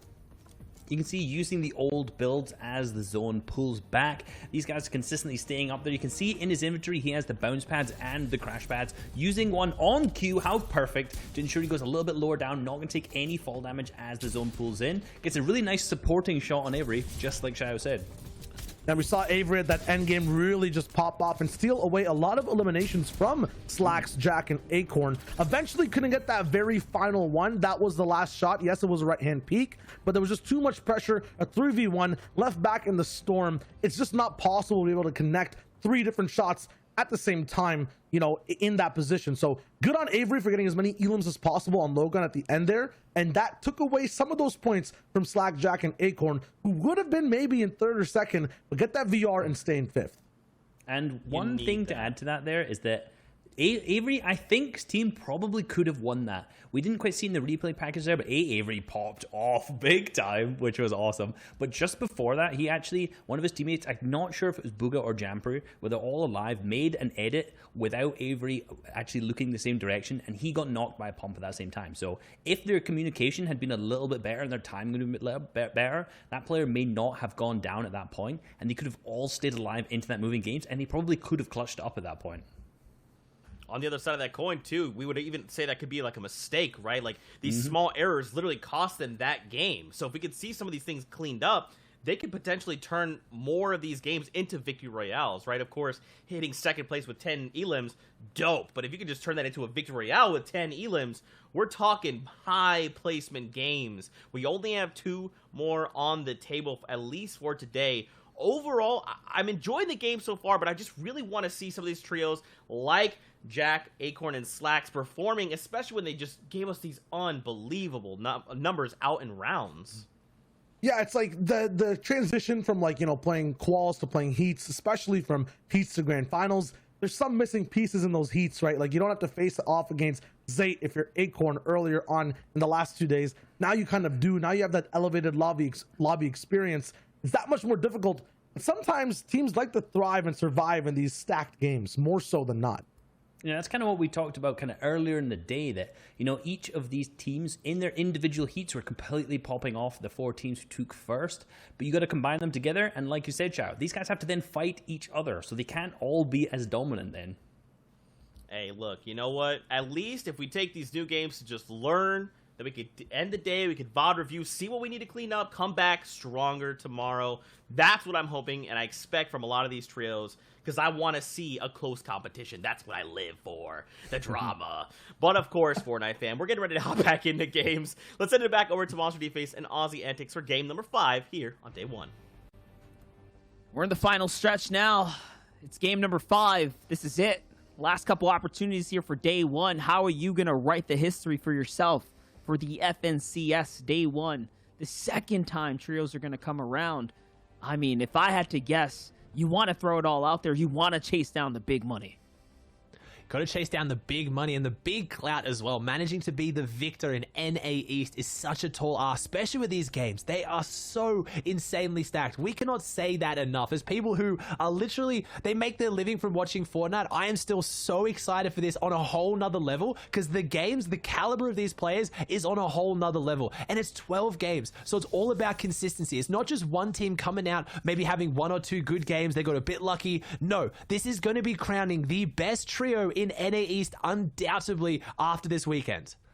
Yeah, definitely. And this is how you gain the respect of the community if you didn't have it already. This is how you solidify yourself amongst the GOATs of the community as well. Here, Slacks, Acorn, and Jock. My gosh, we haven't really got to touch down on their drop spot. We saw this a lot during the heats and the qualifiers. I really should say the qualifying weeks, right? Because we know them. We are so familiar with them. But for people that aren't, let's get you guys caught up. This is their drop spot. They have one of the most unconventional spots on the map, but they make it work. They have access to this entire swamp area, this facility, and a little bit of the loot up above. Collectively, though, it really puts themselves in a very comfortable situation. I think people scoff at this area of the map even as a solo drop. Like, it works as a solo drop, but I guarantee there was no team, right? When Trios was announced, you had big teams trying to get big drop spots. No one had their eyes on Hydro Dam as where it was all going to come from. 100% here, though. Since the FNCS duos, Acorn and Jock have had the highest win rate of any team when going into Zone 7 together. That is so impressive. I mean, that's one I'll get printed on a shirt and just rock that proudly. Like, highest win rate? That's crazy. That is insane, and that's why duos is so great as well. Trios on a whole nother level, finding 2 other players to match you, build up that chemistry, but a lot of the success of these teams comes from those legendary duos that did so well together, and then finding a third that just fits. It's the same with the XZ trio, like we said, Rogue and Knight being such a formidable duo, being known as one of the best, and then slotting AV into that, it was just the perfect recipe. The same here goes for this team. It's just, you just have to kind of fit in, kind of adapt to their playstyle, build upon it, and it's just so good to watch. Here's Booga Jamper and Avery, though. Little look at their draw spot, watching them kind of get situated here.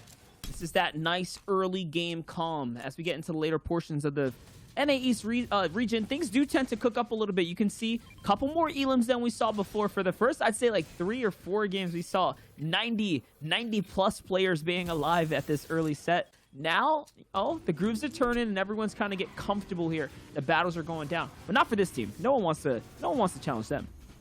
No one wants to challenge them again. There's been a lot of talk about this drop spot. Can it fit 2 teams? Why isn't teams not going here? Every single time, in every single qualifying week, a different team tried to contest this drop spot. Things weren't working. They were like, hey, yeah, man, Stark's got pretty good loot. We can get that chest first. Let's win it. None of them have. None of them have been able to come out on top. So as much as you've got other people in the community, like Zayd's teams asking why people aren't dropping here, why is that not their game plan? Some of them have tried, and they have all failed. There is a reason why they have it uncontested.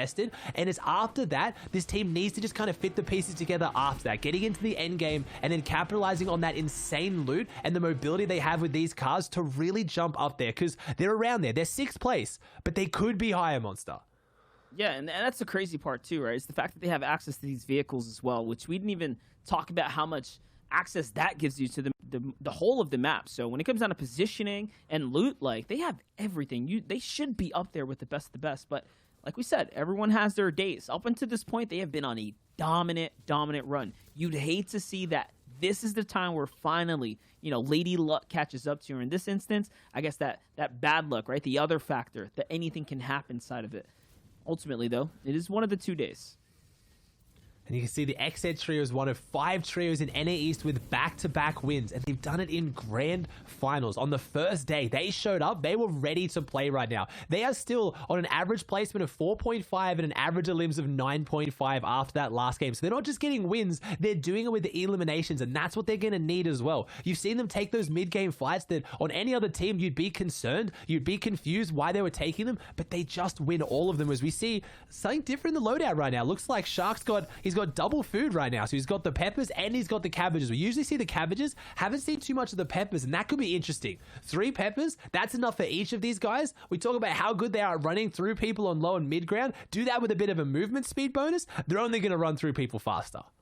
Oh, yeah, 100%. And that's an exciting one to watch unfold, as this is their rotate, this is their loot path. You do get to see them come here consistently to the logjam, max out weapons, and get comfortable to move into the late game. Mikey, Niddle, and company, this is a squad that has really surprised us. I mean, we wouldn't have expected them to be able to maintain this high position points coming into this. There were some other teams that we definitely had, we held a little bit higher as far as guesses to come in and be hot, but they've been holding their own. Pretty decent start to the team, to the day. They have, and Macwood they didn't have a decent start to the day, but looking to come back now. Zexro as well, so it looks like they've capitalized a little bit. I need to know what's going on there. Maybe it's a team contesting that's near them, because they're a very hot and cold team, but they've been especially cold today. They're going to have to hit the boiling water tomorrow if they really want to jump back up there, because again, they're our last true FNCS champions. So even though that was a while ago, they are still very relevant names. No one would have been surprised if they went back to back in this weekend, but 12 game format, even though you have those extra games, so does the teams that are already beating you, though. It is a consistent format through and through. And how exciting was that wild card, though, Monster, to get Connor's team in here to make up that last slot, and they're holding their own. We've seen them in almost every endgame so far. Yeah, 100% having a pretty decent run so far. But now it's time to focus up as they have to cut across here. It looks like they're flying right over them, as you mentioned it. It is Connor's going to get landed on. Oh, no. It's the Ghost Clarity, Niddle, and, of course, Mikey run down onto Connor. And it's not looking too good right here. A little salt in the wound. Toss, pick him up, throw him around, hold him for a bit, get the headshot snipe. It's a full maximize of the damage there. And now, 1 player down. There is just 1 player on this team. And you know it's Gage. He's down in the lake house front right there. Not looking too good for them.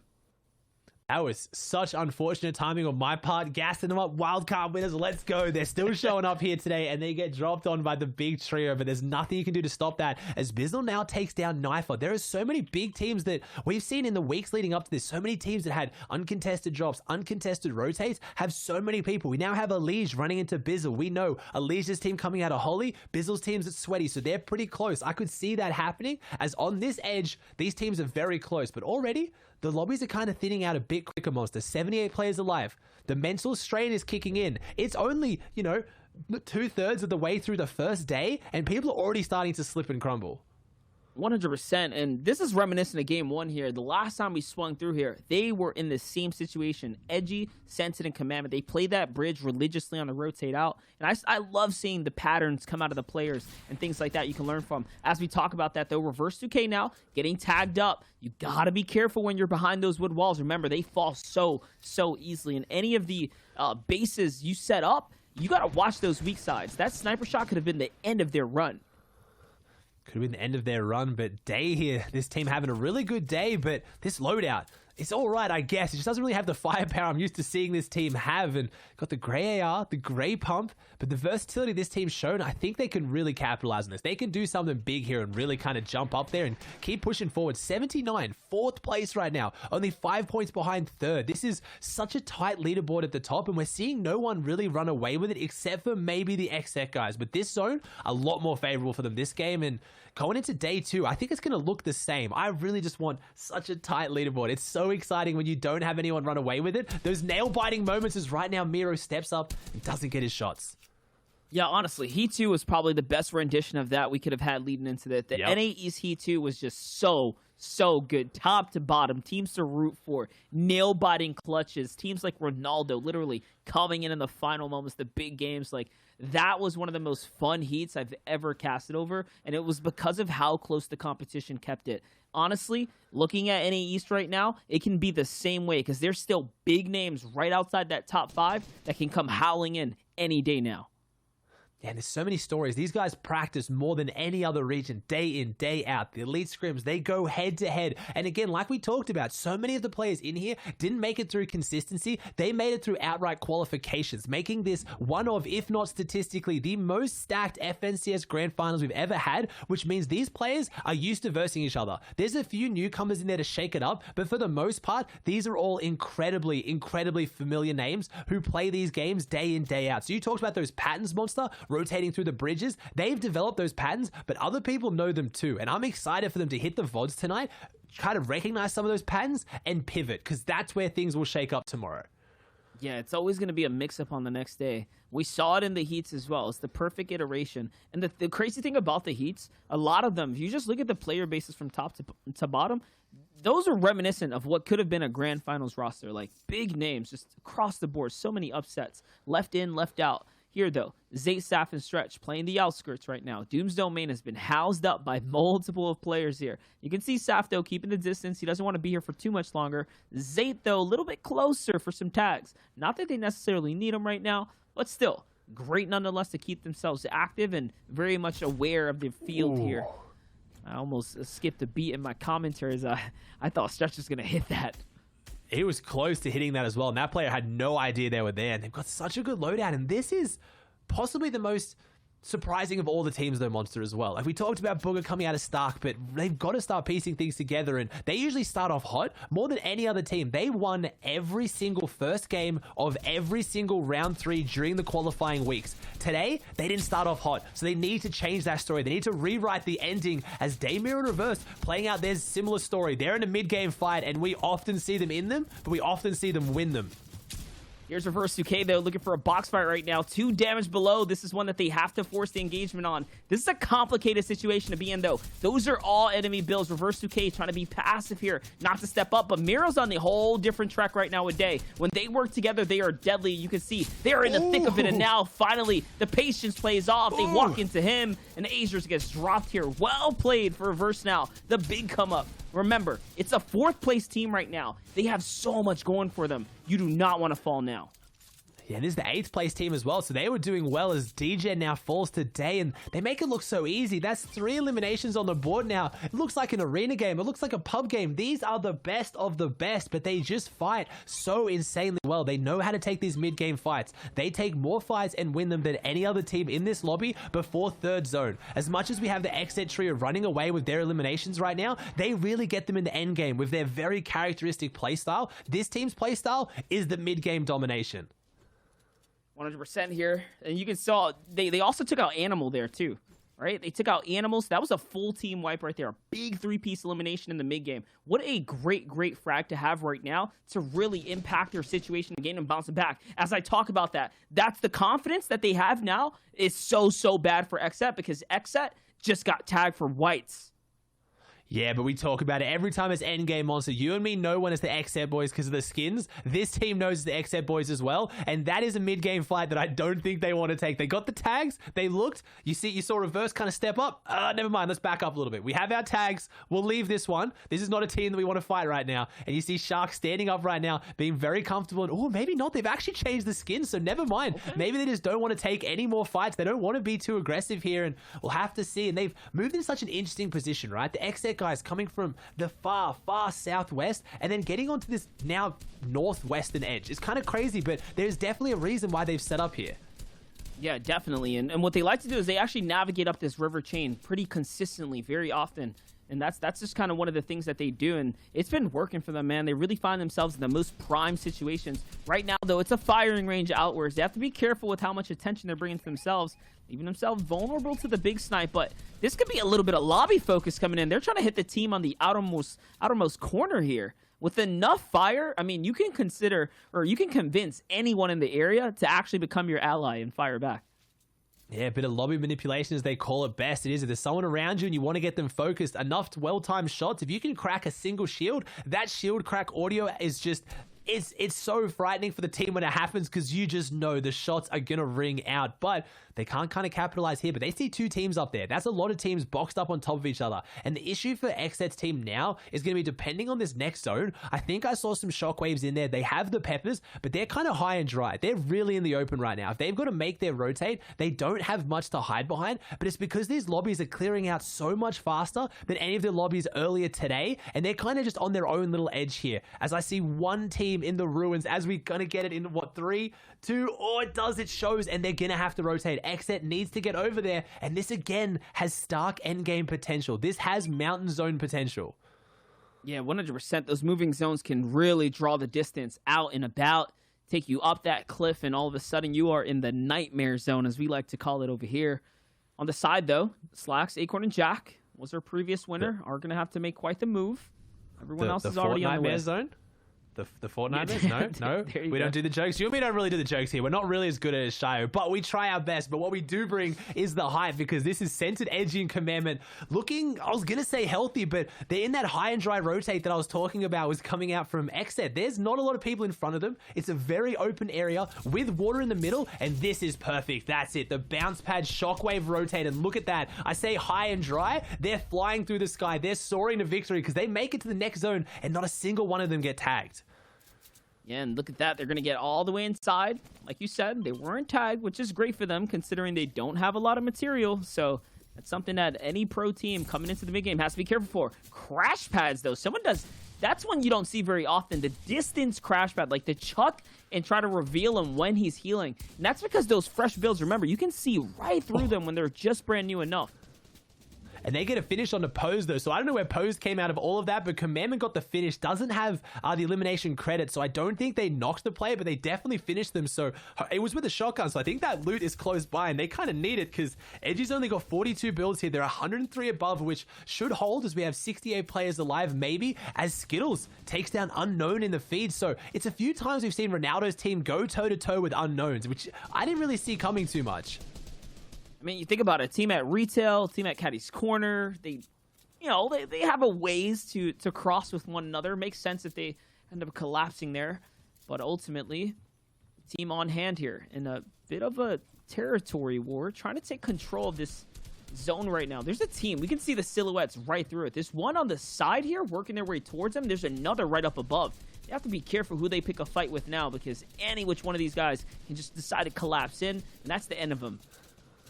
This is going to be all about the half-half potential. Everyone's hedging their bets right now as the crash pad comes out again. They're trying to drop someone down into this because they need the map refresh. They need this half-half monster more than any other team. It's going to reveal, and we have to hope that they got it, because if it goes towards Stark, another opposite with the mats they have up and down, and the crash pads keep coming out. These long-range crash pads, whoever is doing this is really causing upsets as Centered goes down here, but Edgy and Commandment are pushed back. Can they hold on to it? Can Edgy hold up his duo mate Centered? He does it time and time again, and no! Our team goes down here on 91 points. That is your second place team, and this is only better for XZ now. Yeah, it was literally due to those crash pads, man. I kind of feel bad for them, but the crash pads, you throw those and everyone in the area knows, like, oh snap, something's being focused over here. It's such a distinguishing sound. It draws the attention of everyone nearby. It sucks to see it that way, but that's how they're going to get taken out. A couple crash pads, too much focus for them now. Here's a team that, once again, finally, at least getting their groove on right now. They went from 6 to 21 points. Big clutch up for Zum, who stood alive the longest in the last round. They're jumping up there. They're having big jumps, and unfortunately, Ronaldo's gone down, so they're going to have to do it as a duo, and Zum really did clutch up as a solo that other game. He lasted right to the very end, made it top 5 by himself. They're going to have to try and do that as well, seeing what Skittles can lead them to, but good loadout, though. They have pretty good meds. They have okay material, and they're in the next zone, and this is the one that matters. This zone still has potential to go up, but right now, looking a lot safer as no Shark goes down to Miro. So that is your 4th place team taking down a member in 1st place. So this leaderboard is going to get even tighter at the end of the day, unless they can get him back up. Yeah, 100%. And now, though, Skittles and Zum have to work together, though, as a two-man team. What can they do? We saw XZ. I was just about to reference them, how they were able to stay in front of the zone and really look like they didn't have any pressure on the rotate through. That's the power of skating around the outsides and staying in front of that storm pressure, playing the meta of low ground. Skittles and Zum as a two-man team, if they get spotted out, it's not going to be good for them. They're going to get collapsed on so quick. As we talk about that, you can see the firing shots from X at Posick right there on the side, firing at all the walls here, but they're both in 2 cones, being super cheeky here, but their layer is basically compromised. Yeah, I see Lige, Pigot, and Jelty down there. They fell off the pace a little bit. They were top 4 at one point. They've gone right down to 9th, so they really need to step up and have a big game at the end here. But I'm thinking it. Who is going to take this high ground now? We've seen so many different teams have it, but no one has been as dominant on it as Zay's team. No one's had the success we're used to seeing right now as they're setting up a bit of a crash pad rotate. I think it is. It's a bouncer crash pad, almost straight to frontside. Unfortunately, nice. Skittles misses it, but he gets it again. Doesn't get the momentum boost from the combined crash pads, but still really nice rotates from this team as now Miro takes down Dubs. They're running through the biggest names in NA East right now like it's nothing, and surely Skittles and Zum did not mean to go for high ground. They're not trying to challenge. They're going to jump over the other side and just try to get down as easily as they can. It would have made for an interesting story, though, as they almost landed on height there for a second. Ultimately, though, they are going to get together and heal up here. Skittles rotating and leading the push on out now. 75 damage above, and there's 47 players here. 17 people have to go down now. Take a look at the wide shot. Reverse Suke. Day and Miro still in this game. I think Reverse is possibly out, though. Skittles is going to find one here on the rotate through it. It's onto Slick. Nicely done for them. Fully capped out on material now and in the low ground pushing through. And this is not a safe rotate. This is a rotate going through the heart of all the mess. Miro has now taken down so many of the biggest names as Skittles falls, but Miro just took down a member from Aspect, Zunis, and NPen's team. So that is your 4th place team taking down 3rd right now, or at least a member of it, and weakening them. I'm seeing Jack and Acorn down there. I don't see Slack, so a lot of your big names are still in this, and these are some of the biggest names in NA East, not on the leaderboard, but they're looking to have a jump up. You've got Kanata, Bucky, and Creo. What can they do? They won one of the qualifying round 3, so you know they have the potential in these set lobbies, but just haven't had the success today, and that's a big knock now. They take down Posick and they get shockwaves. That's a recipe for success, but unfortunately, it's only one.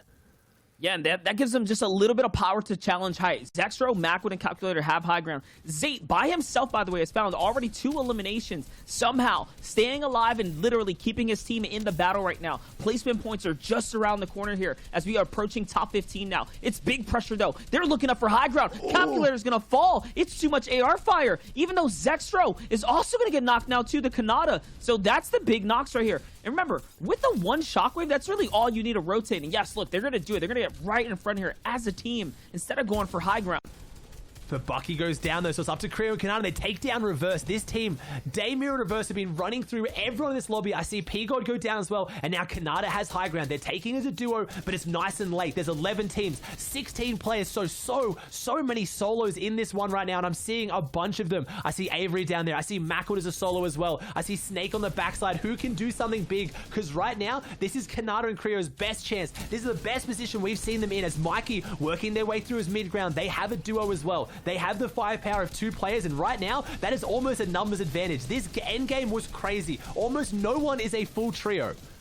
Yeah, this is looking like a straight-up duos endgame right now, so it's about staying hit-to-hit with your partner and figuring it out. Mikey doing just that, staying right in front of the storm line here, working with one another. Limited builds on the party right there, as you see Kanata on the other side playing a completely different game. High ground dominance, AR fire through the chain here. Mikey's going to find an Elam in the low, and yes, they're going to follow up all the way. So this is a couple big frags for them now to keep them in this run.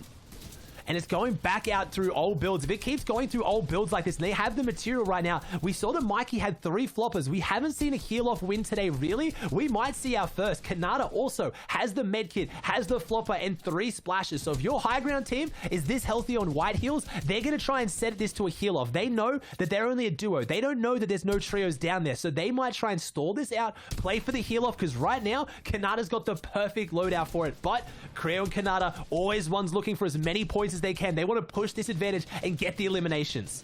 There you have it. It's Zum once again as a solo stays alive. Talk about the clutch. The big clutch from Zum to get all the way to the final moments. And that's how the game's going to close out there. Still, valiant effort for Zum. 2 clutches in a row, and then Kanata take the victory.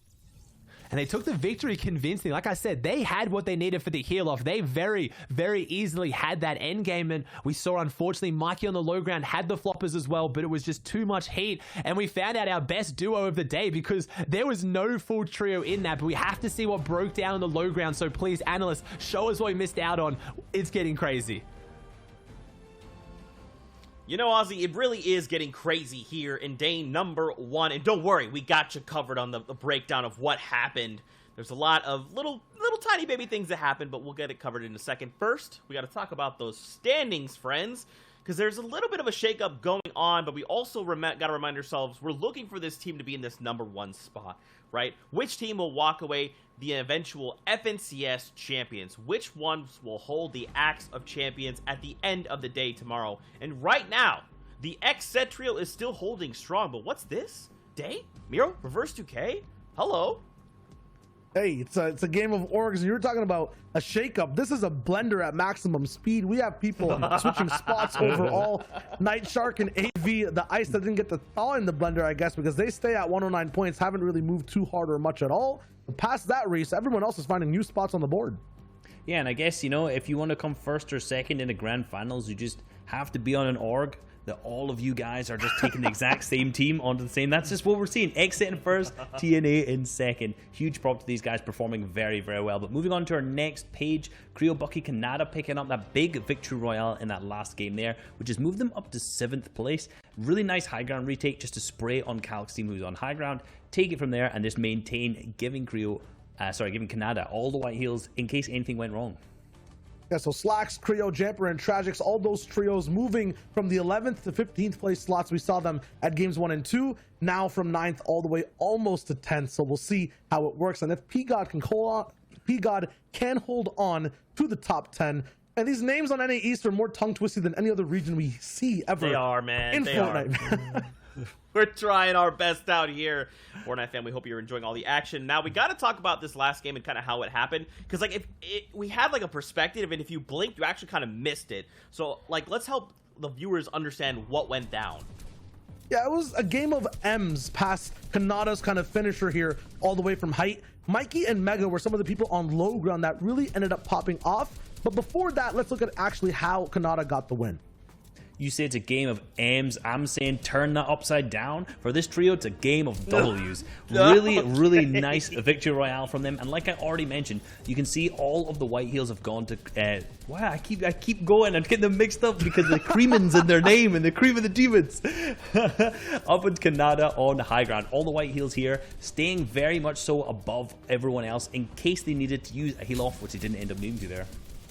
Yeah, we were watching Kanada just staying on height, letting low ground play out completely. Why didn't he drop down? Why didn't it affect anything really happening at all? It's because Mikey, it was just so active. Box after box, big pump after big pump. Ooh, it was nice. trio on trio, utilizing a nice yellow to floor / ramp phase right there, getting that shot off easily. Past that too, just staying a little bit behind his teammate to come in, rack up, end up surviving a 190 backward shot to Creo. He couldn't live. Mega did something very similar as well that game, but very smart for Kanada to stay all the way up on height, not actually touch low at all.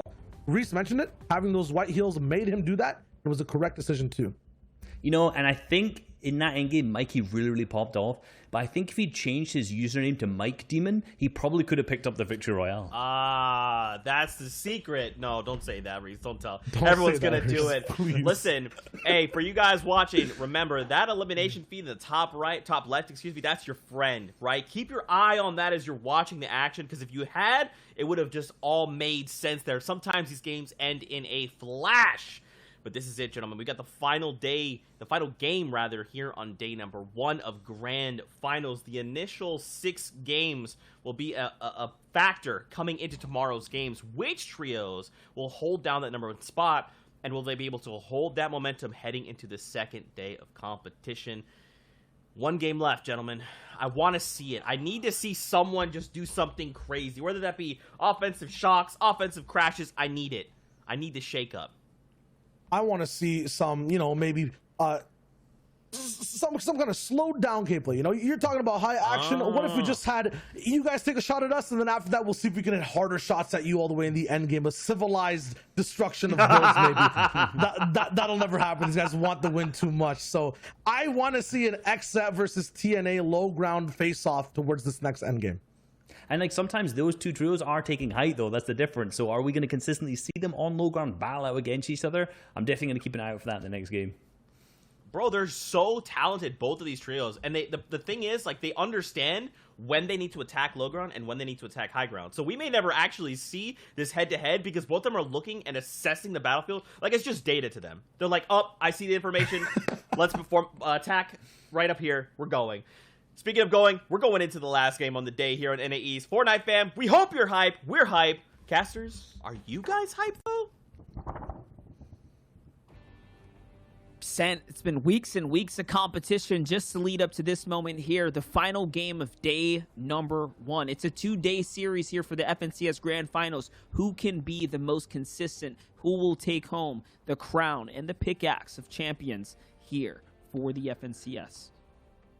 Are we hyped? Zeke, you don't see it. I am completely out of breath. I get dizzy after every single endgame. I get so hyped and so excited for these teams because this is Fortnite at its absolute peak right now. Coming into the last game, but it's day 1. We talk about that. It's a 12-game format, but really, I'd be so shocked to see a team that takes out the win today drop any further than at least top 3, and that's the momentum you need. Everything is already working. People are going to change their game plans, but if you preemptively came in on day 1 on top without knowing how everyone else was going to play it, you can only really improve from there.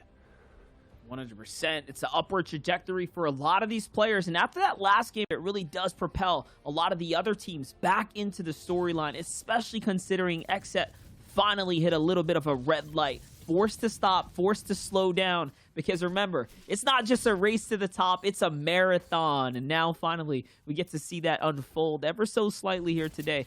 And it sucks that it has to be off of the backs of the XSET falling, but them falling does make it a little bit close here. So, Ozzy, your pick hasn't quite just ran away just yet.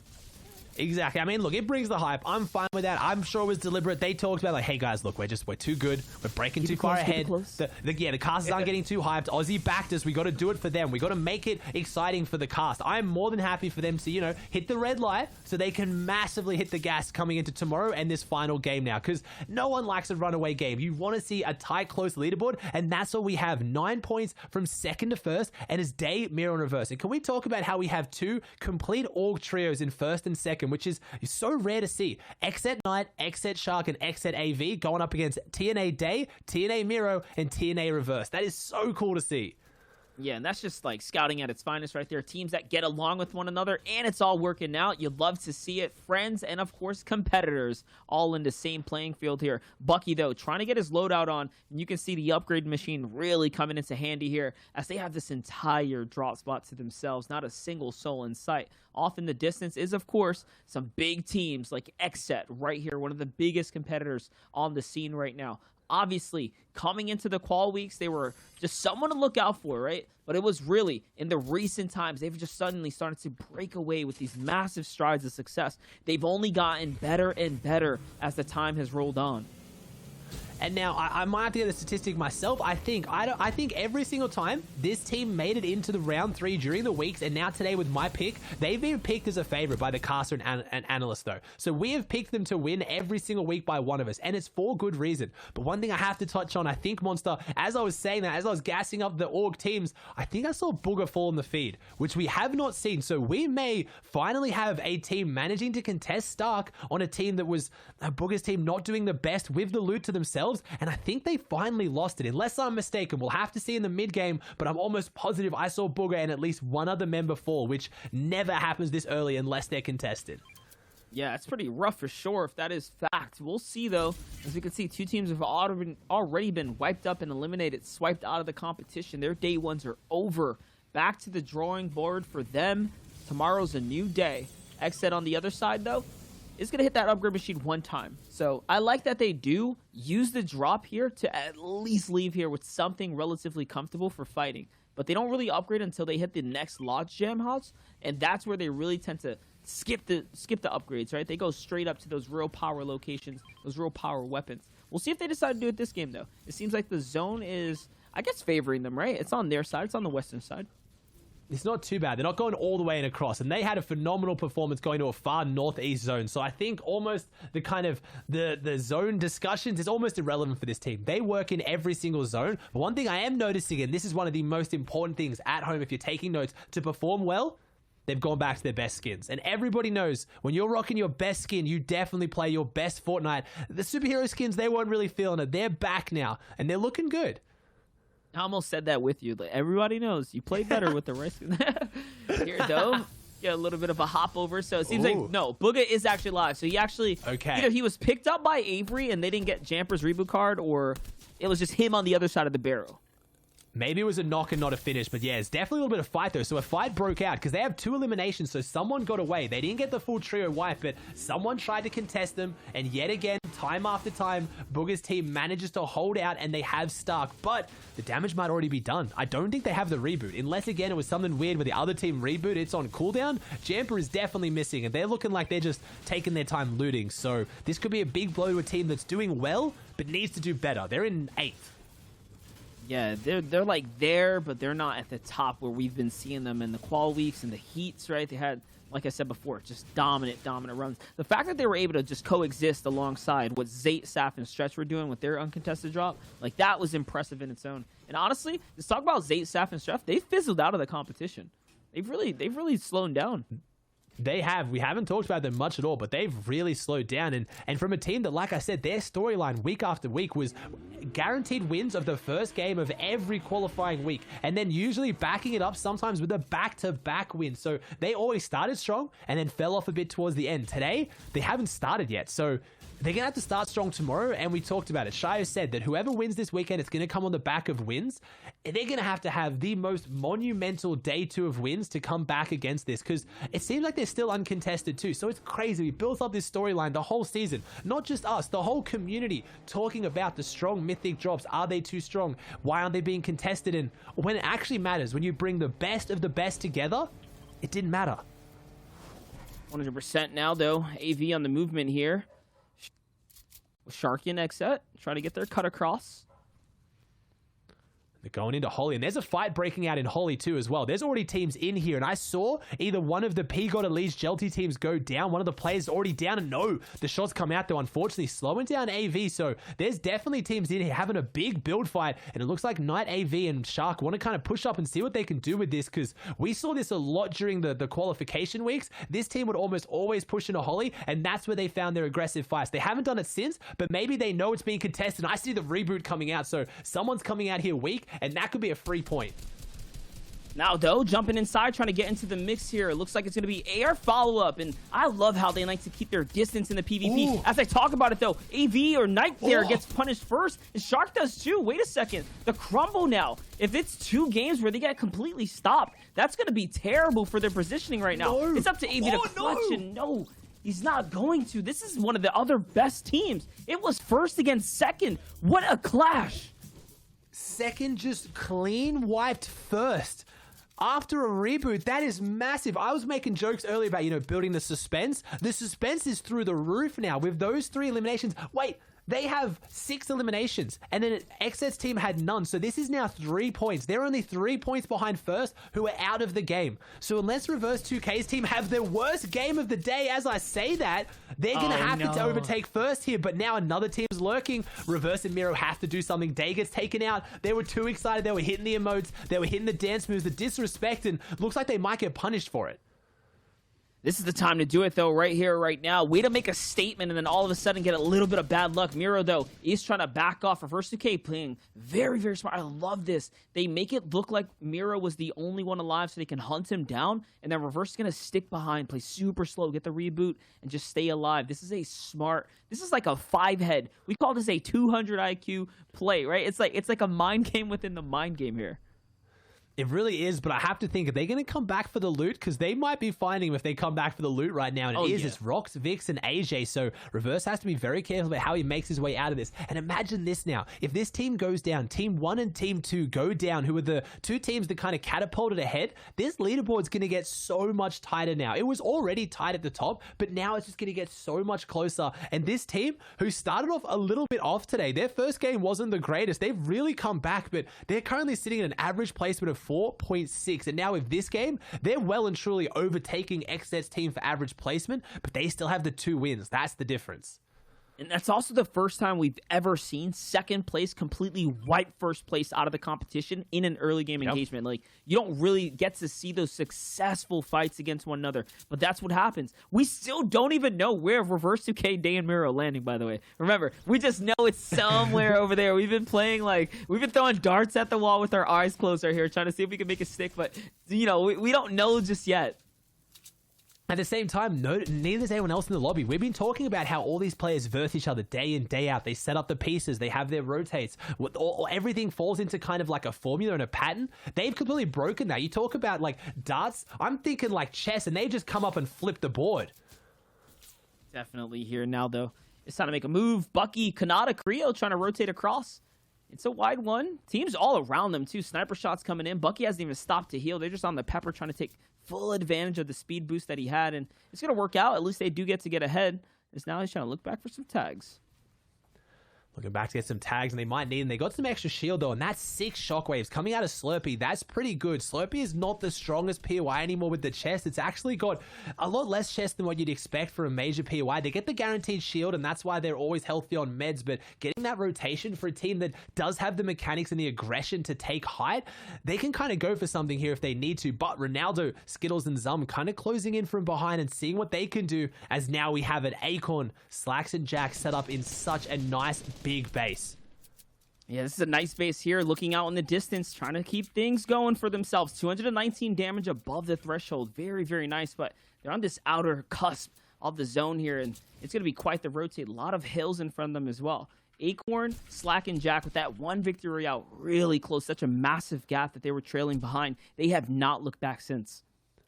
They haven't looked back since at all. They're running away with it, and they're getting some good damage. They're jumping back up, so they're in 6th place, and it's after that 6th place where it starts to thin out a little bit. They've got about 12 points on 7, so they need to keep jumping up and having these big games. And Game 6, this is it. This is going to be the statement piece coming into tomorrow. XZ is out of it. Daymir and Reverse have their chance. I could see the leaderboard getting even tighter, though. This is where you could see those teams like Zayt randomly have their massive win that we know they can get, because they're kind of sleeping in the back part of the leaderboard, and the more teams like that perform well, it only gets tighter at the top, because no one at all is running away with this.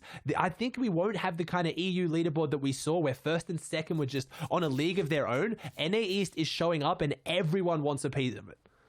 Yeah, definitely. And they're working their way up, keeping it nice and close here. Here's a team that's not too far either. When you really think about it, you put it all into one big perspective, how quickly stuff can change. 2 eliminations this game already puts them that much closer to that 2nd place slot. And honestly, they have now officially overcome Aspect, Zunies, and Npen, who had the dominant lead in the first portion, right? The beginning stages of day 1. So it is very, very close. It's a neck-and-neck race. It's, like I said, a marathon, not even a race. It's a marathon because they still have all of tomorrow. But can you put yourself nice in ahead, right, of everyone else? You don't have anything to worry about. That's what you want to do with your day 1.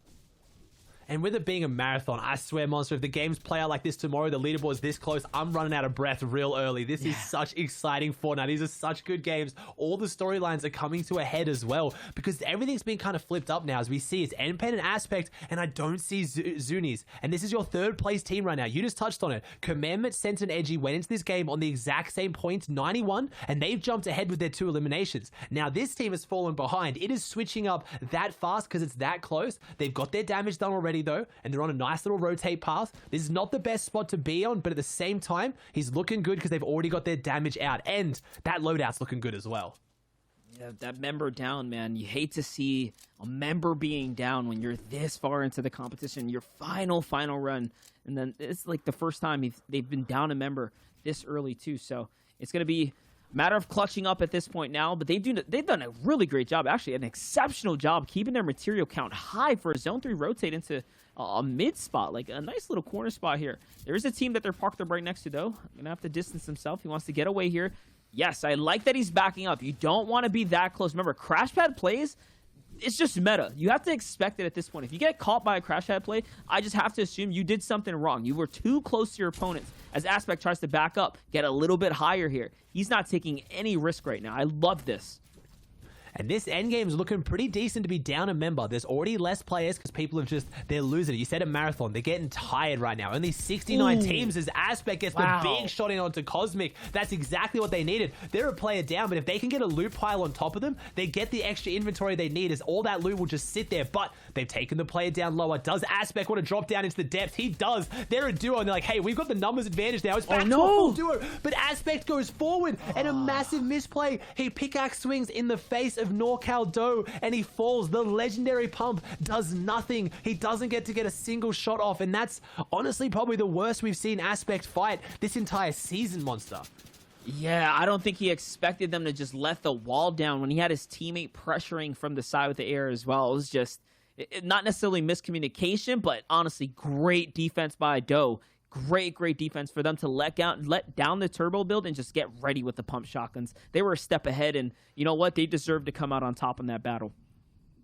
Oh, we have our TNA team right in the middle. That is pretty much, I'm going to call them your first place team, because unless they absolutely throw and they all go down right now, they are going to overtake XSET's team, who unfortunately have to finish the day watching. And I don't know, maybe Game 6 is the best game to go down early, only because the day's already over. You get to go reset and come back tomorrow. You don't have to wait around and go cold, but sitting back and watching your lead crumble in front of you must be so demoralizing. But I know they're going to be able to reset for tomorrow and bring it back, because TNA is in a good spot. They're looking healthy, and they're knocking on the door of first place.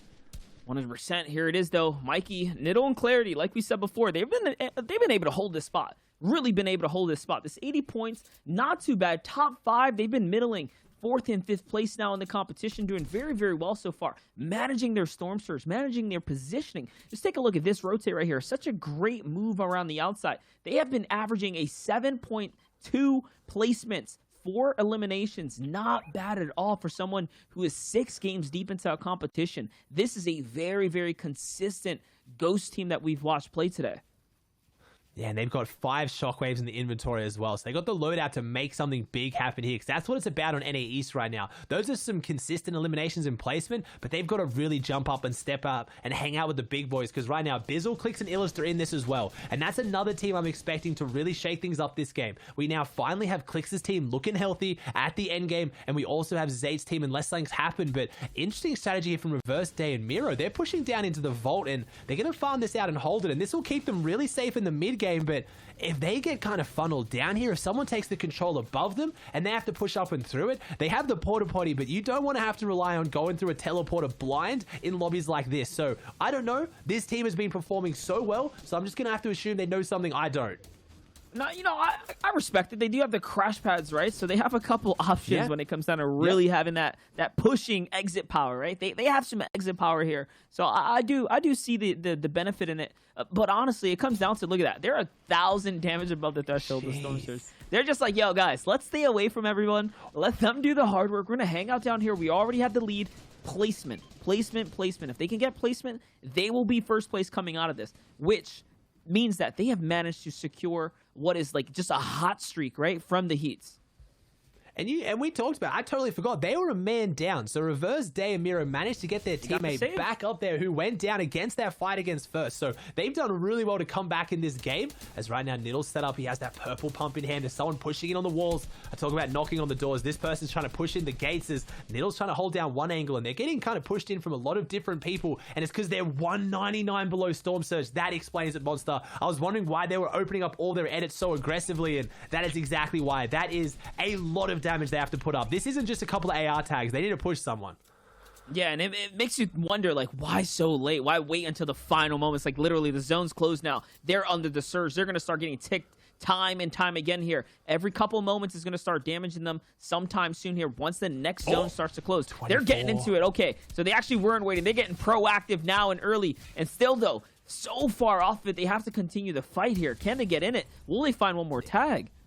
it's got to be the situation of too little too late right now. They're getting tagged right now. If you don't know what's going on, the reason why this whole team is taking damage is they're getting hit with Storm Surge, and it's not going to stop. You see in the bottom right there, 95 below. They need to do 95 damage, or in the top left, you see 56 players alive. 6 of those have to go down. Until this lobby drops below 50 players, or this team gets 100 damage, they are going to be eliminated. There is nothing you can do to stop it, and just like that, it comes out, and it's not even a knock. If you go down while Storm Surge is active, you don't get knocked, you get straight wiped, and Mikey and Niddle are still being hit. This team was doing so well, and in the final game, they had their best loadout, everything they needed, and they just didn't find the damage. This is why Storm Surge exists. You can't just wait back and play passive. You need to make moves, and this team, unfortunately, this game didn't make any moves.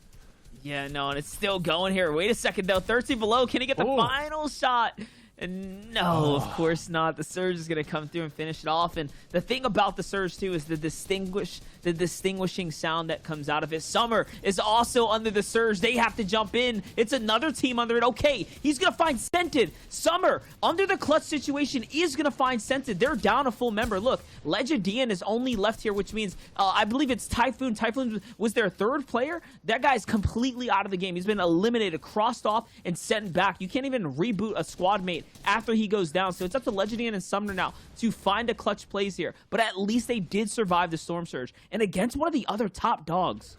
Yeah, Edgy and Commandment have to clutch up right now because Scented is out, and they were in 4th place, tied for 4th place coming into this game. And we saw that Aspect Zunis, they were still looking pretty good. So they've got to do something big here as Cosmic is a solo now, and he has to do something monumental. But Zay goes down to Bizzle, and I cannot stress how big that elimination is. That is one that has been building all season. There is so much beef between those two players. That would have felt really good for Bizzle, but at the end of the day, doesn't really matter because both teams have underperformed today, and this might be Bizzle's team's chance to jump up and have a big game because we have 6 games tomorrow, but it's getting too late. They need it now.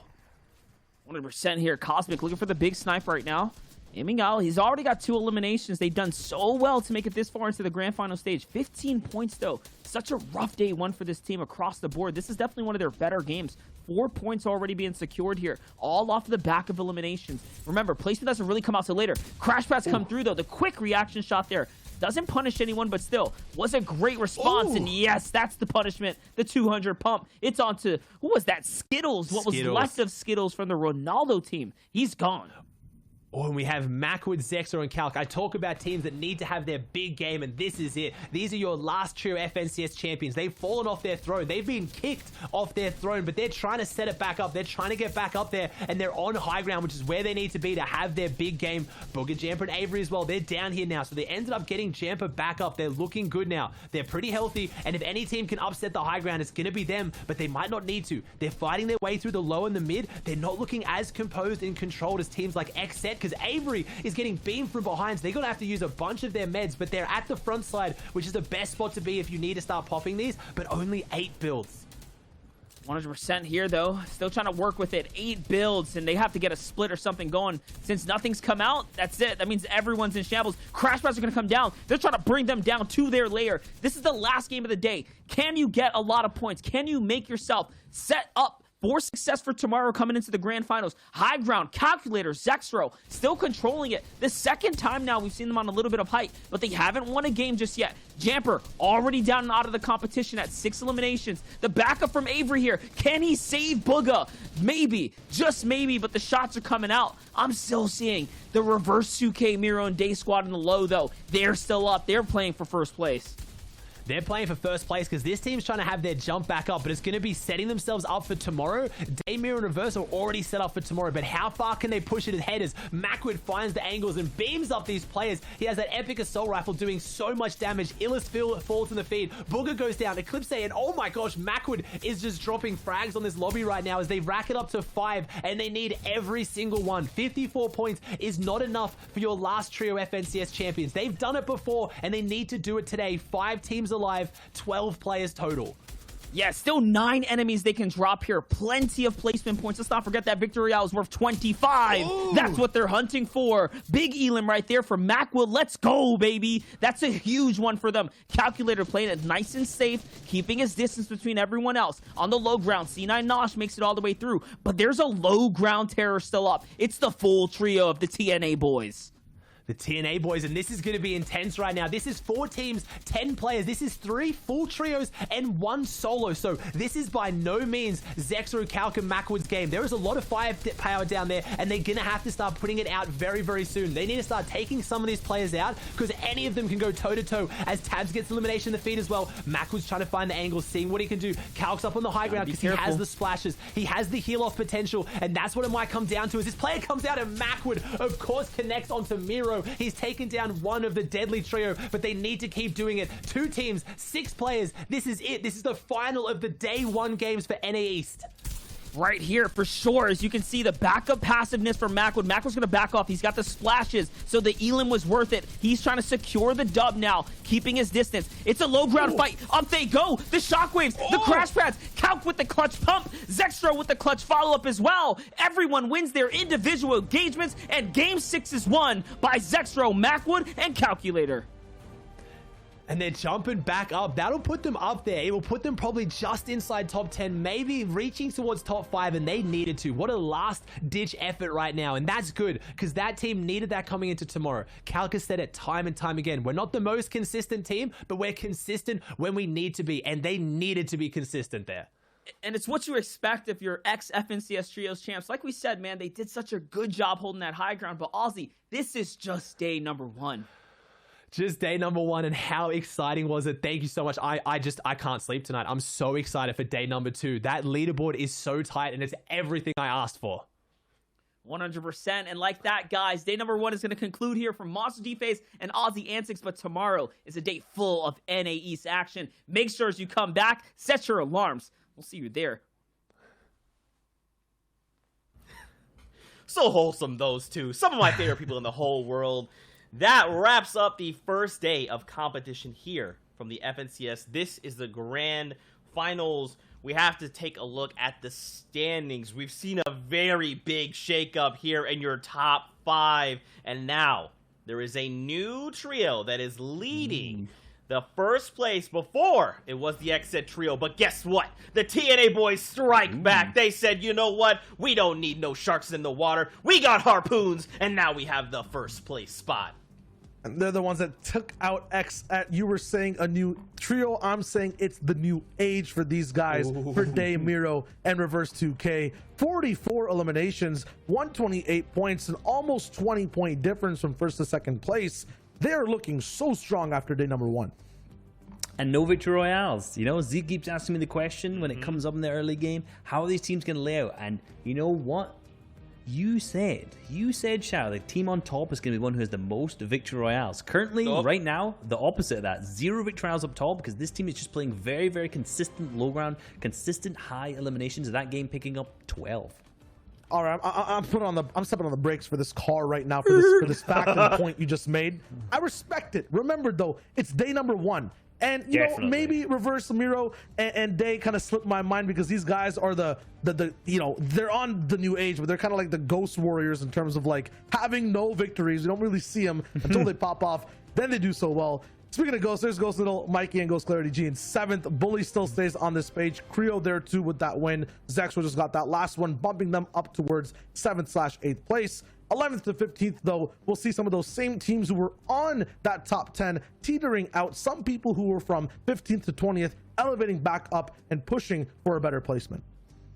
Yeah, you know, a lot of these teams, again, just not managing to be consistent at all. All of these teams on this page have had one good game so far today. So one good game and the rest have just been all over the place. But moving over to the 16th to 20th, we see Zayt, Saf, and Stretch team kind of drop out of that top 15 now. A lot of people were obviously had them highly anticipated to take that first place slot so far.